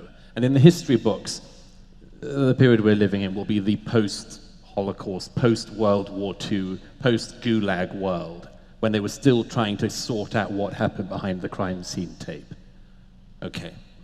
So on the left, there's a very interesting thing, which is that you can go pretty much all the way like this. And first of all, there's not a very wide recognition that you had the Gulag. There's not very much known about that. People don't read Solzhenitsyn, they don't read it. So you can go pretty happily. If you go too far left, you just hit the vegans. But there's actually the Gulag. You might be like radical in your fairness. Okay. Yeah. So the problem here is not just they don't know what happened on that side, but it's worse than that. There was a young girl, a commentator on the TV in London a couple of mornings ago arguing about Trump and so on, as a usual, not very enlightening discussion. She's arguing with Piers Morgan, and she says, you keep on saying I'm some supporter of Barack Obama. I mean, I'm a communist. She said, I'm literally a communist. Right. And thought, if this girl had said, you should be more careful, I'm literally a fascist, Yeah. By the way, edit that one carefully on that. No, I'm alive to YouTube. That would be the New York Times headline. Yeah, exactly. Literal fascist admits. But if this guy, like, everyone is busy searching around. Like in Canada, one of the big discussion forums, the Human Rights Commissions found that there were like 11 people on this neo-Nazi forum, and it turned out half of them were working for the Canadian government trying to find neo-Nazis. Right. Like, the Canadian government constituted 50% of the neo-Nazis in Canada. So they're scurrying around looking for the Nazis like this, and on the other side, it's like mainstream on the television, yeah, I'm a communist, I'd love to go through all that again. Well, okay, so here's another problem. This is a really interesting problem. Okay, so you brought out two things, and one is no one knows about what happened in Maoist China or what happened in the Soviet Union, which is absolutely appalling because we should all know that. And so there's obviously a cliff on the left side. Now, I would say actually there is the possibility that as you move farther out on each end of the political spectrum, the rate at which you deteriorate accelerates. So it's not linear. I think that's possible. But having said that, that's also the case on the left. Now, one of the things we could say is, well, those idiot leftists should get their house in order because they won't differentiate themselves from their radical brethren. Okay, so now we might ask, well, why? We might ask two things. Why? And whose problem is that exactly? Okay, so the first issue of why is, well, people who are left-leaning have a hard time drawing boundaries. That's what makes them left-leaning. And I mean this technically, because left-leaning people are high in openness to experience, which is a creativity trait. So they like information flow and they don't like borders between things. And they tend to be low in orderliness, so disorder doesn't disgust and upset them. Okay, so they can't draw boundaries, and that's why they're on the left. But boundaries have their problems, so there's some utility in people who don't like them. Okay, but the second problem is, and this isn't a problem that's only germane to the left, it's the problem of the damn 20th century. It's like, okay, when does the left go too far? Right. And the answer is, nobody knows.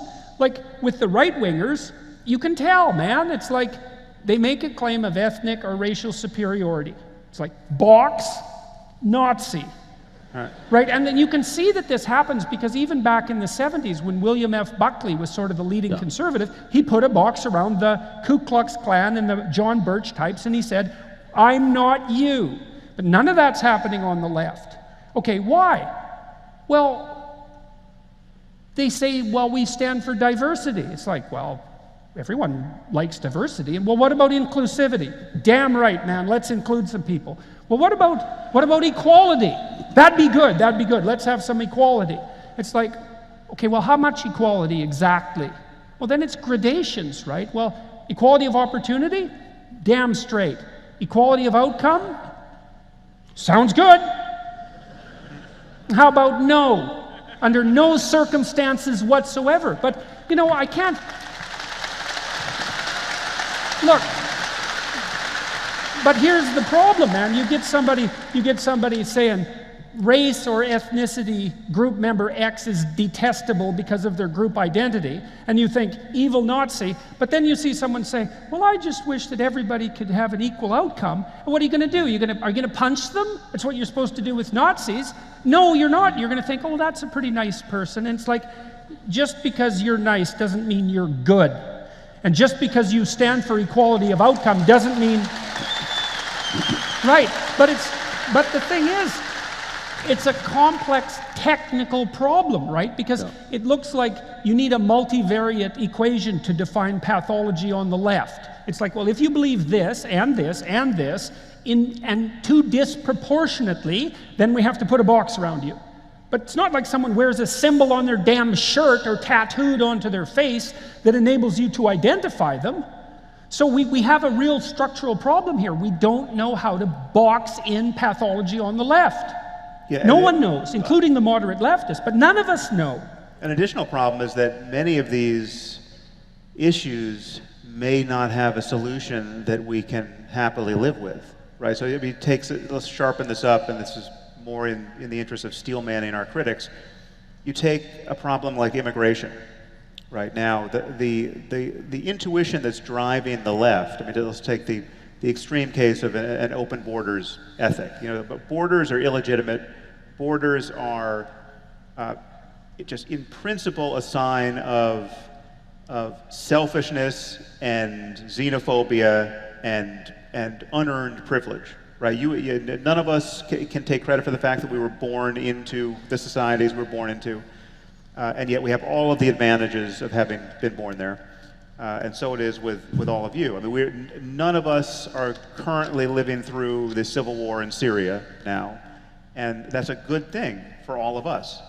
And so the concern here is that the moment you say, well, immigration is potentially a problem, right? We can't just throw open the borders to all of humanity, because what would happen? What would happen is people would continue to cross those borders until the level of well-being in the developed world diminished so much that there was no reason to cross the borders anymore, right? I mean, it would be like just like some principle of osmosis, right?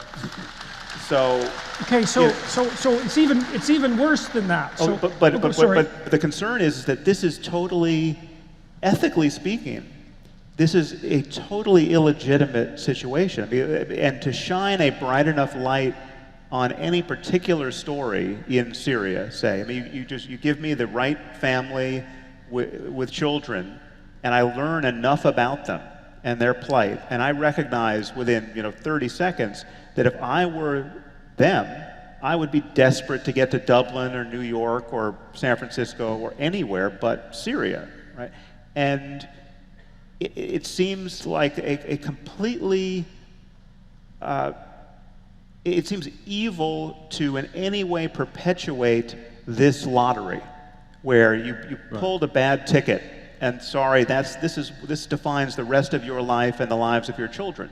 And there is no bright line where any of us, well-meaning people, wherever we are on the political spectrum or wherever we are in any other question, there's no bright line where we can say, aha, that's the solution that we know is ethical, that we know we can defend against all comers, and it can survive every test of narrative. I mean, this goes straight to the power of stories. You tell people a compelling enough story about one little girl, and it changes policy. I mean, isn't that what happened to Angela Merkel? I mean, she just was faced with one denied refugee, and all of a sudden the policy for Europe changed.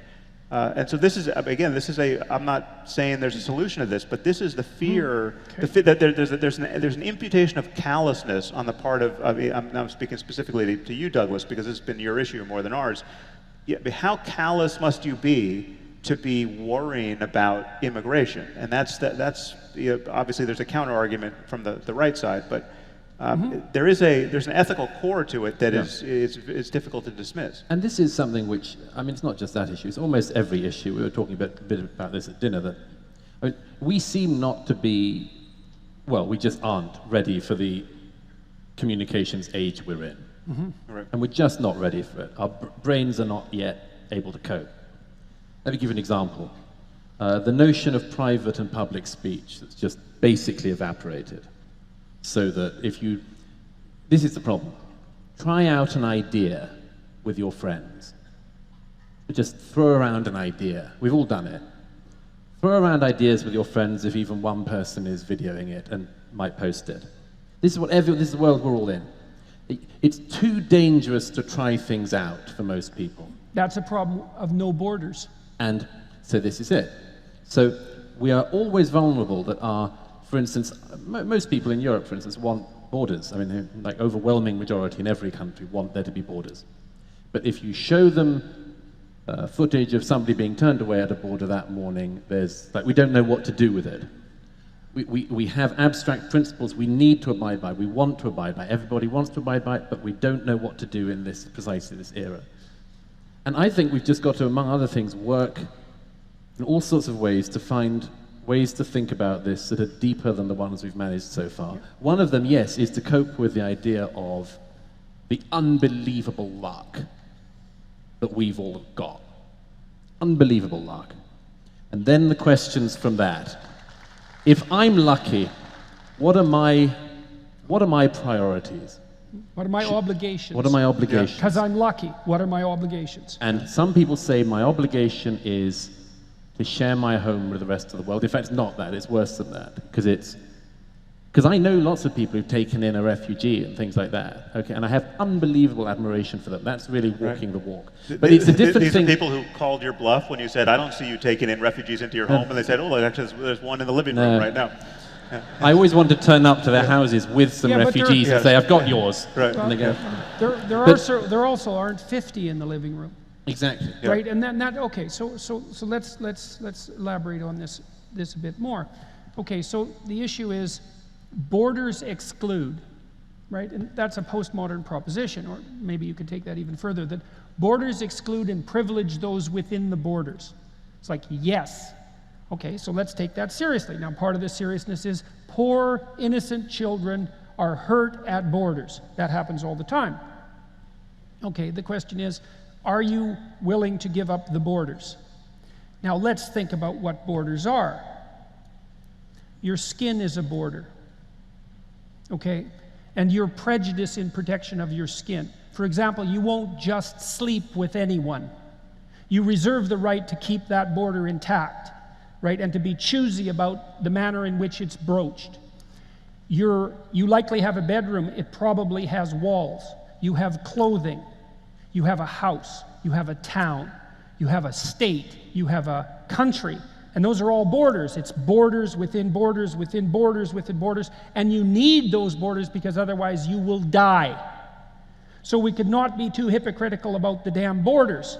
is like we don't know how to organize fragile things without putting boundaries around them. And you see that in Genesis, right? As soon as people realize that, I'm sneaking in a little religion here in case you didn't notice. As soon as people realize, they become self-conscious, they wake up and realize their vulnerability, the first thing they do is manufacture a border between them and the world. And we need borders between us and the world. And we pay a bloody price for borders. And I say those words very carefully. We pay a bloody price for borders, and it's often in the price of other people's blood. And so then the question might be, well, how should you conduct yourself ethically in a world where other people are paying in blood for your borders?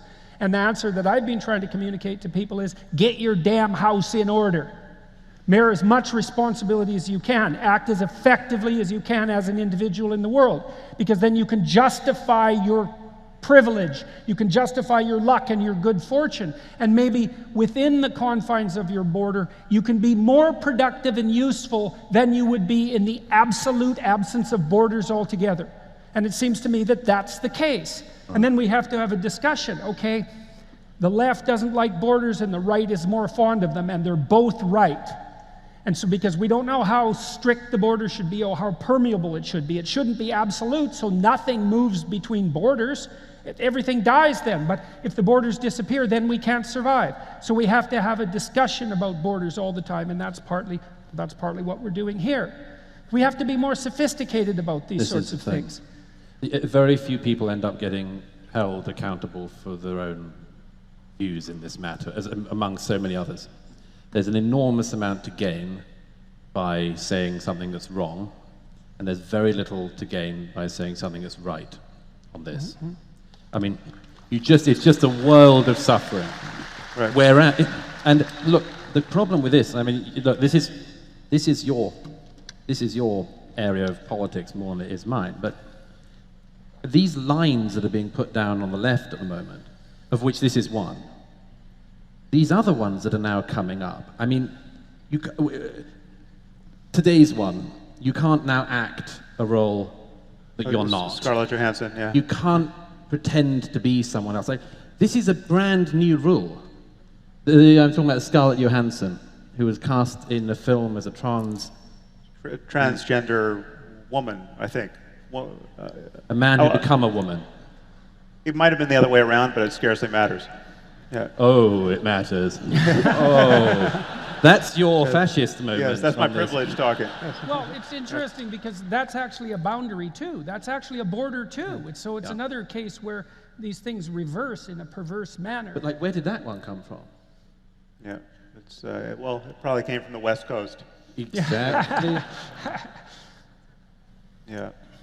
Well,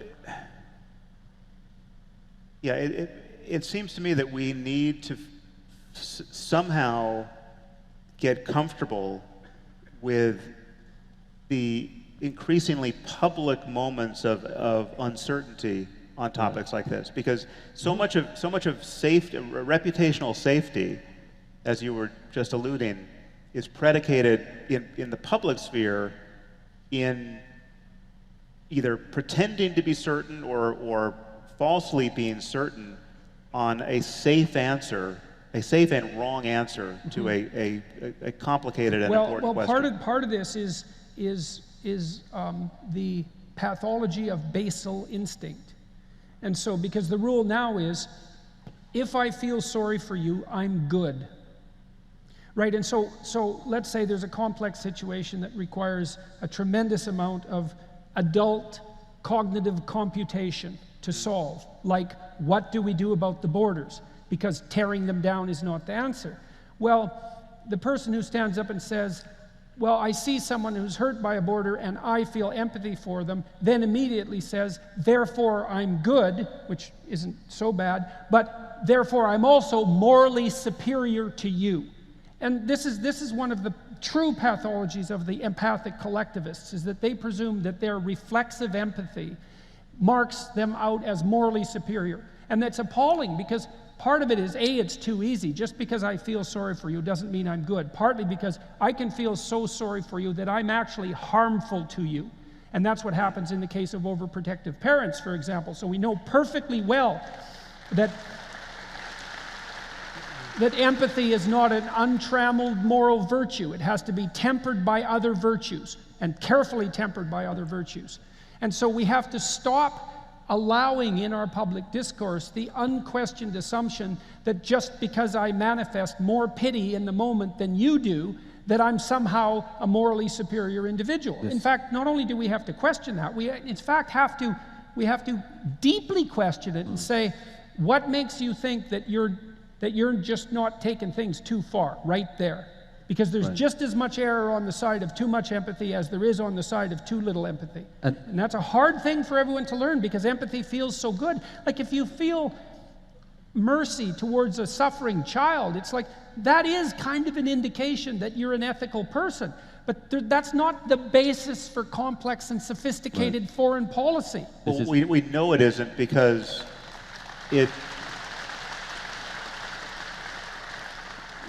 we know our empathy diminishes in an almost linear way with the numbers of people to empathize with, right? So we spoke about this one night in Vancouver, but this has been tested, where if you tell someone about the plight of one little girl, you will elicit the maximum empathic response and the maximum of an altruistic response. They'll give the most amount of money they're going to give to any cause to one compelling story to save one little boy or girl. But if you start adding boys and girls to the one, keeping the one the same, people's empathy degrades and their altruism degrades. So empathy is non-quantitative almost by definition. It's also partly because in your life, if you see a person in trouble, you might be able to do something about them. But if you see a million people in trouble, what you should probably do, at least to begin with, is run. And I mean, what are you going to do?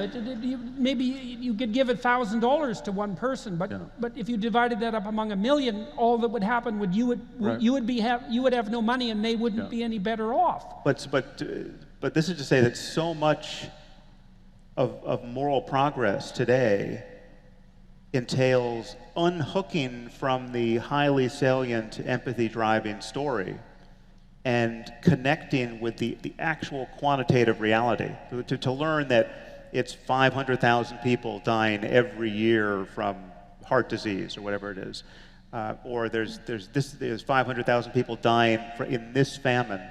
The fact that can't be made sexy for our news cycle, right? The fact that we lose attention is something we have to figure out how to correct. Well, it's also akin, it's very interestingly akin to your objection that you raised before, is that there are adult forms of solving problems that aren't akin to children's play, which is something, by the way, I agree with, because I don't think that the manner in which children organize the world is the end of the way that things should be organized. It's the basis for some of the organization. But this is akin to the same issue, is that the basal motivational responses, the emotional responses, no matter how well-meaning, aren't of sufficient conceptual sophistication to deal with incredibly elaborate and complex systems. And then you have another problem too, is that, well, that's really troublesome for people because they want to do the right thing globally. And then you tell them, look, you don't know anything. You don't know how to take this insanely complicated system that we have and improve it. And just because you're feeling pity doesn't mean that you're an expert in the retooling of hydroelectric systems, for example. And there's one straightforward way to do that. I mean, I'll give you an example. There's a brilliant Kurdish demographer who's a Swedish citizen now, who cited this fact that it costs the same amount to bring one refugee and keep them in Sweden as it does to look after 100 refugees in Jordan, Turkey, or Lebanon. Okay. So the obvious thing from that is you say, look, it's madness then to be, for instance, bringing in thousands of refugees to Sweden. You could be looking after hundreds of thousands of people in the region. Why is that still a tainted argument? It's because people aren't sure you're not going to smuggle in racism with that. That's why. I think, are you sure you're not just coming up with this demographer stuff in order to... It's like you're smuggling in Hitler, like the religious type smuggle in Jesus. You're going to start with NGO figures, and before we know it, it's Auschwitz. That's what they think. Right. But here's the thing. The shortcut solution to answering almost every single one of these problems is assume that your interlocutor has good motives. Yeah. Assume that they are being honest in the way that they're looking at it. And That's why I have say a comment about that. Okay, so this is something I deal with in my clinical practice all the time. Okay, so imagine that you're naive. And then what you are when you're naive is someone who thinks you trust people because you think everybody has good motivations, which is some sense what Douglas is recommending. And they say, well, that's just naive. It's like, just wait a second though, because here's the developmental pathway. First, you're naive and you trust everyone, and then someone cuts you off at the knees, or multiple people do, or maybe you cut yourself off at the knees because you trusted yourself too much and you didn't take into account the malevolence that lurks in your heart and the hearts of others. And so that you get traumatized by betrayal, and then you become cynical. And you think, Jesus, I'm a lot smarter now that I'm cynical. And you are, because cynical is actually a move up on naive. But it's not the last move. The last move is to transcend cynicism and to say that even though I know that there are just as many snakes in your heart as there are in my heart, I'm going to hold out my hand in trust, because that's the best way to elevate both of us. And that is the prerequisite for a sensible discussion.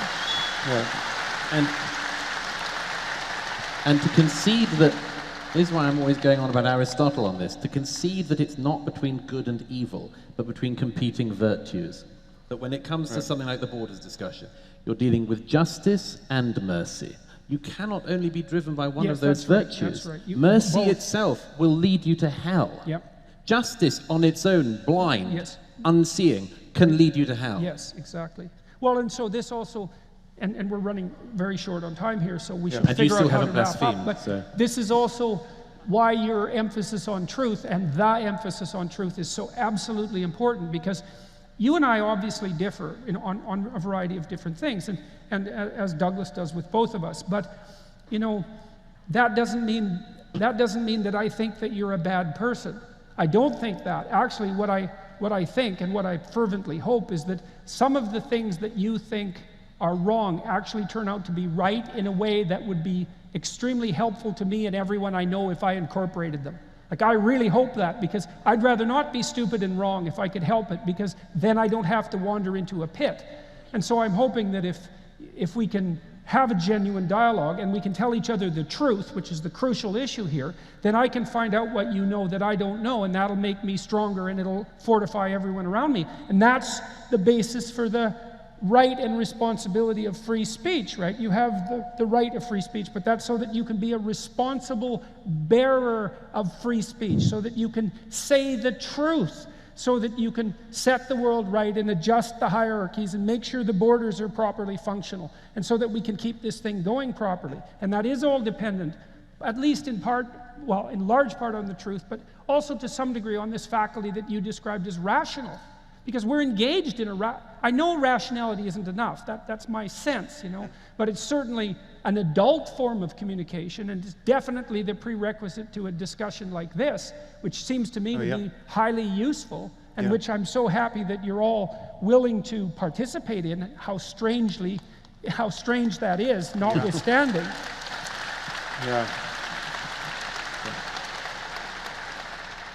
Yes, well, we've been shown various cards that had diminishing increments of time, and now they have just stopped showing us cards because we're totally incorrigible. I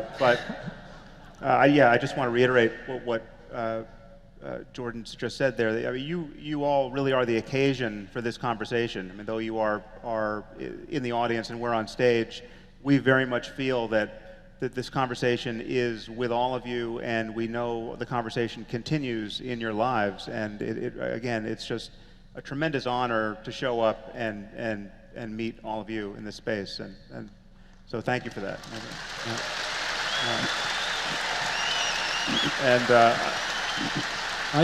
I want to thank both of these men. We have never gotten together before like this, and it's a great pleasure to be confronted and cajoled and in your company. Likewise. Yeah. Thank you. Yes. Thank you, Jordan. Well done.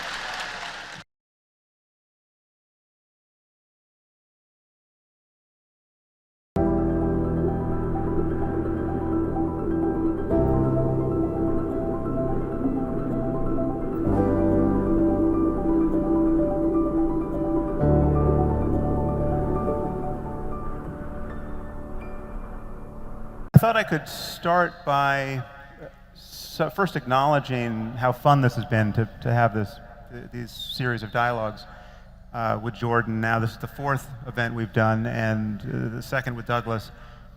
And we clearly share a common project. I mean, we are trying to figure out how to live the best lives possible, both individually and collectively, and we're trying to figure out how to build societies that safeguard that opportunity for as many people as possible. And I think we each have a sense that ideas are really the prime movers here. That it's not that the world is filled with bad people doing bad things, because that's what bad people do, though there's some of that. It is mostly that so much of humanity is living under the sway of bad ideas, and it's bad ideas that can cause good people, or at least totally normal people like ourselves, to do bad things, all the while trying to live the best possible lives. And that really is the tragedy of our circumstance, that we can be that confused. So this is where the difference between Jordan and me in particular opens up, which is, how do you view religion in this contest between good ideas and bad ideas? And for me, religion emphatically gets placed on the side of bad and old and worth retiring ideas, or ideas worth retiring. And I guess by analogy, I would ask you to consider astrology. Right now, maybe I can just get a sense of who I'm talking to.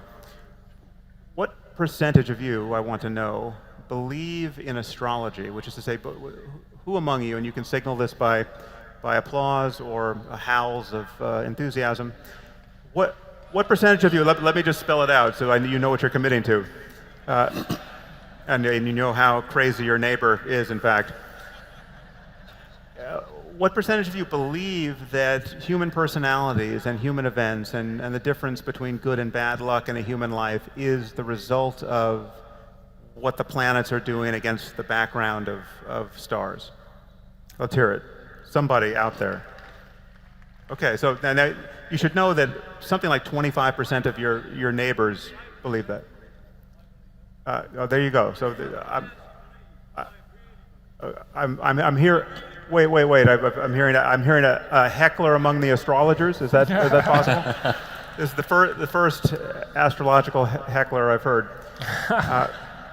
You must be an Aries, sir.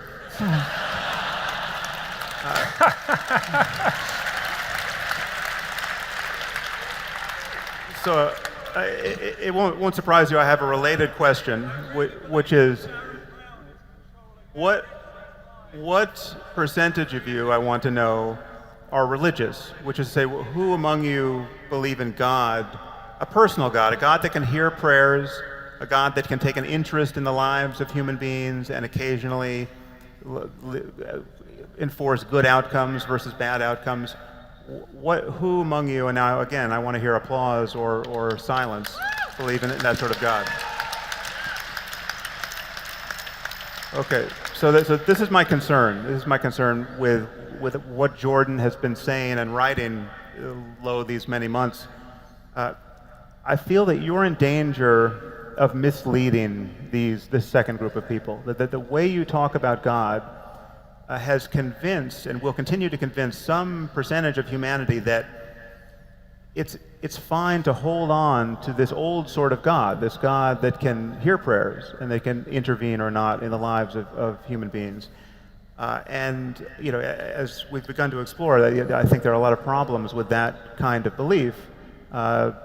If nothing else, there are many such gods on offer, and devotion to them becomes irreconcilable among true believers.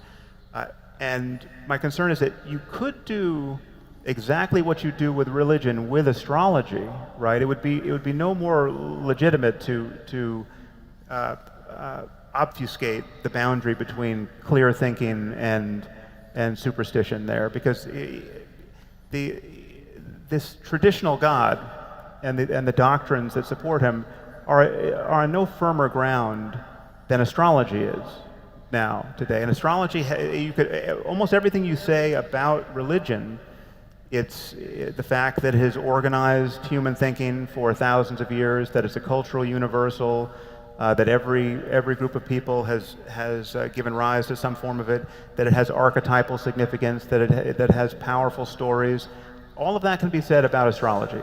And in fact, some additional things can be said about astrology that would argue in its favor. For instance, astrology is profoundly egalitarian. You know, there's no bad zodiac sign. Whoever you are, everyone's got a great zodiac sign, and you know, it's just an inconvenient fact of the discipline that if I read you Charles Manson's horoscope, you know, 95% of the audience would find it relevant, and that's how easily falsifiable astrology is. But my concern is that we could live in a world where societies are shattered over things like, you know, different zodiac interpretations. And we don't live in that world for good reason, because we have beaten astrology into submission. And I would say that religion, in terms of revealed religion and belief in a personal God, is, over the centuries, getting the same treatment by science and rationality, and should be. And it is a perverse circumstance that we live in a world that is shattered by religion. Yeah.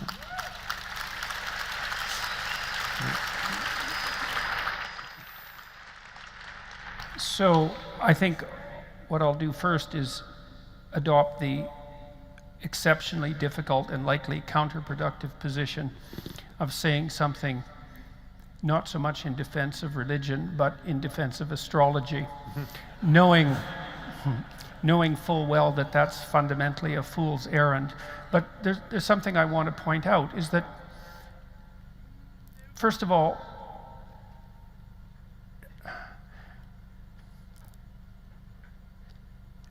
astrology was astronomy in its nascent form. And astrology was also science in its nascent form, just like alchemy was chemistry in its nascent form.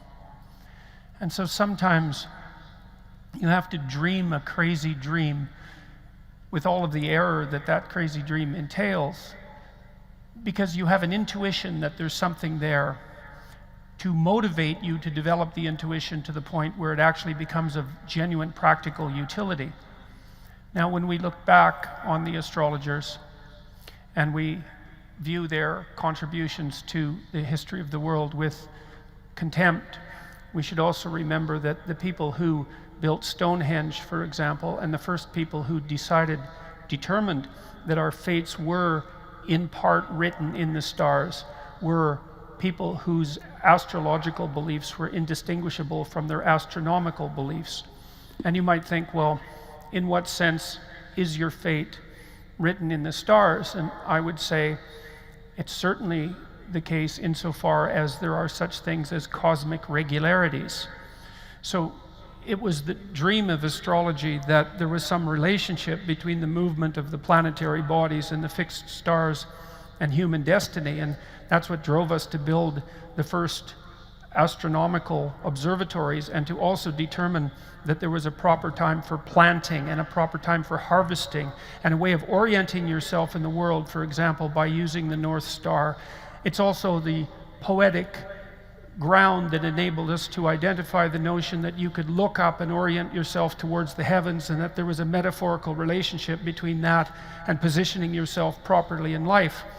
And at a deeper level, the cosmos was the place that the human imaginative drama was externalized and draped itself out into the world as something that was essentially observable, so that we could derive great orienting fictions from the observation of our imagination. And so part of the problem that Sam is pointing to is the difficulty of distinguishing valid poetic impulse from invalid poetic impulse, and that really is a tremendous problem. You see that arise also in people who have religious delusions attendant upon manic depressive disorder or schizophrenia. But so much of what eventually manifests itself as hardcore pragmatic scientific belief has its origin in wild flights of poetic fantasy.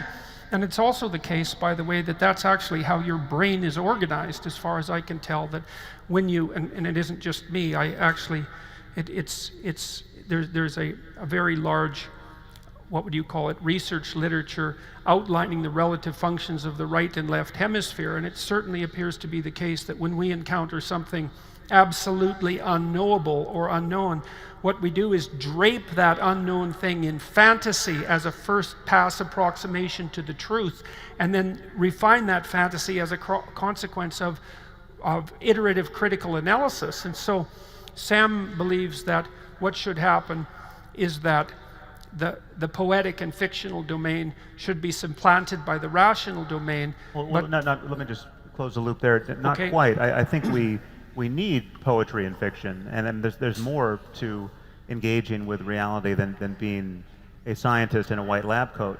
But we need to be able to clearly distinguish fact from fantasy, or fact from merely fertile flights of the imagination. And we want to be rigorous there and rational there. And it's not that there's no place for mere creativity that's not on the rails of rationality. Well, look, fair enough then, but I mean then partly what we are disputing is the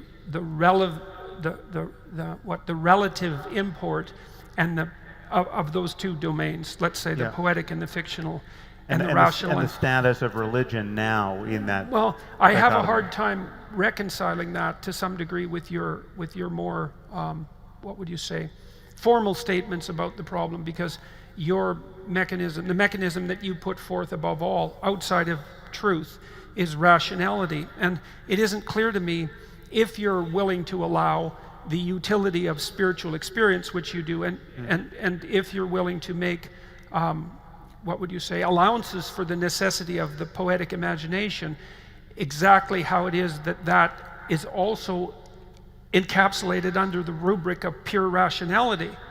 See, and here's something, you can tell me what you think about this, and I've been thinking a lot about what Sam and I have been talking about, by the way. You know, so I'm making the case in my writing that democratic institutions not only grew out of the Judeo-Christian substrate, but that they're properly ensconced within that substrate. But I'm also perfectly aware that not every religious or poetic system gives rise to democratic institutions, first, and also that there are Christian substructures, maybe the most obviously in the case of the Russian Orthodox Church, where the same metaphysical principles apply, but out of which a democracy did not emerge. And so it does seem to me that what we have in the West is the consequence of the interplay between the fantasy-predicated, poetic Judeo-Christian tradition and the rational critique that was aimed at that by the Enlightenment figures. And that seems to me to mirror something like the proper balance between the right hemisphere and its poetic imagination and the left hemisphere and its critical capacity. And then I would say that part of the way, so one of the questions you brought up was, how do we decide which, let's say, religious intuitions are valid? And I think we do that in part through negotiated agreement, you know, because people have, look, even among the Catholics, say in the medieval time, there was an absolute horror of heresy. So if you were some mendicant monk and you had a profound religious vision, the probability that you were going to be tried as a heretic and burnt at the stake was extremely high, because even the gatekeepers of the religious tradition realized that religious revelation untrammeled by something like community dialogue, something like that, was something of extraordinary danger. And so I would agree with you that the poetic imagination and the ground of religious revelation is something that can lead people dangerously astray. But I would say at the same time that it constitutes the grounds of our initial exploration, and that it's actually ineradicably necessary. Okay, well, I'll briefly address that, and then I want to ask a question that brings Douglas directly in here. I think this is an instance of what's called the genetic fallacy, the idea that because something emerged the way it did historically, as a matter of historical contingency, it is good, the origin is in fact good and worth maintaining, or that it was in fact necessary, that we couldn't get these good things like democracy any other way, or were unlikely to. And I would say that there's no Abrahamic religion that is the best conceivable womb of democracy or anything else we like, science. That's a great place to get Douglas involved. So, but I would just add one other category of thinking here. We have what we think is factual and methods by which we derive facts. And I would put rationality there and an empirical engagement with reality. Then we have other good things in life, like fiction and flights of fancy that are pleasing for one reason or another and could be generative toward the first category. But then we also have, I would acknowledge, and we've spoken about this before, useful fictions and cases, I would hope rare cases where fiction is more adaptive or more useful than the truth, right? That sometimes the truth can be not worth knowing. And I would argue that there are those cases, okay, but they're few and far between.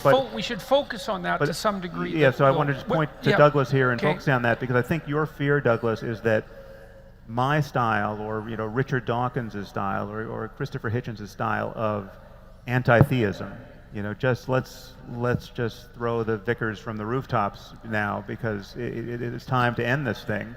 Not literally. Get off Twitter now, but. That's a hashtag, if ever I heard one. Yes. Your concern has been that, and I think Jordan shares this, that so much of what is good in our Western developed societies is, at the very least, maintained by maintaining so-called Judeo-Christian values, or the remnants of our past religiosity, and that there is a baby in the bathwater that can be difficult to discern, and we can't empty the tub all at once, and this is very much because there's a zero-sum contest with the religious enthusiasm we see coming from the Muslim world, and of course the Muslim world is all over the world at the moment. So in that contest between an older style of religiosity and theocracy really, and modernity, you are not as eager as I have been to pull up Western religiosity by the roots. Or chuck the vicars. Yes. Yes, I think that's fair. I think I sit metaphorically as well as literally between the two of you. I realized from our conversation in Dublin some of what your concerns are about what Jordan has been saying and what he is saying, and I share some of the concern. I said to you then that I used the analogy of what our friend Bret Weinstein recently described to me as Jesus smuggling. That it was a consequence of a discussion about biologists. What do you do if you're discussing design, intelligent design? You can be okay as long as your own bandwidth on the issue, as long as your own depth of knowledge on the issue is very considerable. You can be okay discussing that biology with somebody, even a fundamentalist Christian, so long as you can follow every step of the way. But the fear will always be that the moment you're not looking, they're going to smuggle Jesus in. Or they'll wait till the moment that you're not comfortable anymore with the argument, the bit when you're at the very end of your cognitive ability, and then they'll, trust me. There's Jesus. Yes. There's Jesus. Yeah. And one of the things I realized from Dublin was, although I think you may not think that Jordan himself is going to try Jesus smuggling on you, you fear that somewhere down the line from what he's saying, somebody else will do that trick. Yeah, it's worse than that. I actually know the people who are clapping are doing that. I hear from those people on a daily basis, right? So that the segment of Jordan's audience that is very happy to be told they can stay on the riverbank of their traditional Christianity for the most part, and they don't have to get into the stream of totally modern, rigorous, rational thinking about everything from first principles, right? That there's something that the Iron Age scribes got right, and it's right for all time. Those are the applause I'm hearing. And however consciously or not, Jordan is telling them it's okay to stick right there with a shard of the cross. Okay, well, in Dublin, I actually tried a little conscious Jesus smuggling on Sam to see how that would go in a discussion we had about the central archetype of superheroes, but I'm going to try something a little different tonight. I'm going to try a little direct God smuggling, We won't bother with Jesus. Let's go right to God. Why not? So one of the things I've really tried to do when I've been analyzing religious texts is to take them seriously in the sense that I don't presume that I understand them. And I presume that they're a mystery of sorts. And at least the Bible, for example, is a mystery because we don't really understand the processes by which it was constructed, and we don't understand the processes by which we all agreed collectively over several thousand years to organize the book the way it is organized, or to edit it the way that it's edited, and to keep what's in it and to discard what's not in it, and why it's lasted and why it's had such a huge impact. I don't want to derail you, but yeah. We do understand the first part of the process all too well. We know that there was a political and all too human process of voting certain texts in for inclusion, and some were in for centuries and then got jettisoned, and Revelation came in far later than, I mean, there were whole generations of Christians who lived and died under the banner of the Bible, and it was a different Bible at the time. They had the wrong Bible. So well, but it's the same issue that we really don't understand. Fair enough, Sam, and I'm not saying that political, etc. considerations didn't enter into it. I'm sure all human considerations entered into it, but there was some collective process of winnowing, and you can attempt to reduce that to economic or political causes, which is generally what secular assessors like Freud and Marx both did, and with a fair degree of success, I might add, but there's still some mysterious assessment of what it is that will be remembered that entered into it. But it's a separate point to some degree. I'm just saying that my point of departure when looking at these texts is one of an essential radical ignorance. I don't assume that I understand the mechanisms by which they were generated or edited or collected or kept or remembered, or why they had the impact they had. Now, I've been thinking a lot about the idea of, let's say, God the Father, because that's a very common archetypal representation of God the Father. So I'm going to tell you an experience that I had that I've never really told any audience about. I had a vision at one point and the vision had to do with a dialogue that I was having with my father. And you know, you have a father, right? And when you're a little kid, you act out your father when you pretend to be a father. And what you're doing when you're acting out your father isn't imitating your father, because you don't duplicate precisely the actions that your father ever took in his life. What you do is you watch your father across multiple contexts, and you abstract out something like a spirit of the father. And then when you're a child, you implement that spirit of the father in your pretend play, and you come to embody that deeply. So the notion is that people can abstract out something like a spirit of the father. And that's part of our mimetic tendency, which is a very powerful human cognitive tendency. And in this vision, I first started to talk with my father, and I would say more with the spirit of my father, because he wasn't actually there. And I would say it was the wisest part of him. And then that sort of transformed into a discussion that I had with a series of ancestral spirits. And then that transformed itself into a vision of God himself, with whom I had a conversation. And this was a visionary experience. And then that all went away, and I spent months and months thinking about it. And I thought, so you guys can tell me what you think about this. And this sort of stretches my cognitive ability to its utmost limit to contemplate such things. But here's a biological argument. I already made the case that a child can extract out the spirit of the father and embody it, and that's necessary insofar as you're going to be a father and a wise one. But we can also extract out the spirit of the father over much longer periods of time, because my father was a father because he imitated his father, who imitated his father, who imitated his father, as far back in time as you can go. And there's a cumulative development of the spirit of the father across time. Now then the question might be, does this spirit of the father have any reality other than the metaphorical? And I would say, damn right it has a reality, and I can describe a biological reality, and I don't know what this says about any background metaphysics, but here's a hypothesis. We know that human beings separated from chimpanzees over the course of the last 7 million years, at least in large part because of human female sexual selectivity. So it was the spirit of femininity collectively that helped elevate us to the degree that we have been elevated above our chimpanzee co-ancestor. But here's something interesting to contemplate. What is it precisely that makes men desirable to women? And so I have a bit of a hypothesis about that. So here's what men do. They get together in productive groups, and they orient themselves toward a certain task. And they produce a hierarchy around that task, because whenever you implement a task, you produce a hierarchy. And they vote up the most competent men to the top of the hierarchy, and then the women select the competent men from the top of the hierarchy.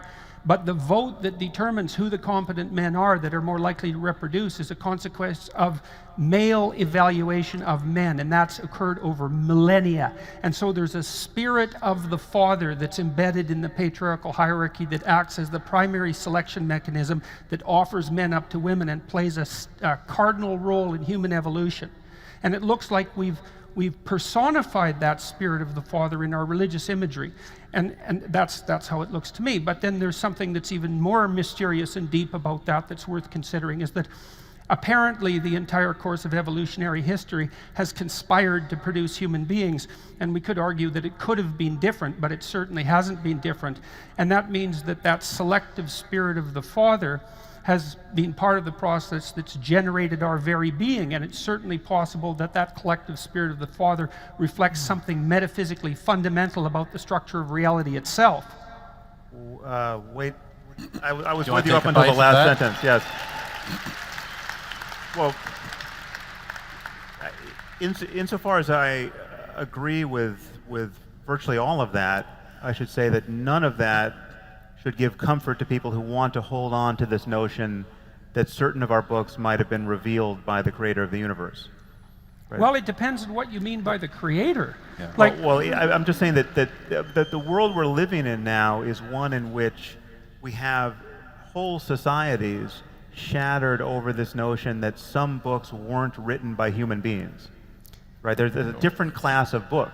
Right? There's a different shelf in the library where the products of almost certainly merely human brains are venerated for all time and considered uneditable and unignorable by the majority of human beings. Yeah, well, it's clear that revelation can devolve into fundamentalism, and that's a real problem. Sam, so there is a risk in all this always, it's an often made critique, but that when you're talking about religion, you're talking about the Inquisition, you're talking about the jihadists, you're not talking about somebody who wants to go to their local Anglican church once a year, maybe get the children into school, and maybe when they're at some desolate moment of their lives returns to this as the place that stores meaning.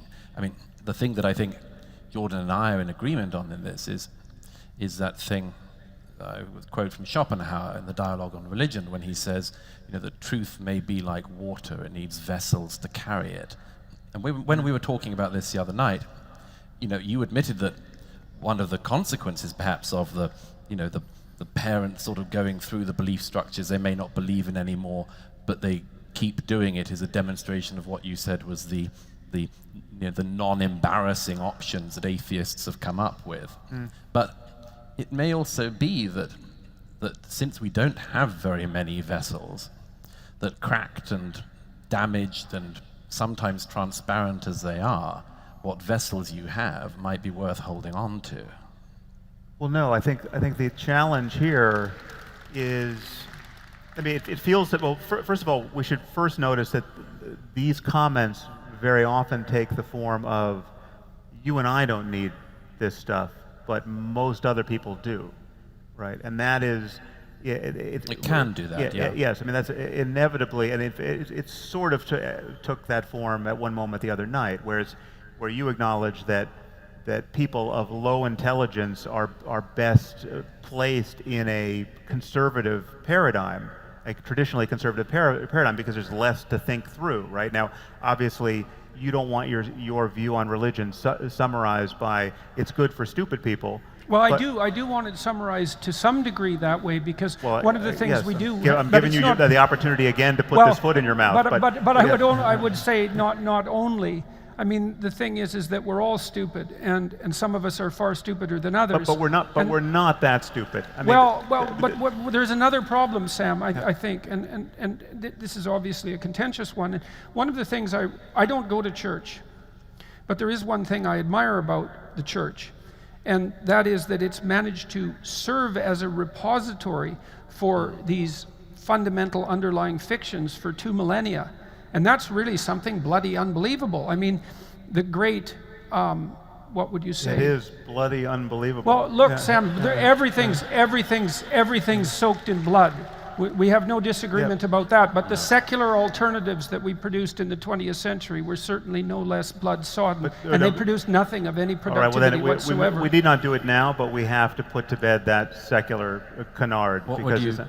Well, it's just not so that Stalinism was the product of secularism or atheism, and nor were well, it was a product. It wasn't an inevitable product or the product. It wasn't. And please, anyone who has this meme in your head, please just allow the next sentences I speak to just push it out, because I'm so sick of hearing this. This idea that the greatest crimes of the 20th century were somehow the product of atheism. Right. When you look at what actually engineered these atrocities, it was something that looked very much like a religion. It was a religion in every way apart from an explicit commitment to otherworldliness. It was based on that's a big difference. Dogmatism through and through. It was based on personality cults that grew up around figures like Stalin and Hitler and Mao. It was not the ideas of Bertrand Russell and David Hume that brought us to the Gulag or to Auschwitz. Yes, but then you can't say it's the thought of Jesus Christ either. I mean, well, no, it's true. No, I can say that. I can say it was the thought of St. Augustine, and I can say it was the thought of St. Thomas Aquinas explicitly that gave us the Inquisition. This is a fact. Can I make a suggestion? Yeah. I mean, this is a general one as well as one for tonight, but the whole discussion, I mean, I said the other night in Dublin that to a great extent, when the history books are written about the period we're living in, they'll probably be described as the post-Holocaust period in history, the post-World War II era in Europe. It's still going on. So we're still going through this, trying to work out what happened. And I have to say, one thing that I, at any rate, am equally tired of is the claim that this has got to be a tennis game between the religious and the non-religious. That people say that the 20th century's crimes were committed by atheists. Sometimes true, often wrong. Or that the 20th century's crimes were committed by people who were religious. Sometimes true, often wrong. One thing... No, but you're not observing a crucial distinction here, because I would never be tempted to hold religion accountable for the bad things that religious people do that have no connection to religion. Right? So if a Muslim robs a liquor store, I'm not going to blame Islam for that. Right? There's no doctrine. Not then. There's no doctrine. Especially not then. There's no doctrine that makes sense of that behavior. What I blame religion for, and likewise, there's no doctrine in the mere loss of religion, i.e. atheism, that gets you the Gulag. Well, right? hang on. Oh, there is. No, there's not. There's not. But let me just flesh out this point for one more second. The only thing I blame religion for are the things that it becomes rational to do by the light of these beliefs. If you accept these doctrines, a rational and good person can be tempted to join ISIS. That's my concern. A rational and good person can be tempted to support the Inquisition. But of the many things they had in common, this is the point that David Berlinski made in his book, what did the NKVD have in common with everyone who oversaw the Gulag, the SS, people who guarded the camps, the people who put people on trains? What did they all have in common? What did they have in common with Mao? Among other things, they had in common the fact that none of them thought that God was watching them. None of them thought that they were being observed and would be held accountable. It doesn't help when you think God is on your side. We have just as many examples where people do it because they think God is on their side, right? Sure. God is watching and clapping. I'm not denying that. I'm saying that the attempt to make this a tennis match over the 20th century is a mistake. We're still trying to work out what caused it. Religion had a role, atheism had a role. But the perpetual tennis match of it, I think. Well, and there is something to be said at a more sophisticated level, I would say, for the idea that you have an obligation to a transcendent ethic. Now, you make that claim in the moral landscape. You lay out a transcendent ethic, in my estimation, and that's one that puts the onus of responsibility on the individual to act in a way that, at minimum, minimizes suffering. And you think of that as a statement of fact, that that's the proper way of being, and I think about it as an axiomatic statement of faith, and that's one of our differences. But I have been very careful in my analysis of the relationship between the idea of sovereignty and the idea of religious belief. And one of the things that I have worked out, I think, partly from reading such people as Eliade and Jung, was that there is an emergent idea of sovereignty that does involve being accountable to a God. And here's how I would justify that, and I would think about this essentially from a practical and biological perspective, independent of any metaphysical reality that it might have. So the ancient Mesopotamians, for example, believed that their emperor was the incarnation or the representative of a god named Marduk, and that actually bestowed certain ethical responsibilities on the ruler. And so the ruler had to be a good Marduk in order to be a sovereign, to be regarded as sovereign. He had to be the embodiment of these divine principles. And it took the Mesopotamians a very, very long period of time, perhaps several tens of thousands of years. They weren't Mesopotamian during that whole time, obviously, to work out what those principles of sovereignty should be. And the Mesopotamians encoded this in their fictions, in their religious fictions, making essentially the proposition that the proper ruler had to have eyes all the way around his head, because that was one of the attributes of Marduk. So he was someone who was genuinely paying attention, who was capable of coming into voluntary contact with the great chaotic substructure of being and cutting it into pieces and making the habitable world, and also speaking words that were truthful, that had the power, the magic power of truth. And the ruler had to act that out if he was going to be the sort of ruler that his people weren't entitled to slay and sacrifice. And then once a year at the New Year's festival, he would go outside the city, the walled city, and he would act out his role of Marduk.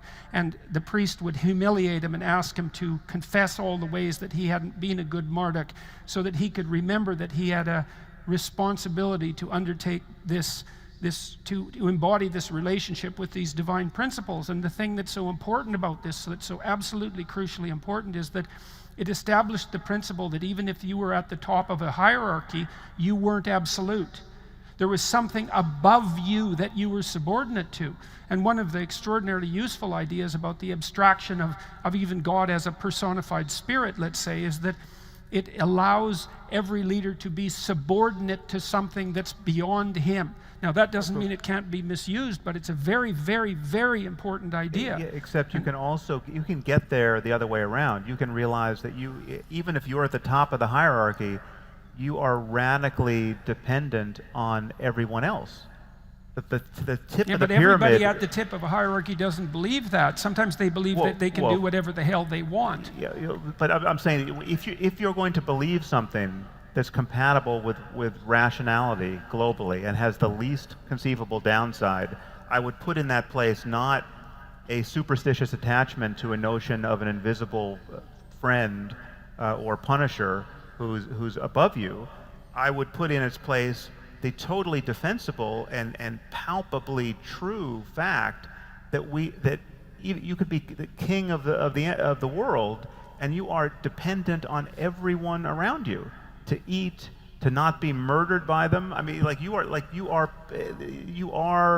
I mean, it's amazing how precarious even a totalitarian regime is. I mean, the amazing thing is that these last at all, because in many cases it would just take 50 people to act in unison to kill the tyrant, right?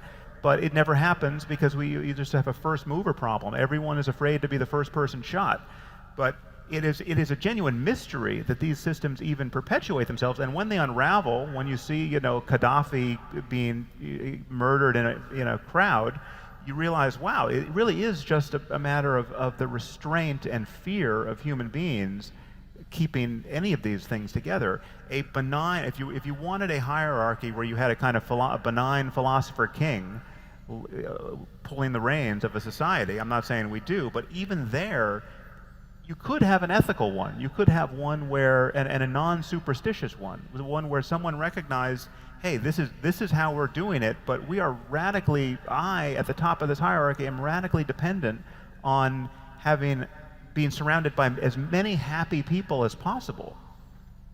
Well, look, I mean, I don't, in some profound sense, I don't disagree with that. We're actually, you know, I mean, this sounds like a fiction, but we're living with this problem, and we encounter this more and more when you talk, you know, in Silicon Valley, as you and I occasionally do, and I'm sure you do as well, where you meet people who are fantastically wealthy, who seem uncannily detached at the detached at the fact that there's this growing chasm between them and those they know and the rest of humanity, and one begins to wonder, what level of wealth inequality will everyone find alarming?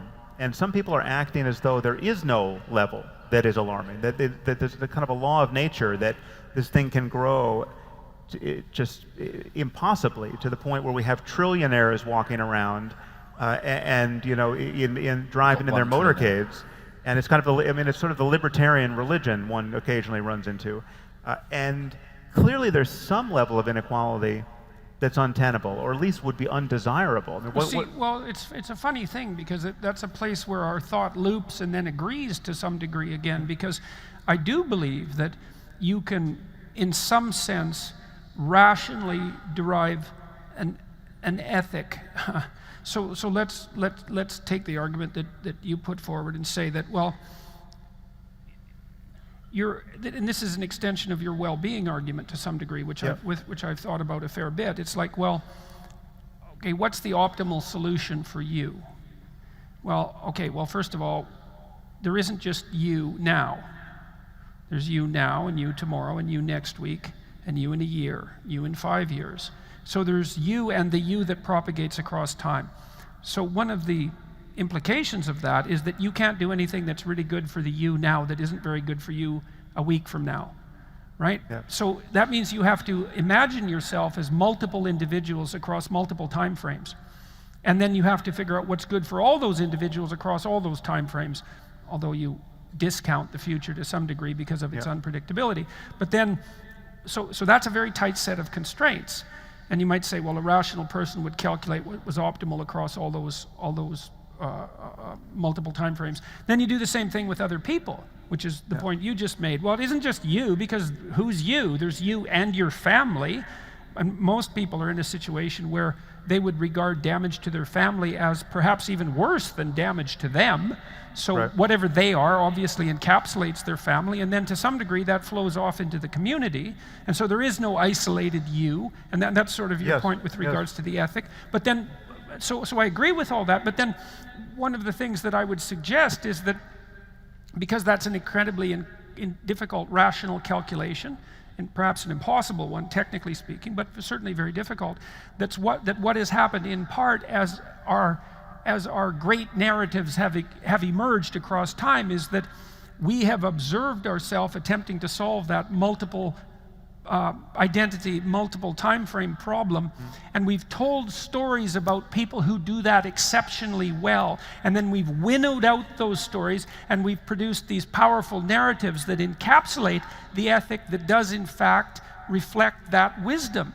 And and I think you actually accept some of that in your moral propositions, which is something that we've talked about before. So for example, although never really agreed on, you certainly believe, for example, that the embodiment of truth is one of the means whereby you solve the problem of ethics.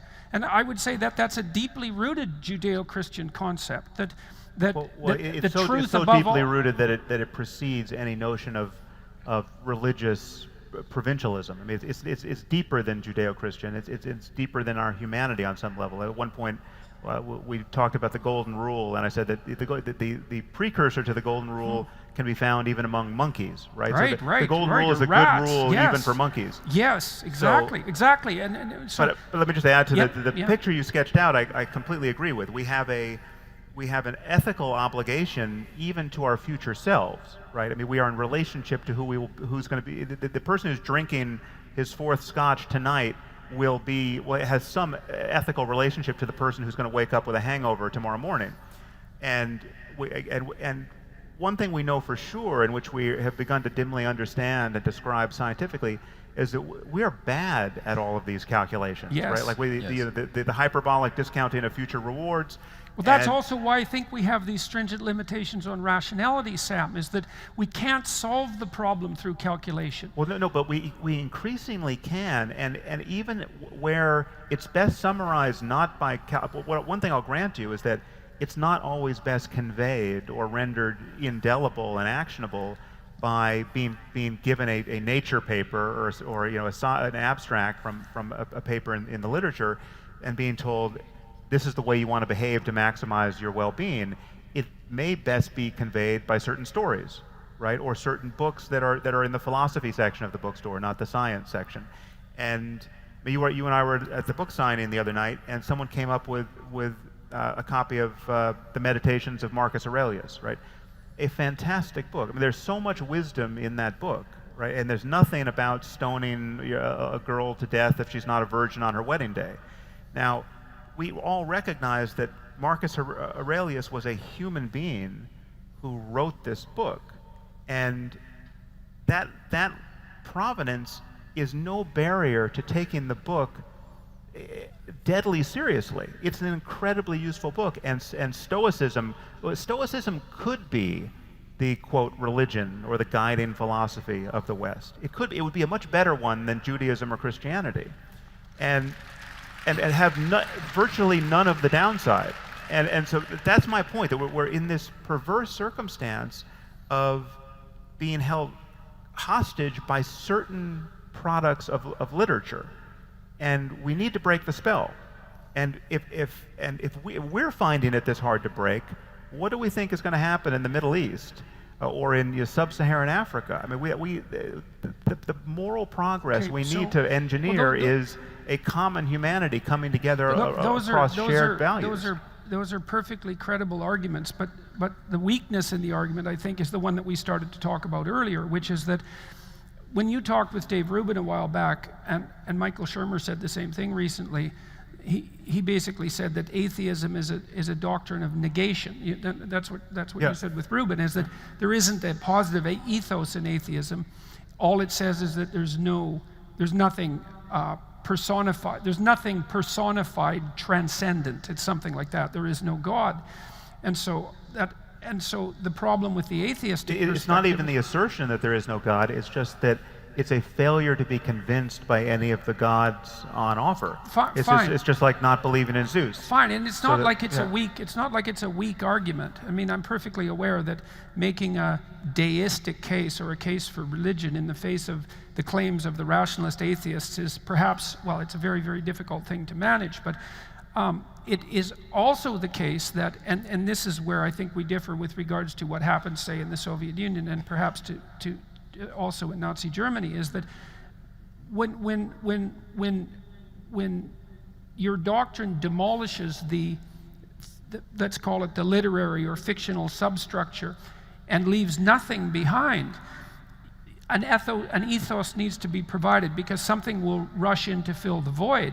And it's certainly the case, and this is what Nietzsche warned about, even though he was a strident anti-Christian, and it's also what Dostoevsky foresaw. He said, if we knock out the logos from the substructure of Western society, Nietzsche believed that it was Christianity's emphasis on truth that destroyed Christianity, which was an extremely interesting criticism, that Christianity had elevated truth to such a degree that it actually resulted in the demolition of its own dogmatic substructure. But be that as it may, Nietzsche's prognostication was that if we allowed God to die, and perhaps there were reasons for that, that the consequence would be that we would be awash in both nihilism and totalitarian bloodshed, and that is what happened in the 20th century. And there's another aspect to that, which is that you made try to knock out the whole thing and take out some of the substructure, but not the whole thing. That's what Nietzsche also shows, that his prediction, and I think it's blindingly obviously true, that you might in this post-Christian era have a remnant of Christianity such as guilt, overbearing guilt, and no means of alleviation or redemption.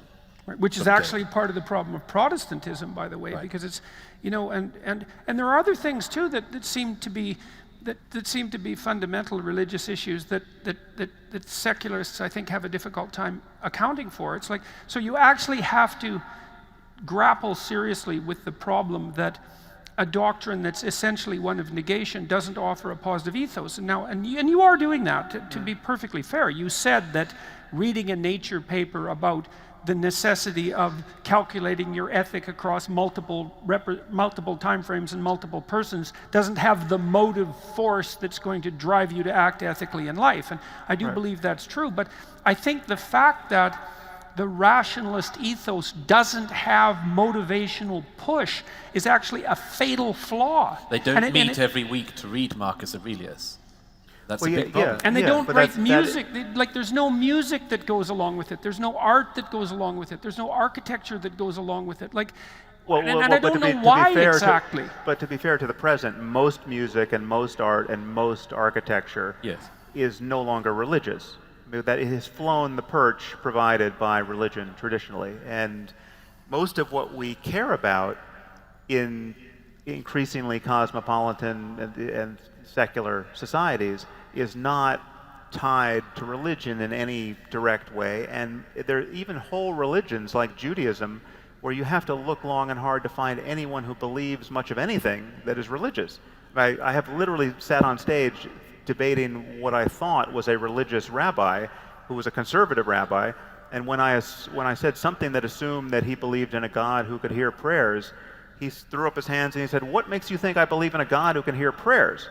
And I was just, I practically lost the debate just in my astonishment. It's like, what does it mean to be a conservative rabbi in this case? There are religions that have made that transition to an increasingly attenuated commitment to the truth of the doctrine, and there are religions who haven't moved an inch, right? And but I think we have to acknowledge that this movement in this direction is progress, because what it actually is at bottom is increasing sensitivity to the difference between having good reasons and bad reasons for what you believe, right? And the fact that this book has been around forever is not a good reason. The fact that Mommy told me so. It's not a terrible reason, though, because the fact that something has lasted for that length of time at least makes the fact that it's lasted a mystery. And you can't just attribute that to casual politicking or economic circumstances. There's something. Look, the least that you can say about many of the biblical stories is that they're incredibly memorable. And that means that in some sense they're adapted to the memory structures of our minds. So is the mythology of ancient Greece. It's incredibly memorable. But I don't disagree with that. All those gods are dead. The stories still can be useful, but the gods are dead. Their spirit lives on, let's say. Yeah, but it lives on in a way that is benign. It lives on in a way where you learn about them in mythology class in school, right? You don't have a fear of Hades drummed into you as a child by your parents. The other thing that is lacking, as far as I can tell, in the rationalist doctrine, and this is something that I've observed in my clinical practice, and so one of the things that's happened over the last year is that I've had many people, especially ex-soldiers, come to my lectures who have post-traumatic stress disorder, and they say that listening to my lectures, especially the ones on good, evil, and tragedy, there's a particular lecture that I suppose you might think about as devoted to people who have post-traumatic stress disorder, and that the language of good and evil that I lay out in those lectures is actually what allows them to recover from their post-traumatic stress disorder. And dealing with people like that in my clinical practice, the same thing has been the case. If we can't transcend the language of the merely rational and move into an intense conversation about good and evil in some sense as metaphysical realities, we can't enter a realm of seriousness, conceptual seriousness, that's of sufficient depth to help heal someone who's been touched by malevolence. Because that actually is what happens to people with post-traumatic stress disorder, is that inevitably the reason that they're so shattered isn't because something tragic has happened to them, although that does happen upon occasion. It's because someone malevolent has made contact with them, and sometimes that malevolent being, let's say, or malevolent force or spirit, for lack of a better word, is something that resides within them. And so we have these limits on rational, and the reason I'm making this case is because we've already identified another limit of rational discourse. It's like, it doesn't have the motivating power of great fiction and great literature and great poetry, but it also doesn't have the healing power of language that takes the ethical realm to its extreme in some sense. And then the next problem with that, and this is something that Douglas has been contemplating, I would say, is that what evidence do we have that a merely secular representation, a rational representation of our ethic, is going to provide us with the motive force that would be sufficient for us to do such things as identify what's valuable about our culture and be motivated to sufficiently protect it, assuming that there's something worthy of protection. But we know what a few of those things are, and they have nothing to do with what's on the inside of a church or a synagogue or a mosque. They have to do with things like free speech. Right, like the trench we are all fighting in is, at least one of them, is defense of the free exchange of ideas. And that is put in peril by many kinds of orthodoxies, but some are the old orthodoxies, the blasphemy laws, and the people who want apostates to be killed for leaving, in this case, Islam. So those are some of the sacred. If we were going to list the sacred artifacts that keep our society worth living in, I think the list is going to be very long before we start getting to the actual sacred objects of any one faith. It'll be things like freedom of speech and freedom of assembly and the free exchange of ideas across boundaries. The fact that we are no longer religiously or linguistically or geographically partitioned in the ideas we can entertain. Well, it seems to me, though, like, and this may be my own idiosyncratic reading of the domain, but when I look at something like I've often considered a cathedral dome, let's say, and there are very old cathedral domes that have an image of Christ put up against the dome, right? So as creator of the cosmos, okay? And I'm trying to look at that from a psychological and even a biological perspective. And what I see is the elevation of a particular image that represents an ideal. And so the Christ that's represented on the dome of a cathedral is something that's projected up into celestial space. So it's an ideal to which you are supposed to be subordinate, or that you're supposed to embody. And the ideal is the ideal of the Logos, technically speaking. The Logos, the Word made flesh, which is not only the Word, free speech for lack of a better term, but also the embodiment of that, elevated to the highest principle. And that is given status as the creator of the universe. And the reason for that, in part, and this is written into the Judeo-Christian doctrine right from line 1, is the idea that it's through the discourse that you value so much that we actually engender the world as such. And that is a divine principle. And it's also, in my reading, the divine image of God that men and women are made in. And so what I see in the underlying metaphysic, where you see superstition and fundamentalism, and look, fair enough, and it's not like I would ever argue that that's not a danger. I see the imagistic and dramatized representation of exactly the idea that you hold to be paramount above all else, which is your commitment to truth, expressed in speech. Okay, so my concern, and this is where I started with you, is that you could give the same charitable reading of astrology, and you'd even be tempted to do it as we talk about astrology, as you showed at the outset. Now, But I don't think it's why is it a charitable reading, Sam? Like, how else would you explain the existence of something like a cathedral with that image? Like, what the hell were people doing when they built that? I'm saying we could. It's by dint of mere historical contingency and questionable luck that we're not living in a world where the cathedrals have stained glass windows with signs of the zodiac on them. Right? We could be in that world. Well, we are. We were very close to being in that world. We are in that world to some degree because the astrological endeavor in the Judeo-Christian landscape expanded to incorporate Christianity. And there's an entire astrology of Christianity, including representation of Christ as the sun. So we are in that world. So but my point is that we recognize that the literal claims of astrology, the mechanism by which astrologers think it works, is intellectually bankrupt, right? And if any significant mayhem were being caused by people's commitment to astrology, if we had presidents of the United States who couldn't get elected unless they paid lip service to a literal belief in astrology, if we had presidents who were consulting their astrologers to figure out when to meet with other world leaders, right? This would be a problem that rational people would recognize. I mean, astrology can be disproven in a single hour. You just simply have to go to one hospital in one city sometime and find two unrelated children born in within 20 feet of each other, and follow their lives.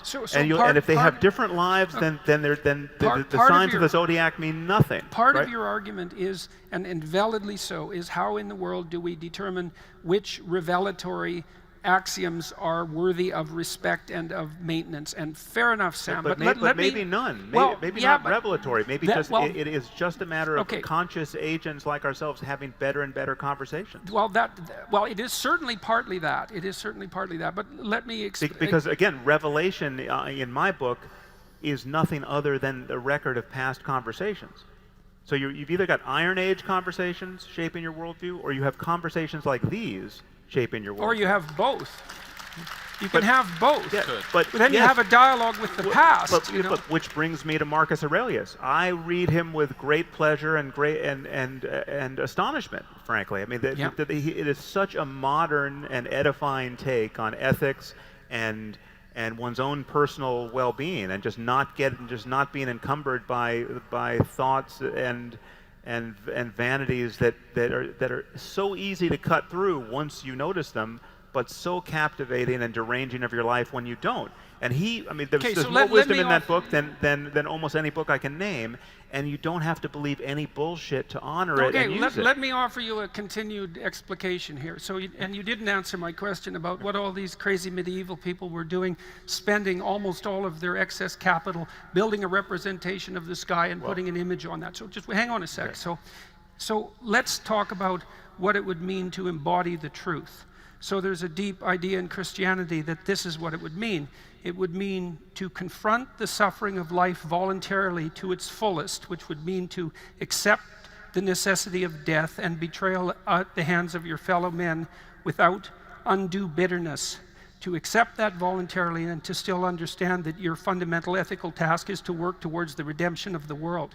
And that's associated with that image that's cast upon the heavenly dome.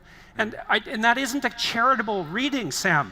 That's an essential analysis of the fundamental doctrines of Christianity. Yes, but I could do the same thing with Buddhism and give you a slightly different story, but nonetheless inspiring and edifying. And I could do the same thing with you can't do it with rationality. But I can do it with Greek. No, that's not true. I can do it with Greek mythology. I can do it with any of these domains. But the crucial bit for me is that in order to make use of those stories, I don't have to believe in revelation. I don't have to believe that you get everything you want after you die. I'm not sure Jordan's suggesting that you No, but I'm talking about the applause of conventionally religious people who think that their conventional religion is in some way cashed out or redeemed or supported by the reading you're giving now of Christ in the starry heavens. It's not, unless you're adding this other piece, which is some probabilistic claim that, yes, this book probably was dictated by an omniscient being, unlike any other book.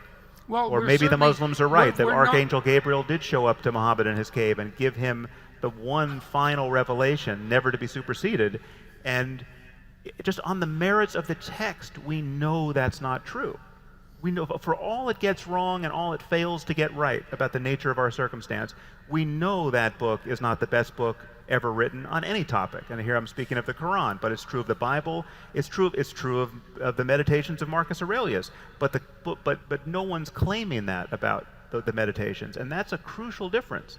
It's a difference that explains so much unnecessary suffering in our world. And again, what I fear about the way you talk about religion is that at the end of all these conversations, I'm still not sure what you believe on that point, frankly. And if I'm not sure, no one out there is. Well, I don't know why you would expect to be sure about what someone believes. How do you think that any one of you are capable of fully articulating what you believe? You certainly aren't. You are not. That's completely ridiculous. You're not transparent to yourself by any stretch of the imagination. You act out all sorts of things that you can't articulate. But how about a best guess? Yeah. You know, if you look, let's go all cognitive neuroscience on this, shall we? 99% of your processing is unconscious. You're not capable of articulating yourselves. If you were, you'd be omniscient. Okay, don't give me any nonsense about that. But that is a. I've never heard so many people applaud an evasion of a simple question. It was a good one, though. Yeah. It was a very... Okay, honestly, yes, everything you just said about not being fully transparent to yourself is true, and you are ruled by committee in there all the time, no doubt. But I'm asking what you actually believe. I mean, there's several things I can ask. I mean, almost any one of these threads can pull the whole tapestry. But to take Christianity as an example, what do you believe about the origin of this sacred book, the Bible, Old and New Testament? Do you believe that just maybe it has a status unlike any other book, or is it simply old writing of human beings just like ourselves? I think it's both. Okay, so but so what does that mean? You're saying that there's somebody who's taking dictation that is unlike any other dictation. So Homer, though creative, Sam, or Shakespeare, though creative, was doing something else. It's not like we understand the sources of inspiration. Okay, but, you know, but everyone's been inspired. If you talk to creative people, yes, you know, okay, they often describe themselves as something approximating a conduit through which higher wisdom is pouring. Again, you're dodging. Shakespeare could say that, and any writer can say that. Ultimately, yes. Right? And it's also the case that we would rank order those writers, which is why you pointed to Shakespeare, in terms of the generalizable validity of their revelations. Sure. And so, well, look, so you run into the same issue. You know, you criticize the Bible, and look, fair enough. You know, but you're also evading a very important issue, which is how do you quantitatively rank the contributions of literature without assuming that there's a hierarchy of revelation? There's a hierarchy of wisdom. Sure, there's a hierarchy of human wisdom. I will grant you that every day of the week. But But we're talking about primates like ourselves having conversations, and this is the most important game we can play. I mean, this is the best game in town, and it has always been so. But people are imagining, and it includes, as you said at the outset, what I would call spiritual experience. And spiritual experience admits of a fact-based discussion about the nature of human consciousness. And why do you allow that as an exception? Because it's not an exception; it's part of the data set. So it's possible to have so this is spiritual experience without the possibility of concretized revelation. No. So it's a formless spirituality that you're advocating. No, you can have. I'm not even discounting the possibility that there are invisible entities out there in the universe far smarter than ourselves who we could possibly be in dialogue with. I mean, there are many strange ideas that we could defend to one or another degree. I mean, there are people walking around speculating that we might be living in a computer simulation, that all of this is being run on some hard drive of the future, or some alien supercomputer. Now, that you can actually, I mean, Nick Bostrom at Oxford gives a very cogent argument in defense of that thesis. right? Now you can deal with that on its merits. I'm not saying the universe isn't stranger than we suppose or even can suppose, but one thing we know is that when you read the Bible, you can turn every page of that book and you will not find evidence of omniscience. You will not find anything in there that someone as smart as Shakespeare, or actually a little bit dumber, could have written. No, right? I don't think that's true, Sam. There are incredibly whatever else you might say about the biblical writings, there are incredibly potent narratives embedded within them. It's impossible to write something, virtually impossible to write something like Cain and Abel. It's a paragraph long, and it's absolutely you're saying the unforgettable. Shakespeare of 3,000 years ago couldn't have written Genesis? He couldn't have written Cain and Abel, not in 10 sentences. So then who Cain and Abel is 10 sentences long. So then and it contains more wisdom than you can dig out in a well, lifetime. so now we're getting to the nub of it. Then you think that was not the product of a human mind? I think it was the product of a vast collection of human minds working over millennia. Okay, so we have a committee of Shakespeare's. So, but still, we're just dealing with people. We've just got people. Well, but this concession, if indeed you're making it, and I'm still not sure, is the eradication of traditional Christianity. Look, if something is deeply wise, it's reflective of a deeper reality. Otherwise, it wouldn't be wise. I'm in love with deeper realities. So what's the deeper reality that something as wise as the story of Cain and Abel reflects? What's the reality? A landscape of mind that that either takes great training, great luck, or pharmacological bombardment of the human brain to explore. Right? There are ways to get there. There are ways to have the beatific vision, right? And we understand this to some degree, but experientially, and we can understand it to some degree by third-person methods of science. And it's not like I don't know. I mean, I've had many experiences that, if I had them in a religious context, would have counted for me as evidence of the truth of my religion, right? But because I was not brought up in a religious context, and because I spend a lot of time seeing the downside of that form of credulity, I have never been tempted to interpret these experiences that way. Try a higher dose.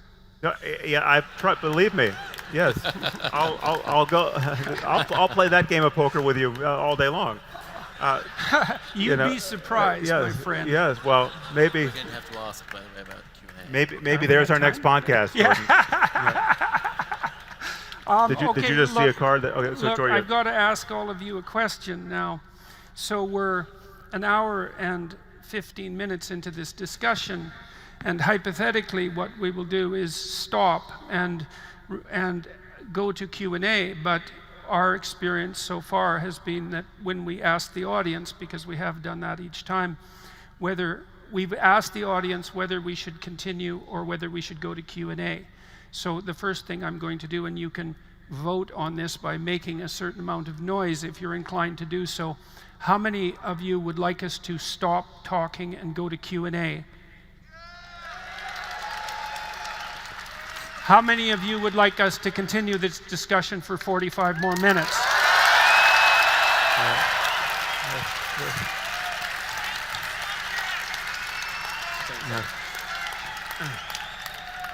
It seems to me that it's an objective fact that the latter people have the floor. It really is going to be a rude awakening when those applause are reversed, however. Yeah.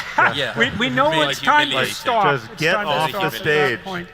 Yeah. Yes. Okay. So let me. Douglas, you were going to say something. You were going to ask something. Was I going to ask something? Yeah. Yes. That's I forgot what I was going to ask. I'll ask you something. Let's go back to one of the core problems that we've been trying to address, which is the apparent failure, perhaps, of the rationalist atheist types to develop an active ethos that has sufficient beauty and motivational power to serve as a credible replacement for the religious rituals. So there must be a reason why that failure has occurred. Yeah. Right? So, yeah, so well, do you have any I can sense of what the reason I can might give you be? a short list of reasons. One is that traditionally, the impulse to do that in a religious context has been fatal, right? So to declare your apostasy has been the almost as reliable a way of committing suicide as jumping off a building in most cultures and most societies for the longest time, and still is in many places, as you know, in the Muslim world. So there's been a barrier to entry to thinking creatively about alternatives to religion. And so much of atheism and secularism is just a pitched battle against the eroding power of religion. I mean, when religion really has its power, right? We know what it's like. I mean, again, I think we spoke about this at one point. You know, the moment that it makes this most salient is, you know, Galileo being shown the instruments of torture by men who wouldn't look through his telescope. Right? I mean, that was the point of contact between untrammeled human rationality and the womb that bore it. Right? The religious awe at the beauty of the heavens. Right? So the moment a person like Galileo stepped a little too far, and to connect this to astrology again, Galileo was a court astrologer. Right? I mean, so there was a point of contact between astronomy and astrology at that point. So. We're still under the shadow of that kind of dogmatism and oppression in much of the world. I mean, for the longest time, I mean, it's still in the United States, you cannot run for the presidency without pretending to believe in God. It's amazing. It's an amazing fact, right? When will that change? Someday it will, but we have just had almost no time, to experiment in this space and innovate in this space. Well, there's been some time. There have been some decades. And I suppose the thing that unites Jordan and me on this is if we face some of the problems, some of the enemies, you might even say, that you identify as well, and the question is whether you should face them in the midst of an experiment that may or may not work, i.e. a leap into pure rationality, or whether you might decide it's worth, among other things, taking some of the versions of things that you've had that have been of worth in your past and using them where they're useful. But what are you picturing there? Because there really is no leap. There's no global leap to pure rationality. There's this incremental erosion of religious answers to terrestrial questions. So there's, again, the moment you have a science of neurology, you begin to look at epilepsy not as demonic possession, but as a neurological problem. Before there's a science of neurology, you don't know what the hell's happening, right? So into that space. Something obviously drove Douglas, I would say, in some sense, surprisingly, to make the assumption that one of the things that we need to do to defend whatever it is that we have of value in the West, assuming that we have anything of value, was something like the reincorporation of this religious substructure. So it's not something that I would have expected you to conclude. Yeah, but what so are you why picturing? did you conclude it? Well, partly for the reason I just suggested, that the leap into pure rationality, there's no evidence yet that it's going to work, or there's going to be enough, or enough people are going to be able to partake in it. But give me the precise place where you're worried that it's going to fail, and what are you imagining doing? You think it's failing now. Yeah, let me give you one example. Yeah. And we may be in the midst of the discovery that the only thing worse than religion is its absence. And where are we discovering that? Look at the religions that people are making up as we speak. I mean, every day there's a new dogma. And you and I and Jordan have repeatedly tripped over those dogmas. Some usually survived, it has to be said, but they're stampeding to create new religion all the time at the moment. Every new heresy that's invented. And they're not as well thought through as past heresies. They don't always have the bloody repercussions yet, but you can easily foresee a situation in which they do. Right, I mean, a new religion is being created as we speak by a new generation of people who think they are non-ideological, who think they're very rational, who think they're past myth, who think they're past story, who think they're better than any of their ancestors and have never bothered to even study their ancestors. Right. So,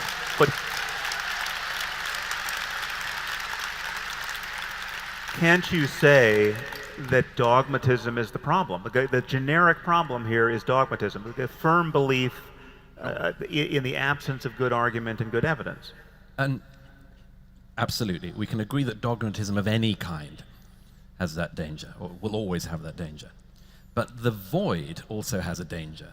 The void that you can create if you throw out all the stories that helped get you to where you are also has this danger, because people come up with these new stories. And every day's news now is about this. Our politics is now basically about this.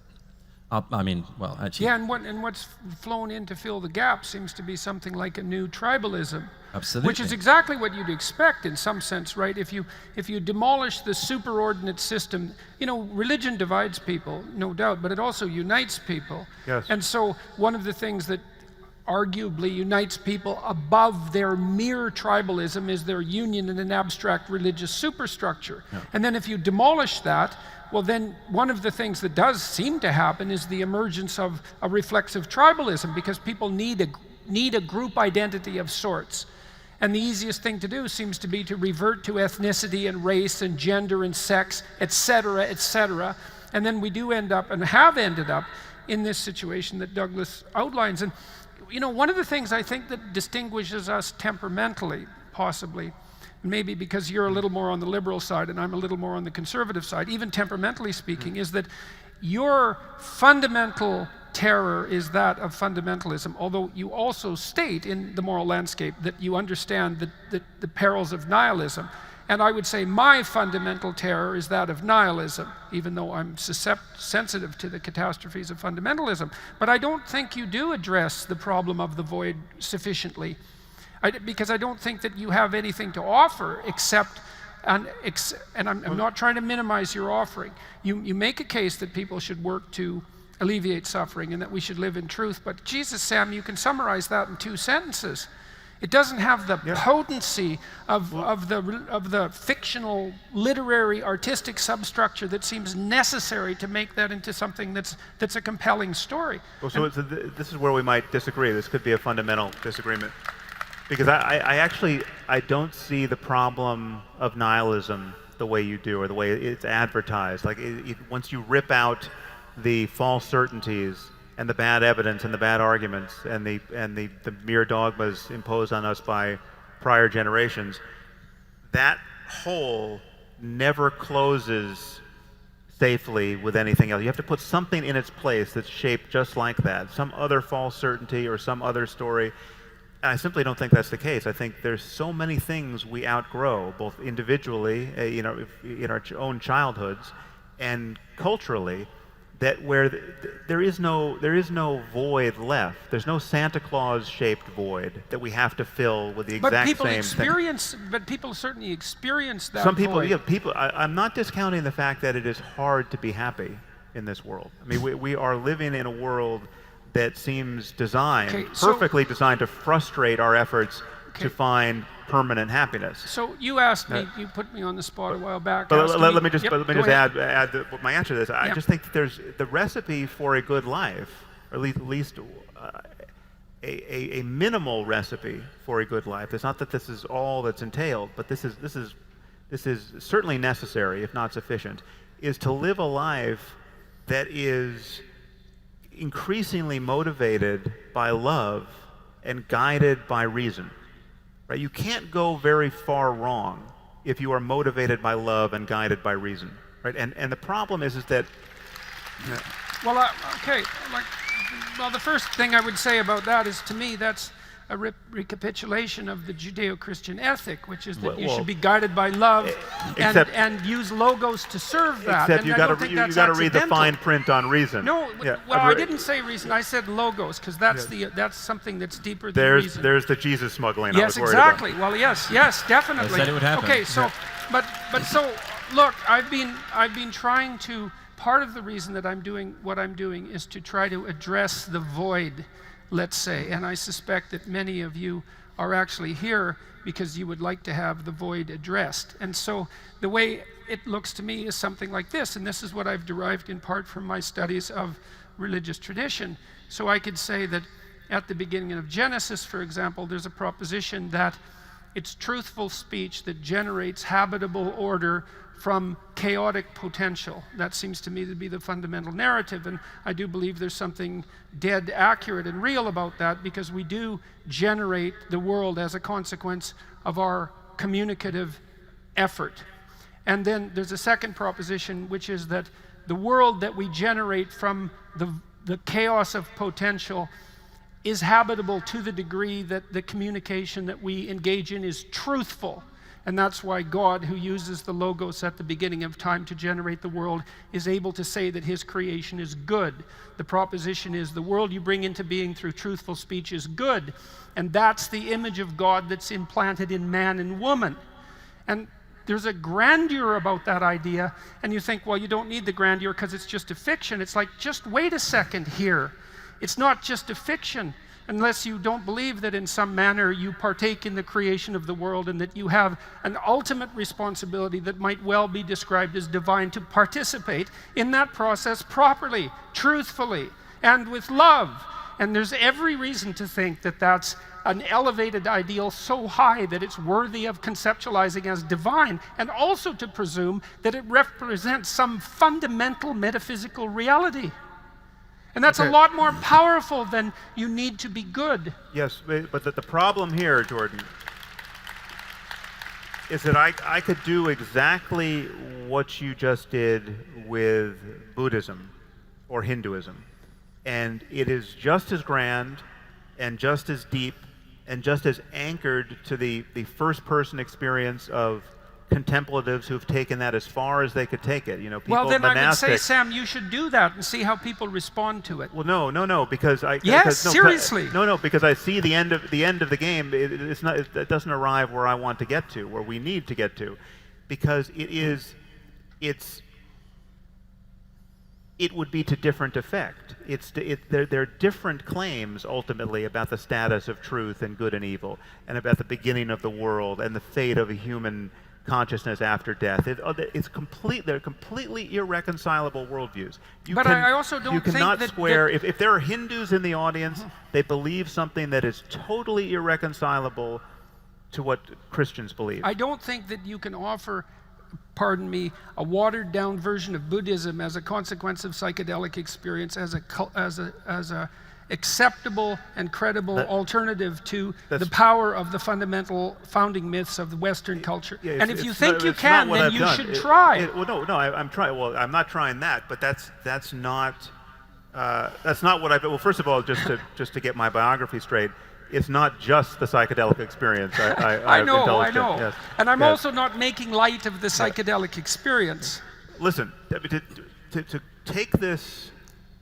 We're having most of this conversation on the side of wherein it seems reasonable to worry about the fate of civilization, right? We could have started at a very different point with just the nature of consciousness, right? Our first-person encounter with being itself, right? All of us wake up each morning.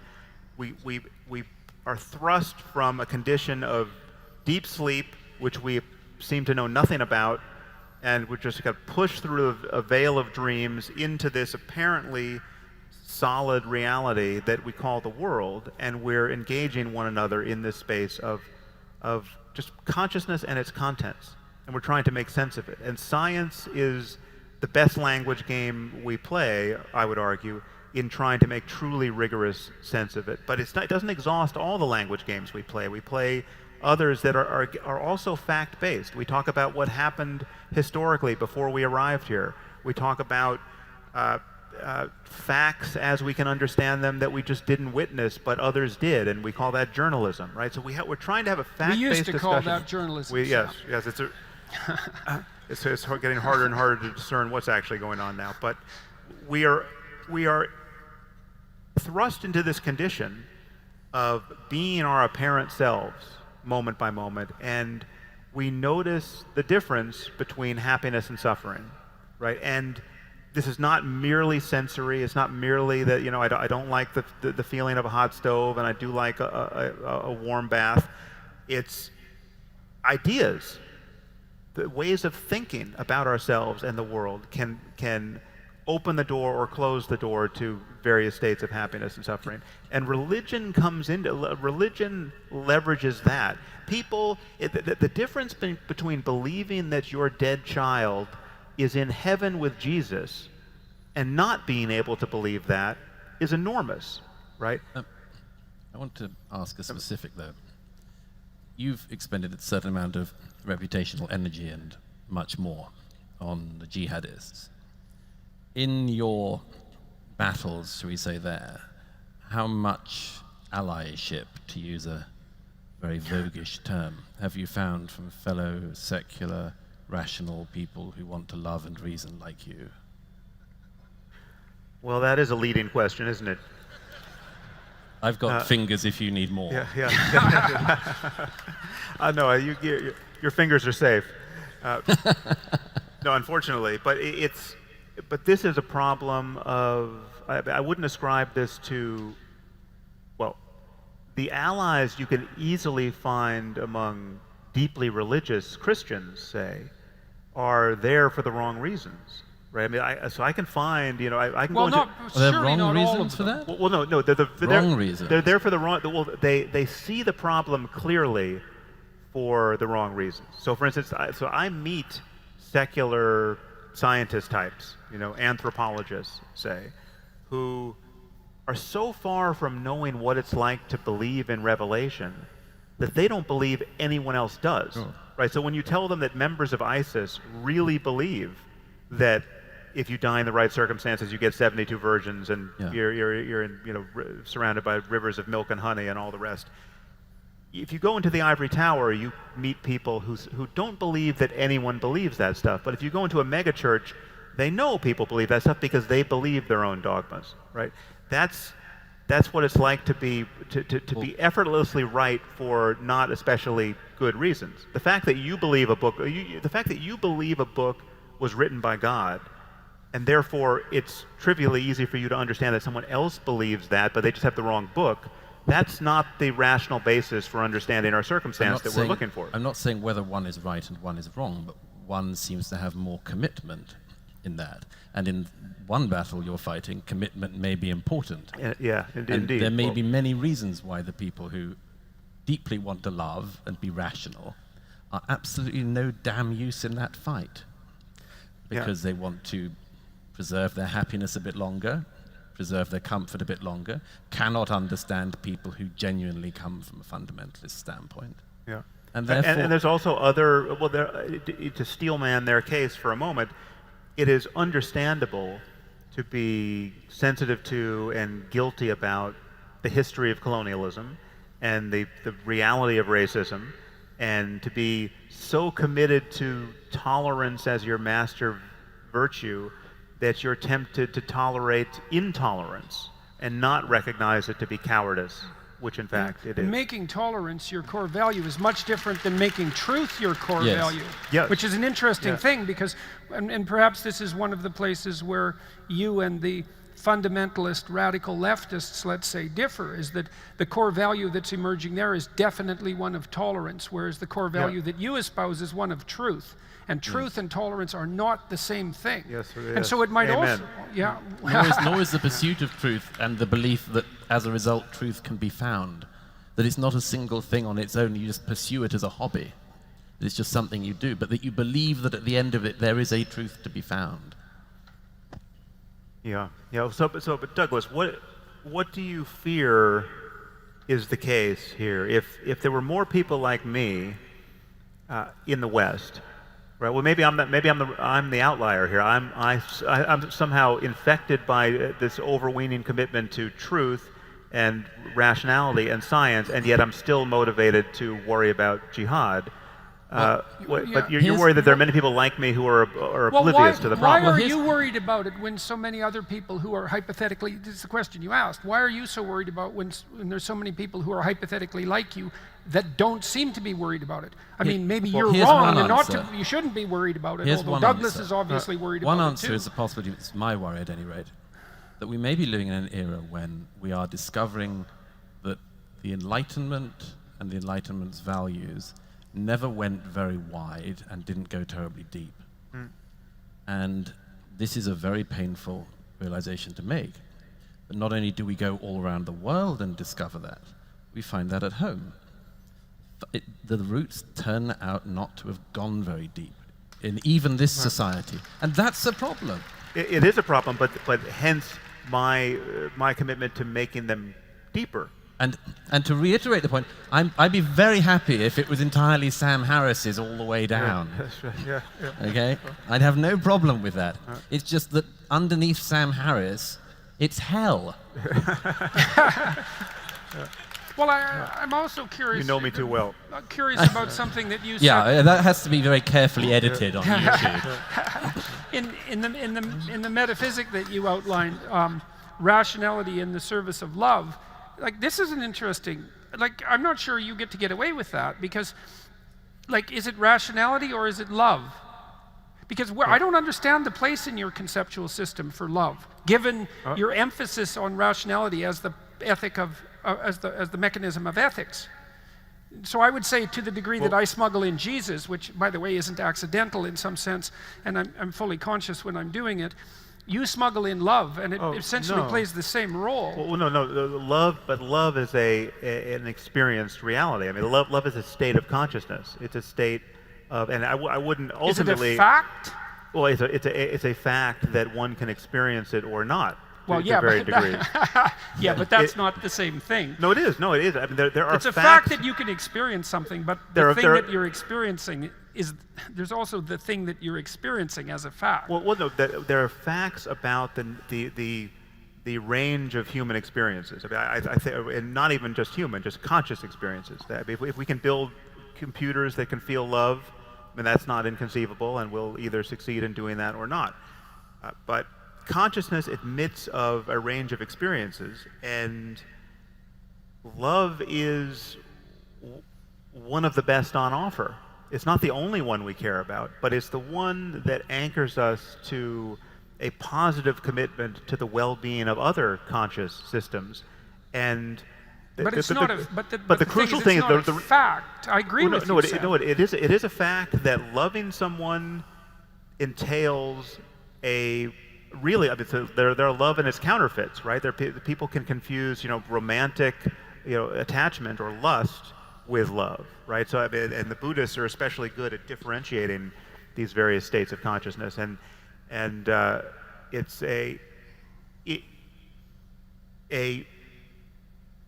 this true pleasure, mental pleasure in the company of another that is colored by a commitment to their well-being, a wanting them to be happy, a wanting to have their hopes realized, a non-zero-sum commitment or sense of your entanglement with them. And you can see your failures to love. I mean, you can be with people who you think you love. I'm with my best friend, say, and I just find out something fantastic has happened for him, let's say in his career, and I feel a moment of envy, say. Well, then you see, well, okay, just how much do you love this person if your first reaction to something good happening to them is you feel poorer for it, right? That's the Cain and Abel story. Exactly. So these are all kinds of defects you can witness in your own mind, and yes, you pay enough attention to what it's like to be you.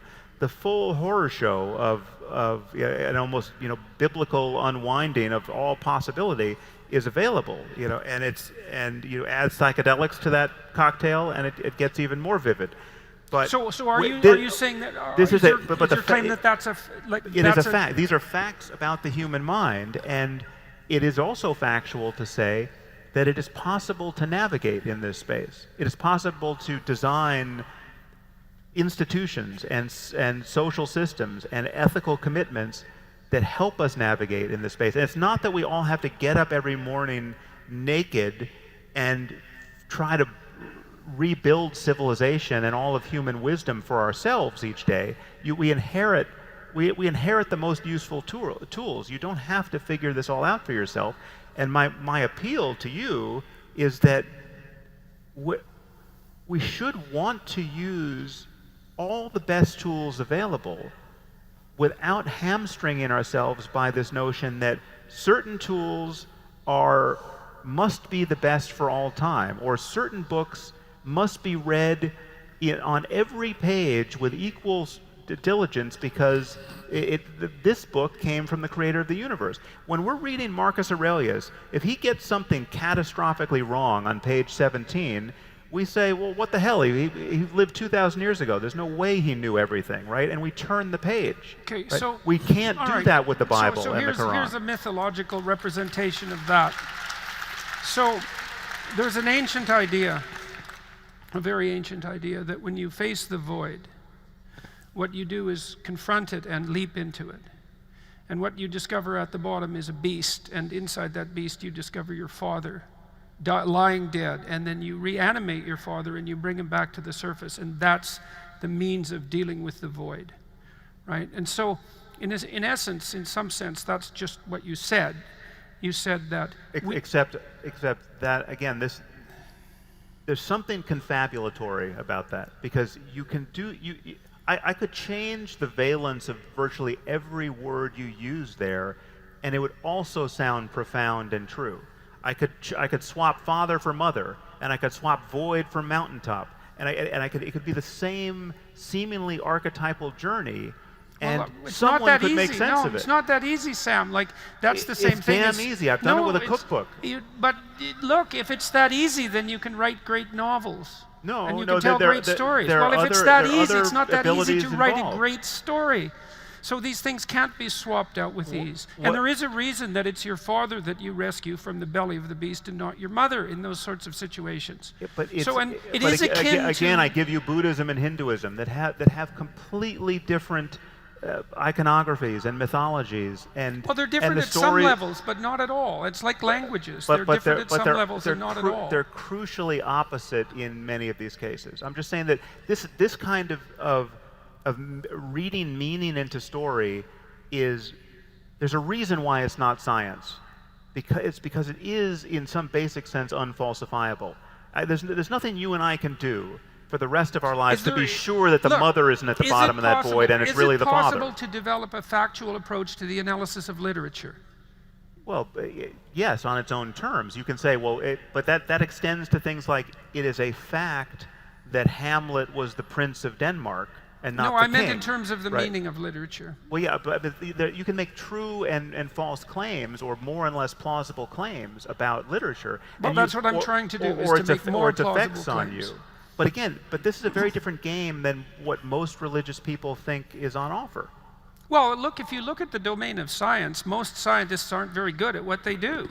And if you look at the domain of religious thinking, most religious thinking people aren't very good at what they do, but that doesn't mean that the whole damn thing should be thrown out. There's gradations of religious revelation and wisdom. But there's that word, because revelation, if revelation is something that we can all do, you, me, and Marcus Aurelius, right? That is a very different world than the world that Muslims think they're living in. But you just said, Sam, that we have to go in. This is why I used the going down into the void to rescue your father metaphor. You just said that we have to, and you've said this before, and I know you believe it as well, that we have to go back into the past and find the wisdom that can help guide us, because we don't have to do this as if we're encountering everything for the first time. And that's exactly the idea of going into the void to rescue your father. That's how that is the eternal, age-old medication for the confrontation of the void. And you said it yourself, and so I don't know which it is. It's like, do we have to go into the past to rescue what's best, given the understanding that there is something there worth rescuing, or not? Is it pure rationality and nothing else moving forward, unconstrained by convention? It's just, again, I want our certainties. And I think we all, in every other area of our lives, we agree about this effortlessly, right? If I'm pretending to be certain of something that you can sense I have no good reason to be certain about, you begin to mistrust me in every area. If it's in business, or if it's in sports, or if I told you I knew that France was going to win the World Cup and I was absolutely sure, and yet I magically didn't bet any money on it. I mean, these are conversations we can have about everything else, and yet on this topic of religion, people change the rules, right? And I'm just arguing that the rules should never, the rules by which we dole out our credence shouldn't change. and they don't. And again, we shouldn't be misled by the duration of the past. I mean, this is what's the comparison of something like Scientology to Christianity is so invidious because we can practically meet L. Ron Hubbard, right? We've got film of him confabulating about galaxies that, ruled by overlords whose names he magically knew, right? We see the man behind the curtain.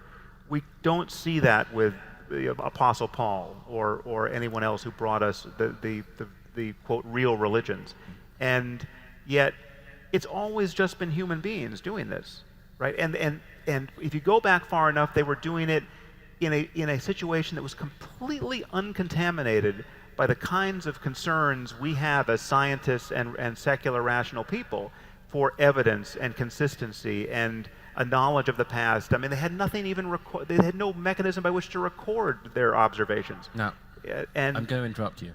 Yes. Because first of all, I saw a sign saying 5 minutes. Yeah. Yes. And I'm very conscious of a number of things, apart from my own silence. And the main one is this. We had a long session on love just then, and I refused to finish this evening on such a positive note. And I'd like to turn that round. We're all in agreement on certain aspects: free speech, civilized discourse on the most important matters, and much more. But there's also, I'm sure, a lot we have in common of what we just can't bear. And I just wanted to hand over to both of you at some point to give an idea, not of your loves, but of your present hates. Perhaps Jordan.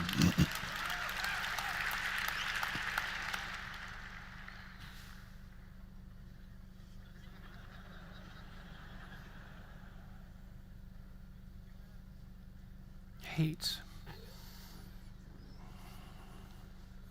Well, I would say that I spent a lot of time over the last 30 years trying to understand the part of me that could be deeply satisfied as an Auschwitz prison guard. And I would say that that part is something that's worthy of hate. And I think the best way to overcome it is to recognize it in yourself and to do everything possible to constrain it. And that's what's given me an overwhelming horror, both of the nihilistic void and the catastrophes of totalitarianism. And the reason that I've turned to the degree that I have to the analysis of religious traditions, not losing my scientific perspective in the meantime, is because I've done everything I could to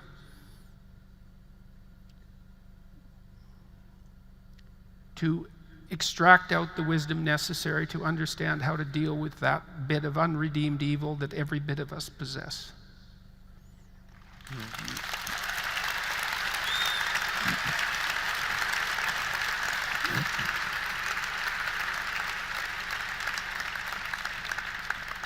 Well, I would say that I hate unnecessary suffering, and especially my capacity for it.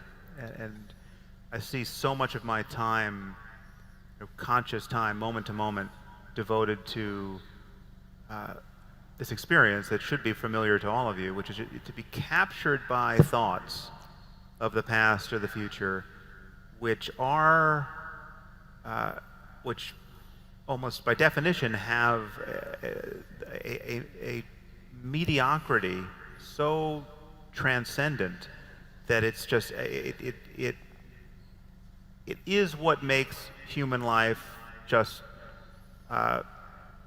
pure monotony and pettiness and everything that religion advertises itself as a corrective to, right? So I mean, what I'm sensitive to is that someone like Sayyid Qutb, when he came to this is Osama bin Laden's favorite philosopher, when he came to America in the 50s, he saw his hosts and their neighbors spending all their time, bragging about how well mowed their lawns were and what new Chevrolets they had purchased, and he looked at all of this as it was just the quintessence of desecration and lost opportunity and the lack of profundity, and for him the corrective obviously was Islam, and half of that is right. It's possible to be totally captivated by the wrong things in this life, and to make yourself so obviously being a guard at Auschwitz with a clear conscience is the extreme I was case thinking of more that. of happiness. What was that? More of being a guard at Auschwitz with happiness. Yes. Okay. Yeah. Even worse still, right? So that's the extreme case, and to realize that job was not only filled by psychopaths, right? That psychologically normal people could be brought to that point. I recognize that that's the situation we're in, but most of us live our lives in a different place where it's just mediocrity and pettiness and needless anxiety, and very dimly we recognize the possibility of overcoming that on a day-to-day basis. And honestly, I think the atheism, the lack of belief, the lack of faith in an afterlife, for instance, the lack of belief in the notion that you get everything you want or may get everything you want after you die, it helps, leads to greater depth rather than to superficiality here. It's like when I kiss my daughters goodnight, right, it is with the understanding that I may never see them again, right? It's not with the assumption that if the roof caves in, we'll all be reunited in heaven along with our pets, right? Which is what many people find consoling about faith. But that, and so what I would say, what I hate in myself and what I hate in our culture is everything that conspires to make the preciousness and sacredness of the present moment difficult to realize, and that's the tide against which I keep pushing.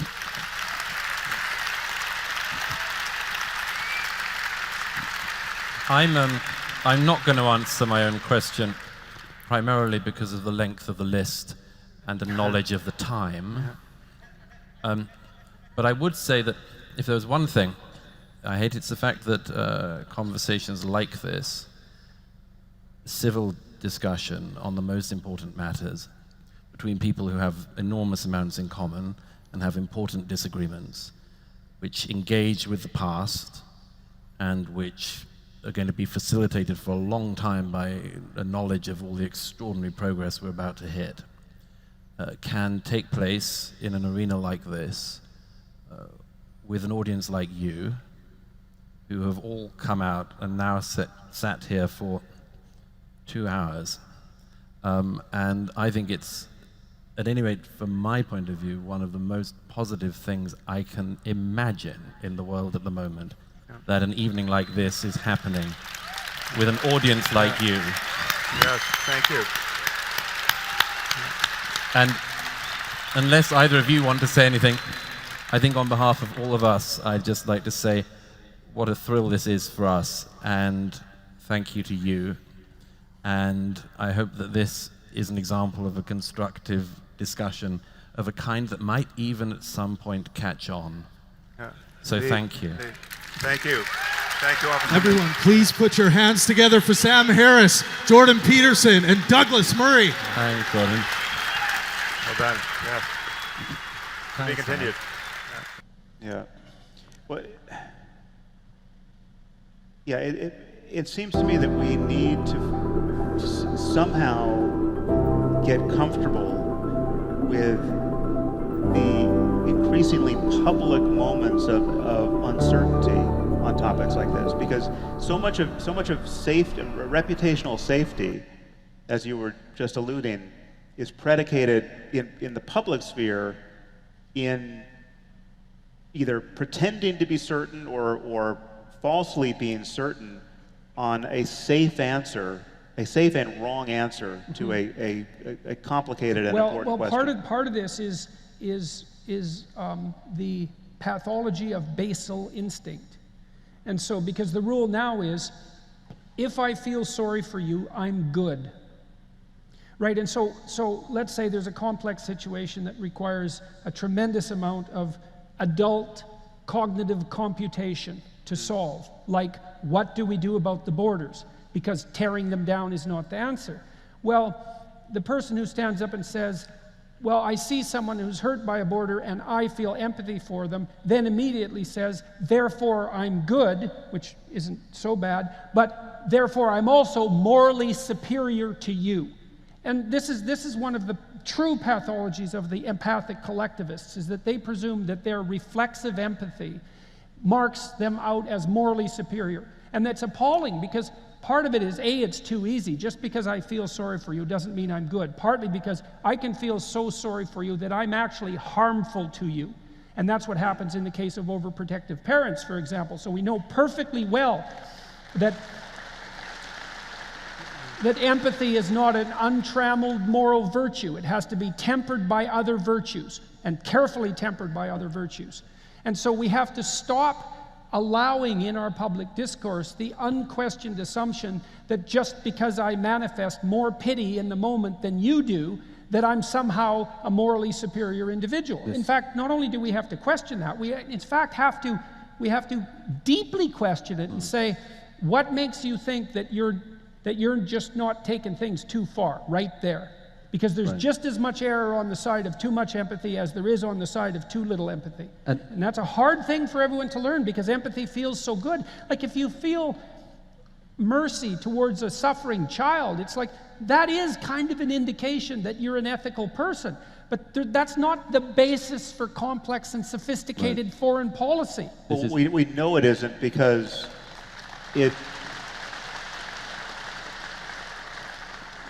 we know our empathy diminishes in an almost linear way with the numbers of people to empathize with, right? So we spoke about this one night in Vancouver, but this has been tested, where if you tell someone about the plight of one little girl, you will elicit the maximum empathic response and the maximum of an altruistic response. They'll give the most amount of money they're going to give to any cause to one compelling story to save one little boy or girl. But if you start adding boys and girls to the one, keeping the one the same, people's empathy degrades and their altruism degrades. So empathy is non-quantitative almost by definition. It's also partly because in your life, if you see a person in trouble, you might be able to do something about them. But if you see a million people in trouble, what you should probably do, at least to begin with, is run. And I mean, what are you going to do? Maybe you could give $1,000 to one person, but if you divided that up among a million, all that would happen would you would have no money, and they wouldn't be any better off. But this is to say that so much of moral progress today entails unhooking from the highly salient empathy-driving story and connecting with the actual quantitative reality, to learn that it's 500,000 people dying every year from heart disease or whatever it is, or there's 500,000 people dying in this famine.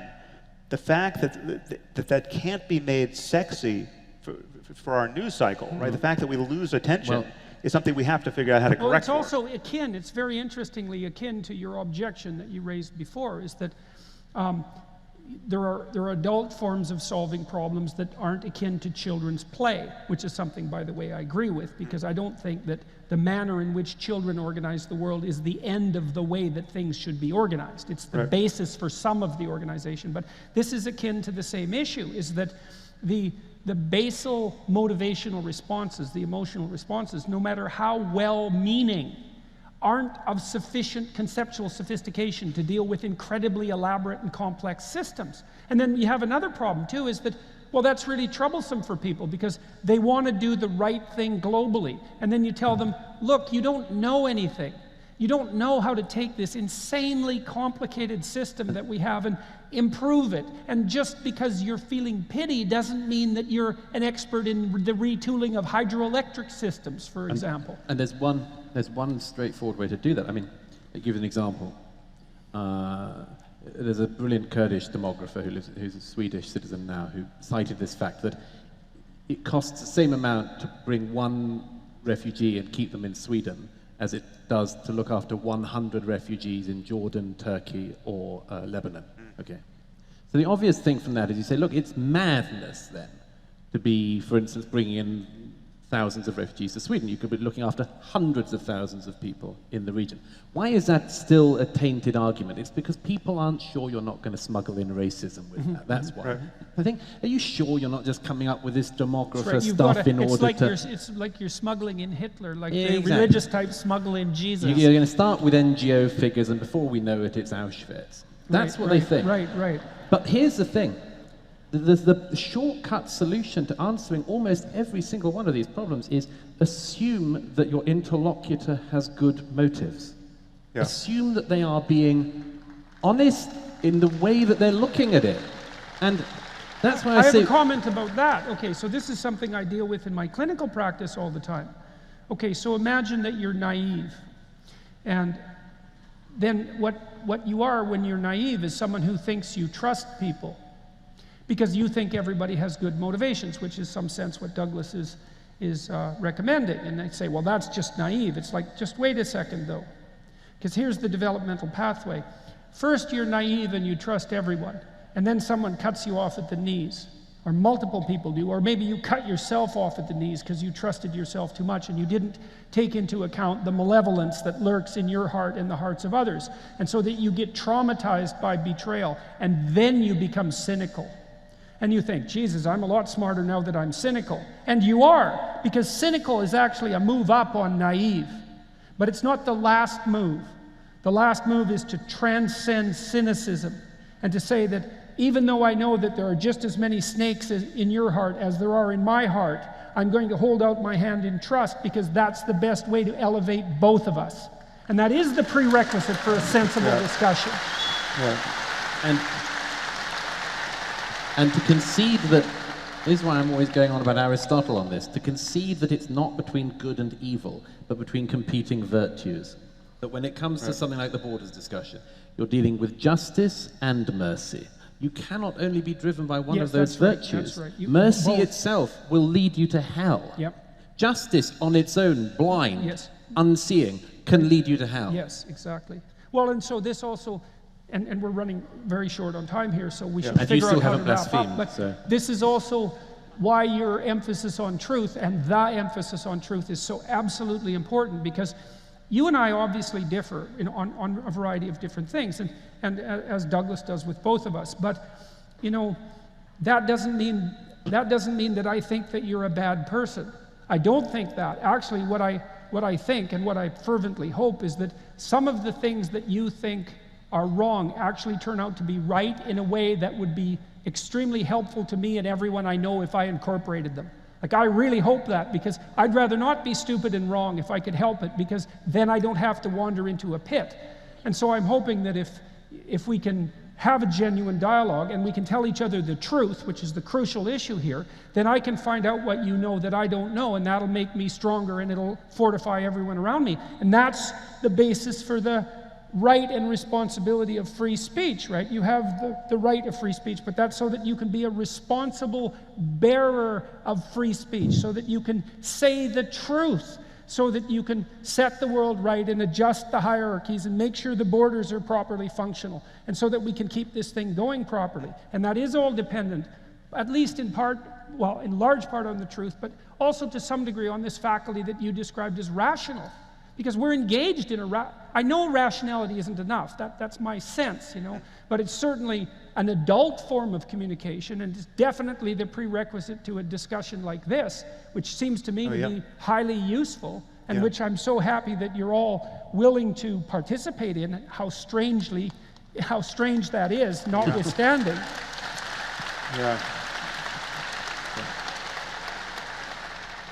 Yes, well, we've been shown various cards that had diminishing increments of time, and now they have just stopped showing us cards because we're totally incorrigible. Yeah, I just want to reiterate what Jordan's just said there. I mean, you all really are the occasion for this conversation. I mean, though you are in the audience and we're on stage, we very much feel that this conversation is with all of you, and we know the conversation continues in your lives. And again, it's just a tremendous honor to show up and meet all of you in this space. And so thank you for that.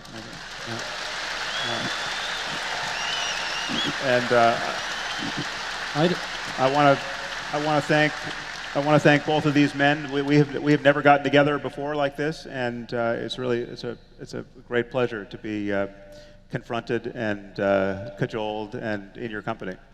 Likewise. Yeah. Thank you. Yes. Thank you, Jordan. Yeah.